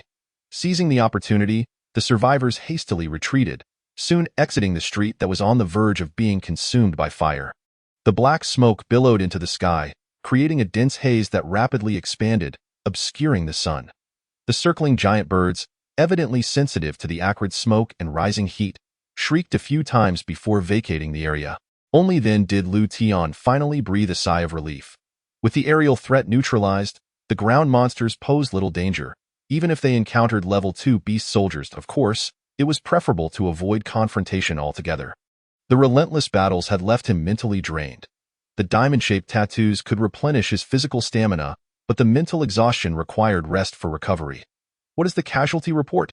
Liu Tian inquired of a team member. "Report to Captain Liu. No fatalities, but over 30 injuries, mostly minor sprains." "Increase the pace," Liu Tian commanded. Yes, at Linhai No. 1 High School, Zhou Tong and He Tao stood in a classroom on the top floor, gazing out through the glass windows at the rolling clouds of smoke. This commotion must be the work of Liu Tian and his team. The giant birds seemed to have been frightened away by the thick smoke. "Indeed," He Tao murmured. "Considering the timing, I hope there are not too many casualties." Chapter 51. My damn circadian rhythm. He Tao and Zhou Tong were filled with unease regarding the events that had transpired during Liu Tian's overnight expedition. After all, as dawn broke, violent explosions and raging flames erupted in the direction where Liu Tian's group was stationed, and the sky was once again shrouded in thick smoke from burning plastic. With the aerial threats dispersed by the smoke, it inadvertently spared He Tao and Zhou Tong from many concerns. At least they did not have to worry about monstrous birds swooping down to snatch lives. Before long, they spotted a stream of people resembling a long snake. "It's Liu Tian," He Tao exclaimed upon recognizing the leader of the group, excitement bubbling within him as he waved his hand, prompting 20 armed soldiers behind him to jog forward in greeting. Zhou Tong remained stationary, flanked by another 20 individuals, these not being soldiers but newly awakened abilities, vigilantly standing guard in the apocalyptic world. One must remain alert in any environment. Even a moment's negligence could lead to tragedy, especially when circumstances seem deceptively safe. Zhou Tong, a mathematics teacher, maintained his rigorous demeanor, whether in teaching or as a formidable survivor in this new world. His principles remained unchanged. Squad leader he, upon seeing the approaching group, Lu Tian felt a wave of relief wash over him. Let me see if anyone is injured. Additionally, he needed to find a replacement for the spear he had rendered useless. That's good. With what happened at your home, you should take care of it, He Tao advised, his tone carrying an air of caution. But Lu Tian, don't act impulsively. Lu Tian paused, puzzled by He Tao's words regarding his home and the caution against recklessness. His expression shifted as he forced a deep breath, suppressing his frustration. It was all Lu Laoda's fault, I know. It's not as you think, duh. There's nothing to worry about, so I'll take my leave now. Lu Tian had no desire to linger even a minute longer. He exchanged a brief greeting with Zhou Tong, who was on guard at the school entrance, and then hurriedly departed with Ning Feifei. Having taken Ning Feifei as his little sister, he could hardly place her back in the school. His own place had far better conditions than any orphanage. Sighing, He Tao watched Lu Tian's retreating figure. Shaking his head in resignation, these young people today, their circles are truly chaotic. Wait, that's odd. Lu Tian came alone yesterday, so why does he leave with a little girl now? Is it possible that? Suddenly, He Tao's eyes brightened, and he thought to himself that this young man is quite adept at both seizing opportunities and letting them go. Since there are already issues at home, he might as well look for another option for himself. With Lu Tian's capabilities, regardless of the style of woman he prefers or the type he seeks, it would be a trivial matter to find one, capable of both grasping and releasing. This young man is destined to carve out a remarkable future in this apocalyptic world. Ji Xiaoyi gazed at the receding silhouette of Lu Tian, a flicker of disappointment blossoming in her heart. He hadn't even bothered to bid her farewell before leaving. She cast a glance at her own full bosom and then recalled the flat-chested Ning Feifei, causing a question mark to form in her mind. Could it be that Lu Tian has a penchant for the airport figure? What a ridiculous aesthetic! It infuriated her. Ji Xiaoyi stomped her foot in frustration, secretly cursing Lu Tian as a blind fool. Meanwhile, Lu Tian was blissfully unaware of the convoluted thoughts arising between He Tao and Ji Xiaoyi due to his departure. He was filled with a sense of urgency to return home. Brother Xiaotian, where are we heading now? Ning Feifei trotted behind Lu Tian. She paused momentarily, reflecting on how she had lost her home ever since her parents were devoured by monsters. Well, there are two others your age at home. I don't even know who is older, the sisters, along with a grandfather and an older brother. Lu Tian thought for a moment and shared a brief account of his family members to give Ning Feifei some clarity. Oh, Ning Feifei nodded, a mix of anxiety and excitement bubbling within her. Could she possibly have a home again? Along the way, they encountered some monsters, but without the burden of a large group, he and Ning Feifei moved with remarkable agility through the streets. Ning Feifei even utilized her teleportation ability to dispatch a massive beast with her Swiss Army knife. However, she couldn't replicate the ease of slaying the smaller foxwolf monsters, which required considerably more exertion. Last night, Lu Tian had burst forth from the fire brigade, leaving him unaware of how Ning Feifei had managed to defeat 5 foxwolf monsters. Of course, unlimited teleportation was not feasible, but as Ning Feifei continued to grow stronger, the frequency of her teleportation could increase. Once she took to the battlefield, she would undoubtedly be a terrifying force. Hold off on your abilities for now. If any monsters appear, I'll handle them. Lu Tian gently patted Ning Feifei's shoulder, his tone soothing. Ning Feifei obediently nodded. Lu Tian noticed that outside the orphanage, a few monster corpses lay scattered beyond the walls, each showing signs of charring, likely felled by old Lu's fire abilities. The area he cared most about was safe and sound, allowing him to breathe a sigh of relief. Old Lu, however, seemed quite astonished. Did he really think one wife was insufficient? Surely he wouldn't go so far as to pursue a minor. Xiaotian, who is this little girl? Old Lu asked, his tone lacking the usual frivolity. Sparks danced in Lu Tian's eyes as he recalled the inexplicable misunderstanding that left him feeling utterly stifled. Old Lu, I won't let this slide. In an instant, flames erupted, emitting an intense heat of 1,000 degrees. Lu Tian, who had just taken half a step forward, momentarily froze. "What are you doing with the fire?" Lu Tian shouted in exasperation. Old Lu regarded him with a look of disdain, clearly puzzled by Lu Tian's intentions. "Ha! Do you take me for a fool? Do you think I've lost my grip on you since you've grown a little stronger? If you dare approach, I'll set you ablaze. Now, quickly introduce me to this little girl." Lu Tian was seething with frustration. Old Lu had never acted like this before. How had awakening his abilities transformed him into such a lecherous old man? 1,000 degrees of heat was indeed fearsome, but if Lu Tian truly intended to confront old Lu, he would find it impossible to stop him. However, his anger was merely a tempest in his heart, a desire for release without genuine intent to harm old Lu. Since immediate revenge was unattainable, Lu Tian had no choice but to temporarily suppress his fury, glaring at the old rogue with irritation. "Old Lu, this conversation is over." Lu Tian rolled his eyes. At that moment, Liao Kai emerged, a sycophantic grin plastered on his face. "Xiao Tian, I must clarify something with utmost seriousness. What old Lu said yesterday was completely fabricated. All in the name of our brotherhood. Please, don't misunderstand. I know. I'm well aware of your character." Lu Tian waved his hand dismissively, casting a resentful glare at old Lu. "That is good. That is good." Liao Kai patted his chest in relief. "All right, brother Xiao Tian." The two young girls, displaying their awareness, scampered over to Ning Feifei. "Feifei, I'm Xiaoya. I'm Xiaolin. How old are you?" In the blink of an eye, darkness enveloped the sky again. Lu Tian awoke from his slumber, roused by the grumbling of his stomach. Yet, his spirits were high, fatigue dissipating entirely. Descending the stairs, he prepared some monster meat to satiate his hunger, finally experiencing what true rejuvenation felt like. Gazing out at the pitch-black night, Lu Tian found it impossible to return to sleep.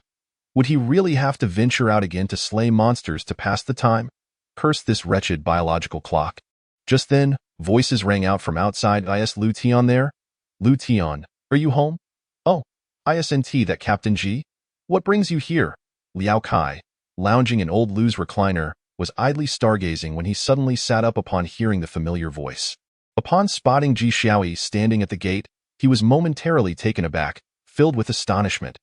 However, he was puzzled, as Ji Xiaoyi's gaze towards him seemed quite displeased. Liao Kai racked his brain, feeling as though he had committed no wrongdoing towards the beautiful captain. "Quickly call Lu Tian out for me. I have something to discuss." Ji Xiaoyi snapped at Liao Kai, her displeasure evident. Lu Tian had taken Liao Kai in, yet he harbored ulterior motives towards Lu Tian's childhood sweetheart. How despicable. Such a person deserved to be castrated. Chapter 52. Ji Xiaoyi's visit. Liao Kai truly couldn't fathom where he had offended Ji Xiaoyi. Scratching his head, "Captain Ji, do you have some misunderstanding about me?" "Humph, misunderstanding? You're not worthy." Ji Xiaoyi's words were laced with hostility as she pressed on. "Open the door. I need to see Lu Tian." Liao Kai felt a surge of frustration. This was utterly nonsensical. Even if she was feeling irritable, why vent it on him? His pleasant night of relaxation was completely ruined by this woman. "Xiao Tian is busy with his girlfriend. Doesn't he have time?" Liao Kai replied curtly. "Open the door? Not a chance."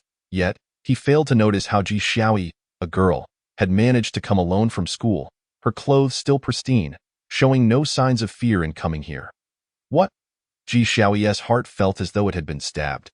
She was upset with Lu Tian for being so useless, forgiving the woman who had betrayed him, while that very woman lounged around as if she were a queen. Just how large must Lu Tian's heart be?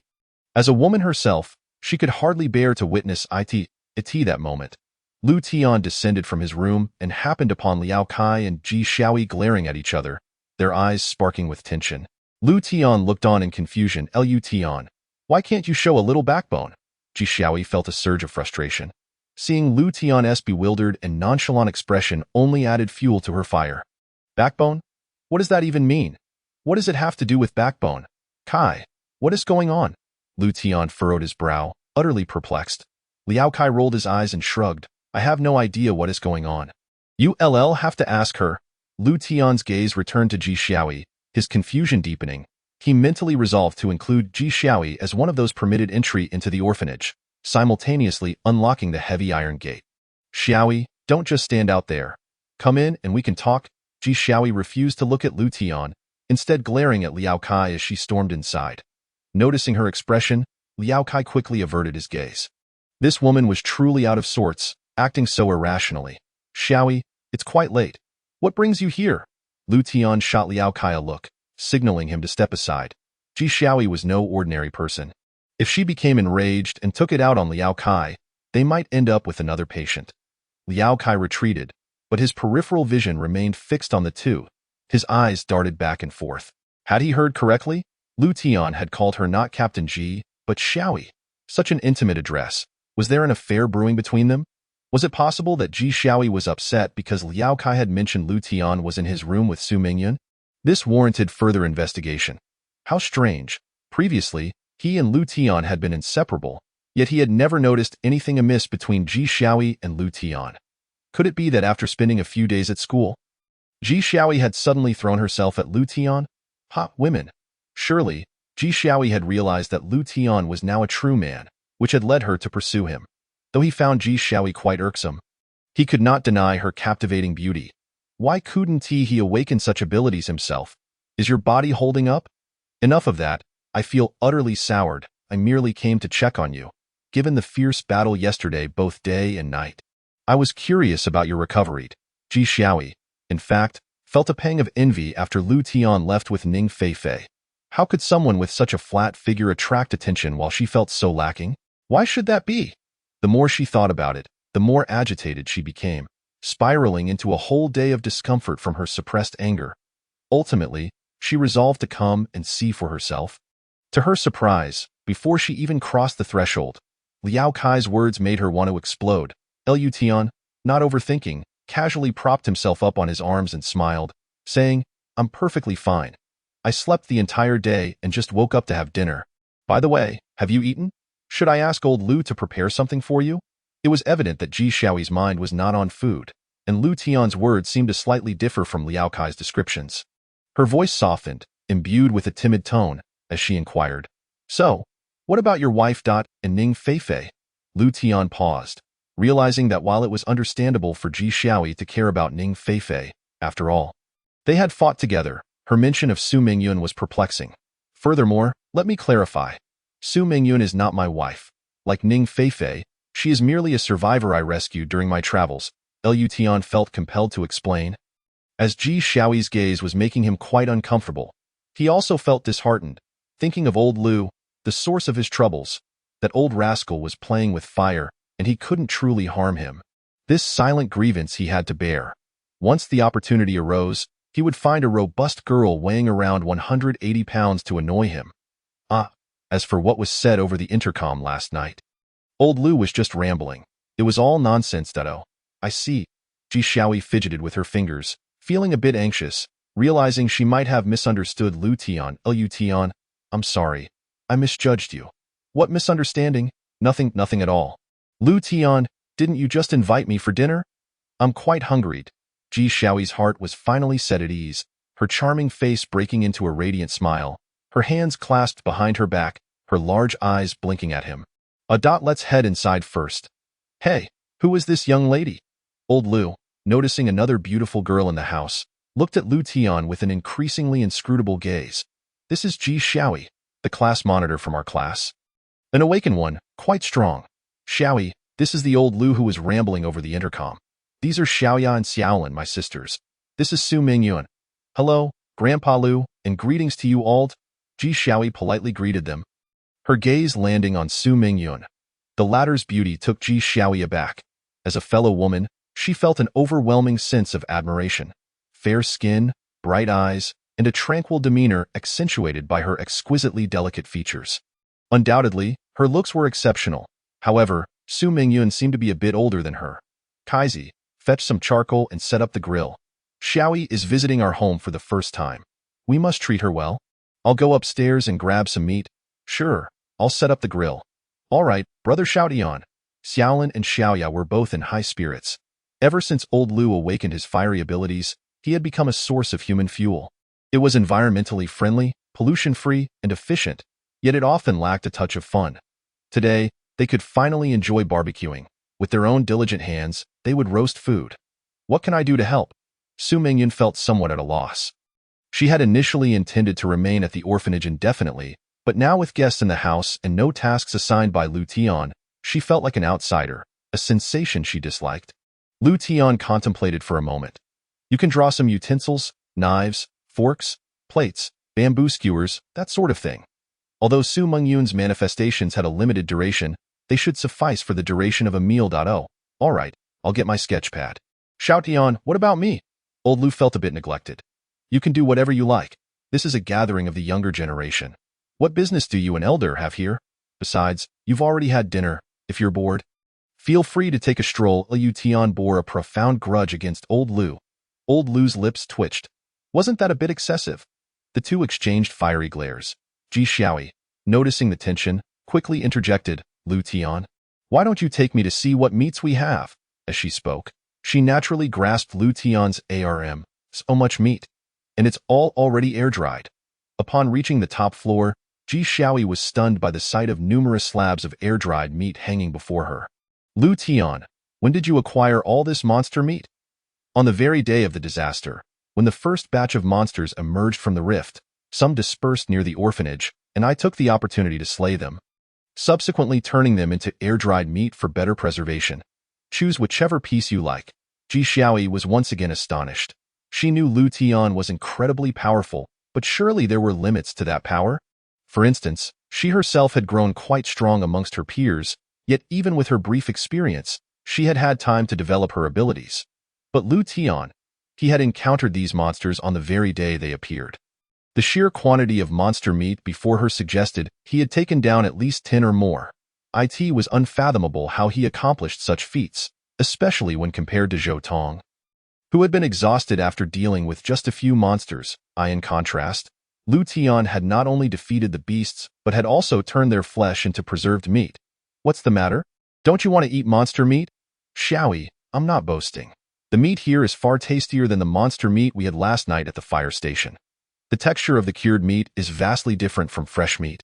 If you don't try it, you'll surely regret it. Seeing Ji Xiaoyi remain still, Lu Tian declared with pride, No, just this piece then. It seems quite good. Ji Xiaoyi decided not to dwell further. She couldn't distinguish which piece was better or worse. To her, they all looked the same. Good choice. That S from a tiger-type monster, with firm, bouncy meat, perfect for grilling. Lu Tian picked up another piece and continued. Now, paired with the fatty layer from a bear-type monster, wrapped in lettuce leaves, it will surely leave you wanting more. It even fresher than the monster meat sashimi we had yesterday. Ji Xiaoyi recalled the monster meat Lu Tian had sliced for her the previous day, initially finding it repulsive but later eating quite a bit. Absolutely, let's go downstairs. With both hands full of monster meat, Lu Tian strode down. Downstairs, Liao Kai had already set up the grill and placed the charcoal, working to ignite it. Xiaoya and Xiaolin were washing the dirt off the lettuce leaves, while Su Mengyun continued to sketch bowls and chopsticks. Ji Xiaoyi watched in amazement as each time Su Mengyun completed a drawing, the utensils would come to life, transforming into real bowls and chopsticks, truly astonishing. Su Mengyun's ability was manifestation, and as an art student, her awakened power complemented her studies perfectly. Her ability is so marvelous. It is indeed remarkable. Once mastered, it can rival your hardened iron fists. Lu Tian held Su Mengyun's ability in high regard. Although Ji Xiaoyi was still trying to comprehend the significance of the manifestation ability, Lu Tian's praise led her to believe it must be impressive. Kaizi, let old Lu handle the fire. Otherwise, by the time you ignite the charcoal, we'll all be faint from hunger. Lu Tian was quite dissatisfied with Liao Kai's slow pace. Liao Kai rolled his eyes and glanced at old Lu, who seemed to be relishing the situation, shrugging in annoyance. I can't move this old man. If you can, go ahead. At that moment, old Lu, with a haughty demeanor, crossed his arms and turned his head away, refusing to even look at Lu Tian, scoffing. Who was it earlier that said an old man should not meddle? Lu Tian's expression darkened, gritting his teeth. Old Lu, about what you blurted over the intercom, I was initially inclined to let it pass since you're my grandfather. But do you know how many people were around me at the time? Not to mention Commander He and Teacher Zhou from the school heard it too. Do you realize how they now look at me with such envious eyes? Because of your nonsense, I can't even voice my grievances? Please, defend yourself. How awkward. Ahem, Xiaotian. I spoke without thinking. It was out of concern for you. The world has changed drastically. Monsters are everywhere, and you're out all night. I thought I was just a bit harsh with my words. Old Lu's mind raced, searching for excuses to absolve himself, and my reputation? Liao Kai, feeling wronged, weakly pointed out that he too was caught in the crossfire. Don't interrupt. You aren't even an awakened one. Nobody cares about you. Old Lu mercilessly stabbed at Liao Kai's fragile psyche. Old Lu, that's not fair. Just because I'm not awakened doesn't mean I have no rights. The significance of human rights is utterly meaningless. At this moment, I am addressing matters concerning Xiao Tian, so kindly refrain from speaking. Lu Laotu, I will not let this matter rest. Liao Kai feels an overwhelming sense of grievance, questioning, why should this be? He is determined to fight back. In that instant, a fiery blaze surged forth, effectively halting Liao Kai 2 meters away, rendering him unable to advance. Overwhelmed by a deeper sense of injustice, he cast a pitiful glance at Lu Tian. Imploring his good friend to advocate on his behalf, Lu Tian rolled his eyes, feeling exasperated by the chaotic scene. All right, let us consider this matter settled. And no more bickering. Lu Laotu, quickly ignite the charcoal. Xiaoyi hasn't finished her meal yet.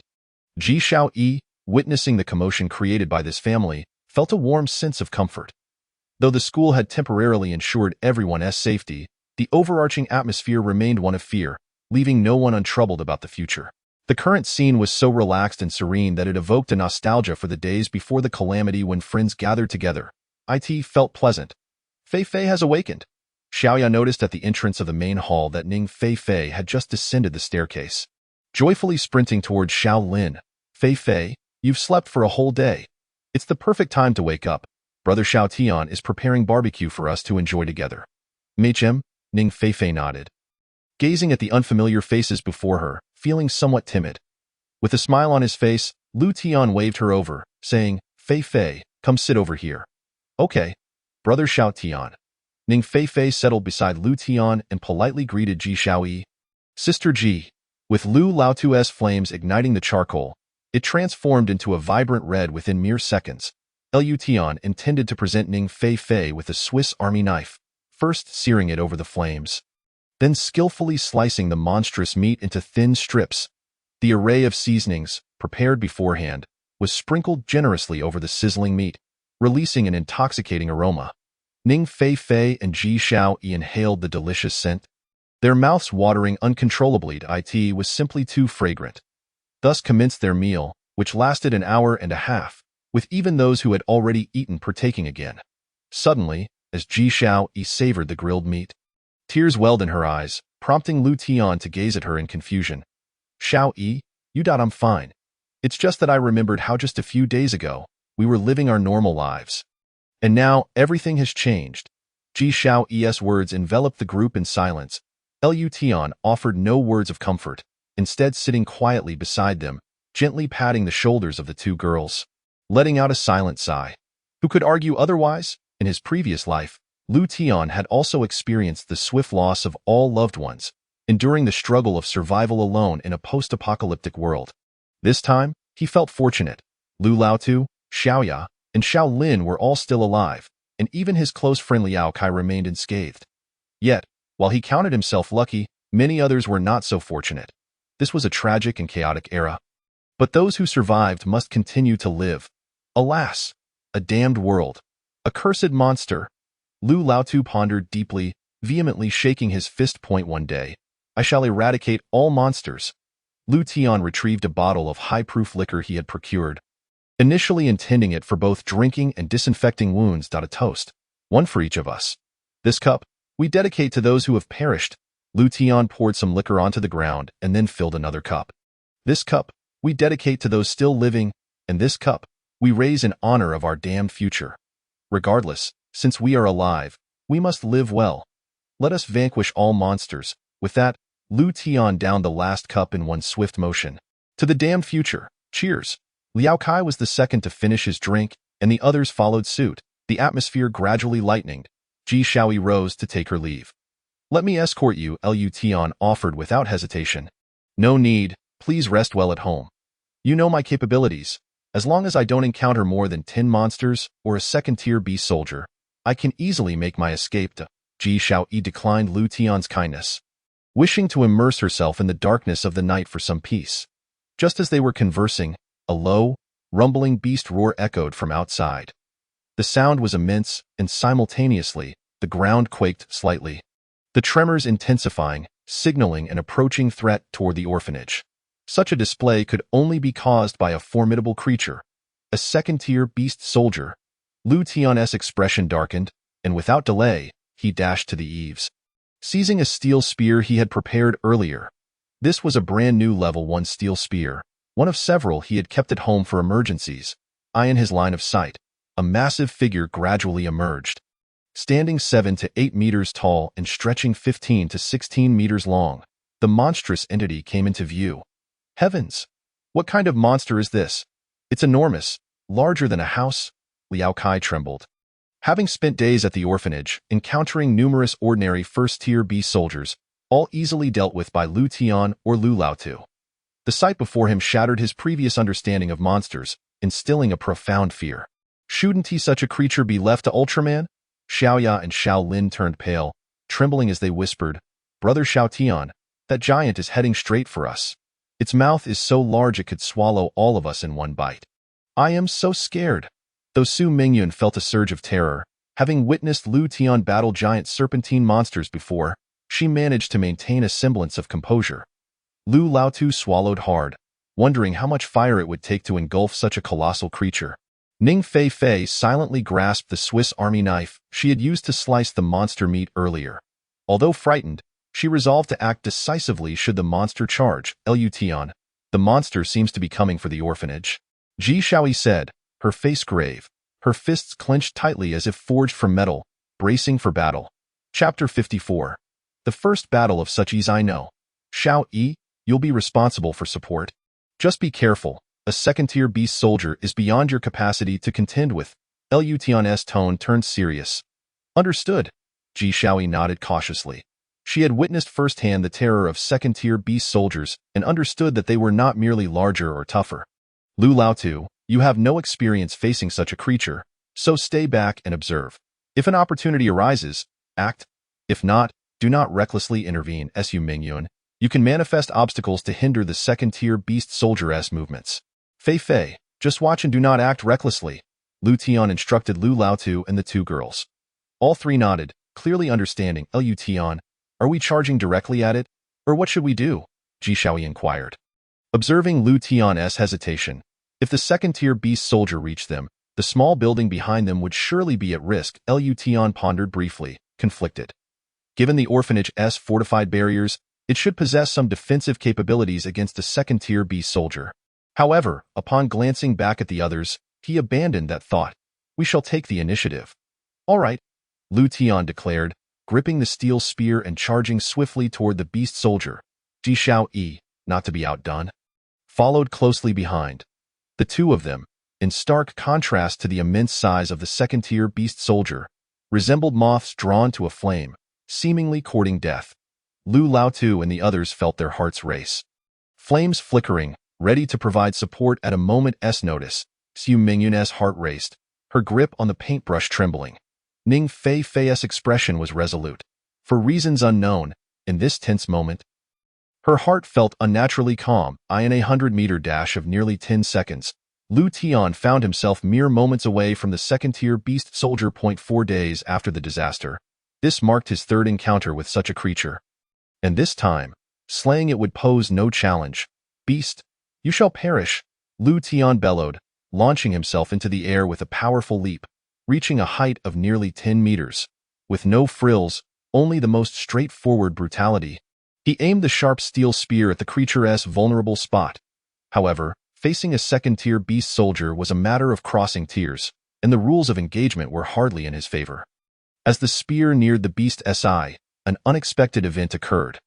The massive creature, in a sudden burst of energy, leaped into the air, its colossal form defying gravity. Lu Tian was momentarily stunned, as the monster's eye was now out of his attack range, replaced by a gaping maw filled with sharp teeth and a long, barbed tongue darting toward him. Roar! The beast let out a howl, as if celebrating its imminent feast of human flesh. The hair on Lu Tian's body stood on end. Should that maw close around him, it would surely spell his doom.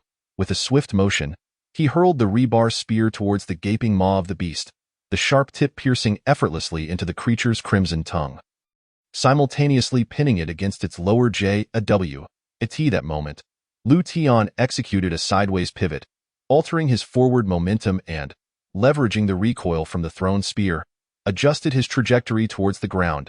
A visceral roar of rage erupted from the monster, its hooves thrashing wildly against the earth in a frenzied display of fury. The pain radiating from its mouth sent it into a violent frenzy. Though the spear was akin to a mere toothpick in the hands of a human, though slender. It penetrated an area devoid of thick fur, striking tender flesh instead. The agony was unmistakable, as the connection between its lips and teeth was direct. However, having relinquished the spear, Lu Tian found himself devoid of weapons. His Swiss army knife now in the possession of Ning Feifei, he uttered a terse command and sprinted towards the orphanage, where several ordinary rebar spears awaited by the eaves. With the mere expenditure of a diamond-shaped tattoo, they could be transformed into formidable weapons. Old Lu, toss me a rebar spear. Quickly, Lu Tian shouted as he dashed forward. Time was of the essence. Ji Xiaoyi had proven formidable against first-level beast soldiers, but the second-level beast soldiers were an entirely different caliber, and she could not hold out for long. In response, Old Lu seized 2 rebar spears and, recognizing the urgency, burst through the door to deliver them to Lu Tian. Their simultaneous sprint half the time it would take. Yet, the oppressive presence of the beast bore down on her, hindering her movements. During their previous encounters with second-level beast soldiers, Ji Xiaoyi had maintained a safe distance to observe and learn, her recent rapid power growth leading her to believe that, with caution, she would be fine. But reality proved otherwise. She forcibly cast aside the overwhelming pressure, gritting her teeth to endure, making erratic, evasive maneuvers on the ground.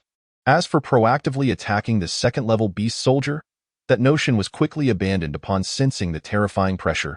Deep within, she was astonished at the extent of Lu Tian's strength. He had already dispatched 2 second-level beast soldiers. This would mark the third. Xiaoyi, get out of the way, Lu Tian shouted, grasping one spear in each hand without a moment's hesitation, directly enhancing them. At that juncture, 10 diamond-shaped tattoos had already consumed 3. Prior to replenishing his physical energy, furthermore, the flesh of second-level beast soldiers was of a higher energy tier compared to that of first-level ones. Just 2 days prior, he had received 300 pounds of second-level beast meat from the school. Yet he had yet to sample it. The current beast, a second-level monster, likely weighed several tons. Where would he hang it to cure into jerky? It was a dilemma, for the orphanage's space was too limited. He contemplated how to expand the orphanage while simultaneously launching one of the rebar spears with tremendous force. The spear struck true, embedding itself deep into the monster's ear canal. Lu Tian was taken aback. Although he had aimed carefully, he had not anticipated such precision. A deafening, anguished howl erupted from the beast, nearly rupturing the eardrums of Lu Tian and his companions. Ji Xiaoyi, reeling from dizziness, suppressed her discomfort and swiftly distanced herself from the beast's attack. Panting heavily as a flush crept across her cheeks, Lu Tian gripped the other rebar spear. Resolute in his intent, at this moment, he was the only one capable of inflicting sustained damage on the creature. He noted that the previous spear had yielded results beyond his expectations. With a determined leap, he ascended onto the beast's head, continuing to strike at its vulnerable points. Blood flowed freely onto the ground as the monster began to falter. Crashing down with a thunderous roar that reverberated through the earth, Lu Tian's spear remained poised in the air as he stood momentarily stunned. Was it over? In his experience, no, not just his imagination. He had expended far more effort in previous battles against 2 beast soldiers. Since the fight began, he had not utilized his diamond-shaped tattoos to replenish his stamina. Could it be that, by mere happenstance, the spear had penetrated through the beast's ear directly into its brain, causing catastrophic internal damage? Ji Xiaoyi was equally bewildered. The second-level beast soldier had previously instilled a sense of mortal peril within her, yet Lu Tian dispatched it with such ease. The contrast to his previous encounters was staggering. Lu Tian, did it die? Ji Xiaoyi asked, still uncertain. Lu Tian affirmed, nodding gravely, yes, it's dead. You aren't injured, are you? No, she replied. What do you plan to do with the beast's carcass? Ji Xiaoyi inquired. Lu Tian, deep in thought, furrowed his brow. Moreover, this beast is a second-level soldier. Its blood and flesh are richer in energy than those of ordinary first-level beasts. It could awaken a new batch of survivors. Be cautious on your way back. If you encounter danger, run towards us, he instructed. Their conversation was succinct, and Ji Xiaoyi took her leave. Lu Tian surveyed his surroundings. In the inky darkness, he discerned glowing crimson eyes peering in his direction. Yet no beast dared approach. Old Lu, gather the tools. It's time to prepare for jerky. Chapter 55. The exquisitely delicious Taishan rhinoceros Lu Tian paid no heed to the lurking beasts. With the second-level soldiers dispatched, their instinctual cowardice would prevent them from seeking death by approaching him. It was a welcome reprieve. Old Lu, Su Mingyun, Ning Feifei, Liao Kai, Xiao Ye, and Xiao Lin all emerged from the orphanage. Xiao Tian, the weight of this beast rivals that of all the creatures we've slain combined. Where will we store it? Old Lu lamented, his expression one of exasperation. Previously, they had feasted on meat once a week, but now they faced an abundance that left them at a loss. In truth, with Lu Tian's presence, the calamity had not negatively impacted Old Lu's life. On the contrary, it had improved beyond pre-catastrophe conditions. They had been consuming beast meat daily, and he was beginning to tire of it. Unfortunately, vegetables were scarce, necessitating careful rationing. Yes, Xiao Tian Gidge, if we hang all this meat on the rooftop, I fear the house may collapse under the weight. Xiao Lin and Xiao Ye chimed in. How delectable is this hefty chunk of meat? They asked. Lu Tian shrugged. To determine its tastiness, we must taste it first. But worry not about storage. I've asked Xiaoyi to contact Commander He and teacher Zhou at the school. A vehicle will be dispatched shortly to collect the meat. They have thousands waiting for a meal, and this will alleviate their immediate needs. As he spoke, Lu Tian sliced off a thin piece of beast meat, instructing Old Lu to roast it before tasting it himself. Xiao Tian, how does it taste? Liao Kai's eyes sparkled with anticipation. He had yet to sample the flesh of a second-level beast soldier. Given their prowess, does that mean their meat offers greater enhancements to our bodies? If I eat it, will I have a chance to awaken? Lu Tian chewed thoughtfully, his eyes lighting up. It's quite flavorful, he exclaimed, nodding with a smile. The taste is excellent, though it is slightly overcooked and a bit tough. Let's harvest a ton of this beast meat. The rest can be sent to the survivors at the school. Xiao Kai, I assure you that if I say you will awaken, it is merely a matter of time. Worrying is futile.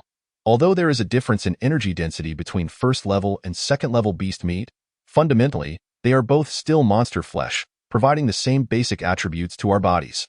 Liao Kai nodded slightly, disappointment evident in his gaze, and began assisting in the butchering of the beast's meat. All their knives had been enhanced while Lu Tian was energized by his diamond-shaped tattoos, making the task of cutting through the beast's flesh relatively straightforward. Aside from the initial difficulty of breaking through the skin, meanwhile, the sound of a vehicle's engine roared as it approached slowly, flanked by armed warriors wielding weapons for protection. Commander, we've arrived. Ji Xiaoyi pointed towards the immense carcass of the beast. The vehicle halted beside the monster's remains, and He Tao disembarked, his expression brimming with delight. The second wave of fissures releasing monsters had resulted in a significant increase in creatures in Lehigh City, and the school had managed to slay several. However, transporting the monster corpses was a considerable challenge due to their massive size, making it cumbersome even for strength-based awakeners. With thousands needing to be fed at the school, the daily consumption was immense. Their two primary concerns were safety and sustenance. Now, before them lay a beast carcass that resembled a small mountain, sufficient to feed thousands for a day. Xiao Tian, you've truly accomplished a great feat. Commander, he exclaimed, shaking Lu Tian's hand enthusiastically as he gazed at the enormous corpse with Jo while Lu Tian gestured towards the darkened distance, asserting, Xiao Tian speaks wisely. Everyone, step up. Accelerate the dismemberment of the beast's body. He Tao readily agreed, promptly issuing orders for the soldiers to spring into action. Aside from a few warriors tasked with guarding the perimeter, the rest of the group was engaged in the processing of the monster's carcass. The soldiers' military daggers were no match for the sharpness of the kitchen knives wielded by Lu Tian and his companions, as they had not undergone any enhancements, making the dismemberment a laborious endeavor. At their current pace, it was unlikely they would finish before dawn. After pondering for a moment, Lu Tian suggested, I will handle the monster's hide. You all focus on cutting the meat. To the astonishment of the onlookers, The seemingly ordinary kitchen knives in Lu Tian's hands proved remarkably agile as they sliced through the monster's skin. Of course, this ease was relative. The task still required considerable effort. Your kitchen knives are extraordinarily sharp, He Tao exclaimed, gazing at Lu Tian's knife in disbelief. It appeared so mundane. Yet when he compared it to the imposing military dagger in his own hands, the disparity was staggering. Even with He Tao leading and the assistance of Lu Laotu and the others, it took nearly an hour to completely process the monster's hide. Before them lay a massive mound of succulent meat, its rich texture enticing enough to make one crave a bite. Certain sections displayed a marbling reminiscent of Kobe beef, each slice revealing a tantalizing pattern. Brother Xiaotian, what kind of monster is this second-tier beast soldier? Xiaoya, weary and nursing a sore wrist, rested nearby. Lu Tian thought for a moment, unable to recall the name humans had given this creature in his past life. Noticing the horn resembling that of a rhinoceros atop the monster's head and its considerable size, he casually dubbed it Mount Tai Rhinoceros, noting its brawn, delectable flesh, and a weakness. Its ears. 2 hours later, the processing of the second-tier beast soldier's meat was complete. He Tao bid farewell to Lu Tian, offering a solemn military salute. Xiaotian, thank you. Wow, this is incredibly delicious. I've decided. I won't touch any other monster meat until I've finished the Mount Tai Rhinoceros. Indeed, indeed. This is the finest monster meat I've ever tasted, Brother Xiaotian. Let's exclusively hunt this type of monster from now on. It far surpasses all others in flavor. Xiao Ya and Xiao Lin, their mouths dripping with grease, continued to stuff their already distended bellies. Xu Mingyun and Ning Feifei maintained slightly better table manners, though not by much. Liao Kai was conflicted.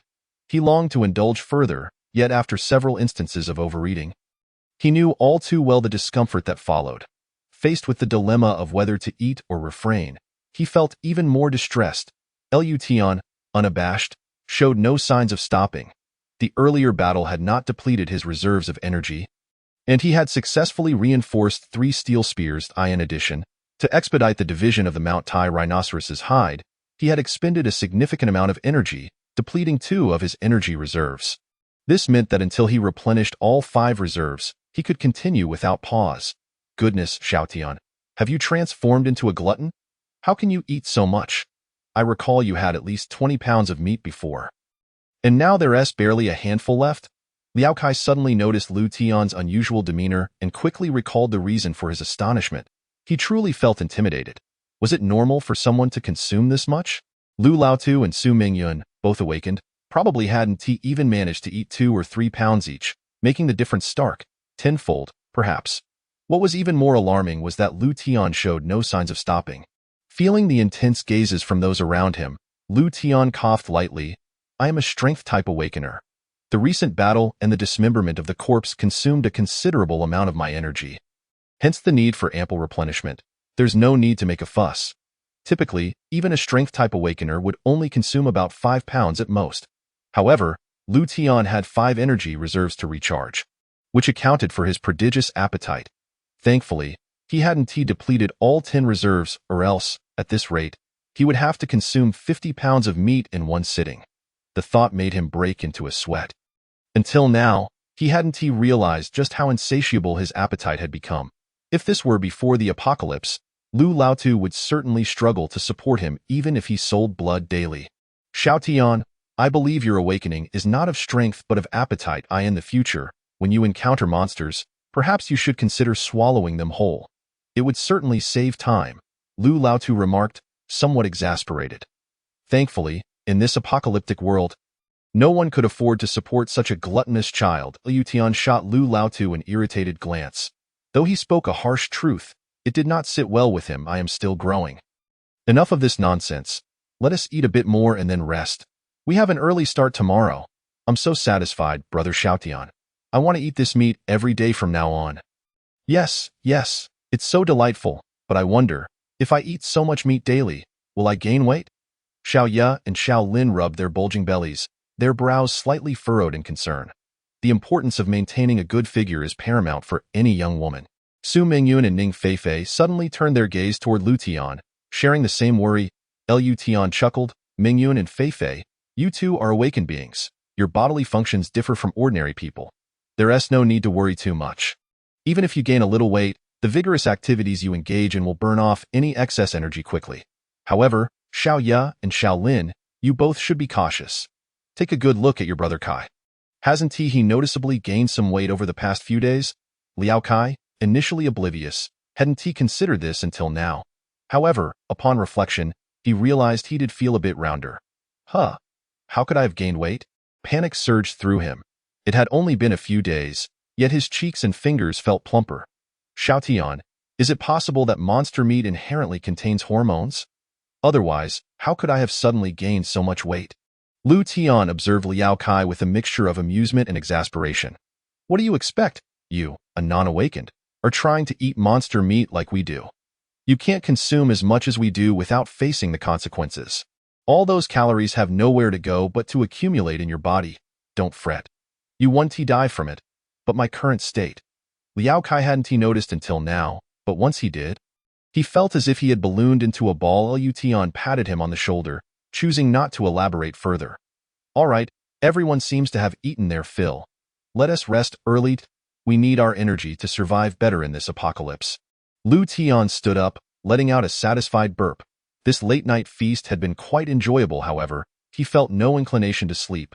Having already napped the entire day, he contemplated the second wave of rifts that had begun spewing monsters. And with the school having established short-wave communication with other locations, it indicated that the residual waves of strong magnetic radiation had mostly dissipated. With this in mind, Lu Tian approached a large iron box, unlocked it, and retrieved a 55-inch television, a standalone gaming console, a seemingly decent game disc, and a diesel generator. Grasping a steel spear, he prepared to head outside. Liao Kai, feeling dejected, watched Lu Tian's actions with confusion and asked, Xiao Tian, what are you doing? Didn't we agree to sleep? Lu Tian chuckled. Kai, are you feeling nostalgic for life before the calamity? Liao Kai nodded, somewhat bewildered. Of course. Who wouldn't he? Computers, phones, my 100T of study materials, I could cry. Lu Tian's lips twitched at the exaggeration. 100T? Really? Do all those beautiful teacher's materials add up to that much? Power generation? Liao Kai exclaimed, excitement coursing through him.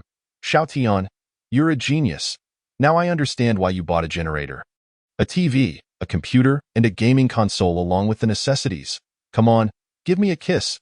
Liao Kai, in his exuberance, leaned in, but Lu Tian pushed him away in disgust. Get away from me. The nearest gas station was approximately 800 meters away in a straight line. But taking the streets would add a couple of kilometers. Lu Tian pushed a small cart along the road, the sounds of monsters' roars echoing around him, yet he felt no fear. Even if he encountered a second-tier beast soldier, he could simply slay it, as long as he didn't face multiple second-tier soldiers at once, or a horde of first-tier beasts. He would be fine if needed. He could abandon the cart and make a run for it. However, after walking a kilometer, Lu Tian noticed something peculiar. The sounds of monsters were inexplicably diminishing. Under the moonlight, he observed several monsters fleeing in a particular direction. What is going on? Puzzled, Lu Tian dismissed the thought and focused on his primary objective, finding diesel at the gas station. After about half an hour, he finally arrived. The gas station had not been severely damaged, likely because it had been relatively deserted. Nevertheless, Lu Tian searched thoroughly. If there were any survivors, he would lend a helping hand. Unfortunately, he saw no signs of life. Perhaps someone had been here before, but they had all been devoured. Having retrieved several abandoned packs of cigarettes from the supermarket and gathered a few 18-liter oil barrels to fill with diesel, he began his return journey. Oddly enough, it was truly peculiar. Even if the number of monsters in this area might be fewer, it could not be so scarce as to leave not a single one in sight. Lu Tian's gaze swept across the surroundings, his brow furrowed in deep thought. He recalled the path he had taken, where all the monsters were headed in a singular direction. If all the monsters in this region were converging. At this thought, Lu Tian could not suppress a shiver. There must be at least hundreds of first-tier beast soldiers. If 2 or 3 second-tier beast soldiers were leading the charge, forming a wave of lesser beasts. The mere thought was terrifying. He felt a chill run down his spine. Even he, when faced with such a magnitude of beast tide, would either flee or perish. Thus, a new question arose. What exactly were these monsters gathering for? To assault the survivor stronghold of humanity. Places like Linhai No. 1 High School, although communication had begun to restore and orders had been issued to establish a survivor base, still faced significant challenges. The so-called base represented a position of offense and defense. However, even with a considerable number of awakened individuals at Linhai No. 1, their abilities could merely ensure a tenuous self-defense. The disparity to truly being a base was vast. Meanwhile, outside Linhai No. 1, swarms of monsters had appeared, with two enormous second-tier beast soldiers standing at the forefront, towering like small mountains, their presence unsettling. Zhou Tong, He Tao, Ji Xiaoyi, and others wore expressions of utmost gravity. The soldiers and awakened individuals stood alert, while ordinary survivors were already gripped by fear, their eyes filled with despair. Currently, there were nearly 400 awakened individuals in the school, yet before awakening, they were merely ordinary people living in the city, most of whom had never even dared to kill a chicken. Even with their newfound abilities surpassing those of ordinary humans, few would be willing to face these monsters in battle. Exceptional talents like Ji Xiaoyi and Ning Feifei were rare among them. Captain, if so many monsters charge at us, we certainly cannot withstand them, especially with the second-tier beasts in front. Only Lu Tian can contend with them. Once they breach the walls, with our numbers, we could never hold them back. Captain, we should arrange for the survivors to evacuate. Captain, we can no longer delay. More monsters are gathering. He Tao's subordinates, including Zhao Wu, were visibly anxious. Zhou Laoshi, what do you think? He Tao did not immediately reach a conclusion, but turned to Zhou Tong. Zhou Tong shook his head. The sheer number of monsters was virtually insurmountable. It is too late to evacuate. You know how fast the monsters can run. The awakened individuals might have a chance to escape. But ordinary people, if we choose to retreat, at least half of them would likely perish. He Tao gritted his teeth and resolutely declared, if that is the case, then we must use our flesh and blood to hold these monsters at bay. Unless we die, we shall not allow them to harm the ordinary people. Do we have confidence? A brief silence enveloped the crowd before a resounding roar erupted. We will accomplish our mission. Not only the soldiers of the squad, but also the 30 members who had initially ventured out with Lu Tian were inspired by this fervor. It seemed that influenced by this emotion, more awakened individuals began to shout in unison. Our individual abilities may be limited, but united, even against hordes of monsters, we shall not yield. What's death but a return to life after 18 years as a better person? Indeed, these monsters have destroyed our homes and devoured our loved ones. They are our sworn enemies, Captain He. We are not cowards. We will fight these monsters to the end. The people's fighting spirit was ignited. Morale soaring high. Zhou Tong noticed Ji Xiaoyi hesitating and said, Xiaoyi, do you have something to say? Please, speak freely. Zhou Laoshi, we could ask Lu Tian for help. With him here, our chances of defending the school would greatly increase. Ji Xiaoyi stated earnestly. Zhou Tong sighed. We agreed to check in via the intercom at the top of each hour. We have 20 minutes until the next contact time, and that is simply not enough. Zhou Laoshi, Hu Yunfei has the ability to fly. Let him go find Lu Tian. He can relay the message in 2 or 3 minutes at most. Ji Xiaoyi promptly proposed a solution. Hu Yunfei? Zhou Tong was momentarily taken aback before recalling the individual, having paid special attention to awakened individuals with unique abilities. He quickly commanded, hurry. Go notify Hu Yunfei. Understood. Zhou Laoshi. Ji Xiaoyi replied without hesitation, immediately seeking out Hu Yunfei. At that moment, Hu Yunfei was airborne, scouting the monster situation, and upon seeing Ji Xiaoyi, he decisively descended. Vice Captain Ji, what instructions do you have? Hu Yunfei's expression was tense. Having flown the highest, he was most acutely aware of the looming crisis. Nearly 100 monsters had gathered at the school entrance, and more were continuously appearing. It was safe to say that today's crisis would be the most severe the school had faced since the disaster began. If they did not overcome this, the thousands within the school would become fodder for the monsters. You are aware of the current crisis, and with our current manpower, we lack the strength to resist. I am assigning you a task. Find Captain Lu Tian. Only his presence can give us hope. I will go at once. Just as Hu Yunfei was about to soar away, he realized a crucial issue.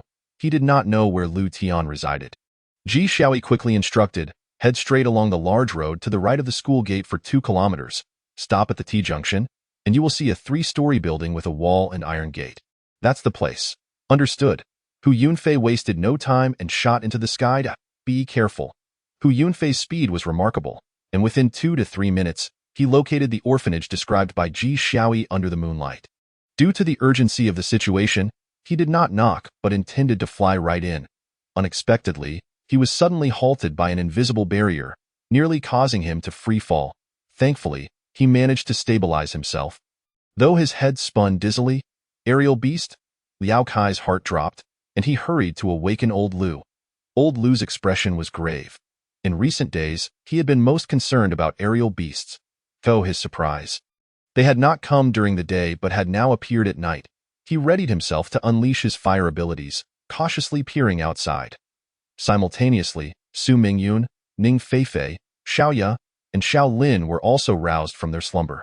Ning Feifei, ever bold, gripped her Swiss Army knife tightly. Should anything seem amiss, she would immediately spring into action. Huh? Why is this aerial beast so small? Its feathers are oddly long, and its body resembles a humanoid? Old Lu moved closer. The light was dim, but he could make out a general shape. Everyone, be careful, Xiao Kai. Take Xiaoya and Xiao Lin back a bit. Suddenly, a blaze erupted in Old Lu's hand. Dispelling the darkness before him, ready to launch towards the feathered aerial beast. Wait, Grandpa Lu. Ning Feifei finally recognized the figure on the ground. She knew Hu Yunfei. He isn't an aerial beast. The fire was about to engulf Hu Yunfei, but it instantly receded. Not an aerial beast? Old Lu regarded Ning Feifei with confusion. He is an awakened individual with flying abilities. As Ning Feifei finished speaking, Hu Yunfei, drenched in cold sweat, stood up from the ground. Shaking his throbbing head, still shaken from the encounter, he had been caught off guard and nearly fell to his doom, only to almost be roasted next. He recognized Ning Feifei at once, having a profound impression of this formidable young girl. Not only for having independently slain 5 foxwolf monsters, but also because Lu Tian held her in high regard. Feifei, thank goodness you are here. Otherwise, I might have met my end today. Hu Yunfei's eyes were filled with urgency. Where is Captain Lu? I came to find him because there is a massive gathering of monsters at the school. Nearly 100 have already amassed, and more are converging. What? Old Lu's heart sank. 100 monsters? That was akin to over 100 elephants gathered together. And elephants, at least, were relatively docile, but these monsters were fierce predators that devoured humans. Hu Yunfei succinctly relayed the situation at the school, particularly mentioning the presence of 2 second-tier beast soldiers, causing them to collectively gasp in horror. Where is Captain Lu? Only he can save the thousands of people in the school. Xiao Tian has gone out. Old Lu shook his head, uncertain. He went to the nearby gas station for diesel. It's been over half an hour since he left, so he should be returning soon. Liao Kai, contemplating the significant time that had passed, expressed concern, but with so many monsters, will it really be of any use even if Xiao Tian returns? As long as Captain Lu can hold off those 2 second-tier beast soldiers, we will have a fighting chance against the remaining first-tier beasts. Hu Yunfei asserted firmly, and no matter how one puts it, there are still several hundred awakened individuals. For the sake of their own lives, they must fight with all their might. During this process, many may perish. But it is an unavoidable reality. Ultimately, they shall prevail through this crisis. Old Lu paced anxiously in circles, noting that the distance between the school and the orphanage was not great. Once the school fell, the orphanage would also find itself in dire straits. Hu Yunfei sighed heavily. With Lu Tian absent from home, there seemed to be no better alternative. Based on his experience, the likelihood of this escalating into a small-scale beast tide was quite high. Suddenly, Lu Tian had a realization. The direction in which the monsters were heading, obstructed by the buildings along the city roads, meant that with just one turn, they could very well veer toward the school. Could it be? If they charged towards the school, given its current strength, it would be utterly incapable of withstanding such an assault. With this thought, Lu Tian quickened his pace, pushing a cart filled with diesel canisters with urgency. Finally, 10 minutes later, he arrived at the entrance of the orphanage. Why is everyone up? Lu Tian inquired curiously, observing the worried expression on old Lu's face. What? A chill ran down Lu Tian's spine. Had his fears come to fruition? 2 level 2 beast soldiers and over 100 level 1 beast soldiers were gathering at the school entrance, and that young man named Hu Yunfei had come to inform him to assist. Without waiting for old Lu to finish, Lu Tian abandoned the cart at the entrance, dashed under the eaves, and retrieved a reinforced steel spear along with a sturdy bow and quiver, turning to leave. Xiao Tian, wait. I'll accompany you, old Lu insisted, trying to keep up. You stay home and guard it well. With Xiao Su and Fei Fei at home, there won't be any issues. Lu Tian contemplated for a moment and agreed. As long as no level 2 beast soldiers appeared, Ning Fei Fei's abilities would suffice. Very well, then you come along, old Lu. Just hide behind and provide cover with fire. Do not rush forward recklessly. Understood, he replied. Realizing that they were going to slay monsters, not seek death, Ning Fei Fei had initially intended to accompany them but, upon seeing Lu Tian's resolute refusal, reluctantly abandoned the idea. Another 5 minutes passed, including the time Hu Yunfei had set out from the school. A total of 18 minutes had elapsed. When Lu Tian arrived at the school, he breathed a sigh of relief, for the monsters had yet to launch an attack. What is the situation?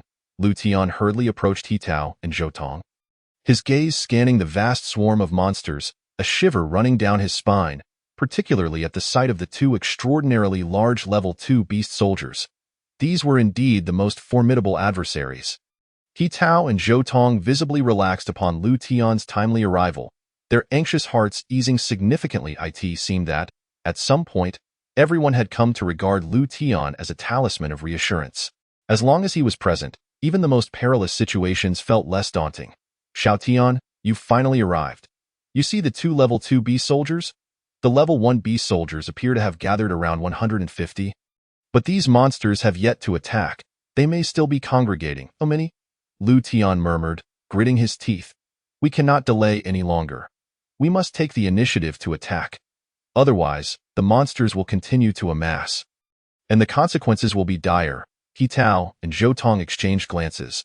They had considered a proactive assault, but dismissed the idea at first, as merely holding their ground was already quite challenging, let alone launching an offensive. Yet, Lu Tian's assertion must hold some truth. How should we coordinate? I will charge into the monster horde, drawing the 2 level 2 beast soldiers to the rear. During this process, if they go berserk, they will indiscriminately trample everything in their path, likely eliminating some level 1 beast soldiers in the process. At that point, you only need to deal with the monsters that charge toward the school amidst the chaos.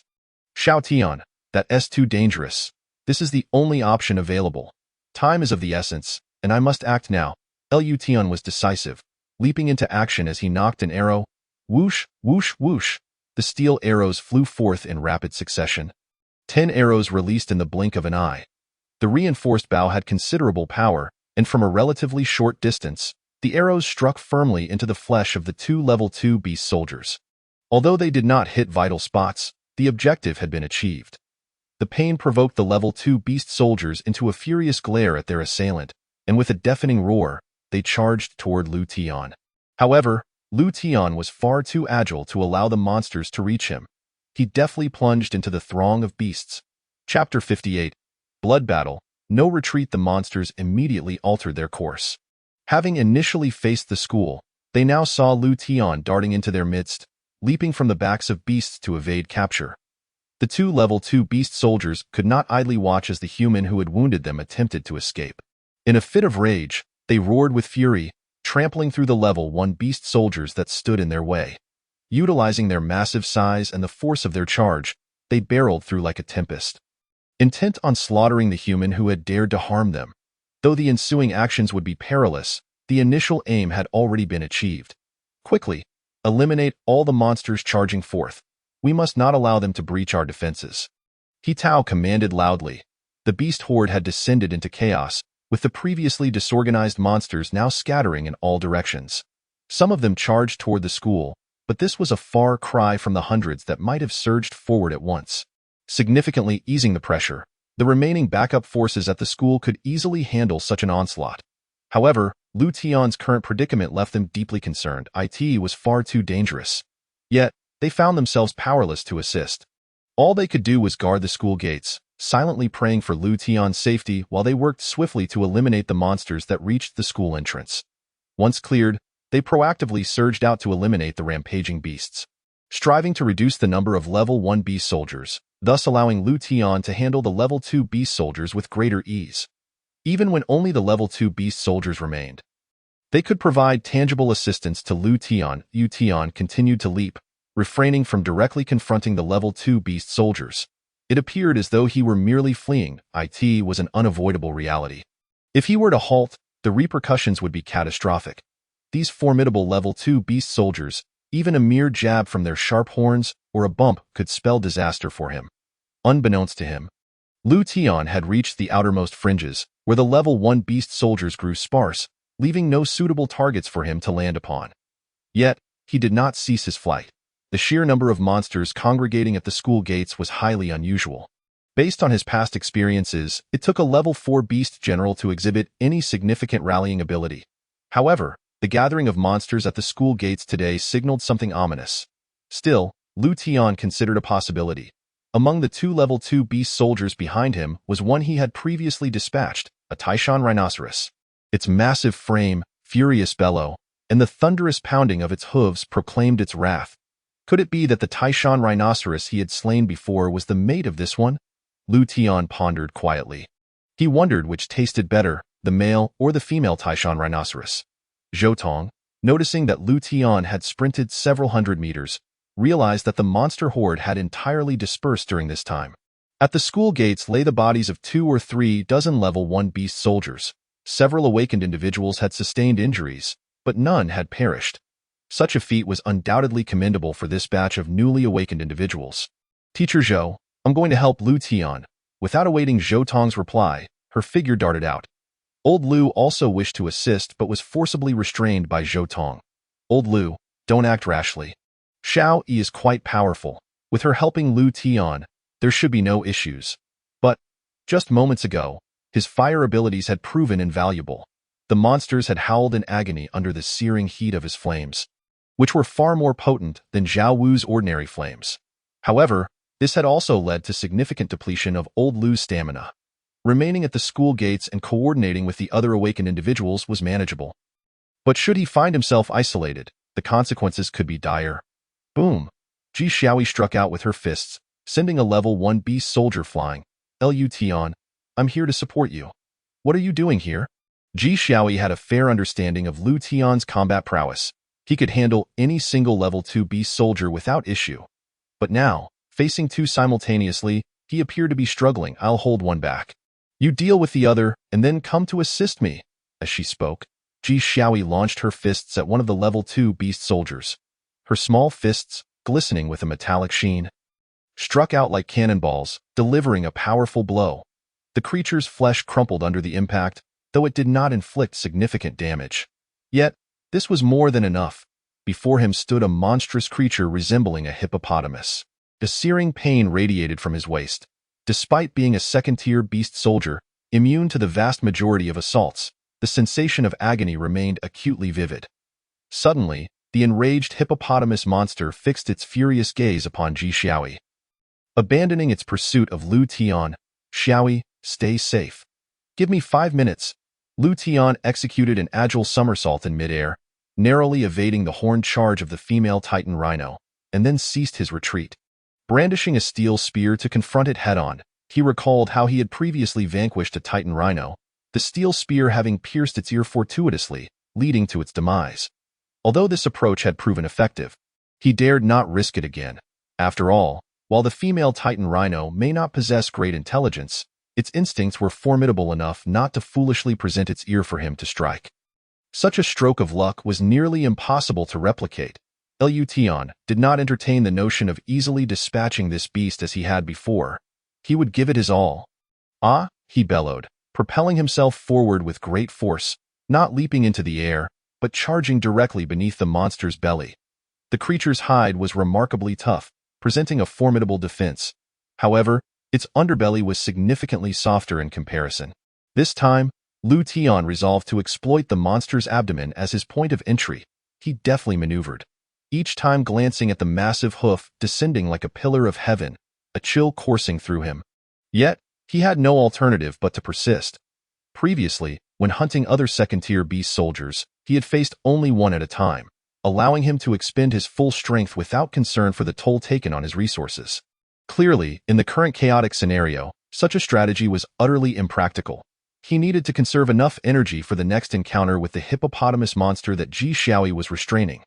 Furthermore, The scattered first-tier beast soldiers were not to be underestimated. At the very least, he needed sufficient self-defense capabilities for the final confrontation. The steel spear relentlessly stabbed at the female Titan rhino's belly, piercing through its resilient skin, creating a wound that rapidly widened as blood gushed forth. Lu Tian found himself in a precarious situation, yet he had to endure the discomfort. Blood poured from the gaping wound on the monster's abdomen, increasing in volume, and within mere seconds, Lu Tian was drenched in the creature's blood. His assault did not relent. He continued to thrust, determined not to stop until the beast lay dead. Suddenly, he felt a heavy object plummet from above. Reacting swiftly, he evaded the area just as a gruesome mass of entrails fell, reeking of a foul stench. Yet, Lu Tian did not recoil in disgust. Instead, a look of triumph crossed his face. The fallen mass was indeed the internal organs of the female Titan rhino. His relentless assault had completely ravaged the creature's underbelly, resulting in this grisly outcome. Roar!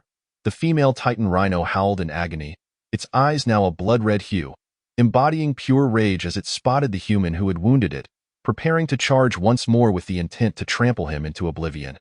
However, after just a few frantic steps, it seemed to lose all strength, its immense body swaying unsteadily.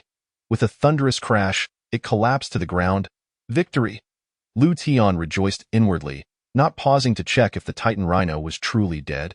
He swiftly turned towards Ji Xiaoyi's direction. Ji Xiaoyi had lured the hippopotamus monster to a distance of approximately 200 meters, providing Lu Tian with the necessary space to deal with the Titan rhino. Yet, her strength was waning.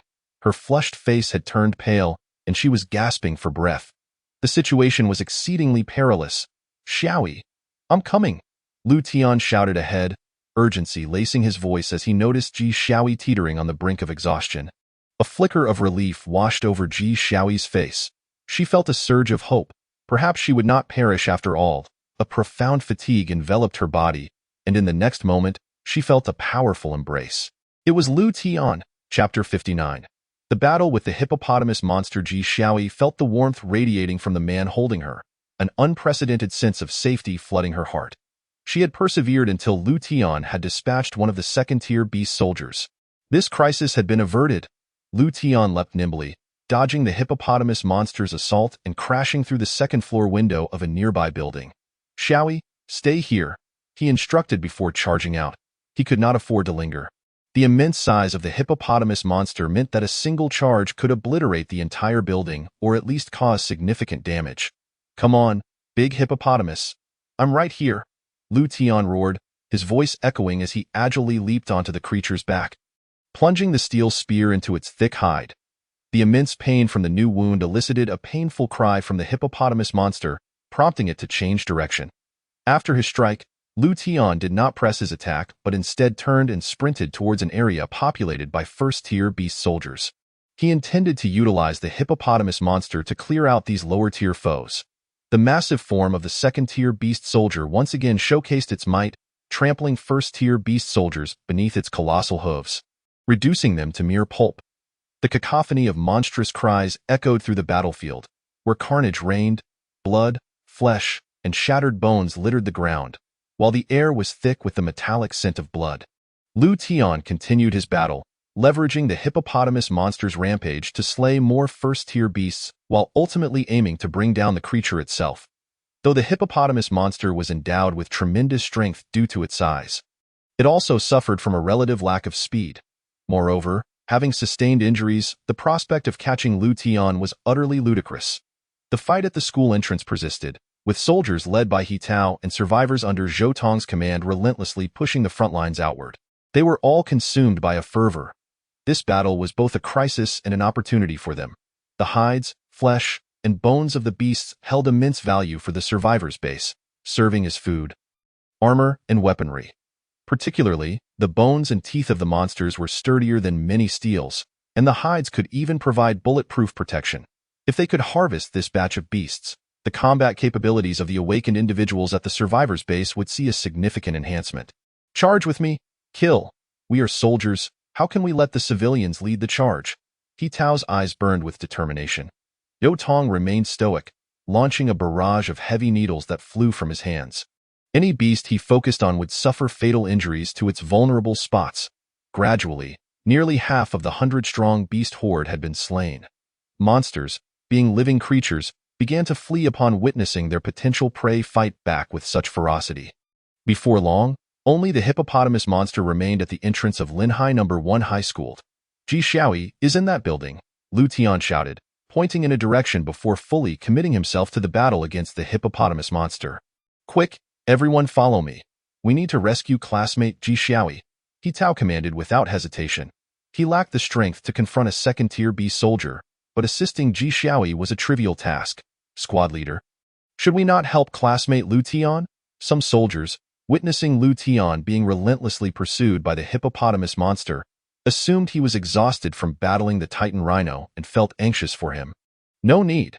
Since classmate Lu Tian has not called for our assistance, it indicates he is confident in defeating the hippopotamus monster. We still have some strength left to deal with the first-tier soldiers. But against a second-tier beast soldier, we would only be a hindrance. But no buts. Focus on our own duties. Understood, squad leader. Meanwhile, Ji Xiaoyi had taken a brief moment to recover, her energy slightly replenished. She slowly stood. Leaning against the wall, fatigue etched on her face. Yet beneath that weariness lay a deep sense of gratitude. Lu Tian, a boy she had never paid much attention to before, had unexpectedly gained significant importance in her heart. Xiaoyi, how are you holding up? He Tao asked, relieved to see that Ji Xiaoyi was fatigued but not seriously injured. Ji Xiaoyi leapt down from the second floor, stumbling slightly upon landing. Don't worry about me. I'm fine. Her gaze swept the street. Aside from the second-tier beast soldiers still battling Lu Tian, they were safe. Fortunately, Lu Tian arrived just in time. Otherwise, our casualties would have been far greater today. Indeed, Lu Tian is a hero. Ji Xiaoyi's eyes sparkled, a smile breaking through her exhaustion. Absolutely. Classmate Lu Tian is incredible. He single-handedly drew away 2 second-tier beast soldiers and calmly dispatched one in the shortest time possible. He Tao profoundly agreed. Nodding as he remarked, classmate Xiaoyi has made significant contributions as well, and it is all due to your restraint against the hippo monster. Meanwhile, in the heart of the street, Lu Tian continued to engage in battle with the hippo monster. The creature's hide proved even more resilient than that of the Taishan rhinoceros. In an effort to inflict additional wounds upon it, he had already damaged a steel spear. Nevertheless, he had not fought in vain. For the hippo monster's back was already drenched in blood. Despite its massive size, it began to falter under the relentless onslaught. With a thunderous roar, the hippo monster thrashed wildly, attempting to dislodge the human standing upon its back. As excruciating pain relentlessly stimulated its nerves. Yet, no matter how fiercely it struggled, it was of no avail. Lu Tian silently invoked a surge of enhancement. In an instant, his physical energy surged. Simultaneously, he leaped into the air. Consolidating all his strength and, utilizing the gravitational potential of his body, plunged the spear forcefully into the already pierced neck. This thrust was infused with tremendous power. Pft! Crack! The steel spear penetrated deeply, with a significant portion embedded within. Lu Tian let out a fierce roar, his muscles swelling as he hung from the spear, pressing down with all his might. The gaps in the creature's bones gradually succumbed to the spear's relentless intrusion. Just as the human spine connects to the body's nerves, so too does the spine of the monster, and shattering its spinal nerves would leave it no less vulnerable. With a sudden burst of strength, Lu Tian yanked the spear from the hippo monster's neck, opting not to attack the same spot again, but instead flipping and leaping away. The hippo monster swayed, teetering precariously before crashing to the ground. Although it did not perish immediately, it continued to struggle. Lu Tian rushed forward and forcefully jabbed into the creature's eye, twisting it, eliciting another agonizing howl from the hippo monster as it met its end. Chapter 60. Crisis averted. New challenges. Lu Tian felt fatigued, yet his exhaustion was manageable. Despite having dispatched 2 level 2 beast soldiers, this battle felt comparatively easier than previous encounters. Although he had not yet ascended to the second gene sequence, Lu Tian sensed that each battle contributed to his growing strength. Tio put it simply, his physical capabilities had improved by at least 20% compared to 4 days prior. Such a transformation astonished even him. For in his past life, it took him 6 months to progress from the first to the second gene sequence. While his growth rate could not rival that of the most exceptional talents, It was still commendable. At this pace, he might very well awaken to the second gene sequence within the month, resulting in a substantial enhancement of his abilities. Zhou Tong, He Tao, Ji Xiao Yi, Old Lu, and a host of soldiers gathered around Lu Tian, their eyes filled with admiration. After a brief silence, the crowd erupted with cheers. Surviving the ordeal? No, it was not merely survival. It was a resounding victory. Shout Tian, we have won. Zhou Tong approached Lu Tian, clapping him on the shoulder, his tone imbued with rare lightness. Classmate Lu Tian, you have accomplished a great feat, he exclaimed, laughter punctuating his words. You had me worried sick. Old man, Old Lu, who had been engaged in battle with the awakened survivors at the school gate, had kept a significant portion of his attention on Lu Tian. Only after the hippo monster was defeated did he finally feel a sense of relief. Lu Tian, thank you, Ji Xiaoyi said, her face adorned with a smile, embodying a certain feminine bliss. Of course, Lu Tian was oblivious to her unusual demeanor. He chuckled softly, replying, Teacher Zhou, Captain He, it is but my duty. Xiao Yi, why thank me? If not for your timely diversion of the hippo monster, I would not have managed to eliminate both level 2 beast soldiers so swiftly. Old Lu, I told you not to come over. Yet you insisted. At your age, I genuinely worry about your well-being. With that, Lu Tian took his leave. In this grand battle, the consumption of his diamond tattoos was minimal, merely 3 marks. Strangely enough, despite the brevity of just a few days, a beast tide had emerged, albeit on a small scale. Had he not intervened beforehand, he could only speculate the ultimate magnitude of the beast tide. He pondered the cause of such a phenomenon, as it weighed heavily on his mind. Suddenly, a flash of insight struck him. The level 2 beast soldier, the Taishan rhinoceros he had dispatched earlier outside the orphanage, was male, while the one leading the charge at the school gate was female. Was there a connection between the two? Xiao Tian, I believe Captain He is right. There is no need to rush. Zhou Tong chimed in. Lu Tian considered this. Staying behind was an option, but he could not shake the concern for the several girls and the defenseless Liao Kai left at home. He turned to Old Lu, continuing, with you there, I can rest assured. This was the unvarnished truth. Before this battle, although Old Lu's fire abilities were formidable, they remained largely theoretical. However, after the recent skirmish, he had earned his stripes as a veteran. Old Lu nodded, and He Tao promptly issued commands. Yes, Captain. A soldier stood at attention, saluting. Mr. Lu, classmate Lu Tian, please follow me. 3 minutes later, the soldier drove Lu Tian and Old Lu toward the orphanage. Classmate Lu Tian, you are truly remarkable. Had you not intervened tonight, we would have been at a loss regarding the fate of the thousands at the school, the driver remarked as he drove. It was a mere effort. Hardly worth mentioning, Lu Tian shook his head. Without his presence, the casualties among the survivors at the school would have been catastrophic. Nevertheless, calamity would eventually pass. Classmate Lu Tian, can you share how you became so formidable? I too am an awakened one with strength attributes, yet I find it immensely challenging to slay level 1 beast soldiers, the driver inquired earnestly. The devastation wrought by the monsters on human habitats had resulted in countless deaths daily.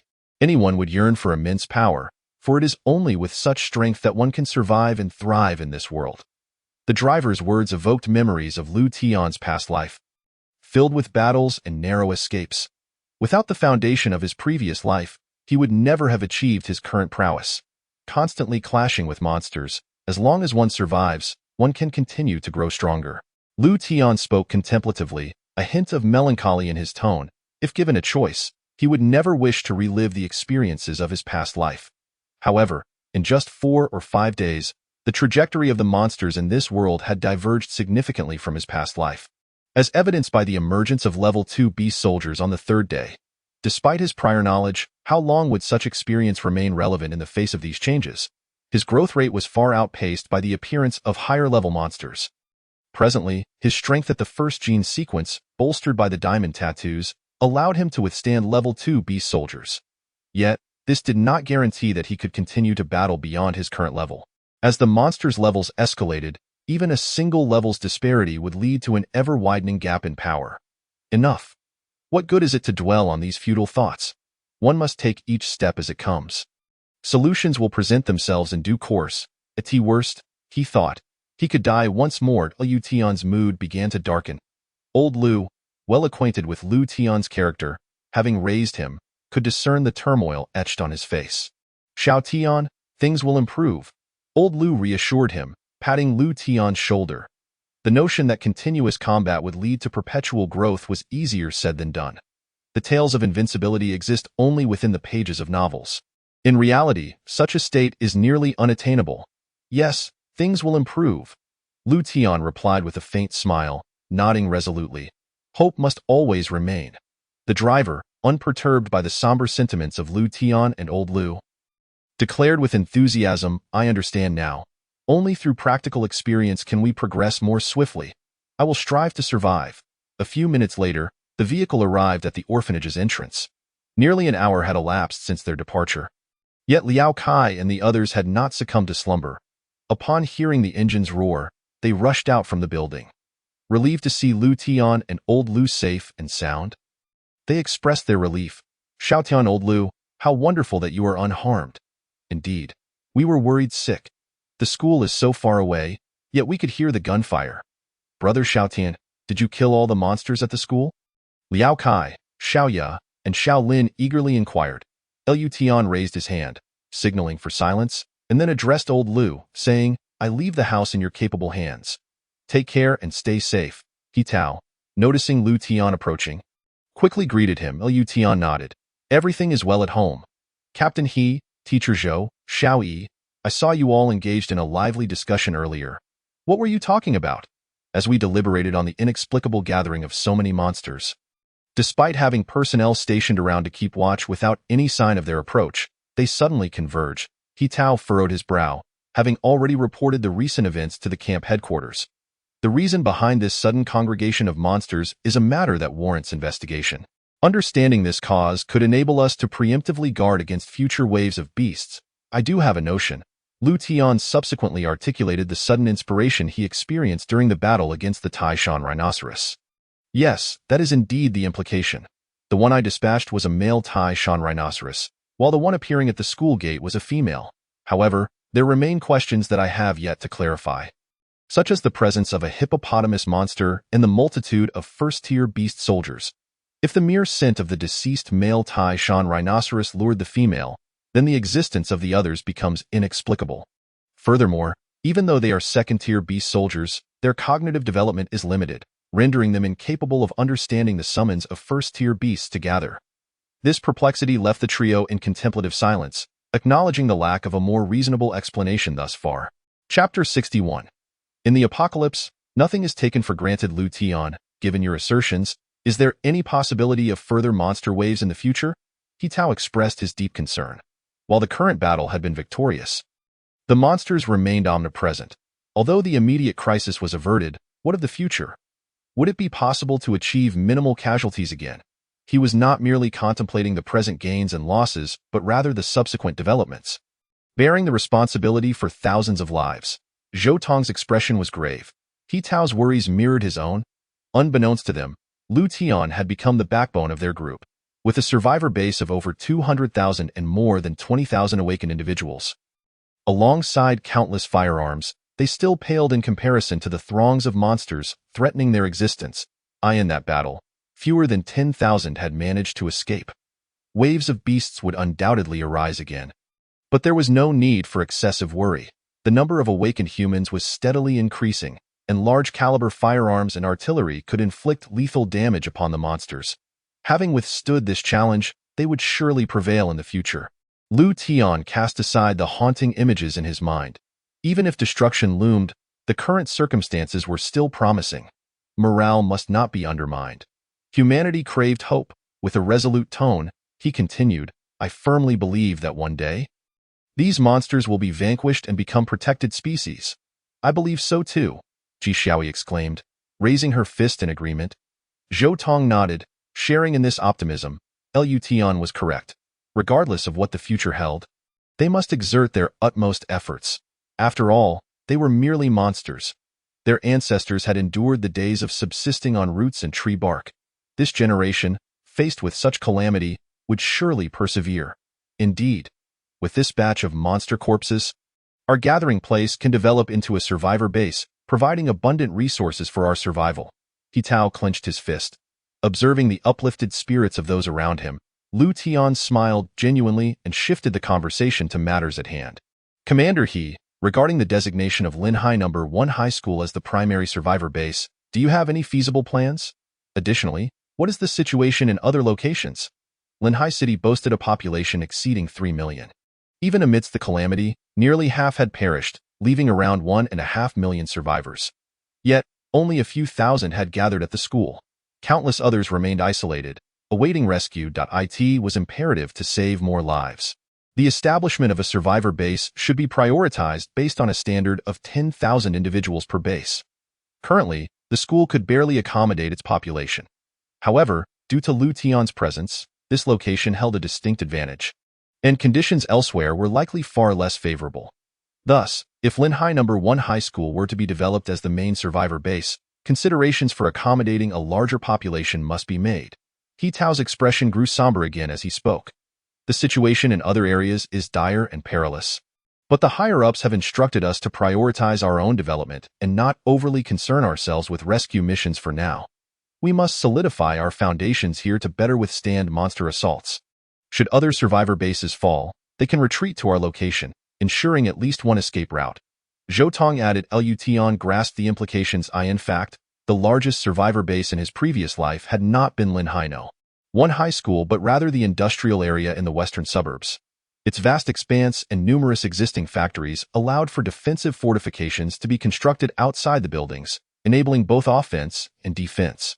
This survivor base had withstood 3 years of monster assaults and nearly 50 waves. The teams composed of soldiers and awakened survivors were continually clearing the battlefield. With over 100 monsters slain in this battle, the sheer number was overwhelming, and according to the current pace, it would take several hours to complete the cleanup. This was unacceptable. Commander He, Teacher Zhou, I propose that we assign the ordinary survivors to assist in clearing the battlefield. Since they cannot engage the monsters directly, it would be more reasonable for them to handle logistical tasks. Please, hear me out.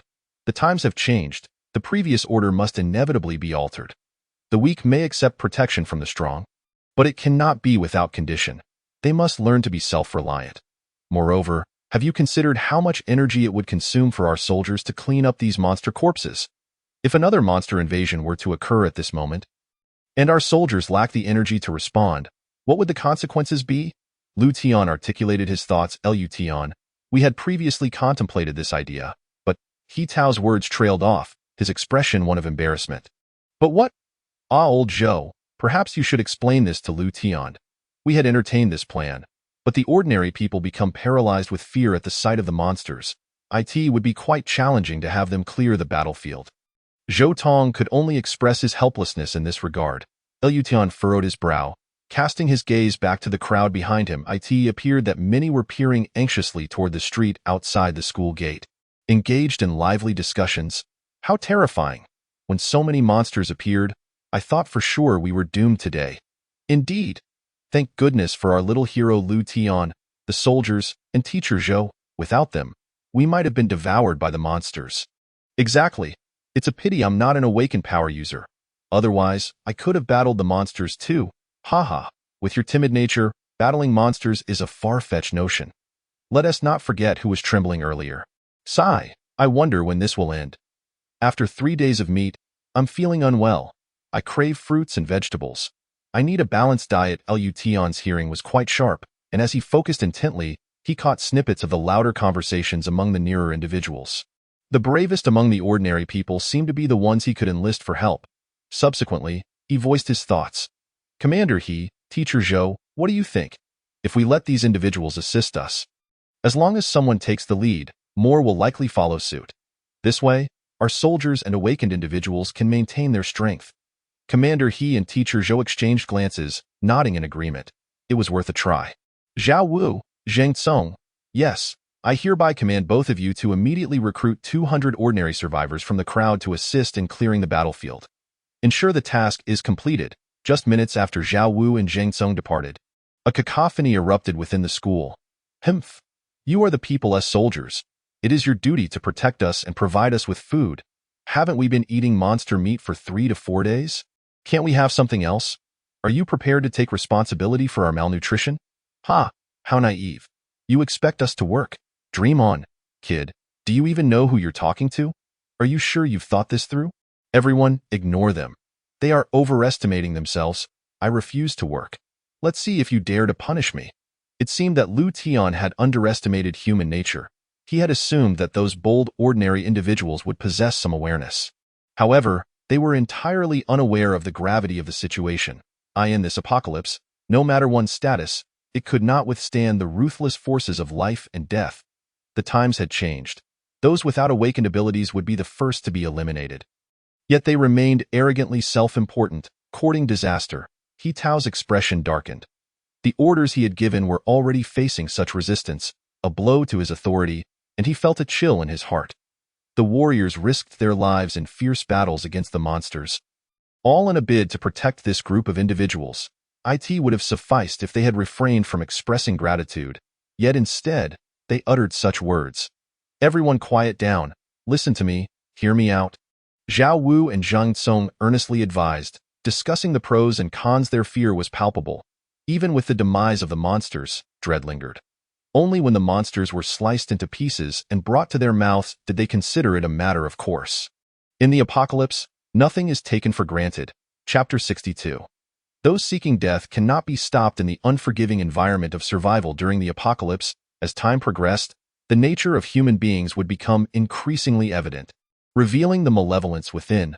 Many were oblivious to the gravity of their situation, and thus, they would inevitably reap the bitter consequences of their ignorance. Did they truly believe that the current environment resembled the pre-catastrophe world? Absurd! Lu Tian felt he had been far too lenient with these people. What is all this commotion? Quiet down, He Tao exclaimed with authority, pointing at the man leading the disruption. However, the instigator dismissed him with a scoff, defiantly meeting He Tao's gaze and shouted, "What do you mean, Captain He? Don't forget that you are soldiers, meant to serve the common people. Listen to what he is saying. He wants us to clean the battlefield, to clear away the bloody remains of the monsters.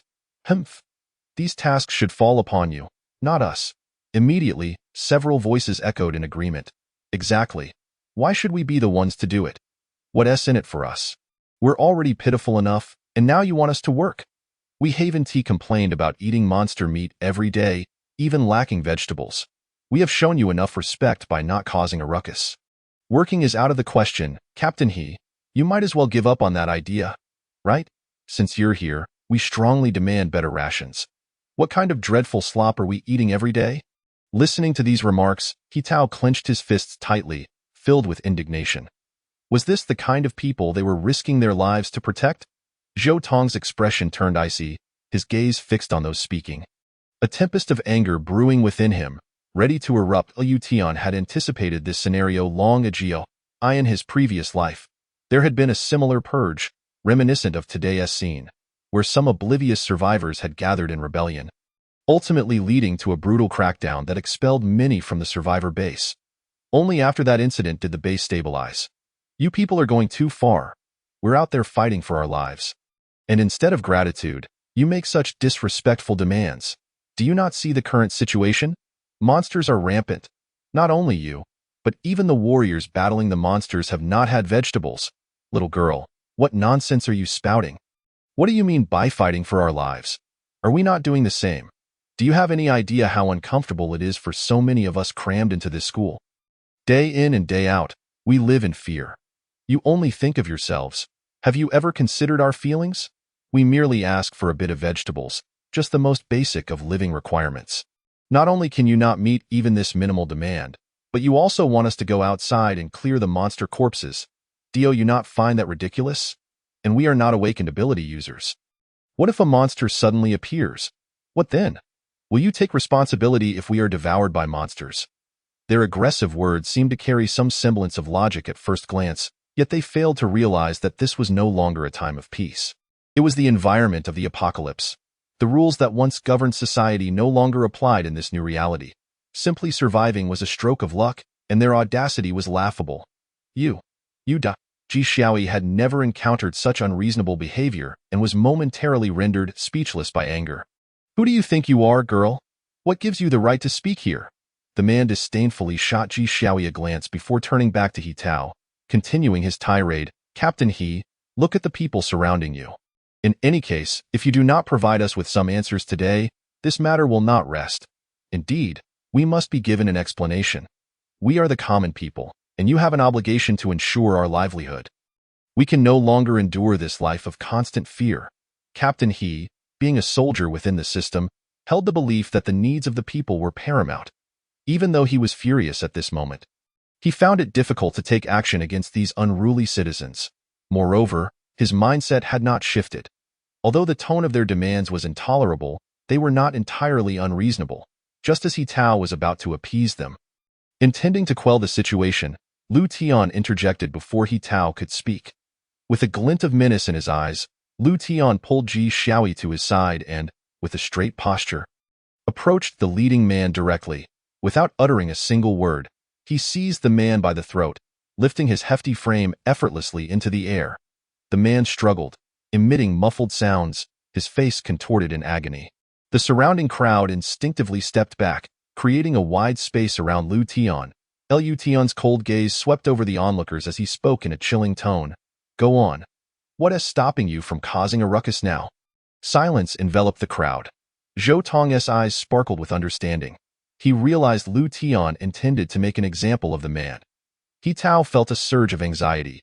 Even if the common people did not comprehend, this was no way to handle the situation. Among the survivors of Lianhai No. 1 High School, aside from the students and teachers who had remained safe within the school, over 90% were those whom Lu Tian had rescued, accompanying him to this place.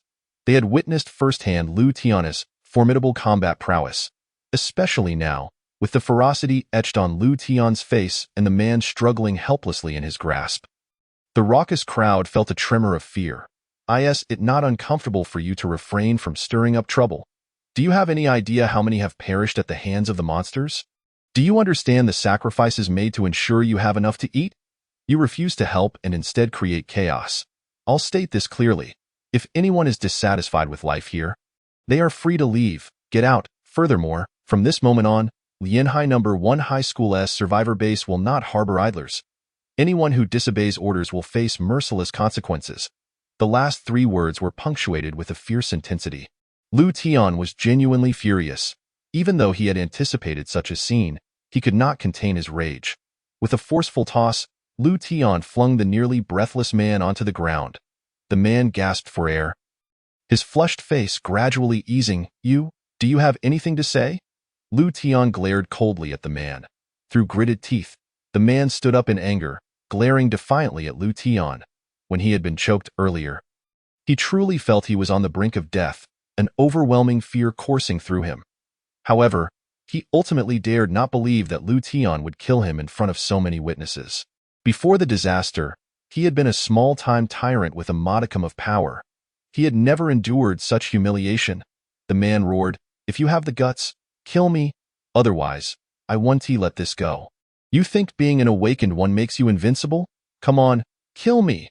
At that moment, more than 10 youths surged forth behind him, all his lackeys. When the disaster struck, he had been collecting debts in a household and had narrowly escaped the initial wave of monsters, which primarily targeted the streets and small businesses.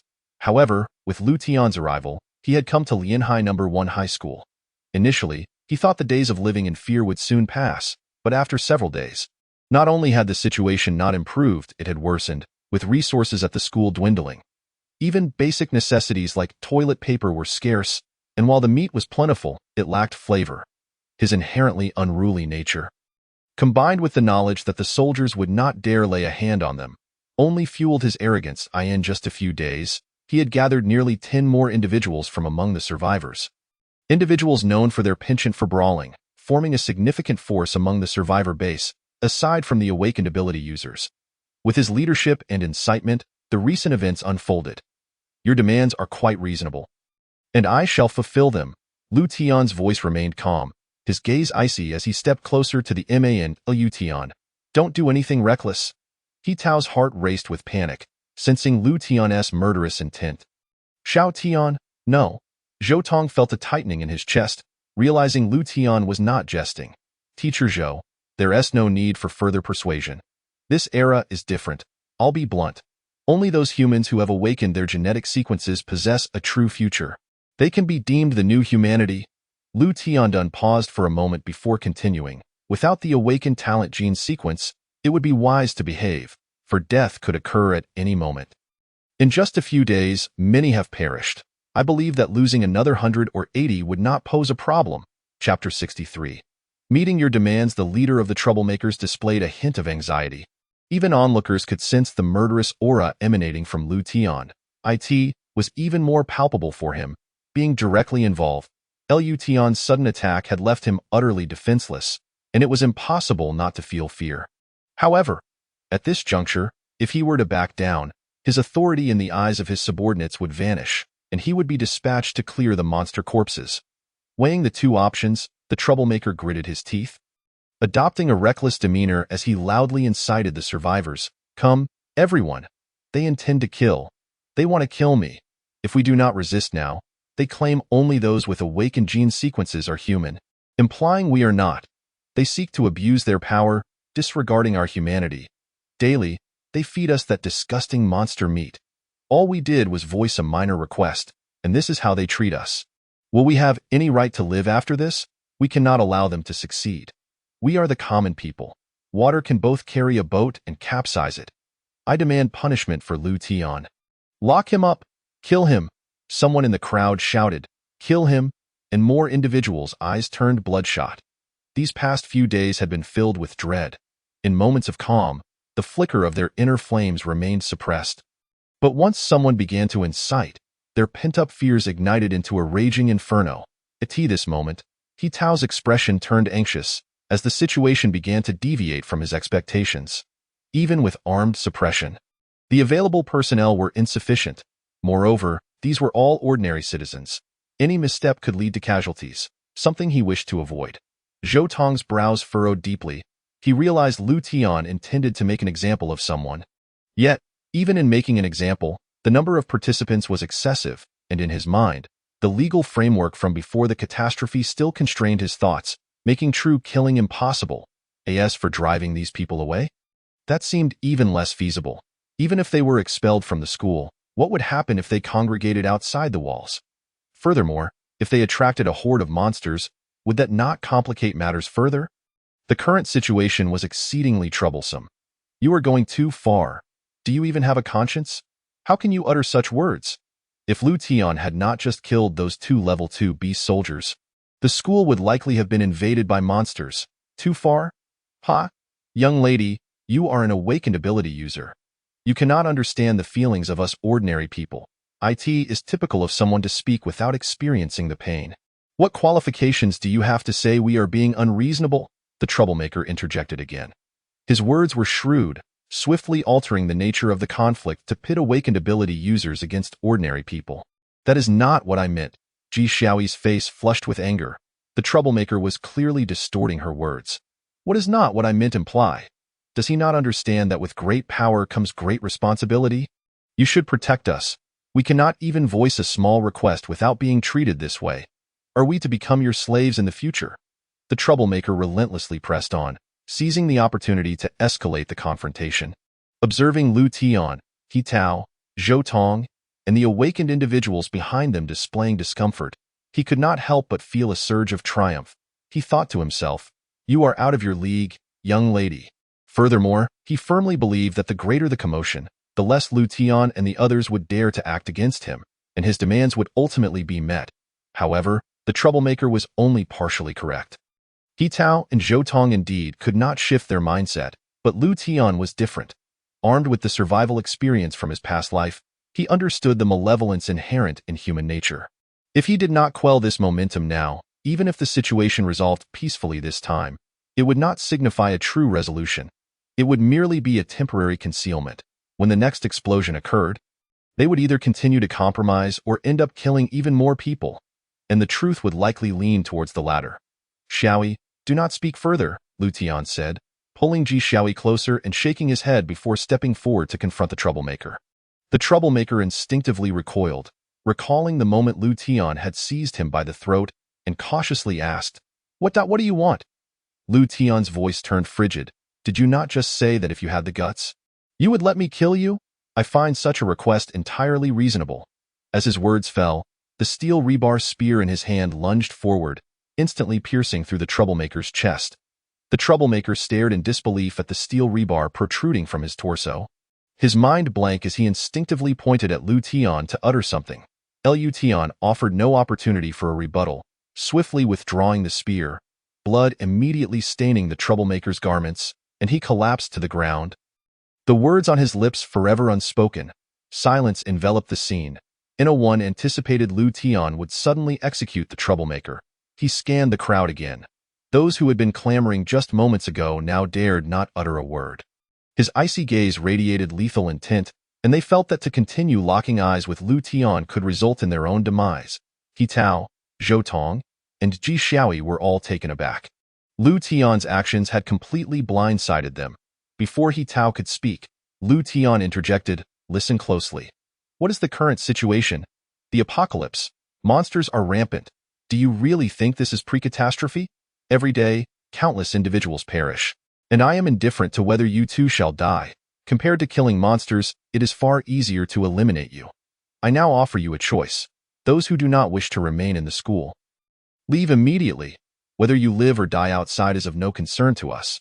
Should you choose to stay, you had better refrain from causing trouble. Surviving is already a challenge. Why bring more unnecessary issues upon yourselves?" An eerie hush fell over the crowd. Nobody dared to speak. What a joke. Leaving here would equate to seeking death. They were not so foolish.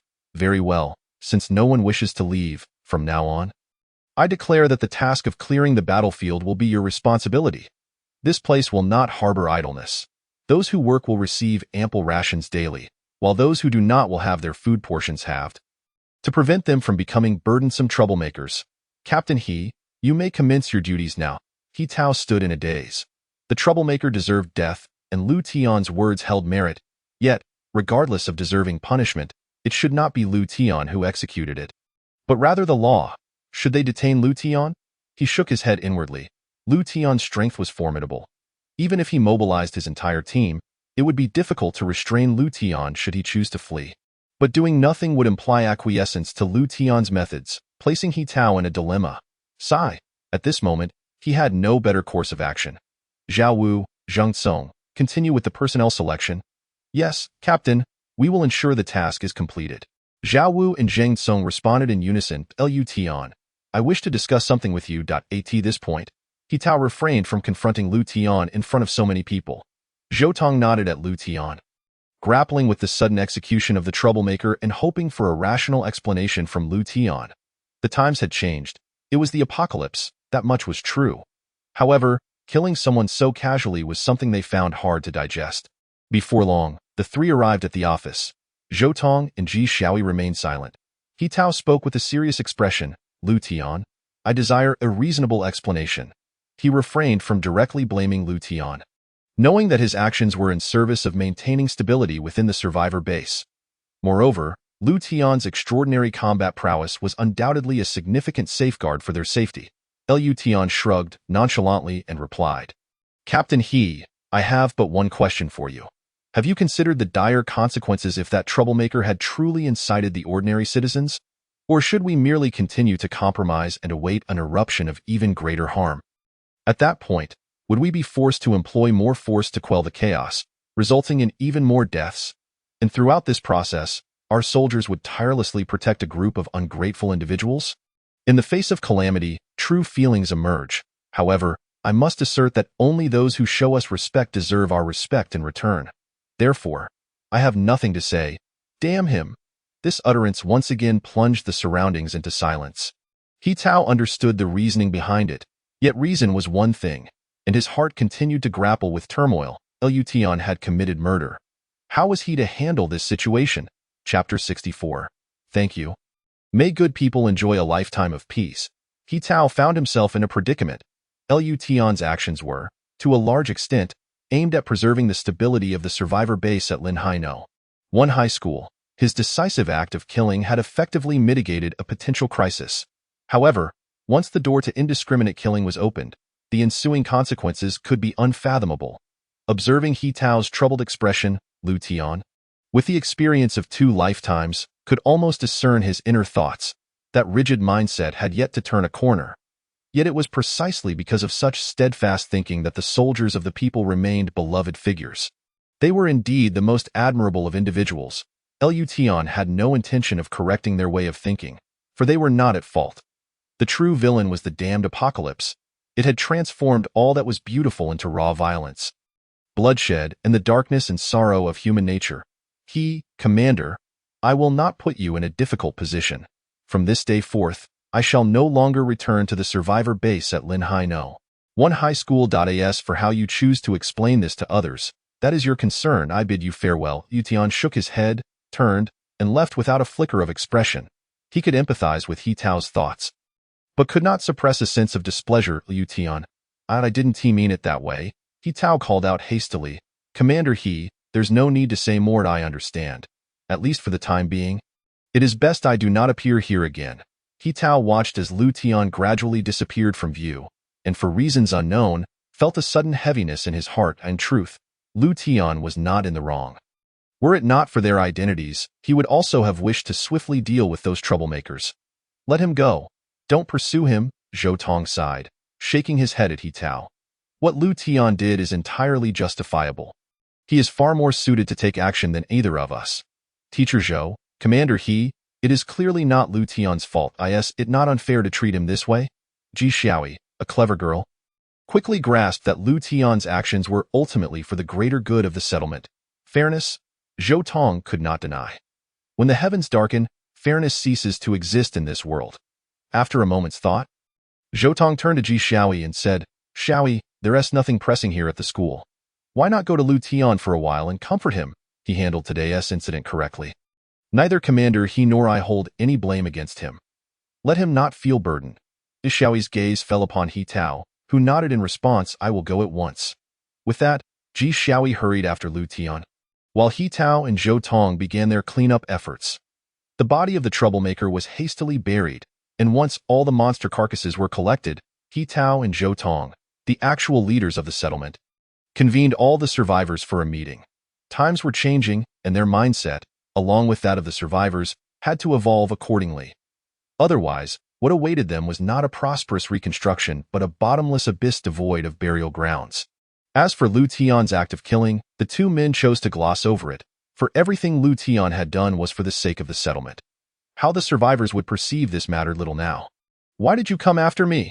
He felt a flicker of irritation, not quite at ease. Lution, I know you feel stifled, and I feel it too, but since the incident has occurred, I believe we must look forward.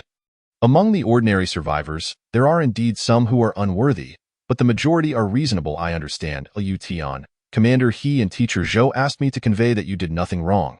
It was all for everyone. I know. Lution. Lution interrupted Ji Xiaoi, exhaling a heavy sigh, forcing a smile.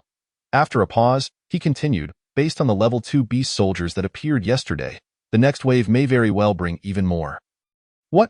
Ji Xiaoi froze momentarily, Lution's words sending a shock through her. More monsters would emerge from the rifts.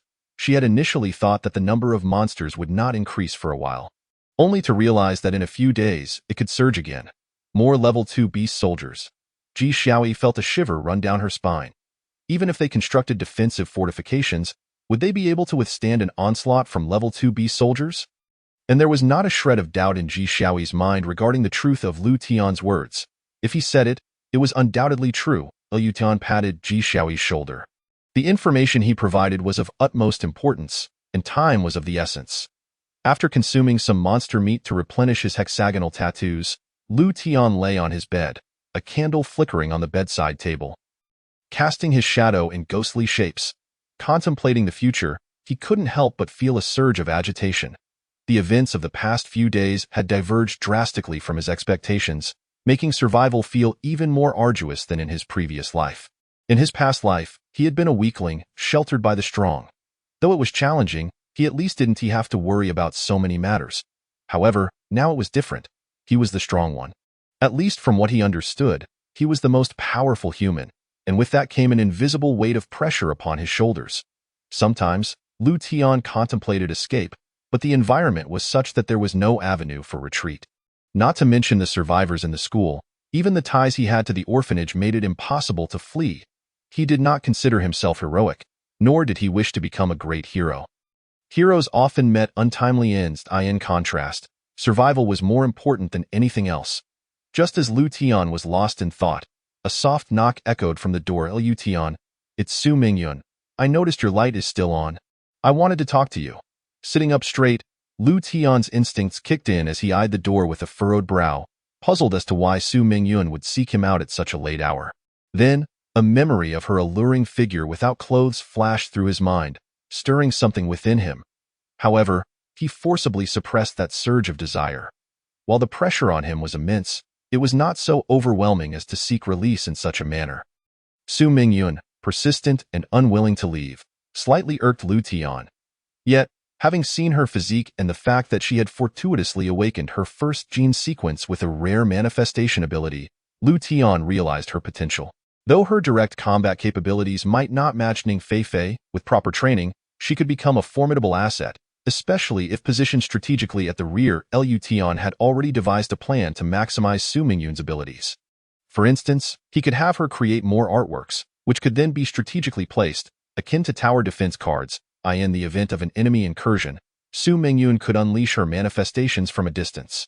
The physical manifestations she produced bore a striking resemblance to their reference objects, ensuring that the combat power unleashed would be formidable. Though Lu Tian said nothing outwardly, he found himself reluctant to let Su Mingyun leave. Oh, all right. Please wait a moment, Lu Tian replied, straightening his clothes before opening the door. Su Mingyun was clad in a sleepwear set that likely belonged to either Xiao Ye or Xiao Ling, somewhat short and accentuating her curvaceous figure. Her long black hair cascaded gently, swaying slightly with the faintest breeze. Her dark, sparkling eyes shone brightly, long eyelashes fluttering as she blinked, with no makeup to enhance her features. Her natural beauty needed no embellishment. Lu Tian felt a rush of emotion, suppressing the impulse to act. A gentleman must pursue things rightly. Mingyun, what brings you here? Lu Tian, I wish to discuss something with you. Su Mingyun appeared somewhat anxious. Discuss? Lu Tian pondered for a moment and gestured for her to enter. Please, have a seat. Okay. She stepped into the room. Since Lu Tian was currently residing in a room that had previously been used for storage, it was somewhat cramped and disorganized. The only available seating was at the edge of the bed. What do you wish to discuss? Lu Tian casually inquired. Su Mingyun hesitated briefly before speaking in a pitiful tone. Lu Tian, could you please not send me away? Send you away? Lu Tian was puzzled, unsure when he had ever indicated a desire to dismiss her. It was now Su Mingyun's turn to be taken aback. Before realizing, Lu Tian, you're not going to send me away. That's wonderful, thank you. May good people enjoy a lifetime of peace. Due to the awkwardness of their previous encounter, both felt a great deal of embarrassment. And since that day, Lu Tian had scarcely spoken to her, nor had he had the opportunity. They often say that girls tend to overthink, and this was certainly true, coupled with the appearance of the level 2 beast soldier outside the orphanage, which only Lu Tian could contend with. Su Mingyun, who had forced her way into the orphanage, felt a wave of anxiety wash over her. Chapter 65. Training plans for all. Lu Tian smirked, silently glaring at Su Mingyun. Was it too much to call him a good person at this late hour? In an instant, Su Mingyun appeared quite reserved and anxious, inwardly questioning whether she had inadvertently said something amiss. It shouldn't be the case, Lu Tian. I doubt. Lu Tian quickly interjected. Speak properly. Why are you so nervous? I won't bite you. Remember, never refer to me as a good person in my presence, understood? Ah. Su Mingyun was momentarily taken aback. Could it be that Lu Tian was upset because she had called him a good person? Yet, she hadn't spoken incorrectly. Lu Tian had not only saved her but also rescued Ning Feifei. From what she had heard, Lu Tian had once saved several hundred people in one go. Such a hero could hardly be anything but a good person. If that old lecher Lu were to overhear, who knows how he would misconstrue it. I can allow you to stay here, but there is a condition. I do not keep idlers. This means you must create your own value, rather than exist like a mere ornament, relying on others for sustenance. You are acquainted with Ning Feifei, who is merely 14 years old. Yet, when faced with monsters, she already manages to handle situations independently. On that fateful night when we encountered the foxwolf monster, she single-handedly slew 5 of them. Such combat prowess is something even many newly awakened men cannot achieve. Yet this 14-year-old girl accomplished it. Su Mingyun, you must be around 20 years old, and I hope you will not fall short of Ning Feifei. Do not rush to express your thoughts just yet. Hear me out. Your manifestation ability is not weak. If utilized correctly, it may even surpass Ning Feifei's prowess, though you understand my meaning. As long as you do not cower in fear and can hold your brush steady in the face of monsters, even a horde of level 1 beast soldiers will not pose a challenge for you. Lu Tian spoke confidently, leaving Su Mingyun, who had prepared numerous responses, utterly speechless. She felt a sudden wave of grievance. Throughout her life, she had always been regarded as the exceptional child by her parents, teachers, and classmates. When had she ever been addressed by a high school senior who was somewhat younger than her in such a manner? However, she was not entirely oblivious. Lu Tian's words had merit. I understand, she said quietly. Without any argument, she chose to comply, rising and turning to leave the room. Lu Tian extinguished the candle, plunging the room into darkness. As fatigue and weariness washed over him, physical exhaustion could be replenished through the consumption of monster flesh or by means of the diamond-shaped tattoos, but mental fatigue could only be restored through the most primitive method, sleep. The night passed swiftly, and Lu Tian slept soundly. However, as dawn broke, his biological clock roused him. Upon exiting his room, he found that old Lu had risen even earlier than he. Liao Kai, Su Mingyun, Ning Feifei, Xiaoya, and Xiao Lin were all present. You're all up so early? Lu Tian remarked, sensing something amiss. Normally, they would not rise so early, especially Liao Kai, Xiaoya, and Xiao Lian Su Mingyun, being in someone else's house. Had to rise early, and Lu Tian had specifically reminded her of training the night before. Ning Feifei was different, having lost her parents to the monsters, with not even a body left behind. The little girl harbored immense hatred for the beasts. Upon waking, she immediately practiced her knife skills and thrusts. Though her instances of teleportation were limited, mastering her knife techniques and thrusts would enable her to strike the monster's vital points with greater precision in battle. As for old Lu, it was needless to say, age diminished sleep time, and he was accustomed to such early mornings. What's going on with you three? Lu Tian inquired casually as he sat at the wooden table. Awaiting breakfast, little Tian, old Lu has already informed us of the events that transpired at school yesterday. This world is perilous, with so many monsters attacking the school. Without you and those awakened abilities, countless lives would have been lost, Liao Kai stated with seriousness. Although I am not yet an awakened one, even Ning Feifei knows the importance of training her basic knife skills and thrusts. I believe I cannot be complacent. Besides, you mentioned that within a month, you would ensure my awakening. You are my good brother, and I trust your words. Xiaoya chimed in, that's right. I also believe in you. Brother Tian, Feifei is amazing. I want to learn from her. Yes. Xiaoya and I have decided to rise early every day. We want to grow stronger. Even if we cannot slay monsters ourselves, we absolutely cannot be a burden to you. Brother Tian, Xiao Lin added, her eyes brimming with determination. This scene astonished Lu Tian. He had not anticipated Liao Kai and the two girls to possess such resolve. Even though their awakening gene sequences would be suppressed by Lu Tian's level, according to the rules of the Diamond Core Crystal, they would always be one rank lower. If Lu Tian progressed swiftly, their gene sequence levels would not be too low compared to countless others. After all, in his past life, when he had just broken through to the 6th level of gene sequences, the strongest among humanity had already reached the 8th level, with rumors that they could awaken to the 9th level at any moment in this life, with the Diamond Core Crystal as an advantage. His experiences would only amplify this edge. He was confident that as long as he did not perish prematurely, he would undoubtedly secure a place among the first tier in this life. Good, very good. Lu Tian smiled with satisfaction, adding, but please don't let this be a fleeting enthusiasm. Rest assured, we are not the kind of people without ambition. Let me see who dares to claim they lack ambition. Old Lu ambled over with a pot, placing it directly on the wooden table, disregarding whether it would mar the already weathered surface. For their daily meals, unless they made specific requests, old Lu handled everything. It was simply impractical for them to cook themselves, given that old Lu could conjure fire effortlessly. What are we having today? I can hardly wait. Once we are full, we'll go train, right, Xiaoya? Xiao Lin? Yes, Brother Kai. They responded earnestly. Old Lu's eyes sparkled with mischief as he chuckled. This is what you three have said. No one is forcing you. If you dare slack off later, don't blame the old man for bringing the flames. As he spoke, a flicker of flame erupted from old Lu's palm, radiating intense heat. Even though it was a mere flicker, it still evoked an overwhelming sensation of searing warmth. Lu Tian's eyes brightened. Old Lu's words implied that he was willing to supervise Liao Kai and the others. That was splendid news. Ahem, Old Lu, I have a task for you.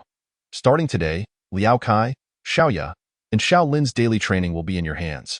As for the training regimen, endurance running, push-ups, weighted squats, frog jumps, that should suffice. And they should train for about 10 hours a day. It cannot be less, Lu Tian stated casually. Upon hearing this, Liao Kai and the others nearly exploded.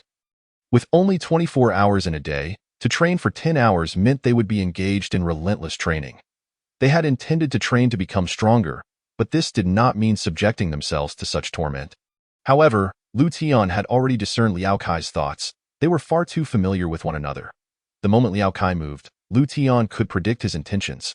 Kai, are you backing out before we've even begun? Are you still a man? Or should I just feed you to the monsters? Once they digest you, I'll go slay them in revenge for you. What do you think? This sounded almost like a threat. Brother Tian, you're too cruel. If you keep this up, we might not like you anymore. Xiaoya and Xiao Lin pouted in discontent. Lu Tian feigned ignorance, clearing his throat. Come, let us eat. The early bird catches the worm. Later, I will take Mingyun and Fei Fei for specialized training, while you leave the others to old Lu. Having experienced the dangers and brutality of the school defense battle the night before, old Lu understood the stakes very well. If Lu Tian could train Su Mingyun and Ning Feifei, the orphanage's self-defense capability would greatly enhance, which was undoubtedly a positive development. Not a problem, little Tian. Leave it to me. You must ensure that Mingyun and Feifei receive the training they need.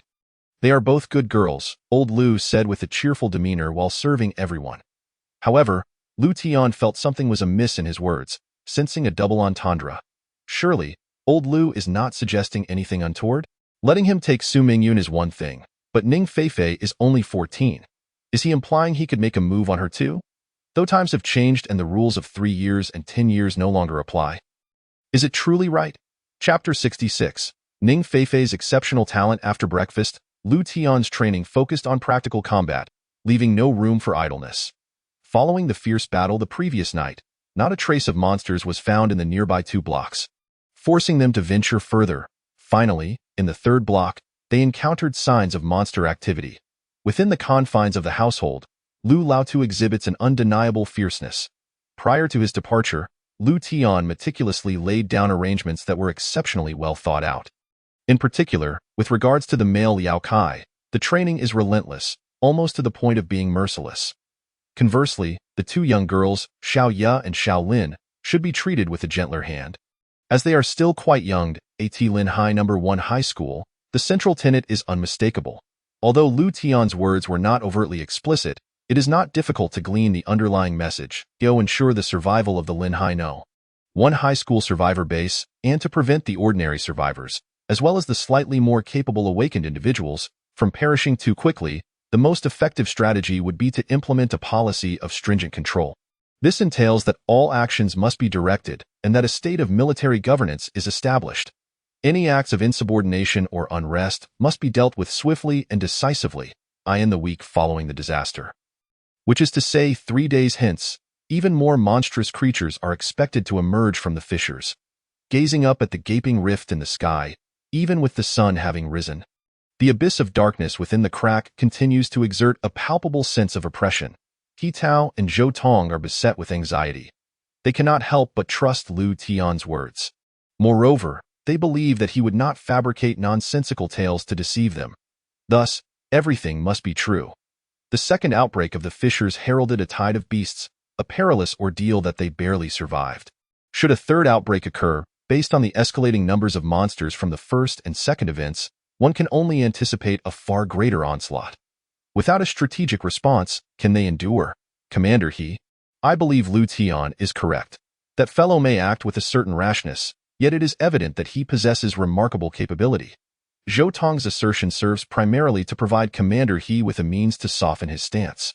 The decisive actions taken by Lu Tian, particularly his execution of the troublemaker in front of them all, have left a sense of discomfort not in Zhou Tong, but in He Taoed, as a representative of the military. He Tao's indoctrination is to protect the populace. Although reason dictates that Lu Tian's actions are justified, the ingrained patterns of thought are not easily shattered. Nevertheless, with Zhou Tong's support, He Tao finds some solace. He Tao lets out a soft sigh, recognizing that further contemplation is of little consequence at this juncture. He nods in agreement. I am aware. It merely sits uneasily with me, however, since the incident has transpired. Dwelling on the past is futile. We must look forward. Old Zhou, our mission is indeed formidable. The fates of so many rest upon our decisions, and we must devise a thorough plan. Seeing this, Zhou Tong too breathes a sigh of relief. Indeed, we must formulate a robust strategy. Our time is limited. I have a couple of suggestions. First, we should focus on targeted training for the awakened individuals. Should another beast tide emerge, we need capable fighters to confront them. Second, we must closely monitor the survivors who could potentially awaken and gather them together. In the event of a beast tide, they could serve as a secondary line of defense. Third, all ordinary survivors must contribute to the construction of defensive fortifications. And we should identify those with architectural expertise to maximize their potential. In a location 3 streets away from the orphanage, Feifei is advised, during non-essential moments, strive to minimize the use of your teleportation ability. Your instances of teleportation are limited. Save them for crucial times when you can deliver a decisive blow against a monster or evade an opponent. Remember, the application of your abilities is not solely for the purpose of slaying foes. Preserving your life is paramount. As long as you are alive, infinite possibilities await. If you exhaust your teleportation before you truly need it, what consequences might you face in a moment of peril? Within a short span, Lu Tian has identified the most significant flaw in Ning Feifei's current combat methodology. Fortunately, the discovery was timely. Otherwise, should such an error occur in the heat of battle, the outcome would be tragic. Su Mingyun, your pace is too slow. The battle unfolds in the blink of an eye. At this rate, by the time you finish your drawing, lives may be lost. We must find a solution. After pondering briefly, Lu Tian continues, for today, let us set this aside. The focus will be on Feifei's practical combat against the monsters. You will observe from the sidelines, do not be afraid, and sketch as swiftly as you can. In truth, Lu Tian harbors an additional idea. Su Mingyun could prepare some scrolls in advance, ready to materialize them at critical moments, much like those in card games. However, now is not the time to discuss such matters. Su Mingyun's abilities still have ample room for enhancement. To achieve rapid growth, shortcuts should only be employed in emergencies. After all, combat is fluid and dynamic. Employing specific manifestation abilities in particular situations is crucial. Feifei, follow my lead. Lu Tian strides forward, immediately capturing the attention of the nearby monster. He refrains from attacking, instead opting to distract and lead the creature toward Ning Feifei. At this moment, Ning Feifei is visibly tense. The creature before her is vastly different from the smaller foxwolf monsters she is accustomed to. The foxwolf beasts are no larger than a calf, yet this non-pack, Tier 1 beast soldier is at least the size of an adult yak. Ning Feifei grips her Swiss knife with trepidation, contemplating teleporting. However, Lu Tian interjects, Feifei, do not teleport at such close proximity. Consider how you will slay the monster after teleporting. Employ the same method. Momentarily stunned, Ning Feifei watches as the monster, seizing the opportunity, pivots its head, its sharp, menacing horns poised to pierce her.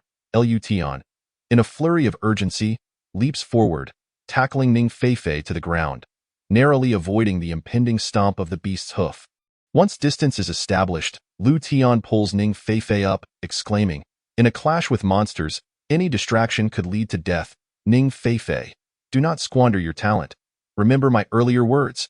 Exhaling deeply, Lu Tian retreats to a safer distance. His brow furrowed as he observes the unfolding battle. He does not feel disappointment at Ning Feifei's mistake. After all, she is still young, and this practical engagement marks her first experience. If she can navigate this challenge, her combat prowess will only grow stronger in the future. Ning Feifei ceases to overly rely on her teleportation ability, her petite figure nimbly evading the monster's charges. The creature, possessing a size and strength far surpassing that of humans, is also limited by its own bulk and agility.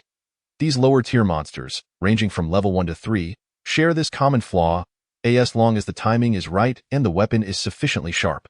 Humanity holds a significant advantage. In fact, Even ordinary individuals lacking awakened abilities can, with the right opportunity, vanquish these beasts. The primary challenge for them lies in the absence of adequately sharp weapons. With each monster slain, their sharp teeth and claws, when subjected to simple refinement, can serve as the most fitting weapons against their kin. Monsters are indeed treasures, not merely a whimsical saying. Su Mingyun watches in trepidation, unable to fathom the dire consequences of facing such creatures directly. Her hand trembles slightly around the paintbrush as her strokes on the canvas become erratic. Fei, opportunity. Lu Tian, akin to an astute observer, clearly discerns Ning Feifei's status and the precise moment she can dispatch the monster with simplicity. Although Ning Feifei's courage is unquestionable, her perspective requires further refinement. It is not that she lacks intelligence. Rather, practical experience must be cultivated through combat. Today's encounter will undoubtedly accelerate her growth. Ning Feifei bites her lip, her small frame suddenly surging with strength as she thrusts her Swiss knife at the monster's neck. The blade slices effortlessly through the creature's skin under the force of her strike. Instinctively, the monster twists its head toward the wound, its massive body following suit. Ning Feifei rolls adeptly to the side, rising to plunge the knife into the monster's eye. Her speed is astonishing. She swiftly withdraws the blade only to drive it into the other eye. Blood splatters, painting the beast's head crimson, rendering it effectively blind. With the pungent scent of blood filling the eye in that moment, the monster is akin to a true blind creature. Ning Feifei's timing is impeccable. Without waiting for Lu Tian's prompt, she leaps, landing atop the creature's neck, continuing to stab fiercely at its throat with her Swiss knife. These maneuvers mirror Lu Tian's own tactics against monsters. She has witnessed his battles and understands that such approaches are comparatively easier. Indeed, Ning Feifei's combat instincts prove accurate. Lu Tian's methodologies have been honed through countless trials and tribulations, forged in the crucible of near-death experiences. Well done. Lu Tian clenches his fist, initially expecting Ning Feifei to take longer. Yet her decisiveness astounds him. This little girl is truly a precious gem. Chapter 67. The Beast Tied in Haiteng District. Xiao Tian Gij. I did it. Ning Feifei exclaimed to herself, her voice laced with a hint of naivety. Indeed, you have succeeded. Take a moment to rest. The training is far from over. We have more exercises ahead. I understand. Lu Tian approached Su Mingyun, his smile fading as he said, Show me your sketchpad. Nervously, Su Mingyun handed over her sketchpad. Lu Tian cast a cursory glance, and his brows furrowed in disappointment. The reason was quite simple. Ning Feifei had been engaged in combat with the monsters for a full 4 to 5 minutes. Yet Su Mingyun had failed to produce even a basic sketch. Although he wasn't an expert in art, he recalled that Su Mingyun could usually complete a drawing in about 2 minutes back at home. Her manifestation ability could be described as both powerful and limited. It was potent due to her artistic talent, but constrained by the necessity of her creating the artwork herself for it to materialize. 4 to 5 minutes had passed during the battle, a duration long enough for the situation to cool down. Of course, 2 minutes was also a significant amount of time, but for Su Mingyun, it was at least an opportunity to practice rapid drawing. The real solution he had devised earlier was for her to prepare her drawings in advance, storing them as cards to be materialized at critical moments during combat. However, this did not diminish the importance of being able to draw in the heat of battle. In fact, it was crucial. The battlefield was ever-changing, and no matter how well prepared one might be, the actual circumstances could only be discerned once one arrived at the scene. Even if Su Mingyun was positioned safely at the back, with allies providing cover and buying her enough time to create the most effective response to danger, the reality was that finishing a drawing even a second sooner could potentially minimize casualties. Su Mingyun, you have greatly disappointed me. Lu Tian tossed the sketchpad onto the ground, his voice tinged with coldness. In comparison, Su Mingyun appeared to be the most lacking among them. Lu Tian, Su Mingyun felt a wave of unfairness wash over her. She had exerted her utmost effort, yet her hand trembled uncontrollably around the brush. She longed to complete her work at a faster pace. Xiao Tian Gij, Mingyun Jiejie is just too nervous. Once she overcomes this hurdle, everything will be fine, Ning Feifei interjected, grasping Su Mingyun's hand. I believe Mingyun Jiejie can conquer her fears. Lu Tian had intended to scold Su Mingyun further, but upon hearing Ning Feifei's encouragement, he bit back his words. Su Mingyun, I can grant you another chance, but I hope you do not disappoint me again. Remember this. Your anxiety serves no purpose. The greatest risk is that it may not only endanger your life, but also that of others. Do you understand? Su Mingyun nodded silently, yet Lu Tian noticed a glimmer of determination in her eyes and silently hoped for a change. Otherwise, she would merely become a decorative vase, in the post-apocalyptic world. The awakened genetic sequence abilities were undoubtedly paramount, but a person's mental fortitude was even more critical, in Lu Tian's view. Half an hour later, Lu Tian led the two girls to another location in search of monsters. It seemed that among all of Linhai City, only Lu Tian possessed such abilities. Instead of avoiding the monsters that roamed the streets, he actively sought them out. However, after nearly an hour of searching, they had yet to encounter a single beast. How peculiar! We hardly killed many monsters yesterday, yet now they seem to have vanished, Lu Tian murmured, perplexed. Given Linhai City's size, it was conservatively estimated that there were over 10,000 monsters. The few that had been slain were but a fraction of that, or had the remaining 99% gone.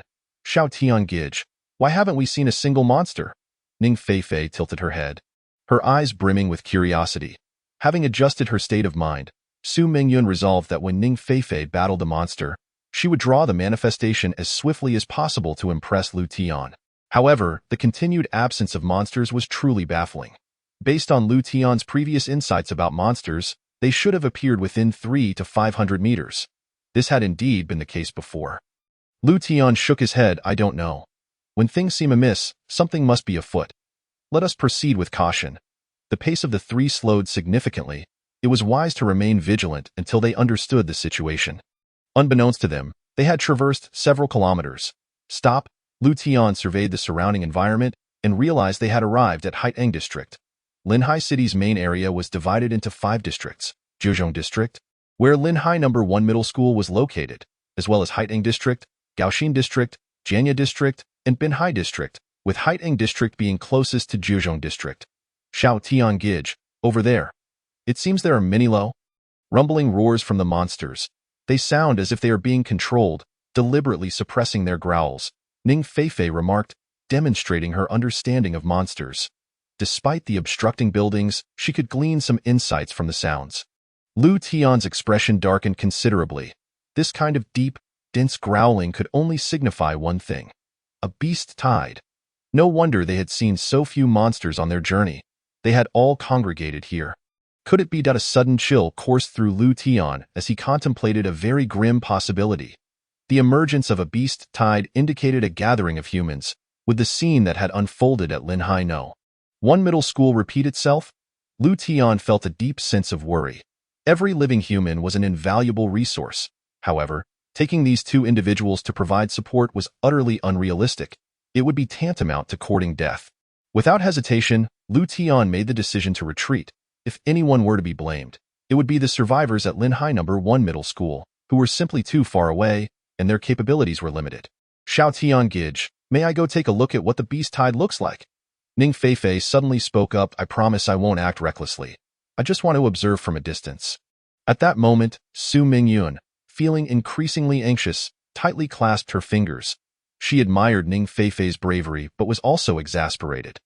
Was there really a need to even look? A moment's thought conjured vivid images in her mind. Hundreds, even thousands of monsters appearing in droves, rushing toward a single direction. As an art student, she had read various comics and watched films that depicted such scenes, like Attack on Titan and World War Z, which had clearly illustrated these scenarios. Her scalp prickled with unease. Lu Tian initially intended to refuse, but upon reconsideration, he realized it might not be too dangerous as long as they kept a safe distance. Furthermore, the city was filled with tall buildings, and climbing to the rooftops to observe would pose no significant issue. In fact, witnessing the beast tide would provide Ning Feifei and Su Mingyun with a clearer understanding of the hordes of monsters.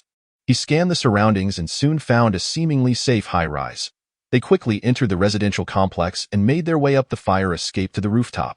The building was a 33-story tower, standing at approximately 100 meters, high enough to overlook a vast distance. Mingyun, think about what you could manifest to inflict harm or influence the beast horde without revealing our location, Lu Tian pondered. They couldn't simply remain idle. He assigned a task to Su Mingyun. Su Mingyun was taken aback before nodding in agreement. Her brows furrowed as she fell into deep thought.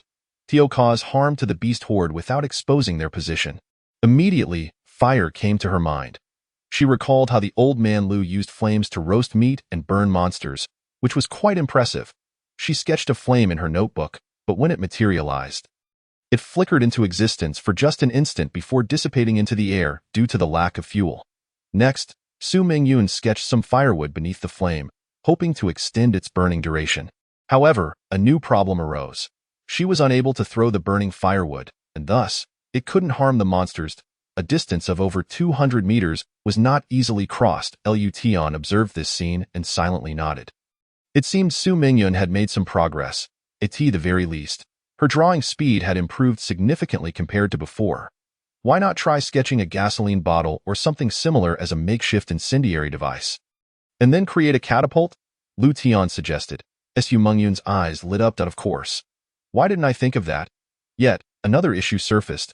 She only had a vague idea of what a catapult looked like and had no clear understanding of its structure. Lu Tian, I'm not sure of the specific structure of a catapult, Su Mingyun said apologetically. Lu Tian paused, his mind racing with practical solutions. Do you know what a slingshot is? Just draw a large slingshot, and I'll launch the incendiary device. Okay, Su Mingyun nodded, returning to her drawing.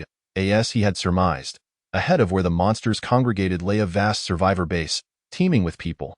The number of people is at least 5 times that of the survivors from Linhai High School, which means there are at least over 30,000. Chapter 68. The moving humanoid arsenal. Lu Tian clenched his fists tightly. With so many individuals in such a chaotic situation, it is estimated that only 1 in 10 would survive. What a bunch of fools! At this point, even allowing the survivors to flee for their lives could have saved more of them. As long as they could find refuge in the tower building, they might have a glimmer of hope. Yet, the commander on site has confined all the survivors within the base. Doesn't that equate to inviting the monsters to come in and slaughter them? Lu Tian. I've completed the drawing. A feeble voice came from behind him. It was Su Mingyun. However, a new dilemma arose, leaving Lu Tian somewhat speechless. Who was going to wield a colossal Y-shaped slingshot? Mingyun, how about you conjure up a giant? Huh? A giant? What do we need a giant for? Su Mingyun's mind was filled with confusion, utterly baffled. Moreover, they were standing on the top floor. Were they supposed to have the conjured giant jump down and engage the monsters in a brawl? That would be utterly nonsensical. The entities she manifested were based on her genetic sequence level. Even if a giant could be conjured, it would merely appear imposing but lack substantial combat capability. Perhaps, if it jumped from a height of 100 meters, it would be reduced to nothing before it had a chance to fight. Lu Tian rolled his eyes. Without a giant, how could she possibly utilize such a massive slingshot? Is there a problem? Her gaze fell upon the enormous slingshot, and suddenly she realized. Her pretty face flushed crimson. Lu Tian was merely provoking her. A person of normal stature certainly could not operate this slingshot, given that its size surpassed that of a human. What should we do? Su Mingyun asked timidly. Lu Tian sighed and replied, Sister, how about you conjure another giant? Or perhaps create a fixed stand that can properly support this large slingshot? What do you think? Only then did Su Mingyun seem to grasp the idea, nodding vigorously as she rapidly sketched in her drawing book. This time, her speed was impressive. Within a minute, a massive base had appeared on the top floor. Lu Tian lifted the large slingshot, installing it as he spoke. Mingyun, continue drawing the incendiary vials. Create as many as you can. Su Mingyun nodded weakly. She was eager to earn Lu Tian's approval. Thus she focused intently. The tension she had felt earlier eased considerably after successfully conjuring the 2 items. Consequently, the subsequent incendiary vials were drawn swiftly, with each taking roughly 10 seconds to complete. 3 minutes later, 18 manifested incendiary vials were neatly arranged together. Is this the limit?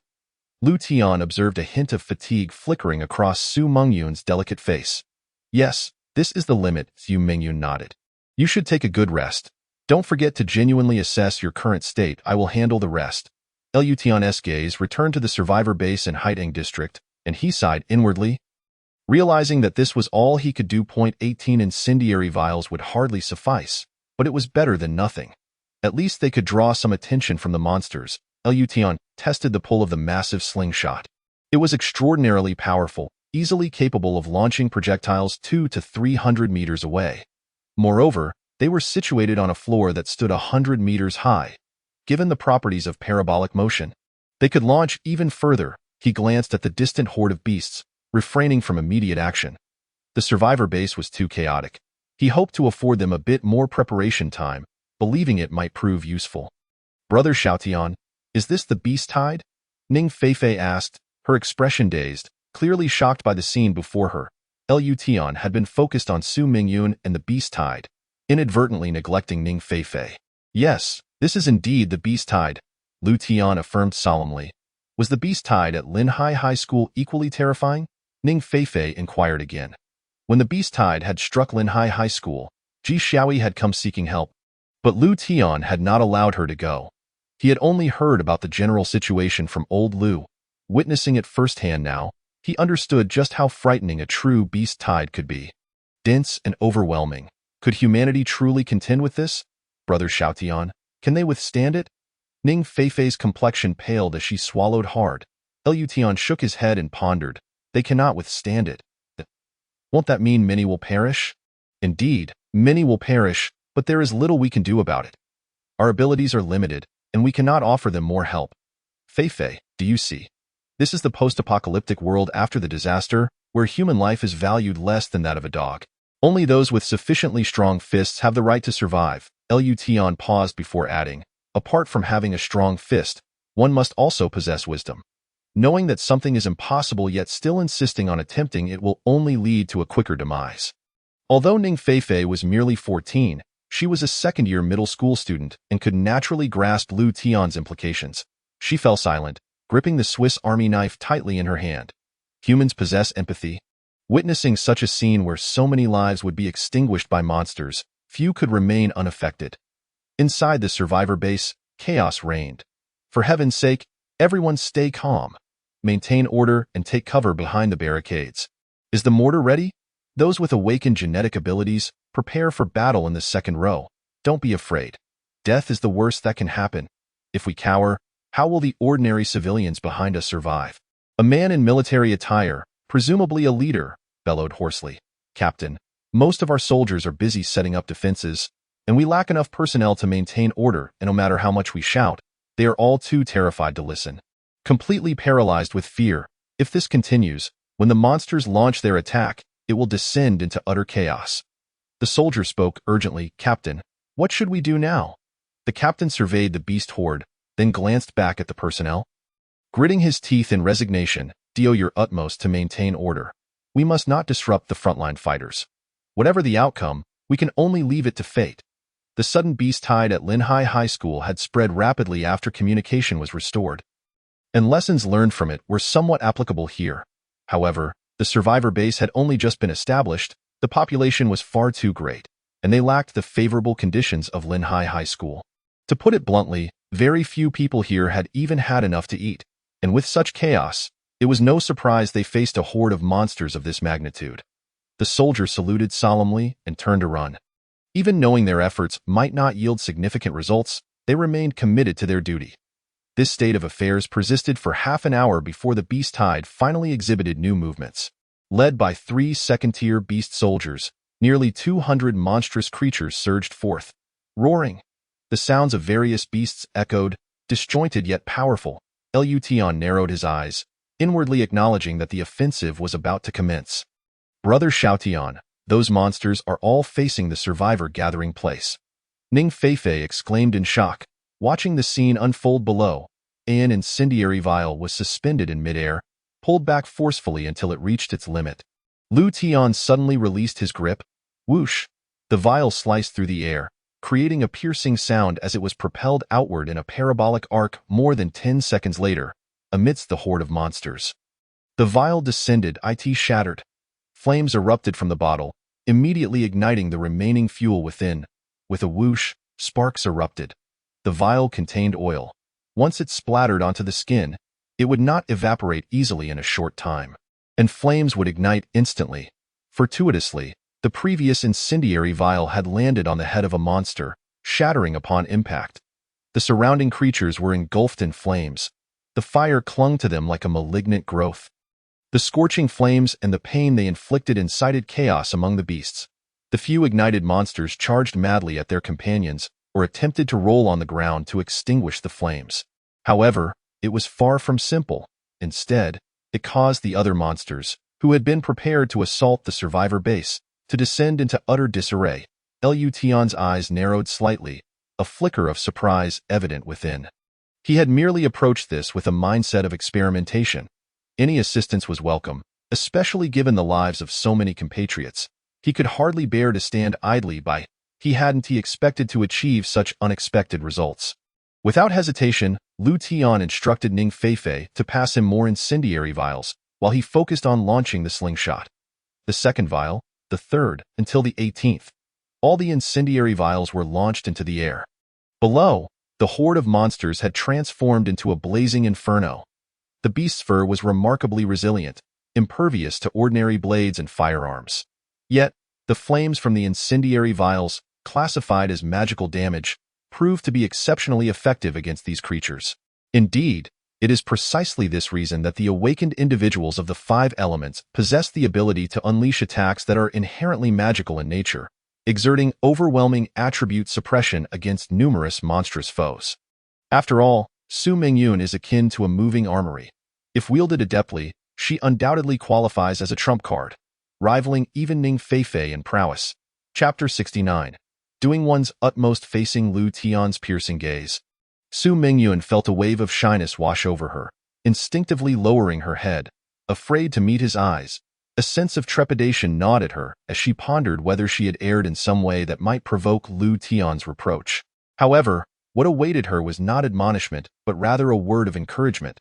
Lution approached her side and gently patted her delicate shoulder. Bewildered, Su Mingyun could hardly believe that Lution was encouraging her. I will definitely strive to do my best. Meanwhile, on the battlefield below, the direct destructive force of the 18 fire bottles proved quite ordinary, as such flames were insufficient to slay the monsters outright. Nevertheless, the flames, akin to a persistent curse, proved challenging to extinguish. Within mere minutes, the entire horde was engulfed in raging fire. Yet, it must be said that the resilience of these monsters was beyond imagination. Their coarse skin and thick flesh remained intact, with their fur scorched clean. These beasts continued to leap about with fervor, energetically directing the flames toward their unburned kin, amidst the chaos of their collisions. Many were injured by sharp horns, while others fell victim to the trampling of their own kind. Soon, the air began to fill with the unique aroma of gasoline and roasted flesh, wafting from the survivor base where the onlookers were left in stunned silence. What was happening? How did a fire suddenly ignite among the monsters? Moreover, the flames grew ever more ferocious. "Someone is helping us," a soldier exclaimed in astonishment, though the distance rendered the figure merely a silhouette. It was undeniably human. "Quick, let us seize this opportunity." The commander issued the order, and those at the front lines prepared their assault rifles, unleashing a barrage of fire. Previously, the monsters had organized themselves, preparing to launch an assault on humanity. But now, chaos reigned within their ranks, and amidst the flames and trampling, many perished. This undoubtedly alleviated the pressure on their defensive lines. The previously panicked crowd within the survivor base now began to quiet down, the fear that had gripped them dissipating as the monstrous roars lost their terror in the face of gunfire and artillery, instilling a glimmer of safety in their hearts. Lution observed the battle below as Su Mingyun, exhausted, could no longer conjure any more fire bottles, now relegated to the role of a spectator. Jumping down to assist? Impossible. Lution had no desire to assume the role of a savior. After all, true saviors had perished. "Brother Xiaotian, they are suffering so terribly," Ning Feifei lamented, unable to bear the sight of a second-tier beast breaching the soldiers' defenses and rampaging into the crowd, as if in a realm devoid of barriers. Countless lives were trampled into paste beneath the beast's hooves, the scent of blood beginning to permeate the air. Growing more pungent, Lution clenched his fists tightly, fury boiling within him. This was the apocalypse. Damn these monsters. One day, I shall eradicate every last one of them. And as for the insidious mastermind behind this catastrophe, no matter who you are, yet, as these thoughts coursed through his mind, a wave of helplessness washed over him. Even the Kepler 452 civilization, fortified by enhanced core crystals, had crumbled under the onslaught of these beasts. Could humanity truly endure and triumph over the monstrous threat? This question weighed heavily upon Lu Tian's heart. A burden he could scarcely bear, he shook his head, determination igniting within his gaze once more. Why dwell on such thoughts? Regardless of how ferocious the monsters were, or who orchestrated this disaster, survival remained paramount. The ultimate truth would eventually reveal itself. Yet, the sight of so many lives lost was a bitter pill to swallow. Lu Tian turned away, no longer able to bear the grim scene below. Su Mingyun and Ning Feifei were already overwhelmed by the horrifying tableau, their stomachs churning. The gruesome carnage was unbearable, with vibrant lives crushed beneath colossal hooves, skewered by sharp horns, or torn apart by vicious fangs before being devoured. Humanity resembled mere puppets, utterly powerless to resist. Moreover, the chaos among their ranks led to tragic instances of trampling, where many perished not at the hands of the beasts, but by the panic-stricken crowd. The anguished cries for help and the heart-wrenching wails filled the air, a cacophony of despair. Lu Tian's fists clenched tightly, his nails digging painfully into his palms, blood dripping unnoticed. Su Mingyun caught sight of Lu Tian's injured hand and hurriedly pulled out a tissue to assist him. He shook his head. I am fine. After a moment's contemplation, he struggled with an internal conflict, exhaling a heavy sigh. Ultimately, he could not remain indifferent while witnessing his fellow humans slaughtered mercilessly by these beasts. Stay calm and do not scatter. I will go take a look, Brother Xiaotian. You plan to help them? Ning Feifei exclaimed in shock. While she knew Lu Tian was formidable, he was still just one man. Confronting such a multitude of monsters would diminish his strength exponentially. It was far too dangerous. Su Mingyun, too, wished for Lu Tian to remain, for he was her greatest source of support. Lu Tian replied earnestly. I understand the danger, but I cannot bear to witness my kin being so brutally slaughtered by these monsters. Rest assured, I will exercise caution and do my utmost. If danger arises, I will retreat decisively. With that, Lu Tian turned and left, not allowing the two women any chance to dissuade him. He swiftly navigated the fire escape, reaching the ground floor in less than a minute. He did not aspire to be a savior or a hero, but his conscience compelled him to act. He was still human. Moreover, Lu Tian was not acting impulsively. He was confident that if the situation became dire, he could extricate himself. His target was not the first-tier beasts, but rather those 3 second-tier ones. The armed soldiers within the survivor base were numerous, wielding firearms that could inflict considerable damage on ordinary monsters, yet second-tier beasts were another matter entirely. Even artillery shells were ineffective unless they struck true. The real peril lay with these second-tier monsters. Armed with a steel spear, Lu Tian plunged into the midst of the horde, moving as if in a realm devoid of threats. The first-tier beasts posed little challenge. Falling easily beneath his blade, he carved a bloody path through their ranks, leaving a trail of corpses in his wake. The commotion within the horde caught the attention of the soldiers on the defensive line. The commander, upon witnessing this spectacle, lifted his binoculars in disbelief. Among the survivors, many had awakened abilities, including several of his own soldiers, yet they still fell short in combating the monsters. However, the scene before him was nothing short of extraordinary. A single man wielding a spear, dispatching beasts with such ease that none could withstand even 2 of his strikes. Truly formidable. The commander suddenly recalled a message received from Captain He Tao of the Linhai High School survivor base, who had mentioned a figure resembling the one before him. Could it be Lu Tian? The Linhai High School survivor base was not far from their location, and the likelihood was high that this was indeed him. Hope ignited within the commander's heart. This warrior was capable of simultaneously slaying 2 second-tier beasts, a superpower. With his support, the survivor base might yet be saved. Cover Lu Tian, the commander ordered, seeking to expedite his advance to the front lines. If Lu Tian could alleviate the pressure posed by the second-tier beasts, their firepower would suffice to quell the impending beast tide. The soldiers' eyes gleamed with fervor. Apart from the officers, most were unfamiliar with Lu Tian and unaware of the existence of such a powerful ally among humanity. Yet, it mattered little, for the strength Lu Tian demonstrated ignited their spirits. He represented hope. The sound of rifle fire and the thunderous booms of mortars echoed relentlessly. The already chaotic horde descended into further turmoil. The monsters, as if sharing an unspoken understanding, refrained from attacking Lu Tian, perhaps instinctively deterred by the scent of blood from their fallen kin. Brother Xiaotian is so cool.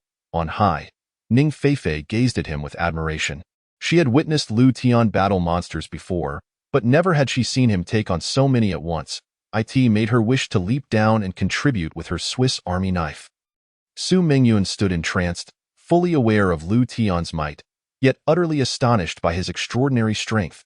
So many monsters, their mere presence sent shivers down her spine.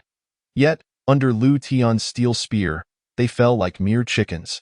Utterly defenseless, Su Mingyun's heart raced. The man at the center of the battlefield shone with an almost blinding brilliance. Chapter 70. Just a dream.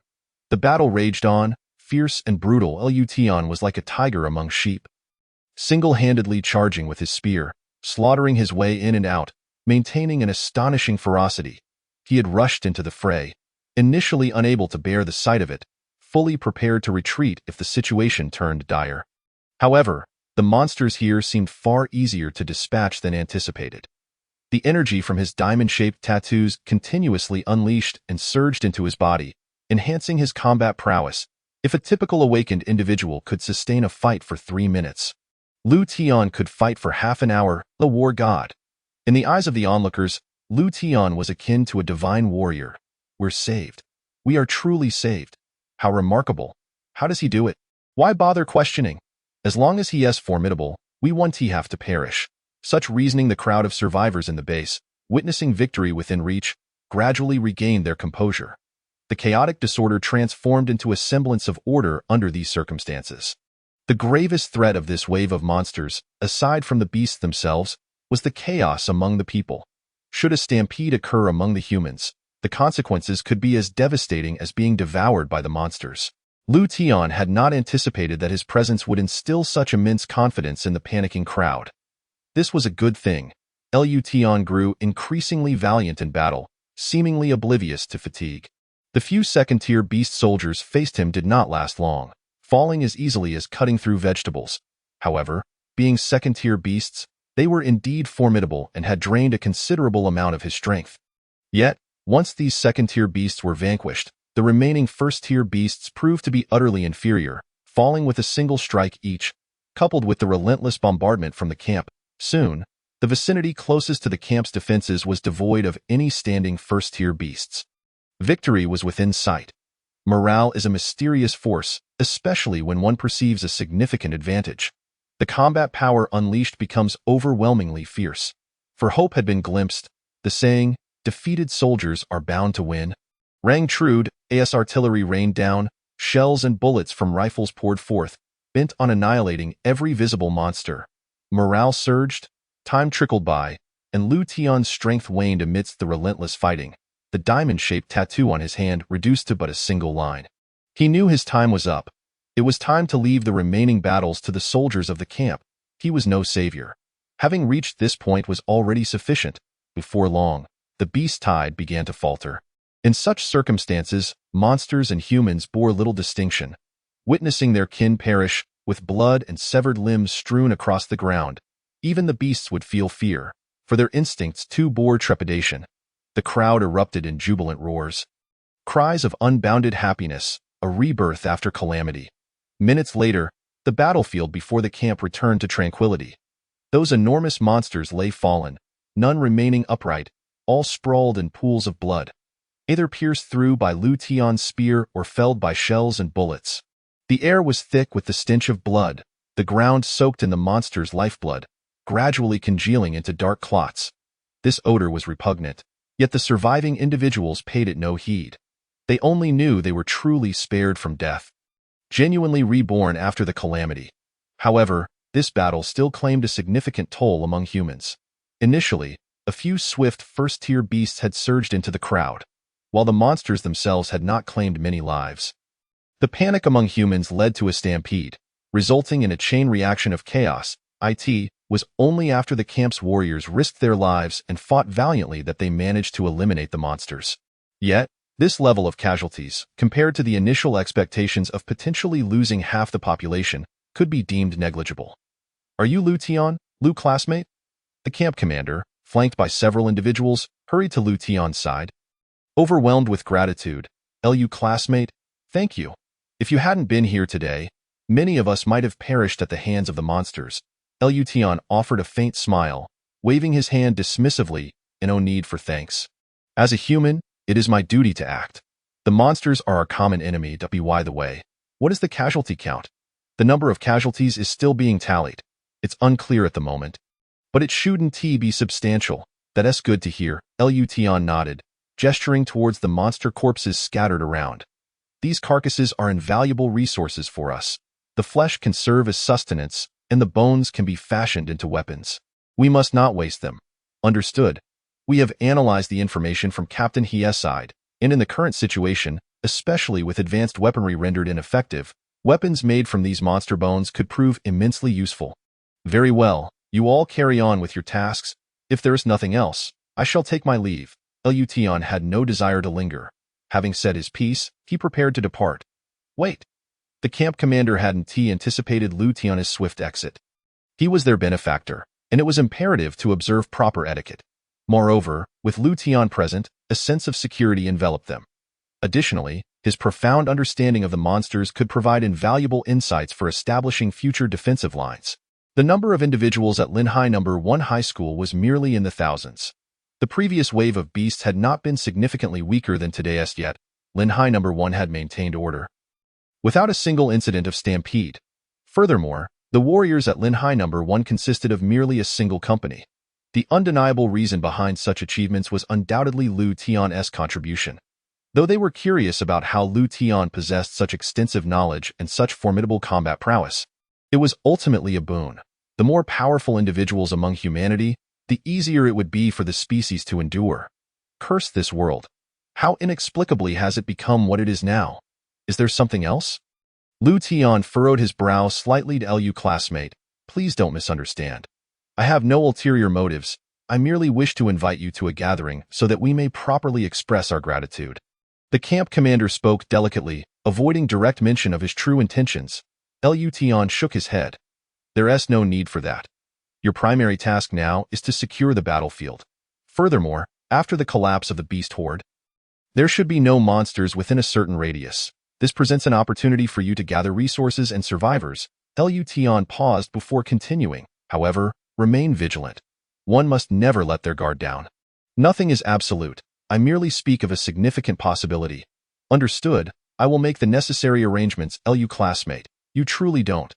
The commander attempted to persuade him to stay.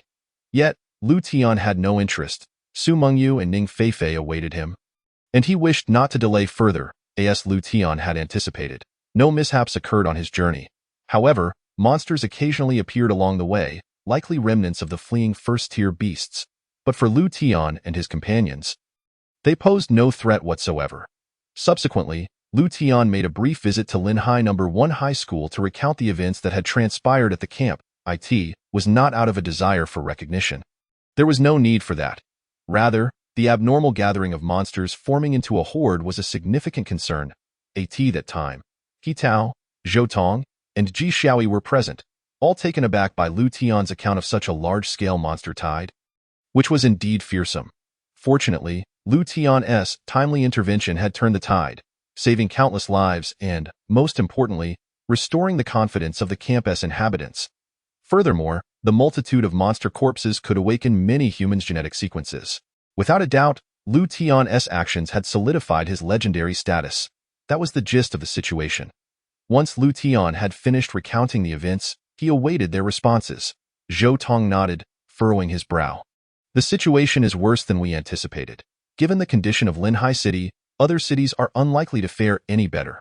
Indeed, the road ahead is fraught with challenges. For humanity to survive in this chaotic era is more difficult than we imagined. However, we have no other choice. No matter how arduous or exhausting, we must forge ahead, for only then will we have a chance at survival. He Tao spoke solemnly, his brow knitted with concern. Lution recognized that their worries were valid. The dire state of the world had initially led him to believe that a rebirth would bring about improvement due to early awareness. Yet, the ensuing butterfly effect had left him feeling unprepared. A rather precarious predicament. Nevertheless, one must persist in living. Regardless of the hardships, the path ahead must be traversed. Just then, a soldier outside suddenly cried out in terror, "Not good! Commander, Teacher Zhou, monsters. There are many monsters outside. And a gigantic flying monster. Many monsters? What is happening? Speak slowly. Tao's expression turned stern. With so many people gathered for a meeting, it was chaos to panic so. Moreover, he was an experienced soldier who had endured the trials of battle. How could he lack composure? Zhou Tong, standing beside, gazed out of the window, his already grave expression darkening further. Noticing this, Tao inquired with confusion, "Old Zhou, what is the matter?" Following his gaze outside, Tao's heart jolted violently. Lu Tian, somewhat bewildered, failed to comprehend the sudden shift in the two men's expressions and looked outside as well. Almost immediately, his countenance mirrored theirs, if not becoming even more somber. No, it was a manifestation of fear. Terror flickered across Lu Tian's face. Before him, in the sky, a colossal beast circled ominously, each flap of its wings dispersing the clouds and leaving behind a patch of clear blue sky. This was no picturesque scene. It was a harbinger of death, a level 5, commander-level monster. How could this be? Lu Tian's breathing quickened. A creature of this caliber was the undisputed sovereign of Earth, even with the experience from his past life. He had yet to unlock the second tier of his genetic sequence, rendering him utterly powerless in the face of such a fight was over. Truly, he was doomed in despair. Lu Tian lamented his rebirth. Never anticipating such a dismal conclusion, how could he accept this fate? "Ah, I cannot resign myself to this." Lu Tian's anguished scream echoed. He refused to die again, to let his past regrets transform into present sorrows. Just then, a wave of dizziness washed over him, and upon reopening his eyes, he found himself enveloped in darkness. Where was this? Lu Tian surveyed his surroundings, realizing he was in a pitch-black cavern. Wait! Exhausted, he struggled to rise from the ground. His mind in a haze, he wiped the cold sweat from his brow. This was not the cave he had sought refuge in from the level 7 Beast King, the crimson-tailed two-headed wolf.